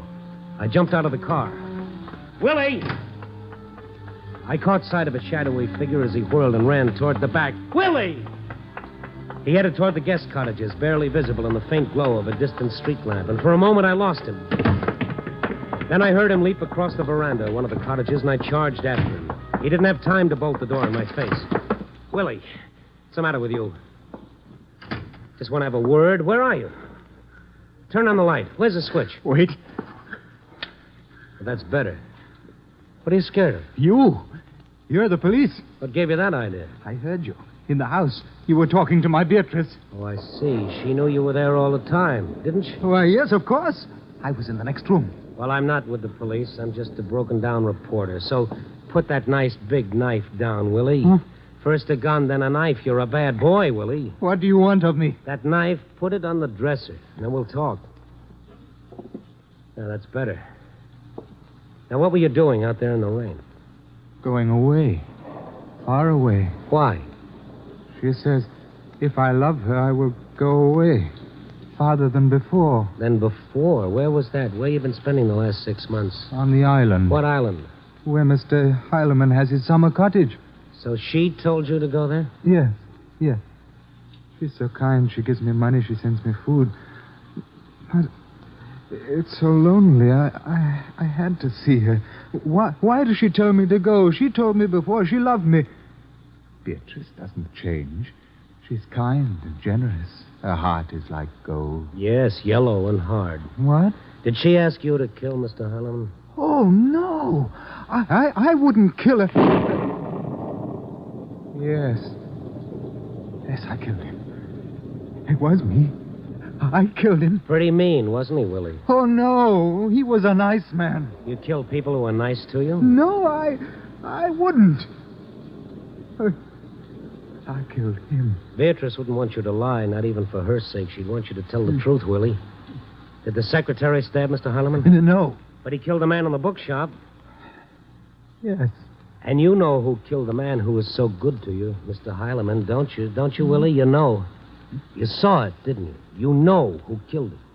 Yes, I know. Go on, Willie. Tell me what you saw.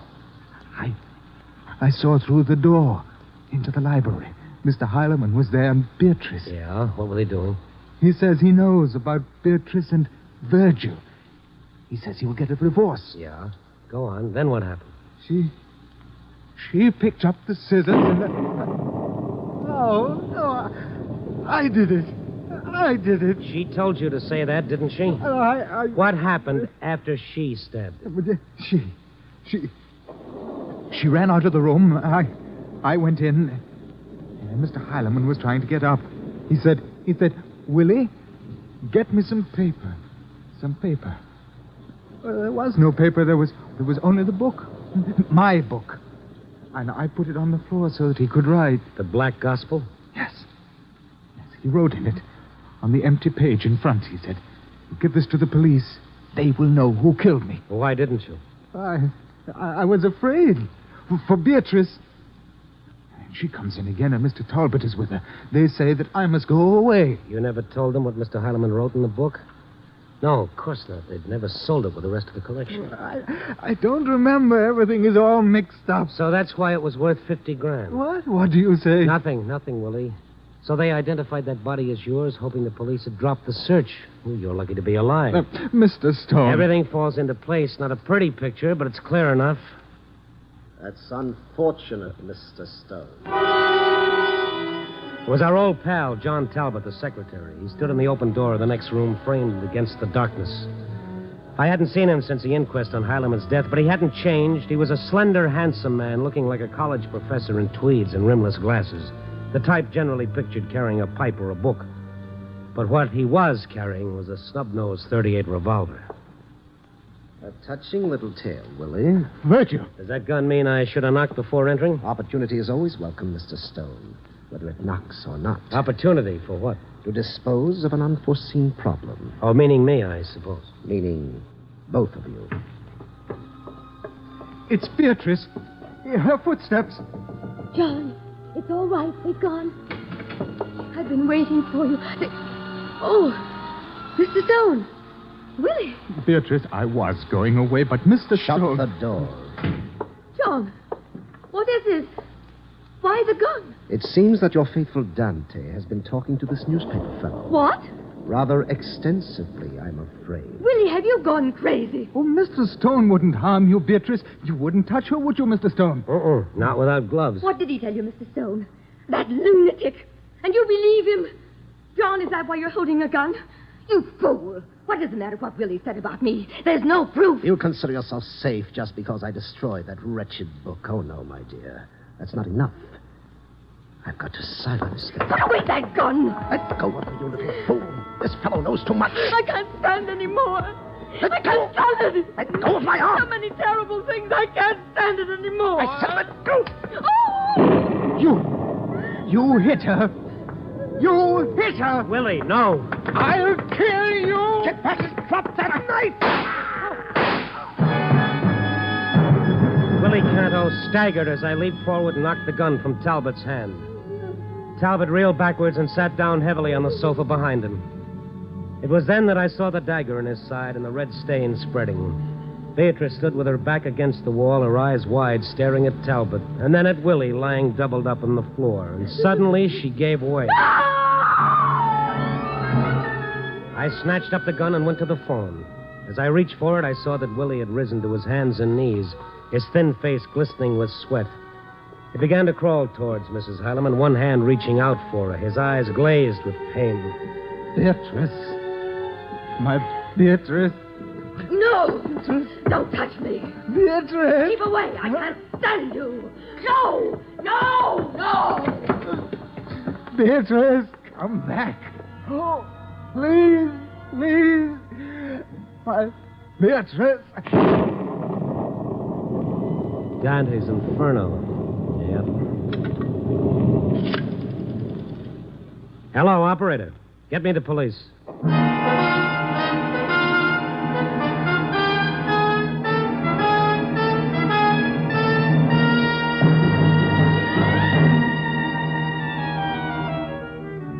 Well, the clock hands are converging on 4, pinching out the last hours of the night.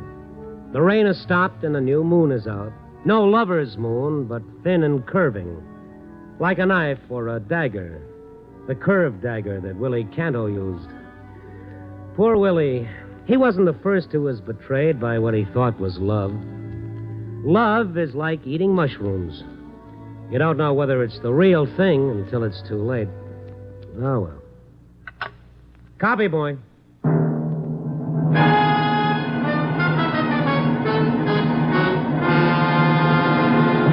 You are listening to Night Beat on the Wheaties Big Parade. If you're a mother or a father with a warm spot in your heart for pink-cheeked, happy-eyed youngsters, here's something you should know. Good food builds good health, and Wheaties are good food. Now, I don't know what you've been doing about breakfast for the kids, but did you know that there's a whole kernel of wheat in every Wheaties flake?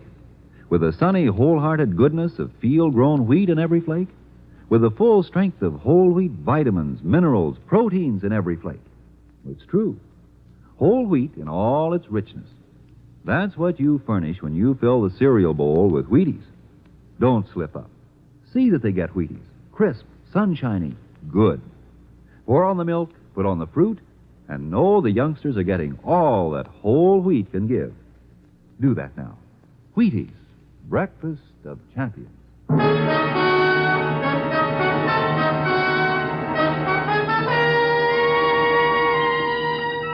Night Beat, starring Frank Lovejoy, is produced and directed by Warren Lewis and edited by Larry Marcus. Tonight's story was written by Irvin Ashkenazi with music by Frank Worth.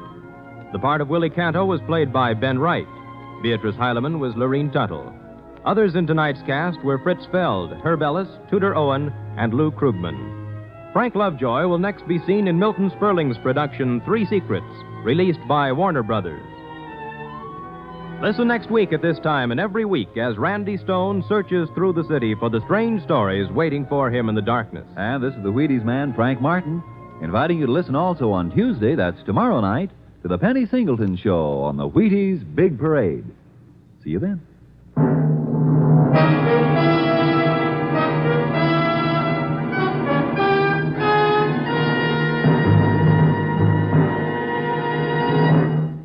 This is Frank Lovejoy reminding you of today's biggest bargain, United States savings bonds. You pay for 3 and you get 4. Save with United States savings bonds and build your own future. Night Beat came to you from Hollywood. Stay tuned for the first piano quartet on NBC.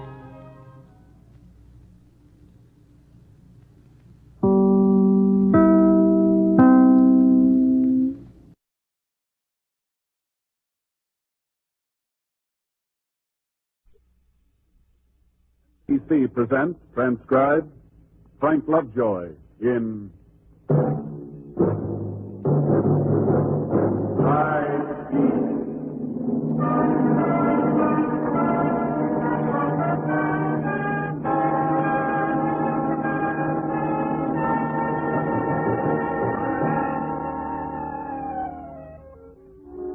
Hi, this is Randy Stone. I cover the night beat for the Chicago Star. There's a certain party around town by the name of Panagen. He slugs out an acid column for Pierce's Gazette based on semi-truth, crumbs of political gossip, and backstage hearsay. All of it liberally spiced with sly comments on female anatomy. His major pitch is what he calls his target of the week, in which some unfortunate citizen gets a 6-day mud bath. As a result, those broken in Panagen's column are beyond count. Well, last week, the color of his ink hit home, and hard. Believe me, friends, it's something of a shock to pick up the opposition paper, only to read that you're a killer.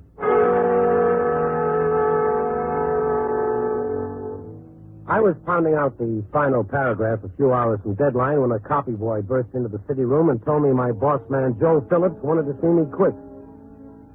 I walked up a flight of stairs, down a hall of frosted glass doors to one marked Night Editor. Phillips was leaning over his desk, his heavy brows squeezed into a familiar frown. The minute I came in, he picked up a clipping from the Pierce's Gazette and bade me take a chair. Sit down, Randy. Pleasure. What's up? You won't believe this. Even after you read it, you won't believe it. Well, let's hear it. Hold on to your seat. No surprise is the rumor that Randy Stone, Chicago Star newsman, triggered Harry the Slicker Borenson. What? There's more, Randy. It is said in the more authoritative circles here that the boys in blue rigged a confession from ex-con Johnny Liggett to protect the Star's fair name. With Liggett due for electrocution tomorrow at 12:01, wouldn't you say, Governor, that something should be done about this? The end. Let me see that. In black and white? Triggered Harry the Slicker Borenson. This must be a gag. You can buy that gag in any newsstand. Wow. Yeah, wow. I feel like somebody just smacked me in the basket. You look green, all right. Well, what's the answer? Nearest I can figure, Randy, it's that series you did on Borenson about 6 months ago. 4-time loser? That was the title. Oh, no, Phillips. You got any better ideas? That's your only connection with Borenson. Oh, this thing was picked straight out of the air. Why, I don't know. I never had a run-in with Pierce's Gazette. Of all the 4 million people in the city, why me? Maybe because you work for the Star, the Gazette's stiffest competition. But it's such an obvious lie, Phillips. How can they hope to get away with it? Liggett was convicted of Borenson's murder. 1, 2, 3. The jury was out 30 minutes. What about proof? How did you never let facts stand in his way? Whatever he gets into his head would be good for circulation. That's what he writes. That's why George Pierce keeps them on. He wants to get the Star in a big feud, so Chicago will start talking about it and boost the Gazette up to our level. Well, we're not playing. You mean you're letting this go without a fight, not a word of denial? We can't get sucked into this thing, Randy. Now, wait a minute. This isn't just a personal matter between Panagen and me. The Star is in it neck deep. Look, Randy, I know how you feel, but everything we print, good or bad, means a big plug for Pierce's Gazette. Well, make me a bargain, Phillips. If I dig up the Panagen story with facts, documented, authentic, if I bring you the whole story, will you print it? What kind of story? I don't know. Maybe that Panagen and his big boss, George Pierce, are covering for somebody. I don't know. Yeah, it could be. I wouldn't put it past them. Well, what do you say? Well, if the story's really hot, okay. Thanks. Where are you going? I'm not about to laugh this off, Phillips. Randy, now, look, take it easy. Don't get yourself into trouble. In trouble? Listen, from now on, Panagen's my target of the year. I'm making him a cause. I'll write that disease out of this town if I have to use handbills.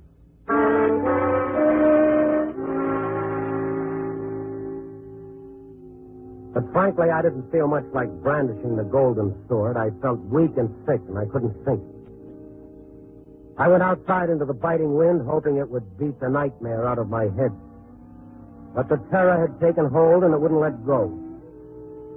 It was the giant power of the lie, issued in the loud voice of sound authority, amplified by the press. That's the way to take the truth down to size. Let the public cry for blood just so you sell papers. Well, I walked, and all the time a line kept singing its way through me, a line I used to chant to the other 6-year-olds when I was a kid. Sticks and stones can break my bones, but names can never hurt me. That's a kid's line, strictly. All of which brought me to my favorite bar on LaSalle Street. Chet, the barkeep, demonstrated some awfully odd behavior. Hi, Chet. Evening, Mr. Stone. What's the matter with you? Nothing the matter. What? What are you staring at? You're not scared. I'm just going to wipe this glass. Come on, Chet, boy, out with it. What's the angle here? Something wrong with my patronage? No, of course not, Mr. Stone. I'm not going to shake the cash drawer. That's pretty good. Come on, speak up, friend. What's the beef? Look, Mr. Stone, I want you to know, I don't believe a word of it. The Panagen thief? I told Mike, the other bartender. I told him you didn't even know Borenson. How could you have anything to do with the killing? Well, you were wrong, Chet. I did know him. You did? Yeah. All right. What's the talk? Well, Mr. Stone, you know how it is. People, they read something, they believe what they read. They figure anything's in the paper, it's got to be right, Then Watson and Liggett's confession to Borenson's murder, they figure was cut and dried. Fake, huh? Yeah, that cheap publicity gag the Gazette has. You see what they do now? They keep Panagen's real identity hidden, see? It's a big secret, see? So that none of the people he talks about get revenge on him. It's freedom of expression. That's what the papers call it. Freedom of expression, yeah. Oh, what am I telling you for? You know the story. But just a tip, Mr. Stone. This thing is pretty hot. You know how people are. They get all upset. They all want to be knights of the round table or something. Look, I'd be kind of careful if I was you. If I was you, I'd go home. You never know with people, Mr. Stone. Oh. Well, I might do that, Chet. After I take care of a little business. What's the tab?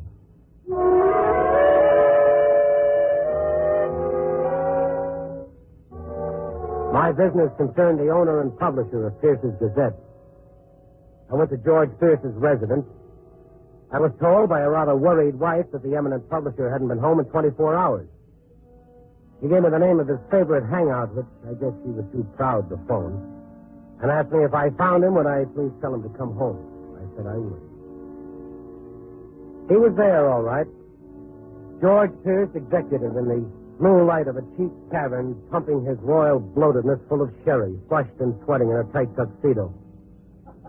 I sat down uninvited between him and the jowly blonde, thus killing the punchline of a very old story. What are you talking about? That was your... Who are you? Randy Stone. You remember me. Yeah, Chicago Stars, the worst paper in the country. Sit down. I'm already set. Yes, so you are. I'm sorry. This is Miss Leroy, Jasmine Leroy, a songstress. How are you? She's a singer. She doesn't talk. Besides, she's a little under the weather, aren't you, honey? Well, Stone, you all stayed with the police. You confessed yet? Where can I find this Panagen? Panagen is my little secret. Well, then you tell him that I want a big column in tomorrow's edition calling himself a liar. Why don't you take the matter to the courts? Oh, you'd like that. Sell more papers that way. Oh, you're making me sick. On your way, killer. Oh, I'm going to love this. Let's go, you crazy fool. What's the matter with you? My apologies, lady. When he gets up, tell him his wife wants him to come home.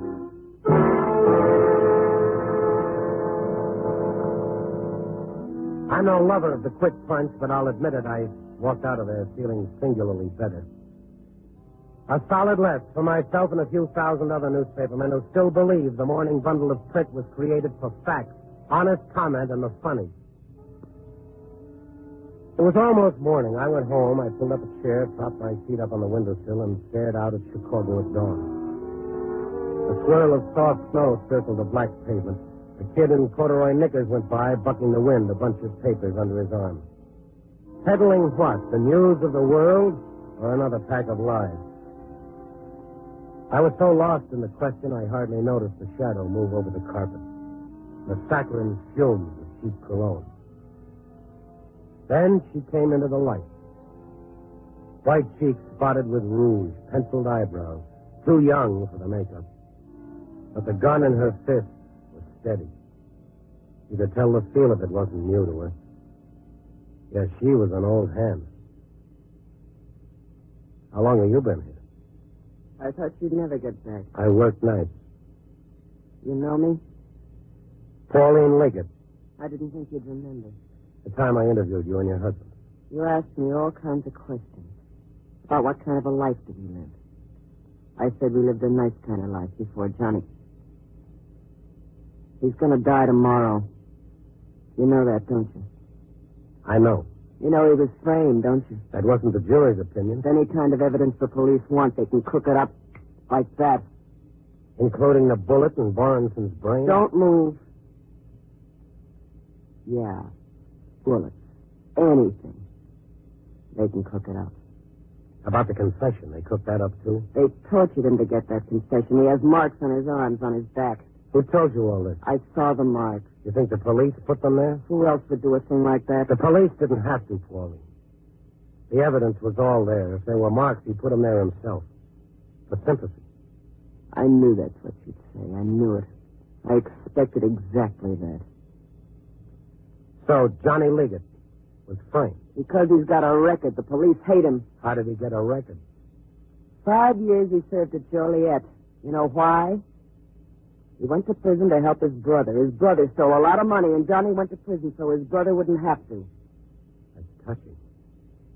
And the 2 years in Leavenworth.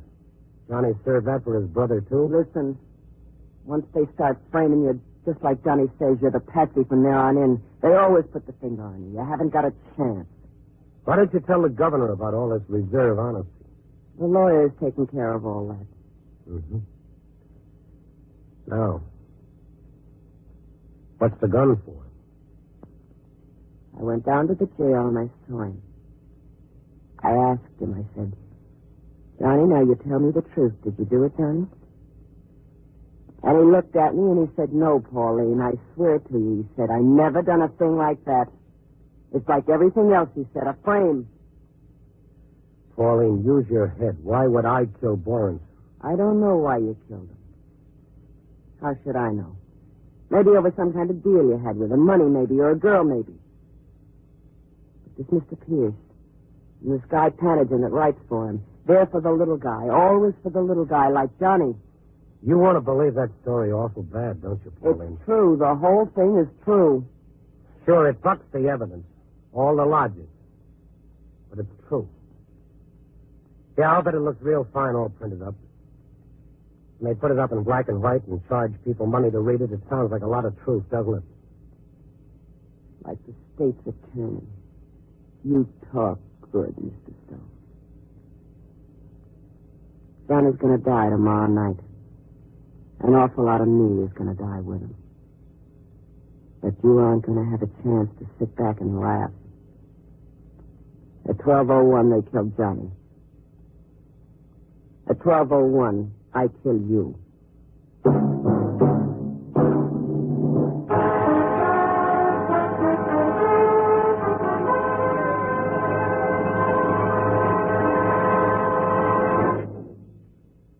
NBC is bringing you Night Beat, starring Frank Lovejoy as Randy Stone.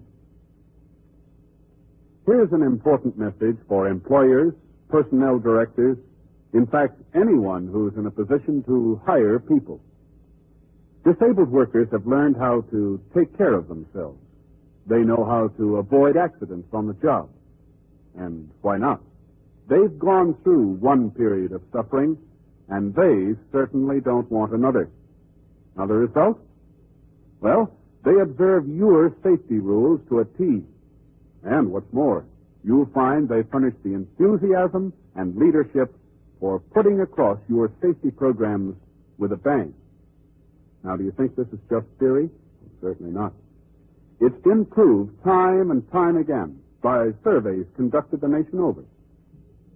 Those surveys showed without exception that handicapped workers have better safety records than able-bodied workers doing the same job. That's right, better safety records. And so, Mr. Employer, hire the handicapped. Do it now. The local office of your state employment service will be glad to help you.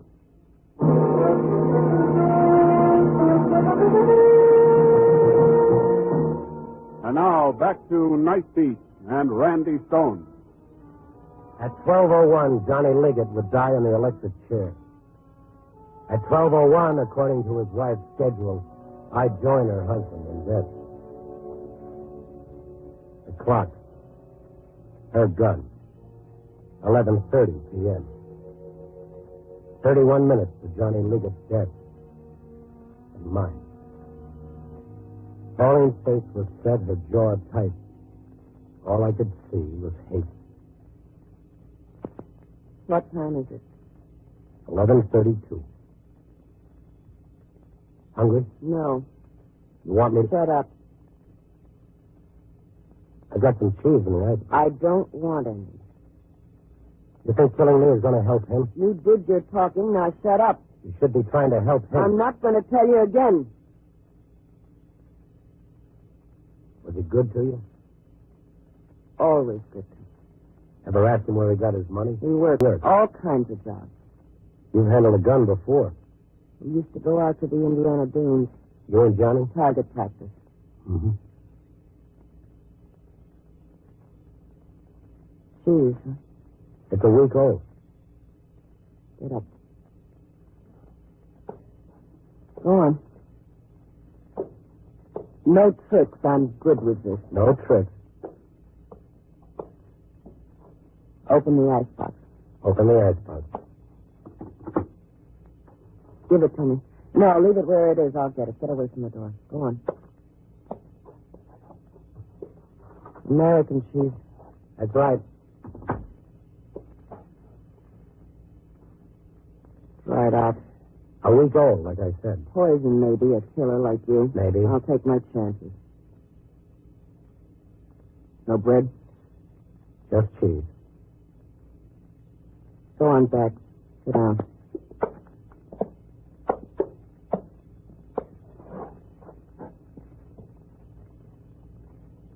What time is it? 11:33. And a half. Goes slow, doesn't it? Mm-hmm. Slow. Yeah. But it keeps going. And you're going to look at that clock every minute and tell me what time it is. Just like Johnny, watching the clock. Maybe he's just playing cards. Hey, what's it like? What like? Does it hurt? Well, nobody knows. Maybe they never feel a thing. Maybe there's one split second when they... Nobody knows. They shave the head. Yeah. Will they do that to Johnny? Mind if we drop the subject? I want you to live through the whole thing like he did. You ever been to an electrocution? I've been to one, yes. You know about it, then? I know all about it. You're sick, Pauline. Listen, you've said everything you're going to say. You talked yourself blue all morning, all afternoon. Now shut up. Just shut up. You want to do the same thing to you they're going to do to Johnny. Listen now. You? You asked me that. Shut up.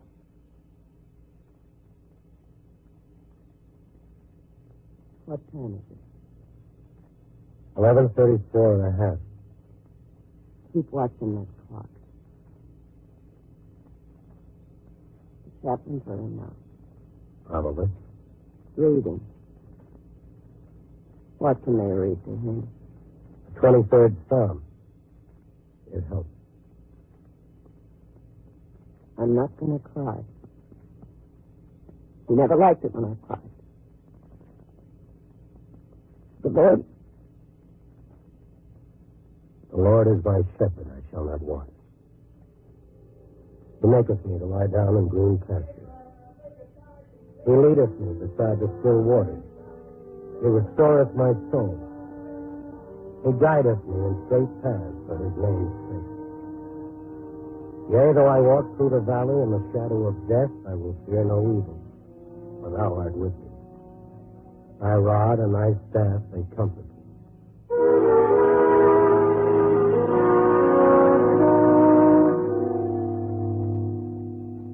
The papers are out. Panagin's column. Don't you want to read it? I'll read it. After. As a last request. No. Even Johnny will get a last request.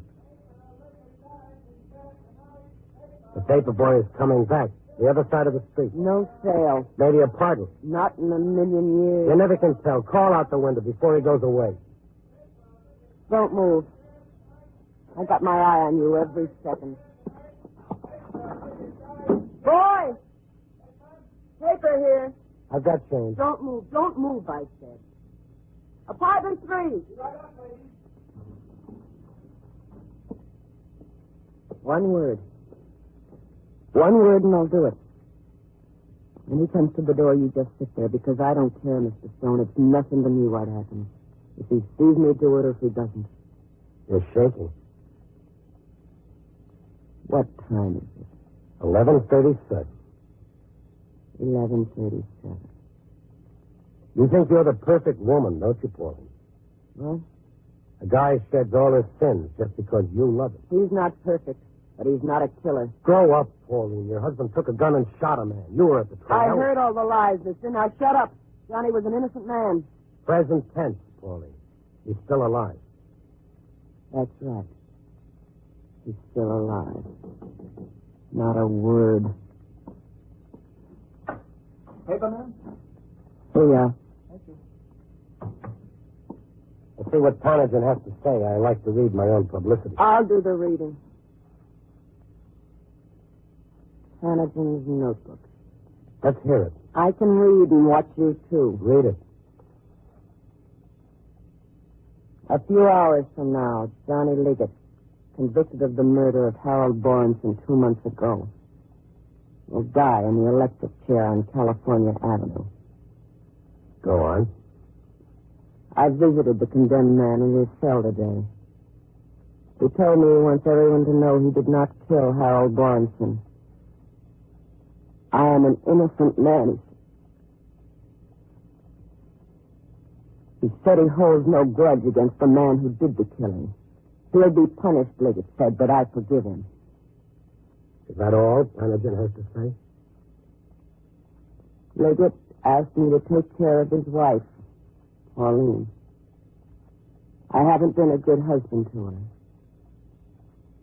I wish I'd told her about the other woman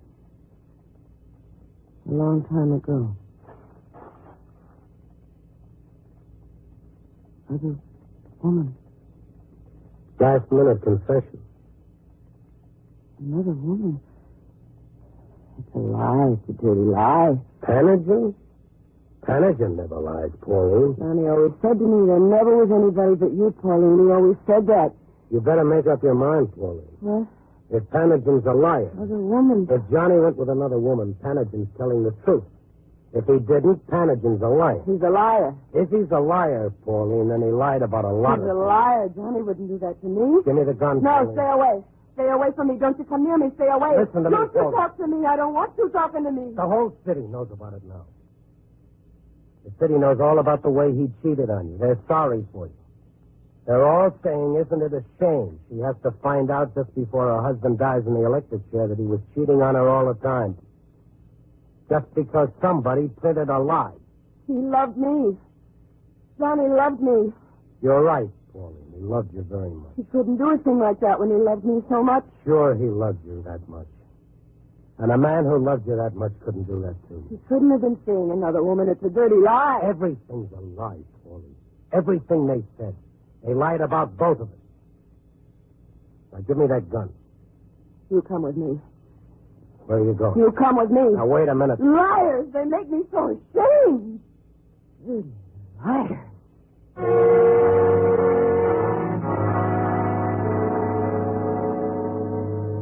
He wasn't sane anymore. The truth and the lie, reality and the dream were mud in her mind. Her eyes gleamed shame, anger, hate, all melted into madness. She forced me out into the car at the curb. In talking myself out of my own killing, I talked her into another.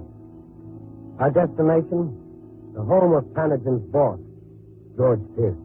It was 11:55 when we reached Pierce's residence.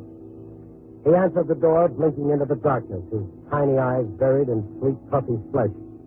His bulk was wrapped in a silk dressing gown, his feet in carpet slippers. He was scratching himself.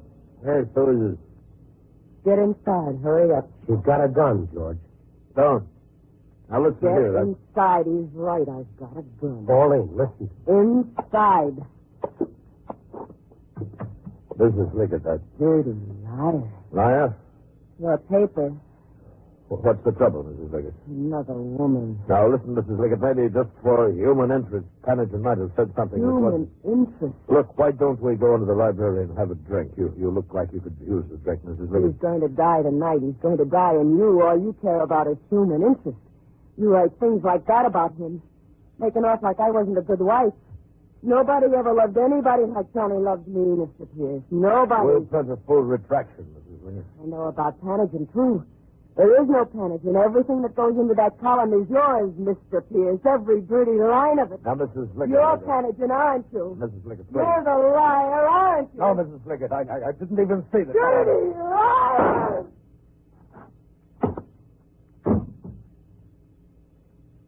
You better give me that.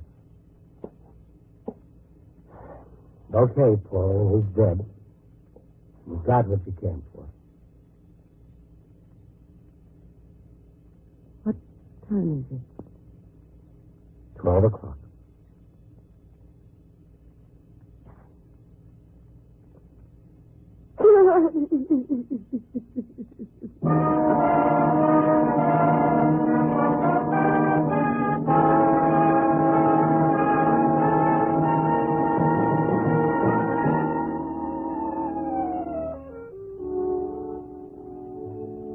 Confessed killer Liggett died in a chair last night, and his wife will be tried for murder. Her attorneys were pleased that she didn't know right from wrong or true from false. I wouldn't be surprised if the court went along with them. But by the same token, did you pass the test? How good are you at telling the lie from the truth? Does the truth vary according to your personal convenience? Black one day, white the next? The next time you read anything, ask yourself, I have the right to doubt. Am I using it? Because it's too dangerous living in a world of misinformed people. There's a reason why the lie is the tyrant's favorite death weapon.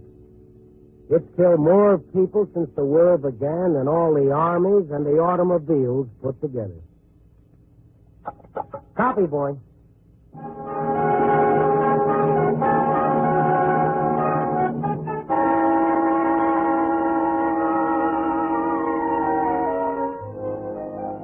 Night Beat, starring Frank Lovejoy, is produced and directed by Warren Lewis.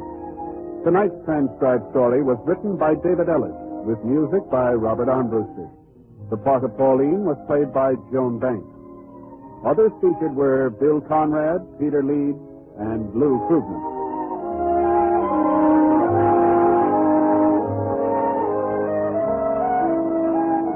Listen next week at this time and every week as Randy Stone searches through the city for the strange stories waiting for him in the darkness.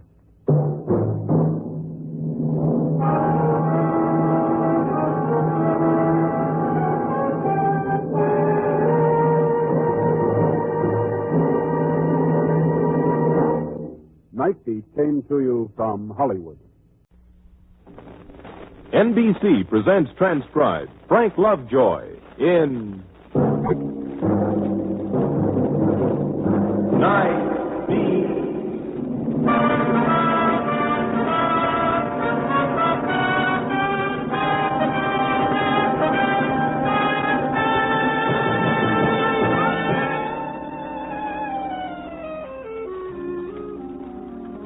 Hi, this is Randy Stone. I cover the night beat for the Chicago Star. Nice work, you say, and nice work it is. Except that work is work, and man gets tired ferreting out the secret side of his fellow human beings. So, as the man said, some seek out greatness and others have it thrust upon them. Tonight I preferred the latter method. That's why I was riding around with Jack Manson, the prowl car copper. I figured it this way. If there's a story in the big city of Chicago, a great story, a story that'll make me immortal for a few days at least, if there's a story like that floating around Chicago, I was a little too tired to go look for it. Let greatness be thrust upon me.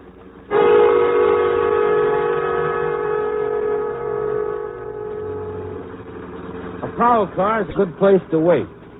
The only drawback was Sergeant Manson, the man at the wheel. Next to driving that prowl, he loved talking. And what he talked about most were his, quote, experiences, unquote. See, you know what I mean, Randy. What I mean is, you see, I've had the experience. You understand me? Yeah. I've been in a prowl car every night, and you're not, see? But, see, you know how to write. Sure thing. A team, we collaborate. 50-50, split everything we know. Oh, boy, you're a newspaper guy. You know all the answers, huh? No, we know all the questions. It's the next best thing to knowing all the answers. Car 203, car 203. This is Lieutenant Burton. Go to 800 Lakeland Drive. Repeat, car 203. Meet me at 800 Lakeland Drive. A homicide.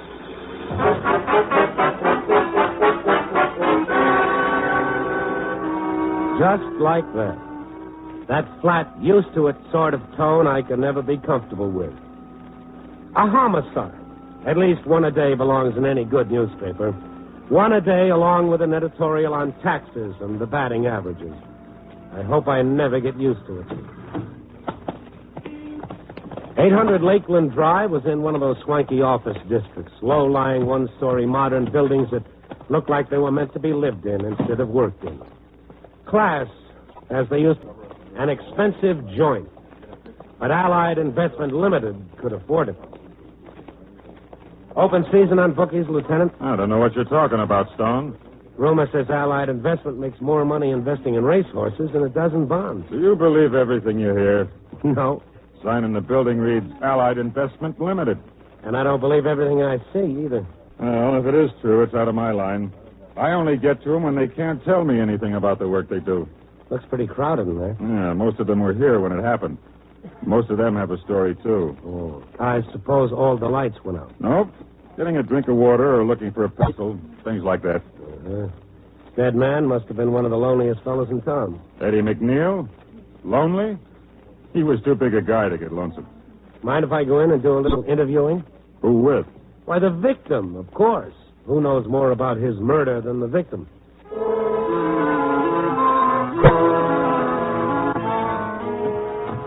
It was the reception room of a very respectable business organization. When I passed through the heavy panel door, I saw the battery of telephones, 3 to a desk. The whole thing was soundproof. A respectable building with a respectable room and a respectable corpse lying in the middle of it being photographed. But that wasn't the only thing that seemed incongruous. There was a face, a good, healthy, honest face among all those granite blocks. And the voice that came out of it seemed awfully tired. Oh, well, then I received a phone call. From who? I told you I don't know. If I knew, you can be sure I'd tell you. Did he ask you then? Well, in a way, yes, he did.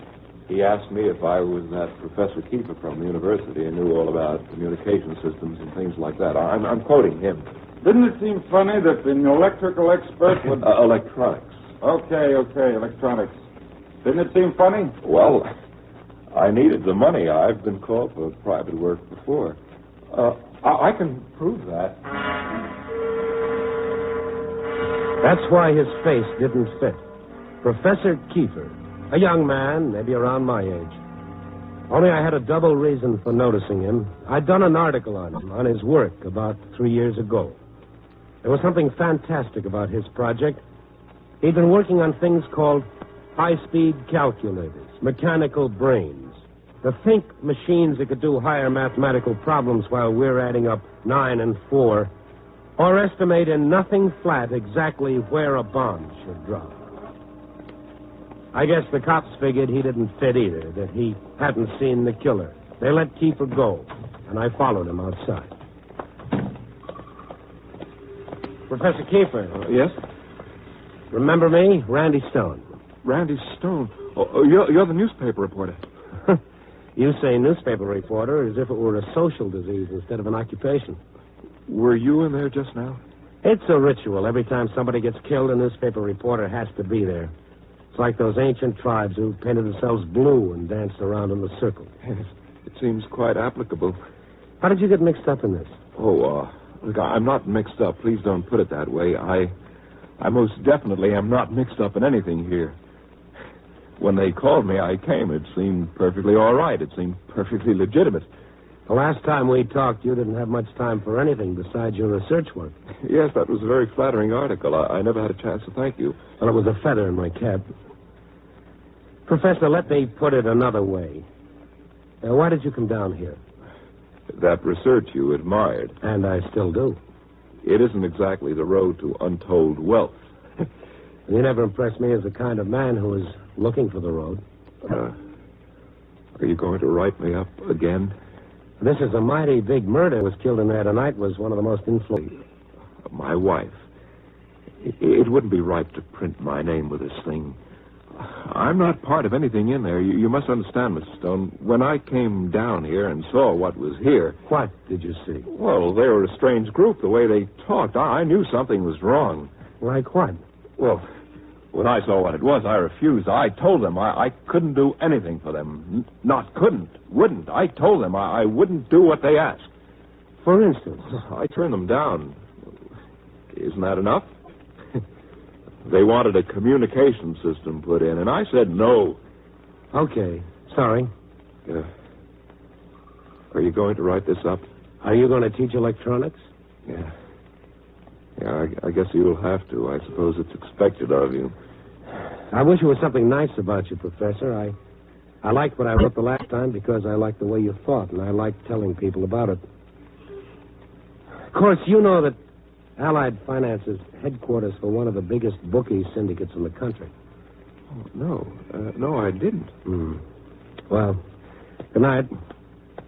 Mr. Stone? Yeah? Do you have a car? Well, not here. Would you like a lift home? Thank you.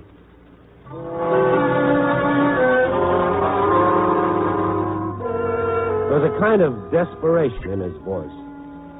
He couldn't let me go without getting his name out of the story. And he talked. He was a little too intense. He was trying a little too hard. I wouldn't find out anything as long as he was wound up like this. I had to unwind him. Thing like this can take your mind off your work for a while. Yes, well, only if I dwell on it. It'd be great to be able to discipline yourself like that. But science teaches that. Scientific training. Hardly. It teaches hard work. But self-discipline is just another word for patience. Only I've seen an awful lot of table tappers and pencil chewers among scientists. Yes. Well, you have to believe in what you're doing. That's what the patience comes from. Must be easy for you. You believe in your work. Oh, yes, of course. At least you did the time we talked a few years ago. Well, I'd rather not discuss it. You held out high hopes for that electronic thinking cat you were building. It was going to do great things for mankind. Still believe it? Oh, certainly. That it was going to make life better and easier? That its benefits to human beings were unlimited? Isn't that what you said? Professor? Oh, yes. Yeah, that's what I said. I feel like I'm interviewing myself. Sorry, I'm not very responsive. Mr. Stone, if you put my name in with the story of the murder, I'll probably lose my job at the university. I wasn't the only reporter there. Well, you were the only one who recognized me. You were the only reporter who knew my name. If any other paper comes out with a story and your name is used, my editor will... You'll have to omit my name. Look, Mr. Stone, why don't we talk some more? I'm sure it's possible that I've forgotten something in the excitement. Something that I've forgotten and I'll remember. Something more. Well, how about my office? No. Would you come to my home? I can think better there. Well, sure, Professor, sure. I always give a man a chance to think and remember.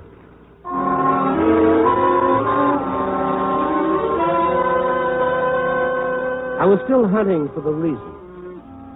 Nothing could have shaken this man 3 years ago. He believed in something then, something good, and still did. Only, well, maybe that was it. Maybe he didn't believe in himself anymore. His wife opened the door as we approached it. She was a pretty woman, bright and attractive looking. Only there was a third look. Fear. Oh, darling, I'm so glad you're home. Well, I only went out for a few hours. Only a few hours, dear. Yes, I know. Betty, this is Randy Stone. Stone? Good evening, Mrs. Kiefer. The reporter, Randy Stone? Everyone seems to say it that way tonight. Well, come in, Mr. Stone. Come in. Betty, would you please put out some coffee? What? Yes? I said, would you... Why that frown? What is it, dear? A phone call. The university? No name, just Mr. Stone, would you excuse us just a moment, please? I don't know, dear. The man on the phone. I slumped into a chair and picked up a magazine, but I didn't look at it.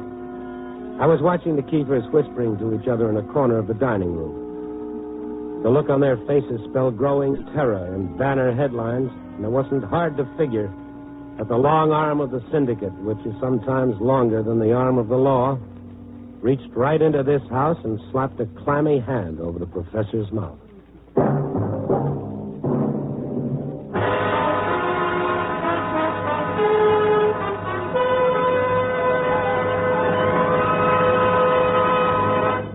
NBC is bringing you Night Beat, starring Frank Lovejoy as Randy Stone.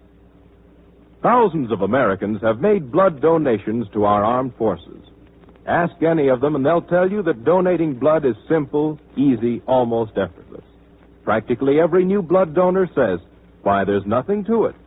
No, there's nothing to it. Yet that simple act may mean the difference between life and death to a boy fighting in Korea. There are millions and millions of Americans who can give blood so easily, and yet we need hundreds of thousands of pints of blood to prevent needless suffering and loss of life. Every one of us who can should make a blood donation to the armed forces now through our local Red Cross chapters or local blood donor centers. So call the Red Cross or blood bank in your community for an appointment. Do it right away, because the wounded can't wait. General Ridgway says, every American who has given blood can and should feel he personally has contributed directly to the saving of the life of an American boy.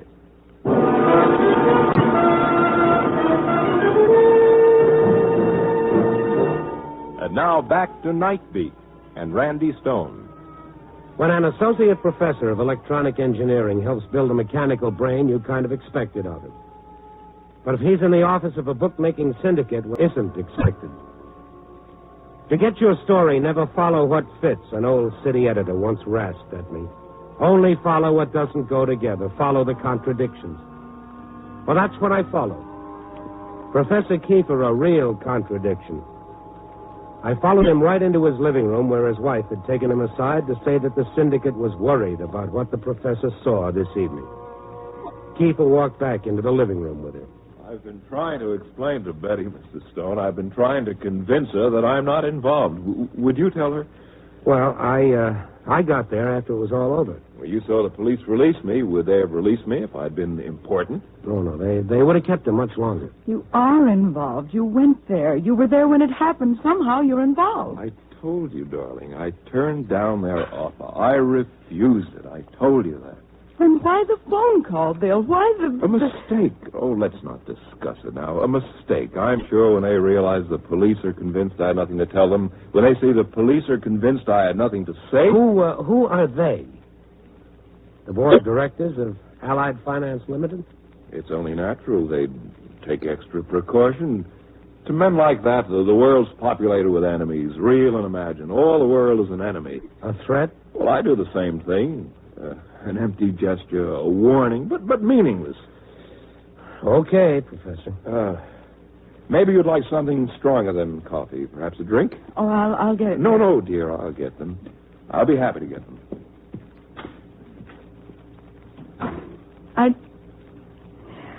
I just don't understand, Mr. Stone. It's so grotesque, you know. It's like a thing one reads about, but it just never happens to you. Well, there's nothing to be afraid of. Unless he's called as a witness. No. Nothing at all. Are you going to write up his work again? Only if there's been some change made in the machine. Or any change in the scientist. Is he as important as the machine? Well, Mrs. Kiefer, he's given up his research, hasn't he? Oh, maybe. I don't know. He doesn't talk about it with me. He used to, but not anymore. Your husband has pulled something important out of his life. That leaves a vacuum. If I remember a rusty high school course, something has to rush in to fill a vacuum. I've no right to turn against him. You're asking for help, Mrs. Kiefer. You're not turning against him. To criticize him like this. To ask for help.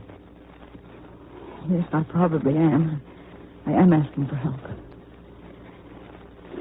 He did fill the vacuum. A man who works nights must have that success drive.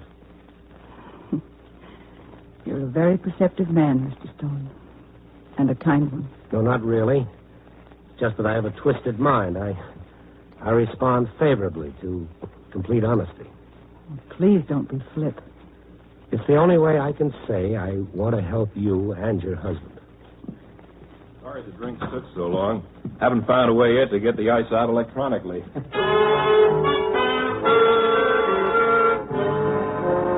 The drink was a formality. He wanted me to go so they could talk, and I wanted to leave so I could take advantage of the time that was left.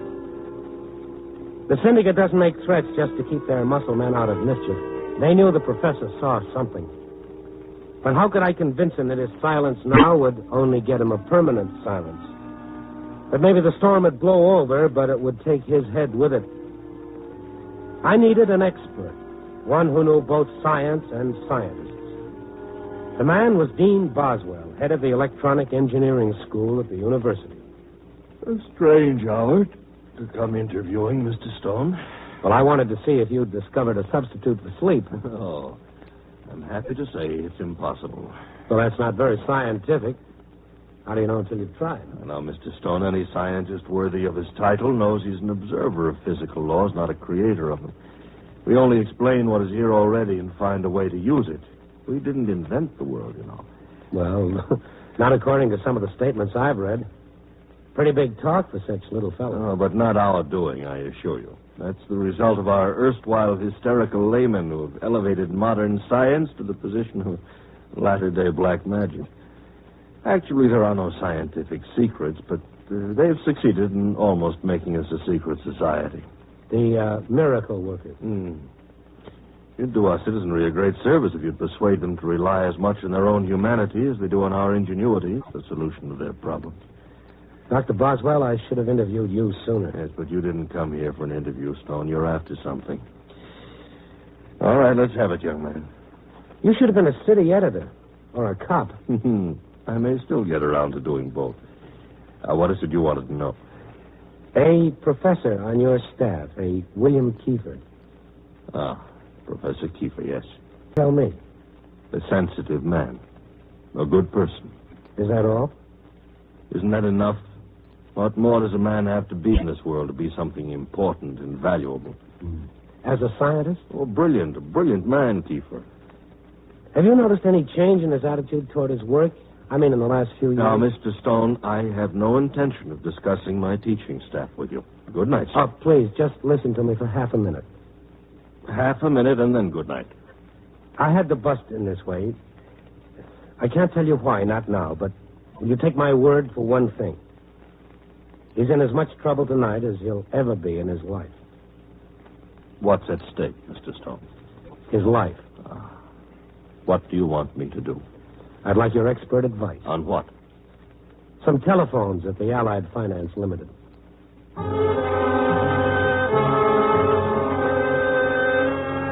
On the way, I learned a lot about Kiefer. Mostly that I was right in my judgment of him 3 years ago, and that his life was well worth trying to save.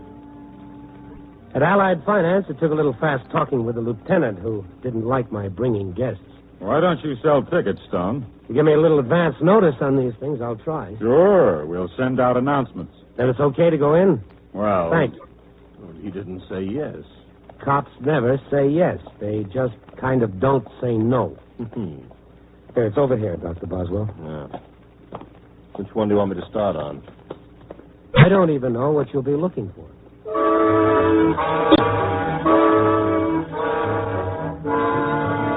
Without another word, Dr. Boswell went to work.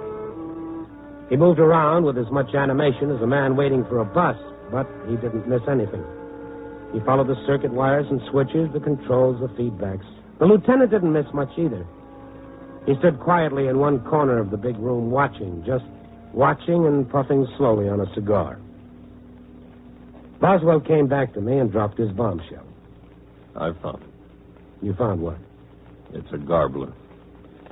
Try that again? The device installed, it's a garbler. It jumbles up the voice on this end and transmits it to the receiver on the other end, which returns the voice to its natural tone. Pretty good for sending racing information across the state line. Perfect. Phone company put it in? Never. This is a private installation. A radio repairman could have done it? Well, no, this isn't the most complicated of electronic devices, but it takes an expert, Mr. Stone. An expert. One last question. Where's the control box? That room. To your right, through the door. The one where they found McNeil's body. Well, I guess that cuts it, Dr. Boswell. Please. I would rather not hear your conclusions. There isn't anything more I can do. You're right. It's mine. All mine.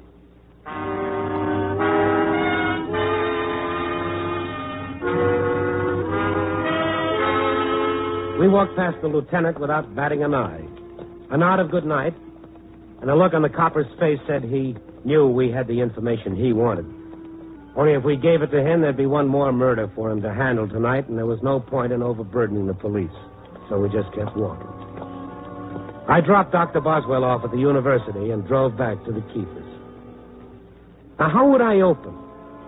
How could I let the professor know that I knew without scaring him more or making him defiant? Because he had to be convinced. He had to talk, and he had to give witness against the killers. My problem was solved between the time I parked at the curb and rang the doorbell.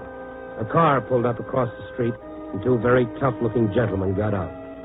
When they saw me ringing the bell to Keefer's door, they sat back in their car and waited. Oh, Mr. Stone. I thought after our last talk you'd be glad to see me. Aren't you going to ask me in? No. I think I'd better come in anyway, Mrs. Kiefer. What is it? What? They're parked across the street, Kiefer. They came just after I pulled up. Oh, Bill. Now, don't worry, darling. Now, don't. It's all right. It's all wrong, Professor. There isn't much time. Now, call the police, now. Get the phone and call them.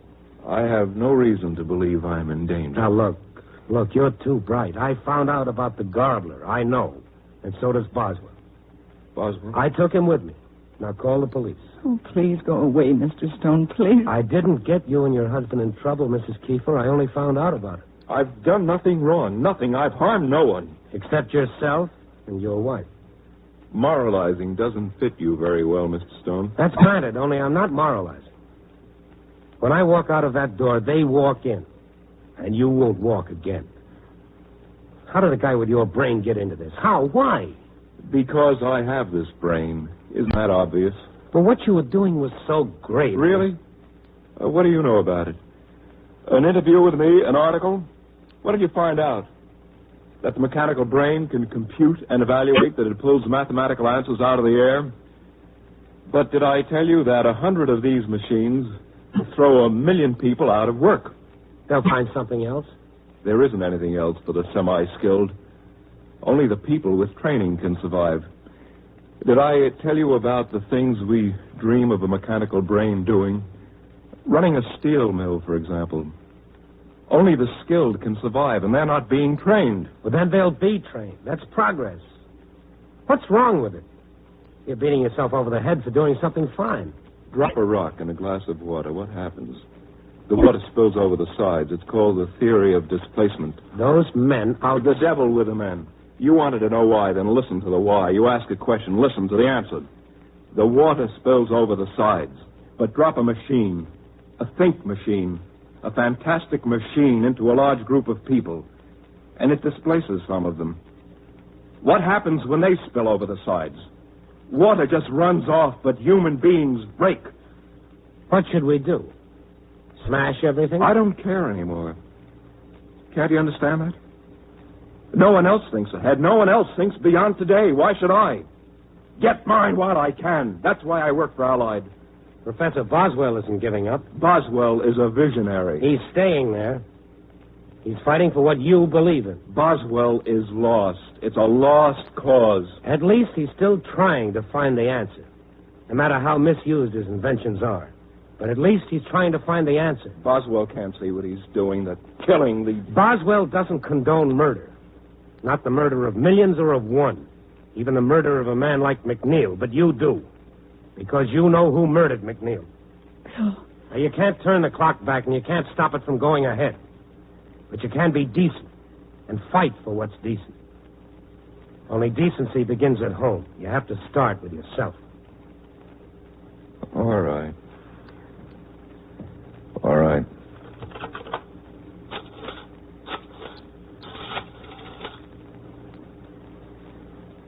Police Department. This is Professor William Kiefer of the university.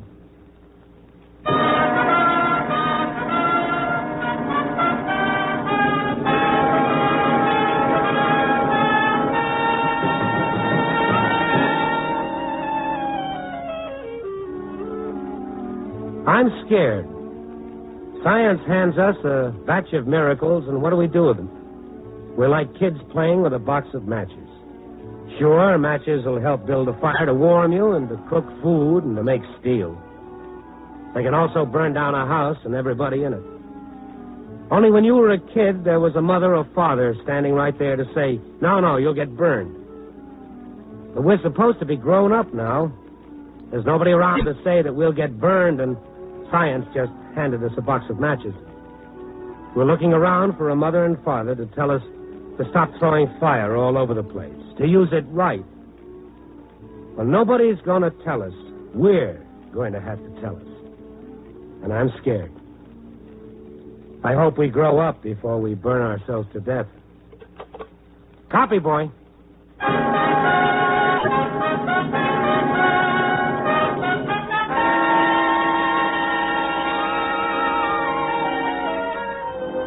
Night Beat, starring Frank Lovejoy, is produced and directed by Warren Lewis.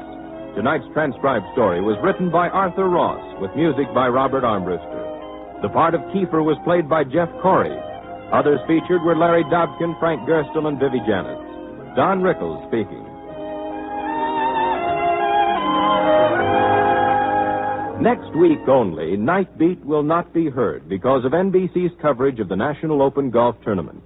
But 2 weeks from tonight, Night Beat will be back in its regular time period. So listen then as Randy Stone searches through the city for the strange stories waiting for him in the darkness.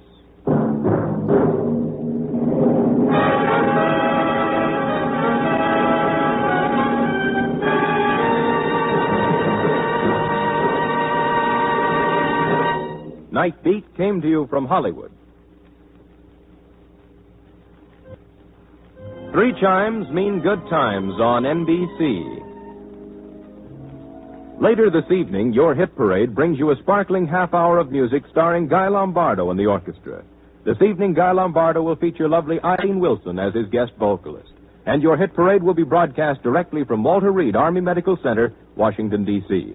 Then on Friday evening, the Roy Rogers Show offers you 30 minutes of Western music and adventure. Consult your local newspapers for broadcast time. And join us for both great shows heard each week on NBC. Tonight, Dragnet brings you authentic adventure on NBC.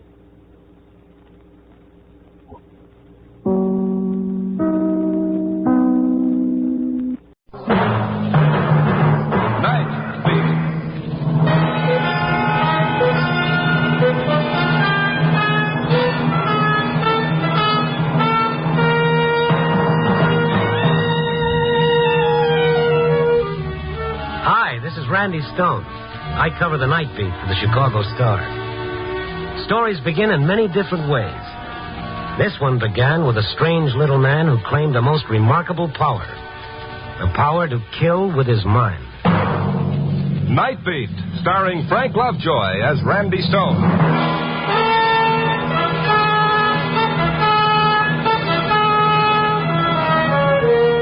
It was one of those lousy moods I had. Spring in the air, 5 o'clock in the afternoon, and nothing ahead of me except another day's work. A broken leg and a month in bed. I should be so lucky. I started to walk down Michigan Boulevard. By the time I reached the art museum, I hated the whole world. Everybody was going home, and I was going to work. So, like a school kid playing hooky, I turned into a patch of grass landscaping the museum.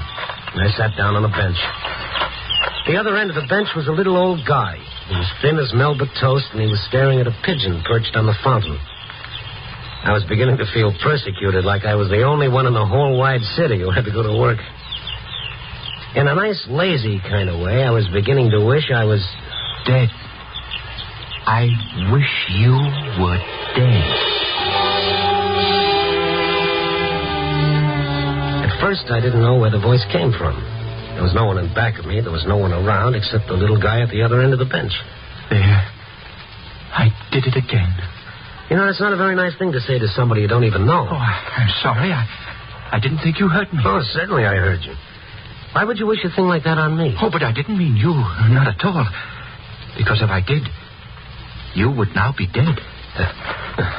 You mean I would be dead? It's terrible. Just terrible. Well, if it wasn't me, you just said that, too, then who was it? The pigeon. Pigeon? The one that was on the fountain. I see. And what happened to the pigeon? He died. The pigeon died? Oh, yes. It'll happen every time. I'll get the bird and show you. Yes. It's dead, all right. You see? Perfectly dead. Oh, now look, Mr. Fettle is my name. Yeah, Stone is mine. Randy Stone, and I guess I'll be running along. Oh, I thought perhaps you could help me, Mr. Stone. You look like the kind of person who would understand. Yeah. I'm the harmless type that's always walking into a confession. Well, you see, it's something I can't tell to just anyone. Yeah, well, some other time. I'll be seeing you. Oh, that's the way it is. Everybody's interested in only themselves. Well, get rid of that bird. It's not very pleasant sitting next to someone holding a dead thing in his hand. Oh, of course. If I put it over there under the bush, would you listen to me? Maybe if I talked about it, it might help. You're not a policeman, are you? Oh, no. I'm a newspaperman. Oh, that's good. Yeah, get rid of the bird. And then you'll listen to me? Yeah, I'll listen. Oh, that's very good of you, Mr. Stone. I'll just put it down over here. He was a cute little old guy who didn't seem to fit into a world of aeroplanes and the Geiger counter. He was still wearing a white celluloid collar and a tarnished diamond stick pin and a black tie. He was as clean as grandmother's old lace and just as faded. His white hair bulged from an old fedora hat, and his eyebrows looked like the prank of a makeup artist. They were untouched by age, and they were strawberry red. I was already feeling sorry for him, and I knew if I could, I was going to help him. He put the bird under the bush, and then he looked down at it and sighed. I didn't mean to do it. Sure, I understand. Now, what's bothering you? You see, I killed that bird simply by looking at it and saying that I wished it were dead. Oh, I see. Mm-hmm. You wished it was dead and it died. You heard me, didn't you? You wouldn't think a thing like that was possible, would you? Well, I don't know. If I remember correctly, there was this fellow King Midas. He had a pretty good thing, too. All he had to do was touch something and it turned into gold. Oh, of course, that was only a fairy tale. You're not poking fun at me, Mr. Stone. You're not implying that I made this up. Well, now, don't get touchy. It's pretty hard to get used to. All you have to do is wish a bird is dead and it dies. Anything. A bird or even a person. And they die. Well, that's quite a power you got. You don't believe me, do you? You ought to get a hold of yourself, don't you think? I knew I shouldn't have said anything at all. All right. Now, let's say I believe you. What do you expect me to do? I'm getting afraid of myself. I can become dangerous. Well, don't wish those things and you won't be dangerous. But if I ever hate like I once did, then I'm not responsible. The words would just come out. It would happen. You mean you could wish I was dead or anybody and they'd die? That's what I've been trying to tell you. I don't want to hurt anybody, Mr. Stone. You still don't believe me? Oh, I think it's a perfectly wonderful story. Now I gotta go. Oh, please don't go. Don't leave me, Mr. Stone, please. Take your hands off my coat. Do you mind? I want to go to work. But listen, I killed a man. Oh? I killed Mr. Brown. Mr. Brown? Arthur E. Brown, president of the Utilities Loan Company. Uh-huh. You killed him. I was the one. It was the urgency in the way he wrung his hands together that got me. I felt pretty foolish sitting there on a park bench listening to the most fantastic kind of nonsense. For 40 years, he worked for this company. He never married. He lived a lonely life. The only pleasure he had was his job. But he was getting old. And then one day, it was on a Friday, he got his paycheck from the head bookkeeper. Thank you. Oh. But, this is a mistake, a terrible mistake, Miss Johnson. This check is too much. Let me see. Oh, I don't think so, Mr. Fettle. Oh, but that's 3 weeks' pay. 2 weeks more than I've got coming. It's not my vacation, you know. I always take mine in July. Yes, I know, Mr. Fettle. Well, then you better rectify it, Miss Johnson. I'm sorry no one told you. On the back of the check, Mr. Fettle, that slip of paper. Oh? You mean this? Mm-hmm. Why, that's a 2 weeks' notice. Oh, that's a terrible mistake. I hope so, Mr. Fettle. Oh, such a stupid thing. Imagine my being here so long. Why, everybody knows. I better see Smitty about this right away. Smitty's been transferred to the Ohio branch. Since when? 5 weeks ago, Mr. Fettle. Oh, well, then I'll see the new fellow. I don't like to embarrass him, but I must bring this to his attention.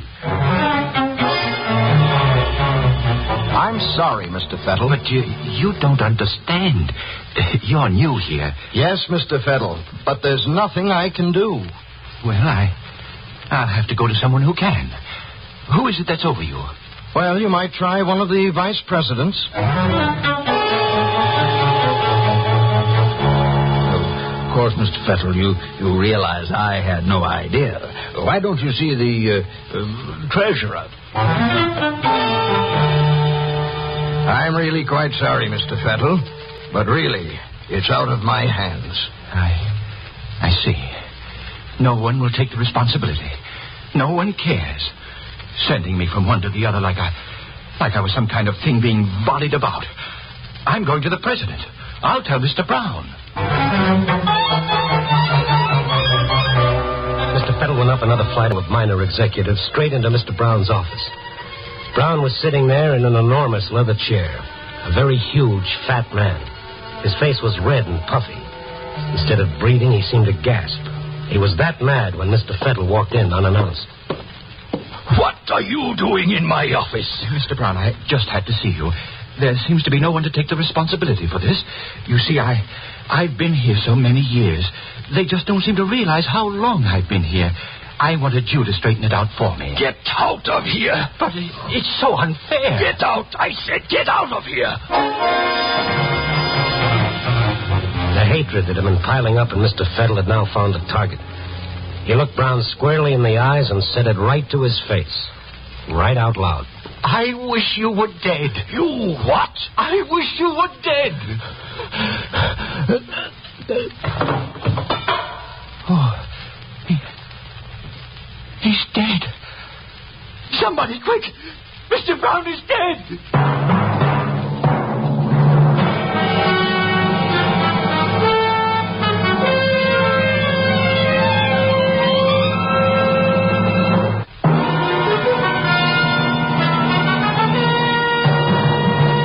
And now back to Night Beat and Randy Stone.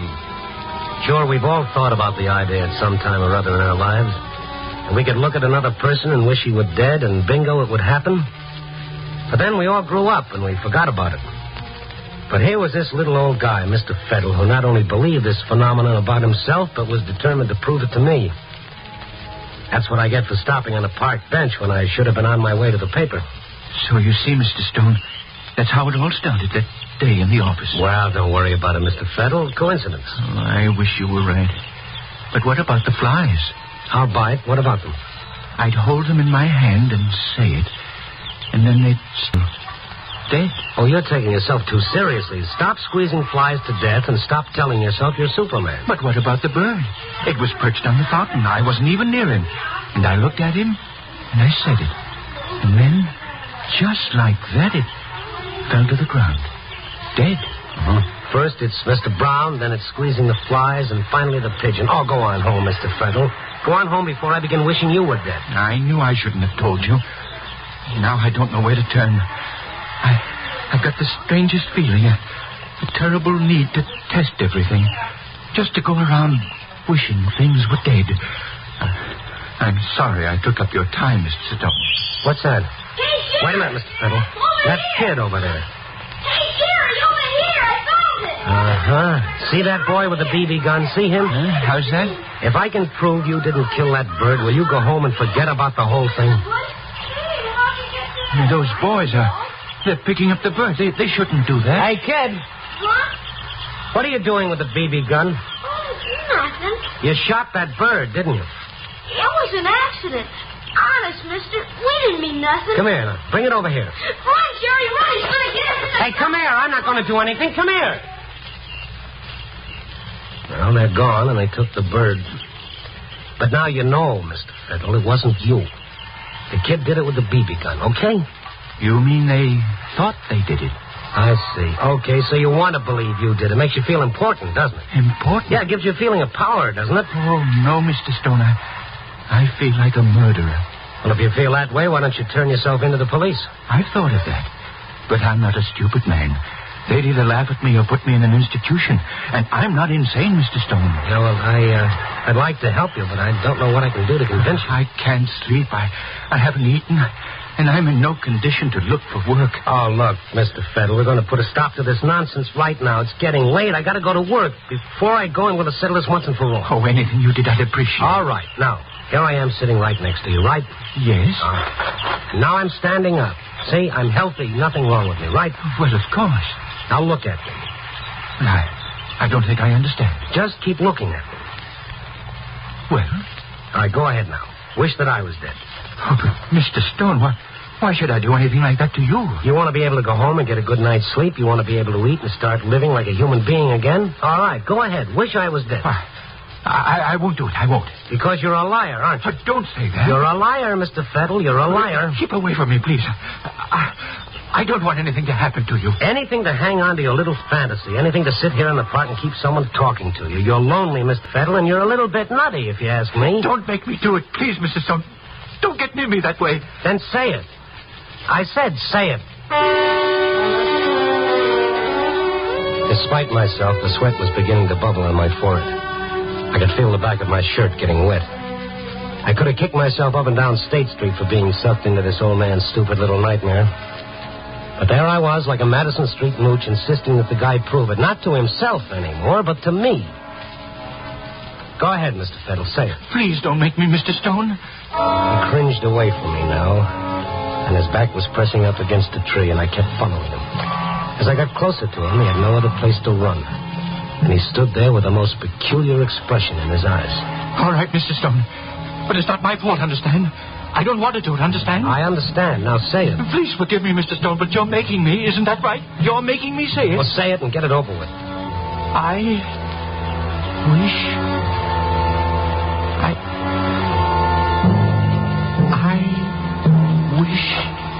you were...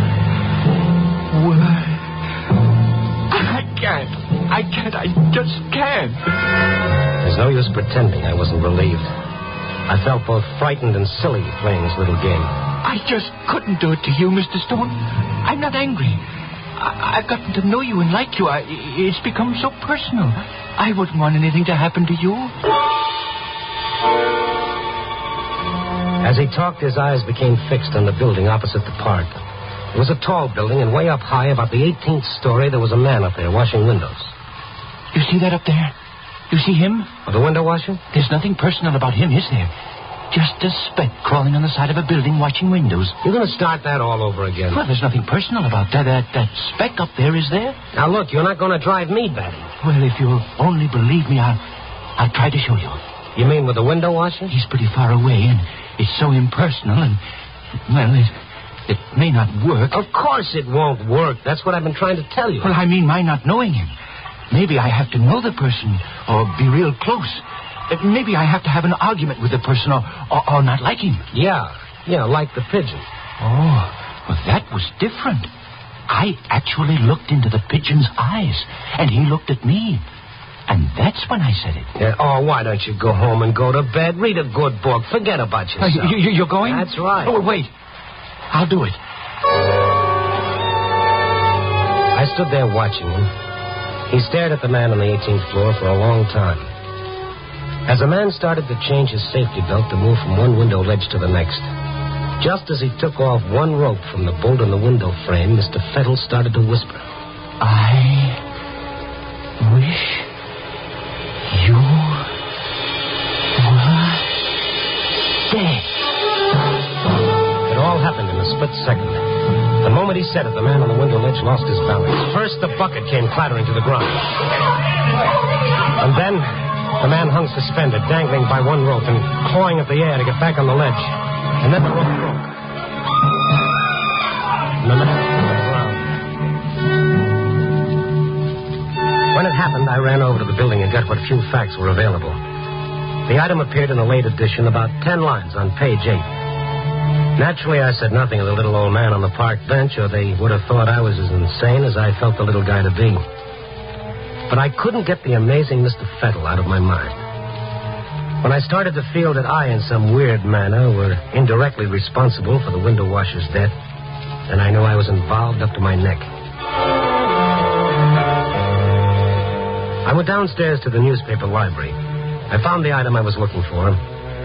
Arthur E. Brown, president of the Utilities Loan Association, had succumbed to a heart attack and was pronounced dead upon the arrival of his personal physician, George Watkins.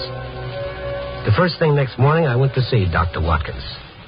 I'll be glad to give you whatever information you want, Mr. Stone, but I'm also rather curious as to your reasons. Well, in a very general way, I'm interested in certain types of death. Oh, coronary, heart fatalities? You might call it that. What is it you wanted to know? Well, as I understand it, there was someone present in Mr. Brown's office at the time he died. I believe so. One of his employees. I'm wondering if this man could have in any way brought on the heart attack. It's possible. But that particular day, not at all probable. Why not?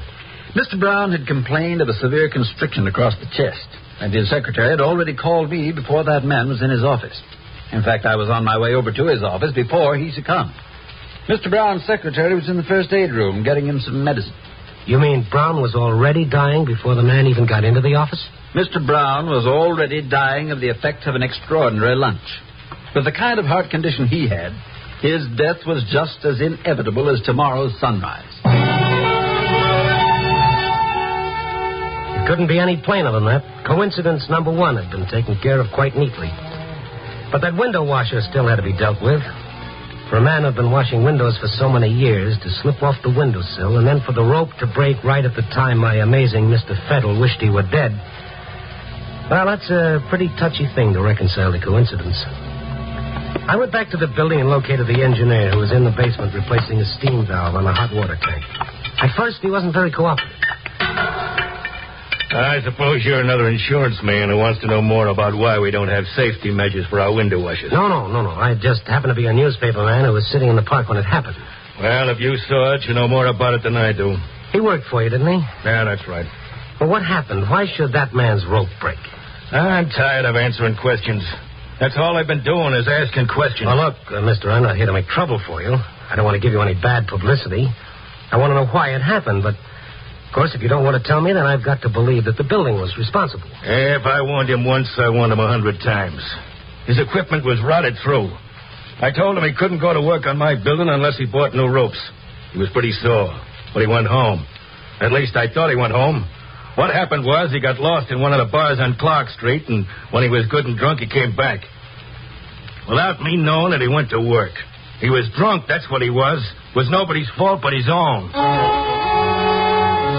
If it wasn't for the fact that somebody else had suffered, the whole thing would have been funny. It was the most ironic joke that coincidence could play.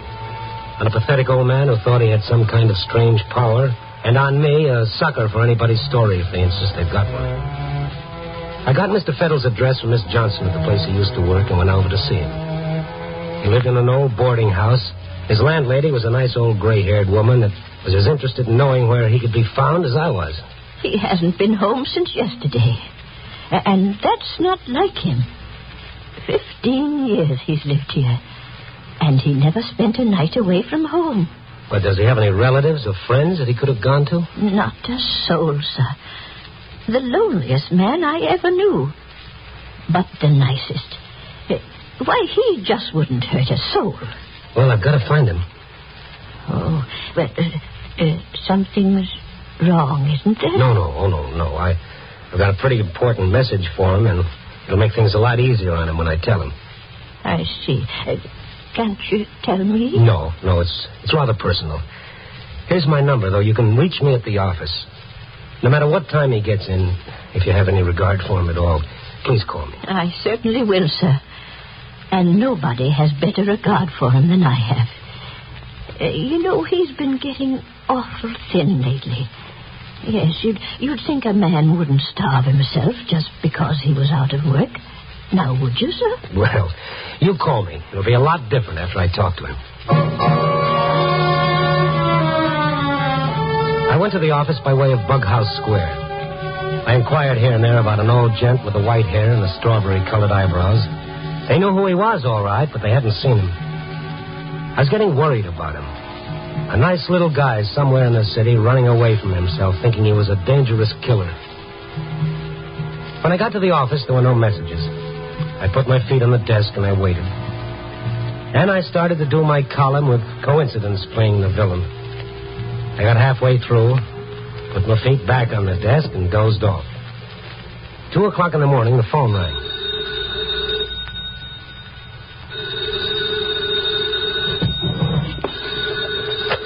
Yeah. Mr. Stone? Speaking. He just came in just now. Who? Mr. Fettle. Oh, okay, thank you. I'm coming right over. When I got to the house, she was waiting and had the door open before I could ring the bell. Is he in bed? No, Mr. Stone. He's sitting in his easy chair. His room upstairs? It's no use going up there, Mr. Stone. Well, what's wrong? Well, as soon as I called you, I put some soup on the stove. You see, I wanted him to have something hot to eat. I knocked on his door, but, well, he didn't answer. I opened it, and he was sitting in the easy chair. Before I got to him, his eyes went up at the ceiling. Then they closed, and his head rolled on his chest. He was dead. I can't understand it. He wasn't sick. He was unhappy, but he wasn't sick. It doesn't make much difference now what he was. Poor soul. That's all that happened? Just what you told me? He didn't say anything? Well, he mumbled something, but it's not worth repeating. What? I want to know. Some sort of foolishness, Mr. Stone. Well, tell me. I've got to know. I'm sure I heard it wrong. Well, what was it that he said? Well, as his eyes were on the ceiling, it seemed to me... Now, sir, I can be wrong, you know, but it seemed to me that he said, I wish I was dead.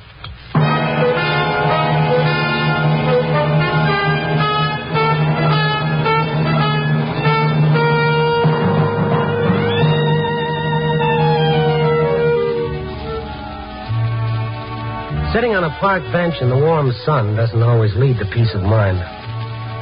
Not if you happen to be a harmless little guy who draws the ace of spades every time he makes a wish. Of course, We know that everything that happened was just coincidence. We all know things like this don't happen. You know, like the flying saucer. Copy, boy.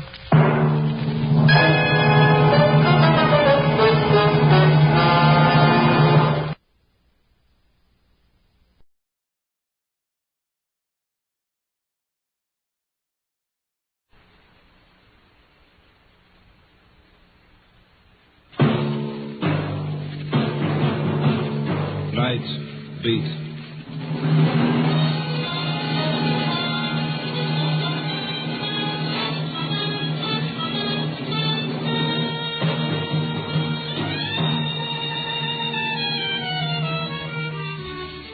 Hi, this is Randy Stone.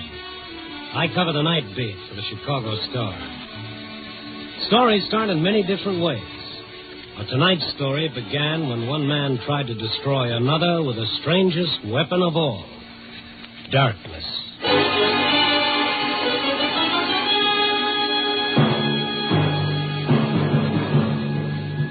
Night Beat, starring Frank Lovejoy as Randy Stone.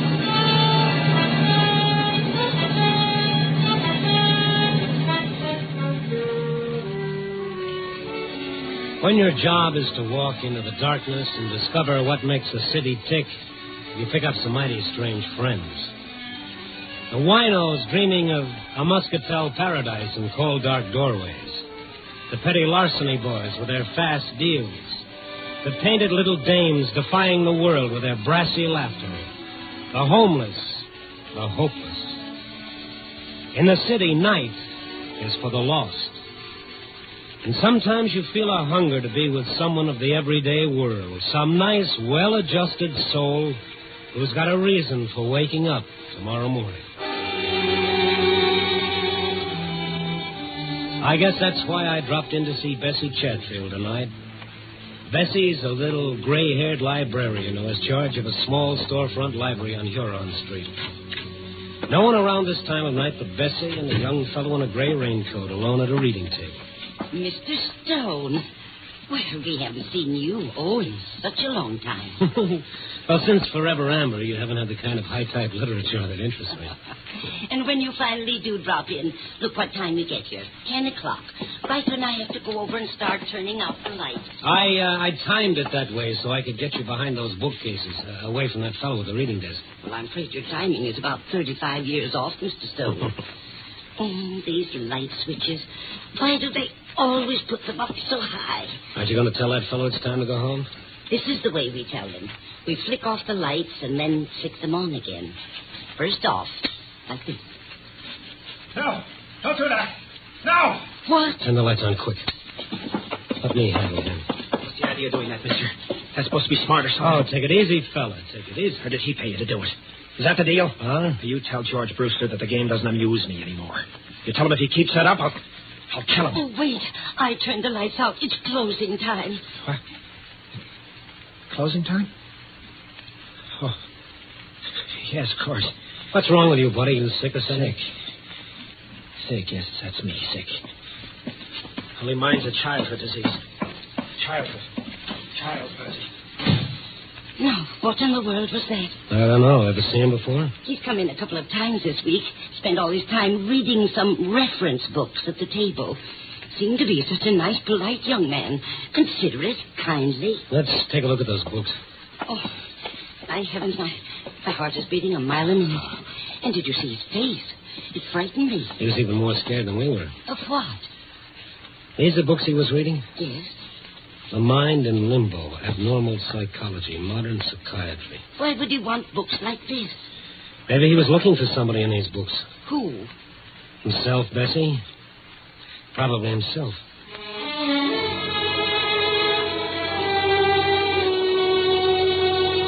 Bessie was pretty upset, so after she locked up for the night, I started walking her toward the elevator station over on Lake Street. We'd walked a couple of blocks through the dark, empty streets when suddenly Bessie grabbed my arm. Mr. Stone, that man down the street, looking in that store window. That's him. Yes, same gray raincoat, same lad. And look, Mr. Stone, What's that in his hand? That's a piece of pipe or something. He's breaking that store window. Yeah, you wait right here, honey. Be careful, Mr. Stone. Be careful. The fellow was reaching through the broken window glass for whatever it was that had struck his fancy. He heard me coming and turned toward me. The wan street light did something to his face. It seemed twisted and torn. Blood was running down his hand where the glass had cut him. Then I saw what he'd taken from the window. A gun. What's the idea, pal? He spun around and started running for the elevated station down the block. And in the best tradition of the Rover boys, I stayed right on his tail. He turned back to see how I was doing. He stumbled over a trash can near the curb. I caught up with him, grabbing his arm. Go of me. Leave me alone. Let go of me. He slashed the gun across my face and began running again. I stopped long enough to take a quick inventory of my teeth. Up above, I heard the elevator train coming into the station. The young fellow had reached the station steps and was going up fast, trying to make that train. I reached for one of his legs. He turned and gave it to me right in the stomach. I folded up, and I just sat there. I listened to the train pull away with the fellow on it, and remembered what Bessie had said about him being such a nice, polite young man.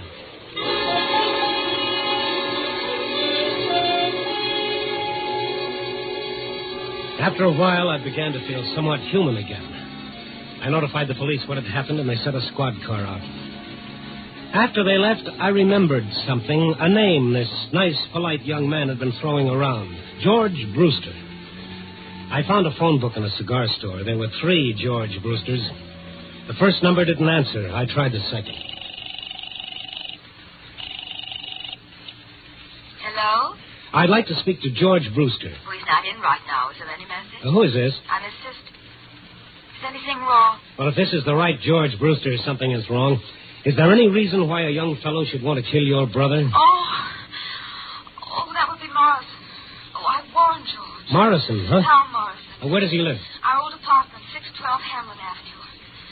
What makes you think he wants to kill George? Well, this character broke into a store tonight and stole a gun. I sort of think he had your brother in mind when he did it. Oh, no. What am I going to do? Well, lady, I know what I'm going to do. As fast as I hang up and get another nickel into this phone, I'm going to call the police. Oh, I feel so bad. It's not really Morrison's fault, poor man. Oh, no. He's just a prince of a fellow. Goodbye, lady. I've got to make a call. But then it turned out that I didn't have a nickel. And on the way to the counter for change, I started wondering why the sister of the man he was going to kill felt sorry for Morrison. And why Bessie thought he was such a sweet character. And, well, the night was young, and 612 Hamlin Avenue couldn't wait, and I could call the cops later.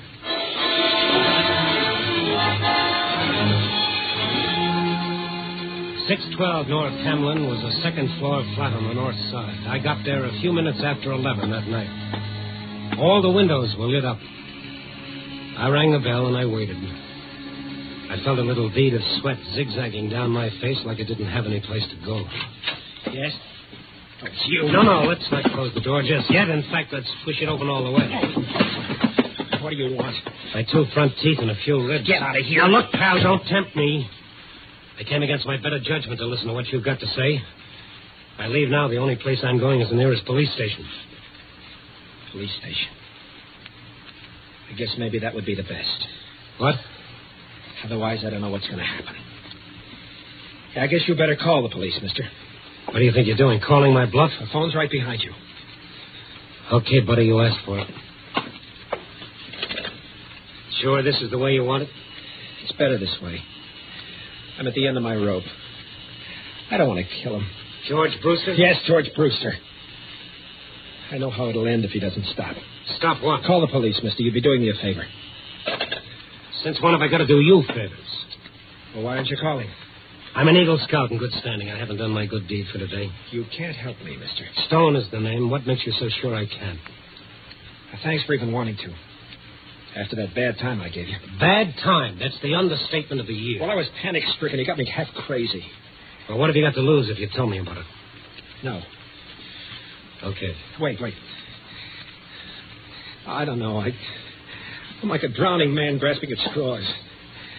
Look, maybe if you talk to Brewster, told him what he's doing to me, maybe he'd leave me alone. Well, you never can tell. But I'd have to know what I'm talking about. It's quite a story, mister. These lights. Look at them. Bright as the sun, aren't they? Lamps. Overhead chandeliers. Look at them. I'd hate to see your light bills. Like some men need drugs. That's how I need these lights. Come again?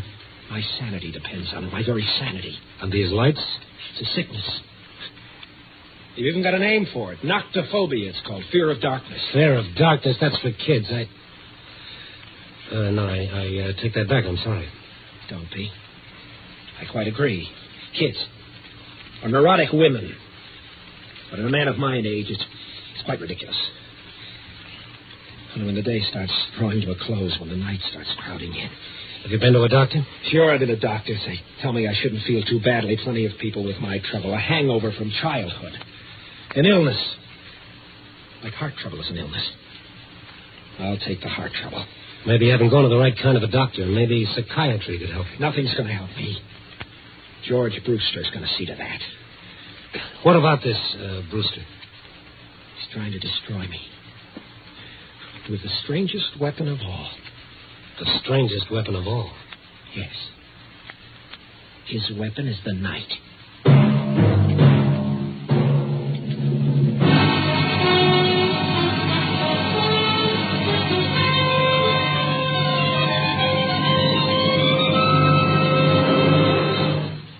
You are listening to Night Beat, starring Frank Lovejoy.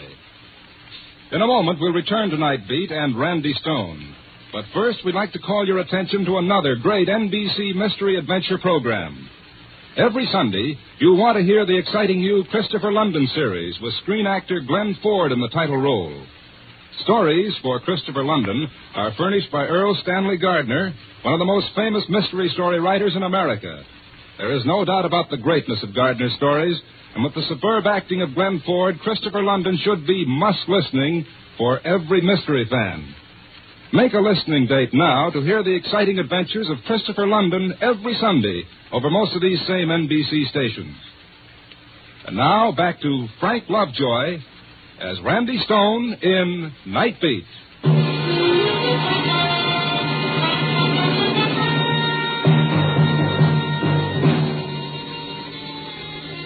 It was a weird feeling standing in Morrison's brilliantly lighted parlor listening to him tell me about his terror of darkness. A sturdy, healthy-looking man trapped by a childhood nightmare. I felt guilt listening to him like I was eavesdropping into a dark corner of his mind that was nobody's business but his own. And yet he had, because George Brewster was using Morrison's fear to destroy him. I was sent to Chicago by our company to replace Brewster, Stone. Here he couldn't do enough for me. He even got me this apartment. Greater love has no man. Then he found out what the setup was. He changed fast enough. How did he find out about this fear of yours? Well, I'm telling you how. The other night, the two of us were working alone in the big vault down at the office, working on some old account or other. The overhead light, it blew out. Uh-huh. Well, it was so sudden, I couldn't help myself. I tried to keep calm, but... Well, it's like something tearing me to pieces inside. I couldn't breathe. I couldn't... Finally, I had to run. So he found out... No, he wasn't sure, but... started him thinking. Yes, I see. Next afternoon, he came over to my desk. He was jovial, friendly, like he'd been in the beginning. Saying we'd been at each other's throats long enough. Inviting me to have dinner with him that night. Right from work, we went to his favorite spot on the north side, a place called the Catacombs. I began feeling uneasy the moment I entered.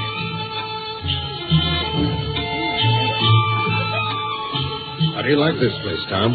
That's okay. It's fine. It's been a favorite of mine for years. One spot in particular, the wine cellar. How do you feel about wine? I like it all right. Come along with me. I'm a wine man from way back.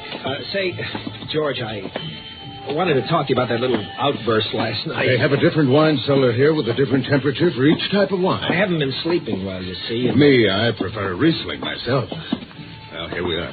Huh? At the white wine cellar. We'll select our own brand for our supper. Here, I'll open the door. Yeah, this is a privilege only an old customer like me can get away with. Come on. Dark down there. That's why they've got this candle here on the ledge. Got a match? Well, A match, Tom. Yeah. Here. Okay. I'll get this candle going. Good. Now, let's go downstairs.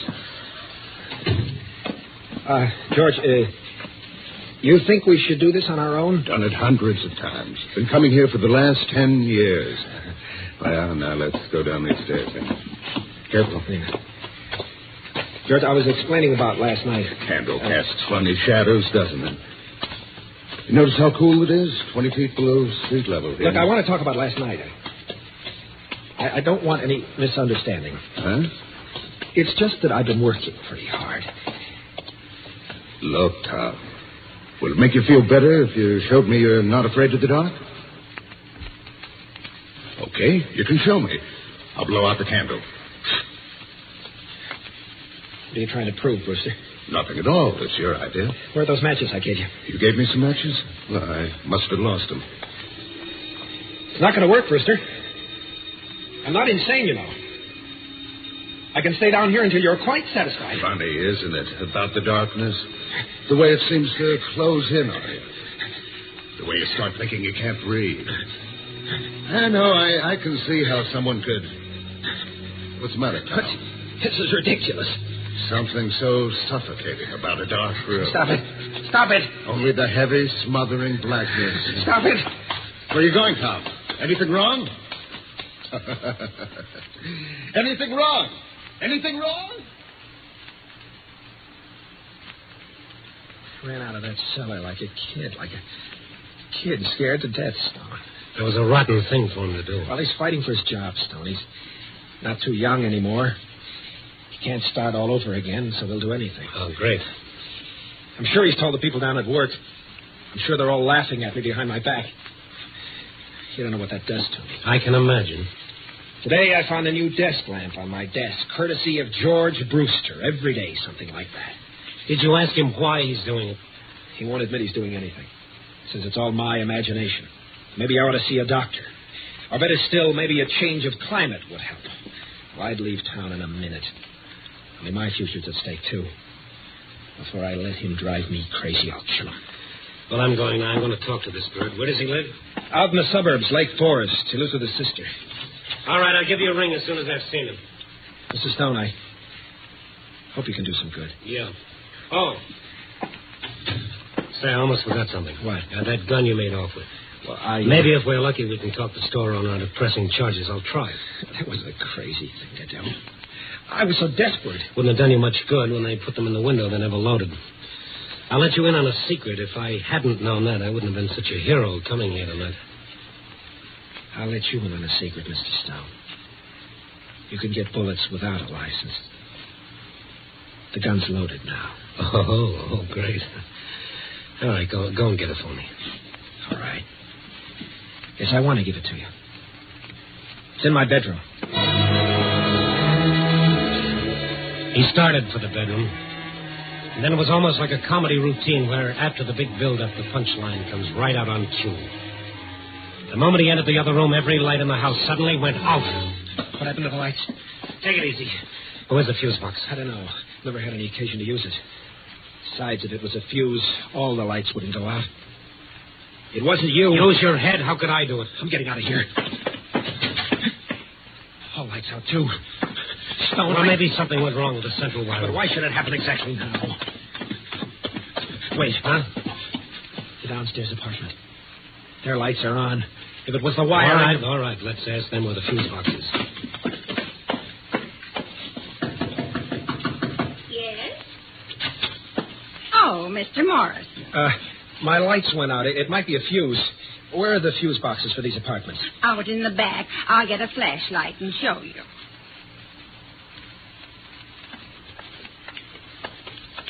Here we are. The fuse box is right here below our meters. Whenever the people from the light company come out, they have a dickens of a time finding it. Will you hold the flashlight steady and let me take a look? Wait a minute, Stone. Lower the flashlight just a little. Huh?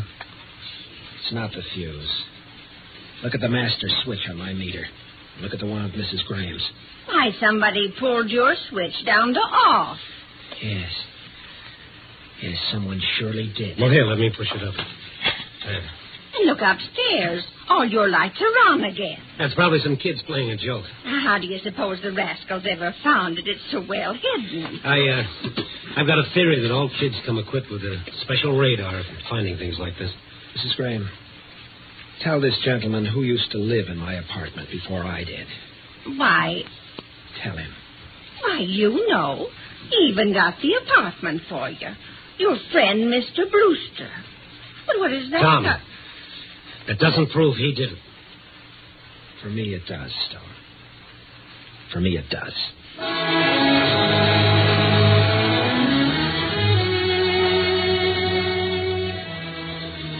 Morrison went around to the front of his house and up the stairs to his flat. I waited in the hallway until he came down again. He looked different. His face was hard and set. His eyes were like chunks of glass punched into the flesh. What are you waiting for, Stone? When we were so rudely interrupted, you were going for the gun. I've got it now. Ah, yes. Hand it over. I'll bring it back. No, thanks. Well, where are you going and what are you going to do? I'm fighting for my sanity, my life.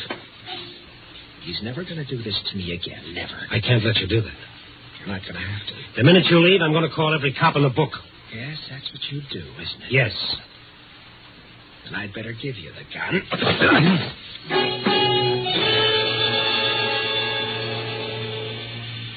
This could become habit-forming.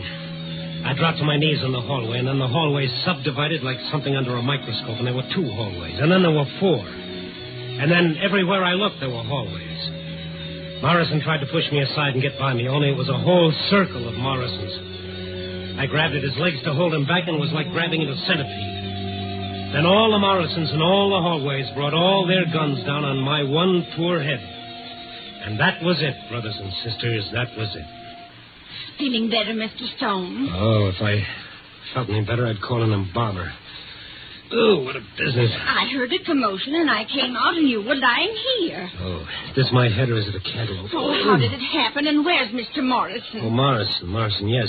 How long ago did you hear this commotion? Oh, just a couple of minutes ago. You came out of it real fast. Yeah, I've got an iron constitution. Have you got a phone? Well, yes, but don't you think you Come better... on, lady. Grab my head, put it back on nice and neat, and let's get to that phone.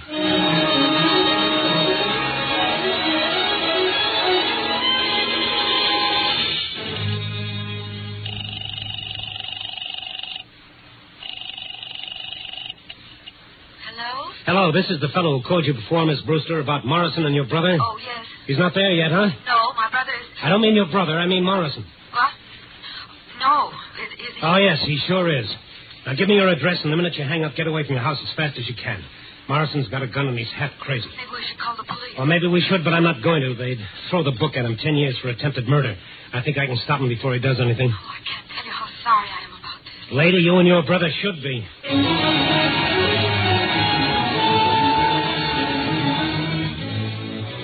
The cab got me out to their Lake Forest house in less than 20 minutes. The house was on a hill, and a flagstone path wound round and round for a city block until it reached the front porch. As I ran up the walk, my head started rattling like a handful of pennies in a tin cup. I felt weak and tired. All the time I tried not to think about what I'd find when I reached the house. And now I was at the end of the path, walking toward the front porch. A nerve deep in my throat started jangling like a burglar alarm. The house was in darkness, and Morrison was standing beneath a little porch light, his gun pointed right at me. You won't quit, will you, Stone? What have you done with him, Tom? He hasn't done anything with him yet, Mr. Stone. Huh? Who is... I'm sitting over here at the end of the porch. I'm George's sister. Oh. I didn't see you in the dark. Why didn't you get away like I told you? I won't hurt her. It's him. He'll be coming along soon. George would never have done that. I begged him not to. Take advantage of a man's weakness. Well, Mr. Brewster is coming home. What? His car is stopping at the bottom of the hill. Now he's starting the long climb. Morrison, listen to me. You just sit there, the both of you. And I must insist that you be very quiet. Please, listen to me. Please. Please. Keep coming up that path, Brewster. It's a long, long way. You must listen to me. Morrison, You don't know what you're waiting doing. near the porch light, the gun in George his hurt hand. you. You shouldn't have done that. Far below the small What figure you're of doing George is Brewster making a long, slow to climb. realize that you're going to kill George because he found out about your fear. But don't you see, George is afraid, too. Of bigger things. Of being 53 and seeing his whole life going down. Brewster had again. stopped at the first landing to That's catch why his he breath. hurt you. Now he was climbing up the path again. He was fighting. Maybe 100 steps from his death. I found myself counting steps. Why are you afraid of the dark? Don't you see? If you weren't afraid, George couldn't hurt you anymore. Please, listen to me. Keep your voice down. If you try to warn him, you both die, too. Keep coming, Brewster. Yes, he kept coming. No more than 70 steps now. What is there to fear about the dark? The girl's voice going on and on. Nothing. Brewster getting closer. All it does is hide the world. Less than 50 steps now. 40 steps. 30 steps. If you believe in God, if you believe in your own soul, how can you fear the night? What is there in the darkness that can hurt you? There's such peace in the darkness. After the heat of day is gone, the rush, the tumult, the struggle, you can breathe easy again. You can let the tightness inside unwind. He's almost closer. Listen to me. Please listen. It's not going to work, Miss Brewster. I'm going to try and... Wait. Miss Brewster. Stay where you are, Miss Brewster. No. You must see me in the light. I tell you, stay where... Tom. Look at her. I didn't realize. I'm not afraid. What right have you to fear? Julie, is that you on the porch? What right have you to fear, Mr. Morris? What right? Oh, what a long climb. Must be getting old. Well, what are you doing here, Morrison? And who's this? Oh, don't mind me. I just came along for the ride. What's this all about? I just came to say goodbye, Brewster. You're leaving? Yes. I'm going back and tell them you've done a good job here. It's not fair to replace you after so many years. You're sure nobody scared you away, Morrison? Look at him, Brewster. Does he look like he's afraid?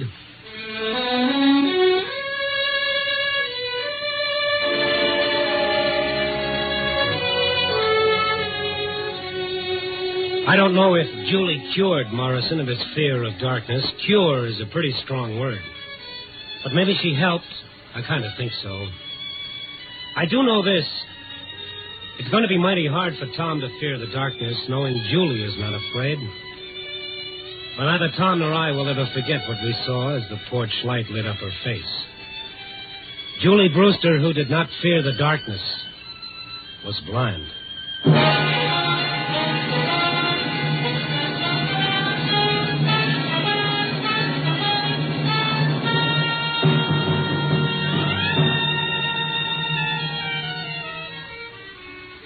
And now that part of the story they always print in heavy type, the moral. And don't smile so indulgently. Morals are very nice things. Some of my best friends have morals. You know, seriously, Julie's whole life is a moral in itself.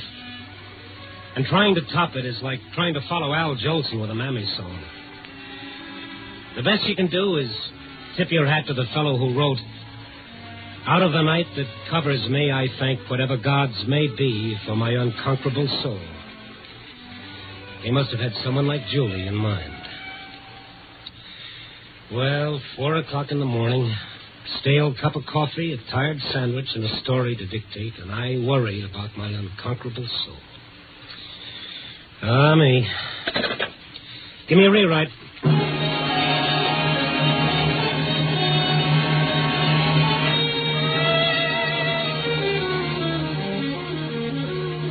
Night Beat, a new dramatic series, stars Frank Lovejoy as Randy Stone. Night Beat is written by Larry Marcus and directed by Warren Lewis. Music by Frank Worth. Listen next week at this same time and every week as Randy Stone searches through the city for the strange stories waiting for him in the darkness.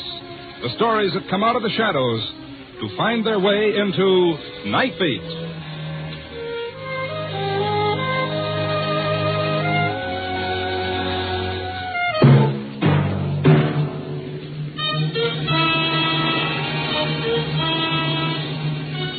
Stay tuned for Brian Donlevy and Dangerous Assignments on...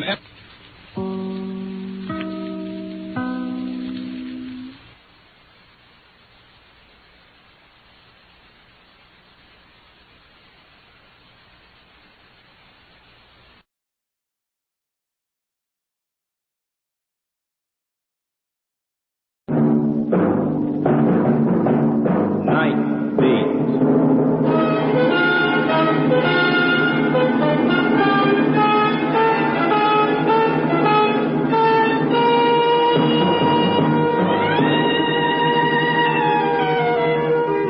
Hi, this is Randy Stone. I cover the night beat for the Chicago Star. Stories start in many different ways. This one began with a stay of execution and ended with the death of a man's soul. Night Beat, starring Frank Lovejoy as Randy Stone.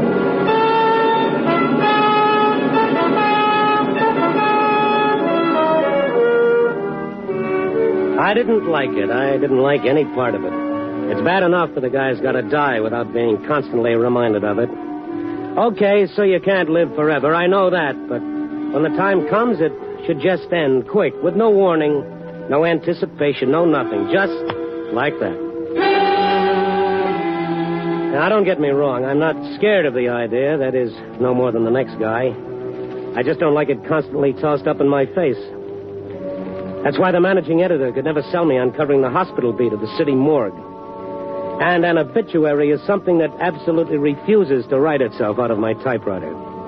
That's what I was trying to tell the guy on the desk when he told me over the phone I had to go down to Joliet to cover an execution. Sure, Randy, I understand, but... No, you don't understand. He'd send somebody else. How many times I gotta tell you I got no one else? How about one of the guys on the day side? Hold him over. Impossible. What's the matter? Afraid to shell out for a little overtime? Cut it, Randy. It's late now. You're gonna have to go some to make it as it is. Now, look, Garrison, I don't want to pull rank on you. But when I took over this night beat, the managing editor assured me my assignments were completely my own. I found my own stories where I pleased. That was all through being a leg for the desk. Well, I've got news for you, Randy. Oh. When he gave me this job, he told me he was making me an executive, and all I'd have to do was sit back and tell the boys what to do. And that's what I'm doing right now. I'm telling you, get down to the depot and on that train as fast as you can. The execution has got to be covered. You better hurry. There's a storm coming up. So I grabbed a cab. It was clouding up. When I got to the depot, the sky was as black as a city editor's heart. It wasn't my idea of traveling with her, but it's only a short run. We made it to Joliet before the storm broke. The train ground to a stop. It started to rain, and when I was in the taxi on the way out of the prison, it really came down. A perfect setting for the undignified event I was going to be forced to witness. I showed them my press card at the main gate, and they took me straight to the warden's office. Randy Stone, Warden, Chicago Star. Come in, Randy. I'm sorry you had to come down on a night like this. Well, I can take the storm better than the execution, I'm afraid, Warden. Oh, then you haven't heard. Heard what? Well, you should have been notified. There's been a stay. A reprieve? When? The governor ordered a stay of execution about an hour ago. His office was going to telephone the press. Oh, it's too bad you had to come all the way down. It's a great pleasure, Warden, I assure you. Come next election, I might even vote for the governor. Well, I'm pretty relieved myself. I've executed a lot of men, Randy, and I don't like it. It's be pretty tough having to kill a man, even when the law tells you you've got to. It's the toughest part of any warden's job, Randy. They're all human beings, and everyone with a story. Yeah, but not the kind I like to write, thank you. You driving back to Chicago? No, I came by train. Well, there's no train for a couple of hours. You're welcome to wait here. Oh, thanks, Warden. I think I'll go on into town. Maybe catch a newsreel theater for train time. Oh, excuse me. Sure. Hello. Yes, this is the warden. Oh, Dr. Graham. Yes, doctor. Just a minute, please. Randy. Yeah. Pick up the receiver on that other phone and listen to this. Okay, sure. Yes, doctor. I said I wanted to come over and visit you, Warden. Well, are you sure you want to come out here to the prison, Doctor? Yes, Warden, I feel I've got to come out there. I have to... Yes? Have to see it. Have to see what, Doctor? Electric chair. I've got to see it. Are you sure you want to see it, Yes, Doctor? I've got to. Got to. You've got to let me, Warden. But you've telephoned so many times before, Doctor, and then you haven't come. I couldn't. But this time I'll come. Well, all right. If you feel that it's really what you want, you come ahead, and I'll take you over and show you the chair. Thanks, Warden. This time I'll come. Thanks. That's all right, Doctor. Goodbye. What is this? This supposed to be some kind of a joke? I'm afraid not. Well, how morbid can a guy get calling you this time of the night so he can come out and see the electric chair? No, he won't come. He never does. You mean this goes on all the time? Whenever he's been drinking like this. But a doctor, what did you say his name was? Graham. Howard Graham. Well, it doesn't make sense. No rhyme or reason. No, he has a reason, all right. A pretty grim one. It'd have to be. His son was executed in the electric chair. Oh, that poor doctor. No wonder. He hasn't ever forgotten it. What did the boy do? He killed a girl. She was going to have a baby. They weren't married, and I guess he couldn't bear to disgrace his family. Oh, and so he did this to his family instead. Theodore Dreiser wrote a book once called An American Tragedy. How many times do these things have to happen before people learn? It doesn't seem they ever learn, Randy. Oh, that poor old doctor. Why does the guy go on torturing himself like that? I don't know. Maybe what psychologists call a substitution of guilt. The father feeling guilt for the crime committed by his son. Yeah, but why? Why? Who knows, Randy? You're the writer. You're the one that's supposed to have the answers about people. Yeah, a lot of answers I got. Mind if I look this guy up? No, not at all. I'll give you his address. Might be a column in it. I wouldn't bother him with too many questions, Randy. It's tough enough to forget as it is. He doesn't seem to be doing too much forgetting by himself. The warden sent me into Joliet in his own car. We got to the business district. I switched to a cab and headed out to the doctor's address. If my life depended on it, I couldn't have told you why I suddenly had this intense desire to see Dr. Graham. I'd like to think it wasn't just a morbid interest in the other guy's grief, but then it wasn't in my line of duty either. Maybe my reason was as simple as the question, why? But if I'd stopped to analyze it, then I'm pretty sure I wouldn't have gone.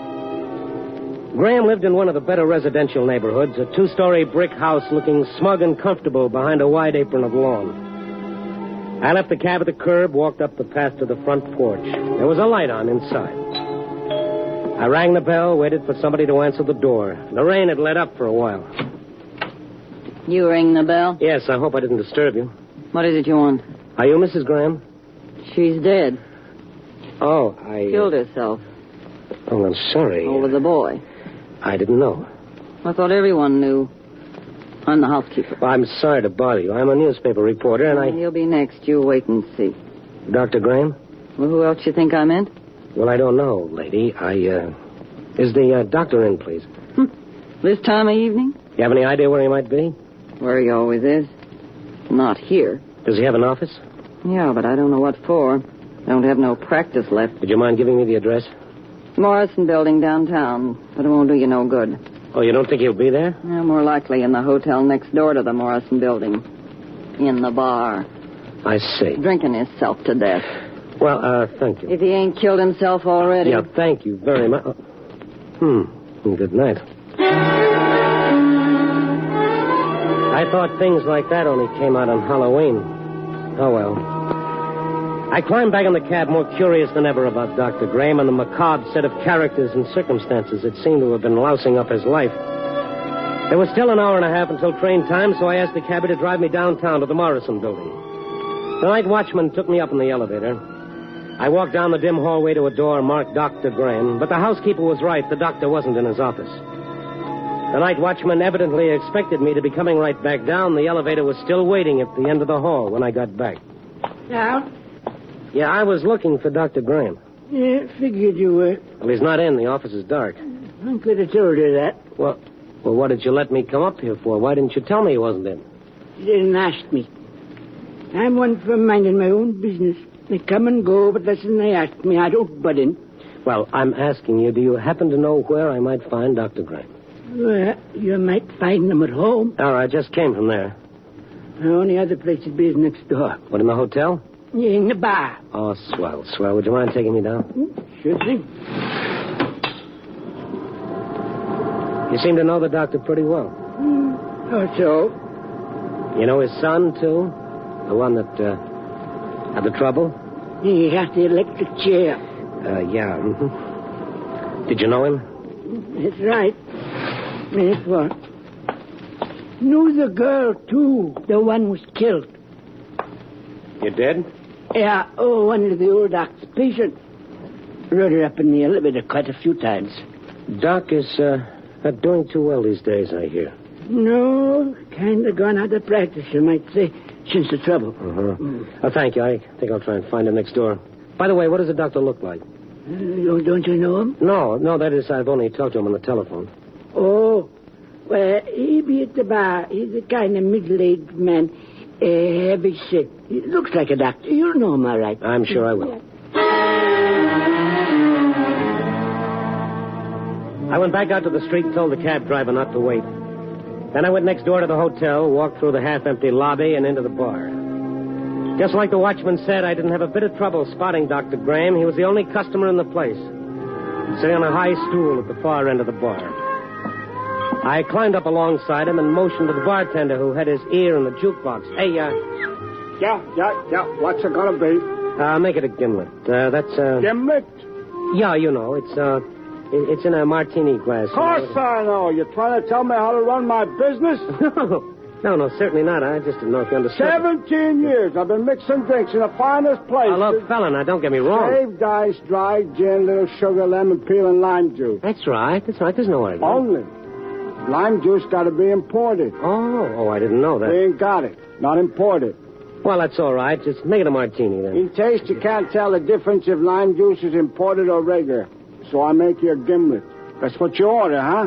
Sure. Make it any way you like. Imported, regular. What's the difference? Nobody ever complained before. I'm not complaining. Look, what's the matter with everybody in this town? Everybody I meet tonight gives me double talk. All I want's a drink. I don't care what you bring me. Bring the gentleman what he wants, Bartender. Okay, Doctor. Well, thank you, Doctor. That's all. I can really use a drink tonight. I'm a little on the jumpy side. Nerves can be treacherous thing. No, it's more than that. I've been over to the state prison. Tonight? Yes, I came down to witness an execution. In the electric chair? It was called off. There was a stay of execution. I've seen many men die. I'm a doctor, you know. Yes, I know.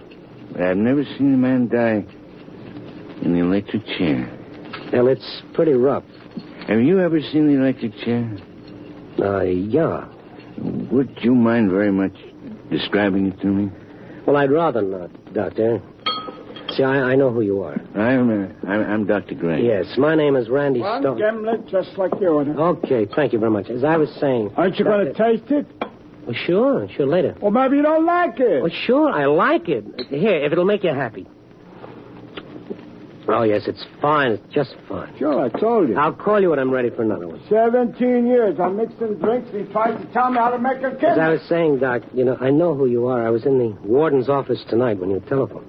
Warden's office? Yeah. I'm a newspaper man. It's only fair that you know, because I want to ask you a couple of questions. What kind of questions? They're rather personal. Well? For one thing, why do you keep on telephoning the warden? Didn't he tell you? Yeah, he told me. Because I want to see the electric chair.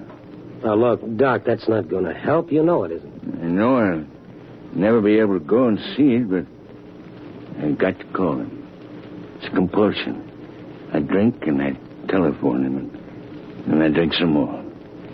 It's kind of a circle. But don't you realize you'll never forget that way? You're just torturing yourself. No. Down deep, I know why I call him. But it's a secret. Nobody's supposed to know. You see, I'm the one that's guilty. It should have been me who died in an electric chair. Look, Doc, I know how you feel, but you got it all wrong. A father can't go on being responsible for the sins of his son. Even in the Bible, it's the other way around.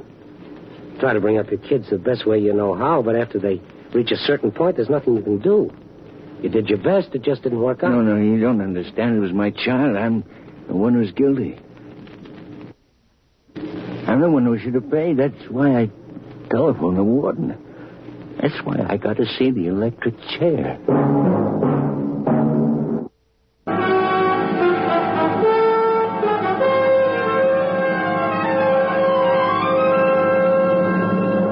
NBC is bringing you Night Beat, starring Frank Lovejoy as Randy Stone.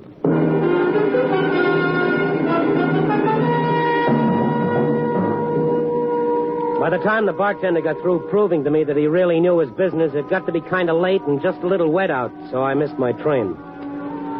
As the evening grew more and more confused, so did Dr. Graham. And somehow, after talking to him, I didn't feel quite so sorry for him. He seemed to be enjoying his strange fixation on the electric chair. It was different from just a father's grief. The guy seemed to be going off his rocker. I vaguely remember pouring him into a cab after the bar closed and then checking into the hotel for the night.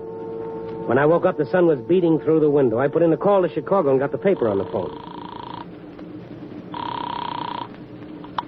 Good afternoon, the Star. Afternoon? Honey, is it that late? I beg your pardon? What time is it?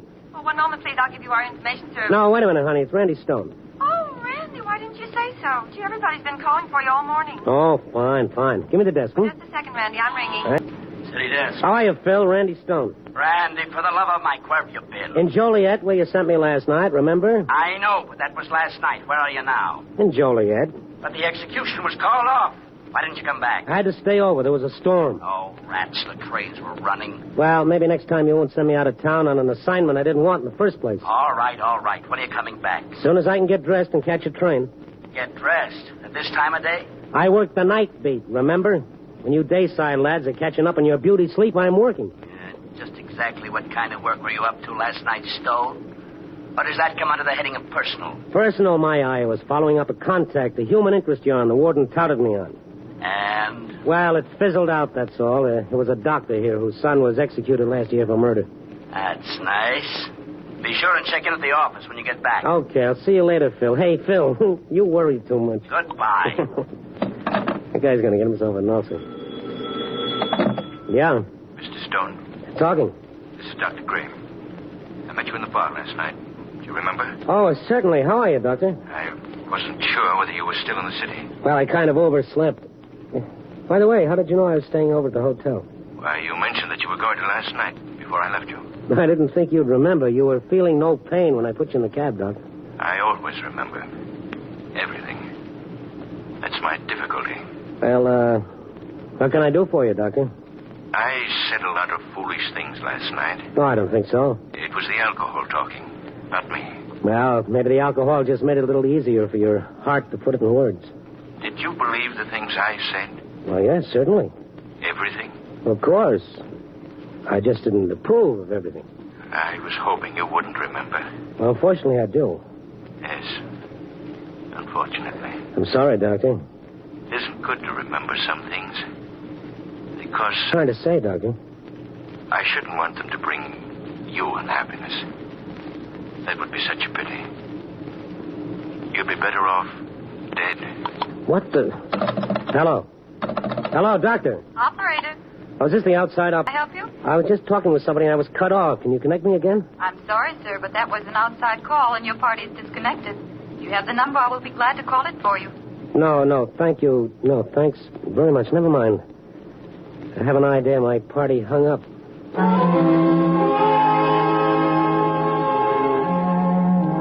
After that choice bit of dialogue, and before breakfast, mind you, I was convinced that the telephone, like the noble horse, had outlived its usefulness. I took a fast shower and climbed into yesterday's clothes and then stopped off at the barber shop in the lobby to get rid of the stubble on my chin. It was now after 2 o'clock. I could take care of the butterflies that seemed to be nesting in my stomach. The butterflies won out. My bartender friend of last night was back on duty listening to the same tired old recording. Yeah. What's it going to be? Hello. The doc around? No, a little early for him. What's it going to be, gimlet? No, I don't think so. But you were drinking gimlets last night? Yeah, I know. You don't like them? Well, not today. Thank you. I'll try a stinger. You didn't like the lime juice because it wasn't imported. I loved it. I just happened to want a stinger today, something to settle my stomach. But stinger tastes like licorice. I know. It's the anisetin brand. My licorice is not good for the stomach. Maybe something with bitters. Oh, no, not again. Look, just forget the whole thing. Forget I ever came in here. What's the matter? You mad? No, I changed my mind. I'm in no mood for another basic course in bartending. I think I'll have breakfast instead. With a little tomato juice and coffee under my belt, I felt some better, but not nearly so good as I would when I got out of this town and back to my own. I seem to be living upside down on a Ferris wheel ever since I got on that train yesterday afternoon. Or maybe it was just my subconscious still fighting against my undue familiarity with the general subject of death. Oh, I shook that ugly word out of my mind. After settling up with the cashier and checking the desk clerk about my train time, I made my formal exit from the hotel. The fresh air and the bustle of traffic picked me up, and I started walking in the general direction of the train station. There was a dark blue sedan parked in front of the hotel and started up just as I swung out of the lobby, but I didn't pay any attention to it. Not until I got to the corner, that is, and started to cross the street. The car had been inching along behind me, and just as I stepped out into the intersection, its engine roared, and the car came straight at me.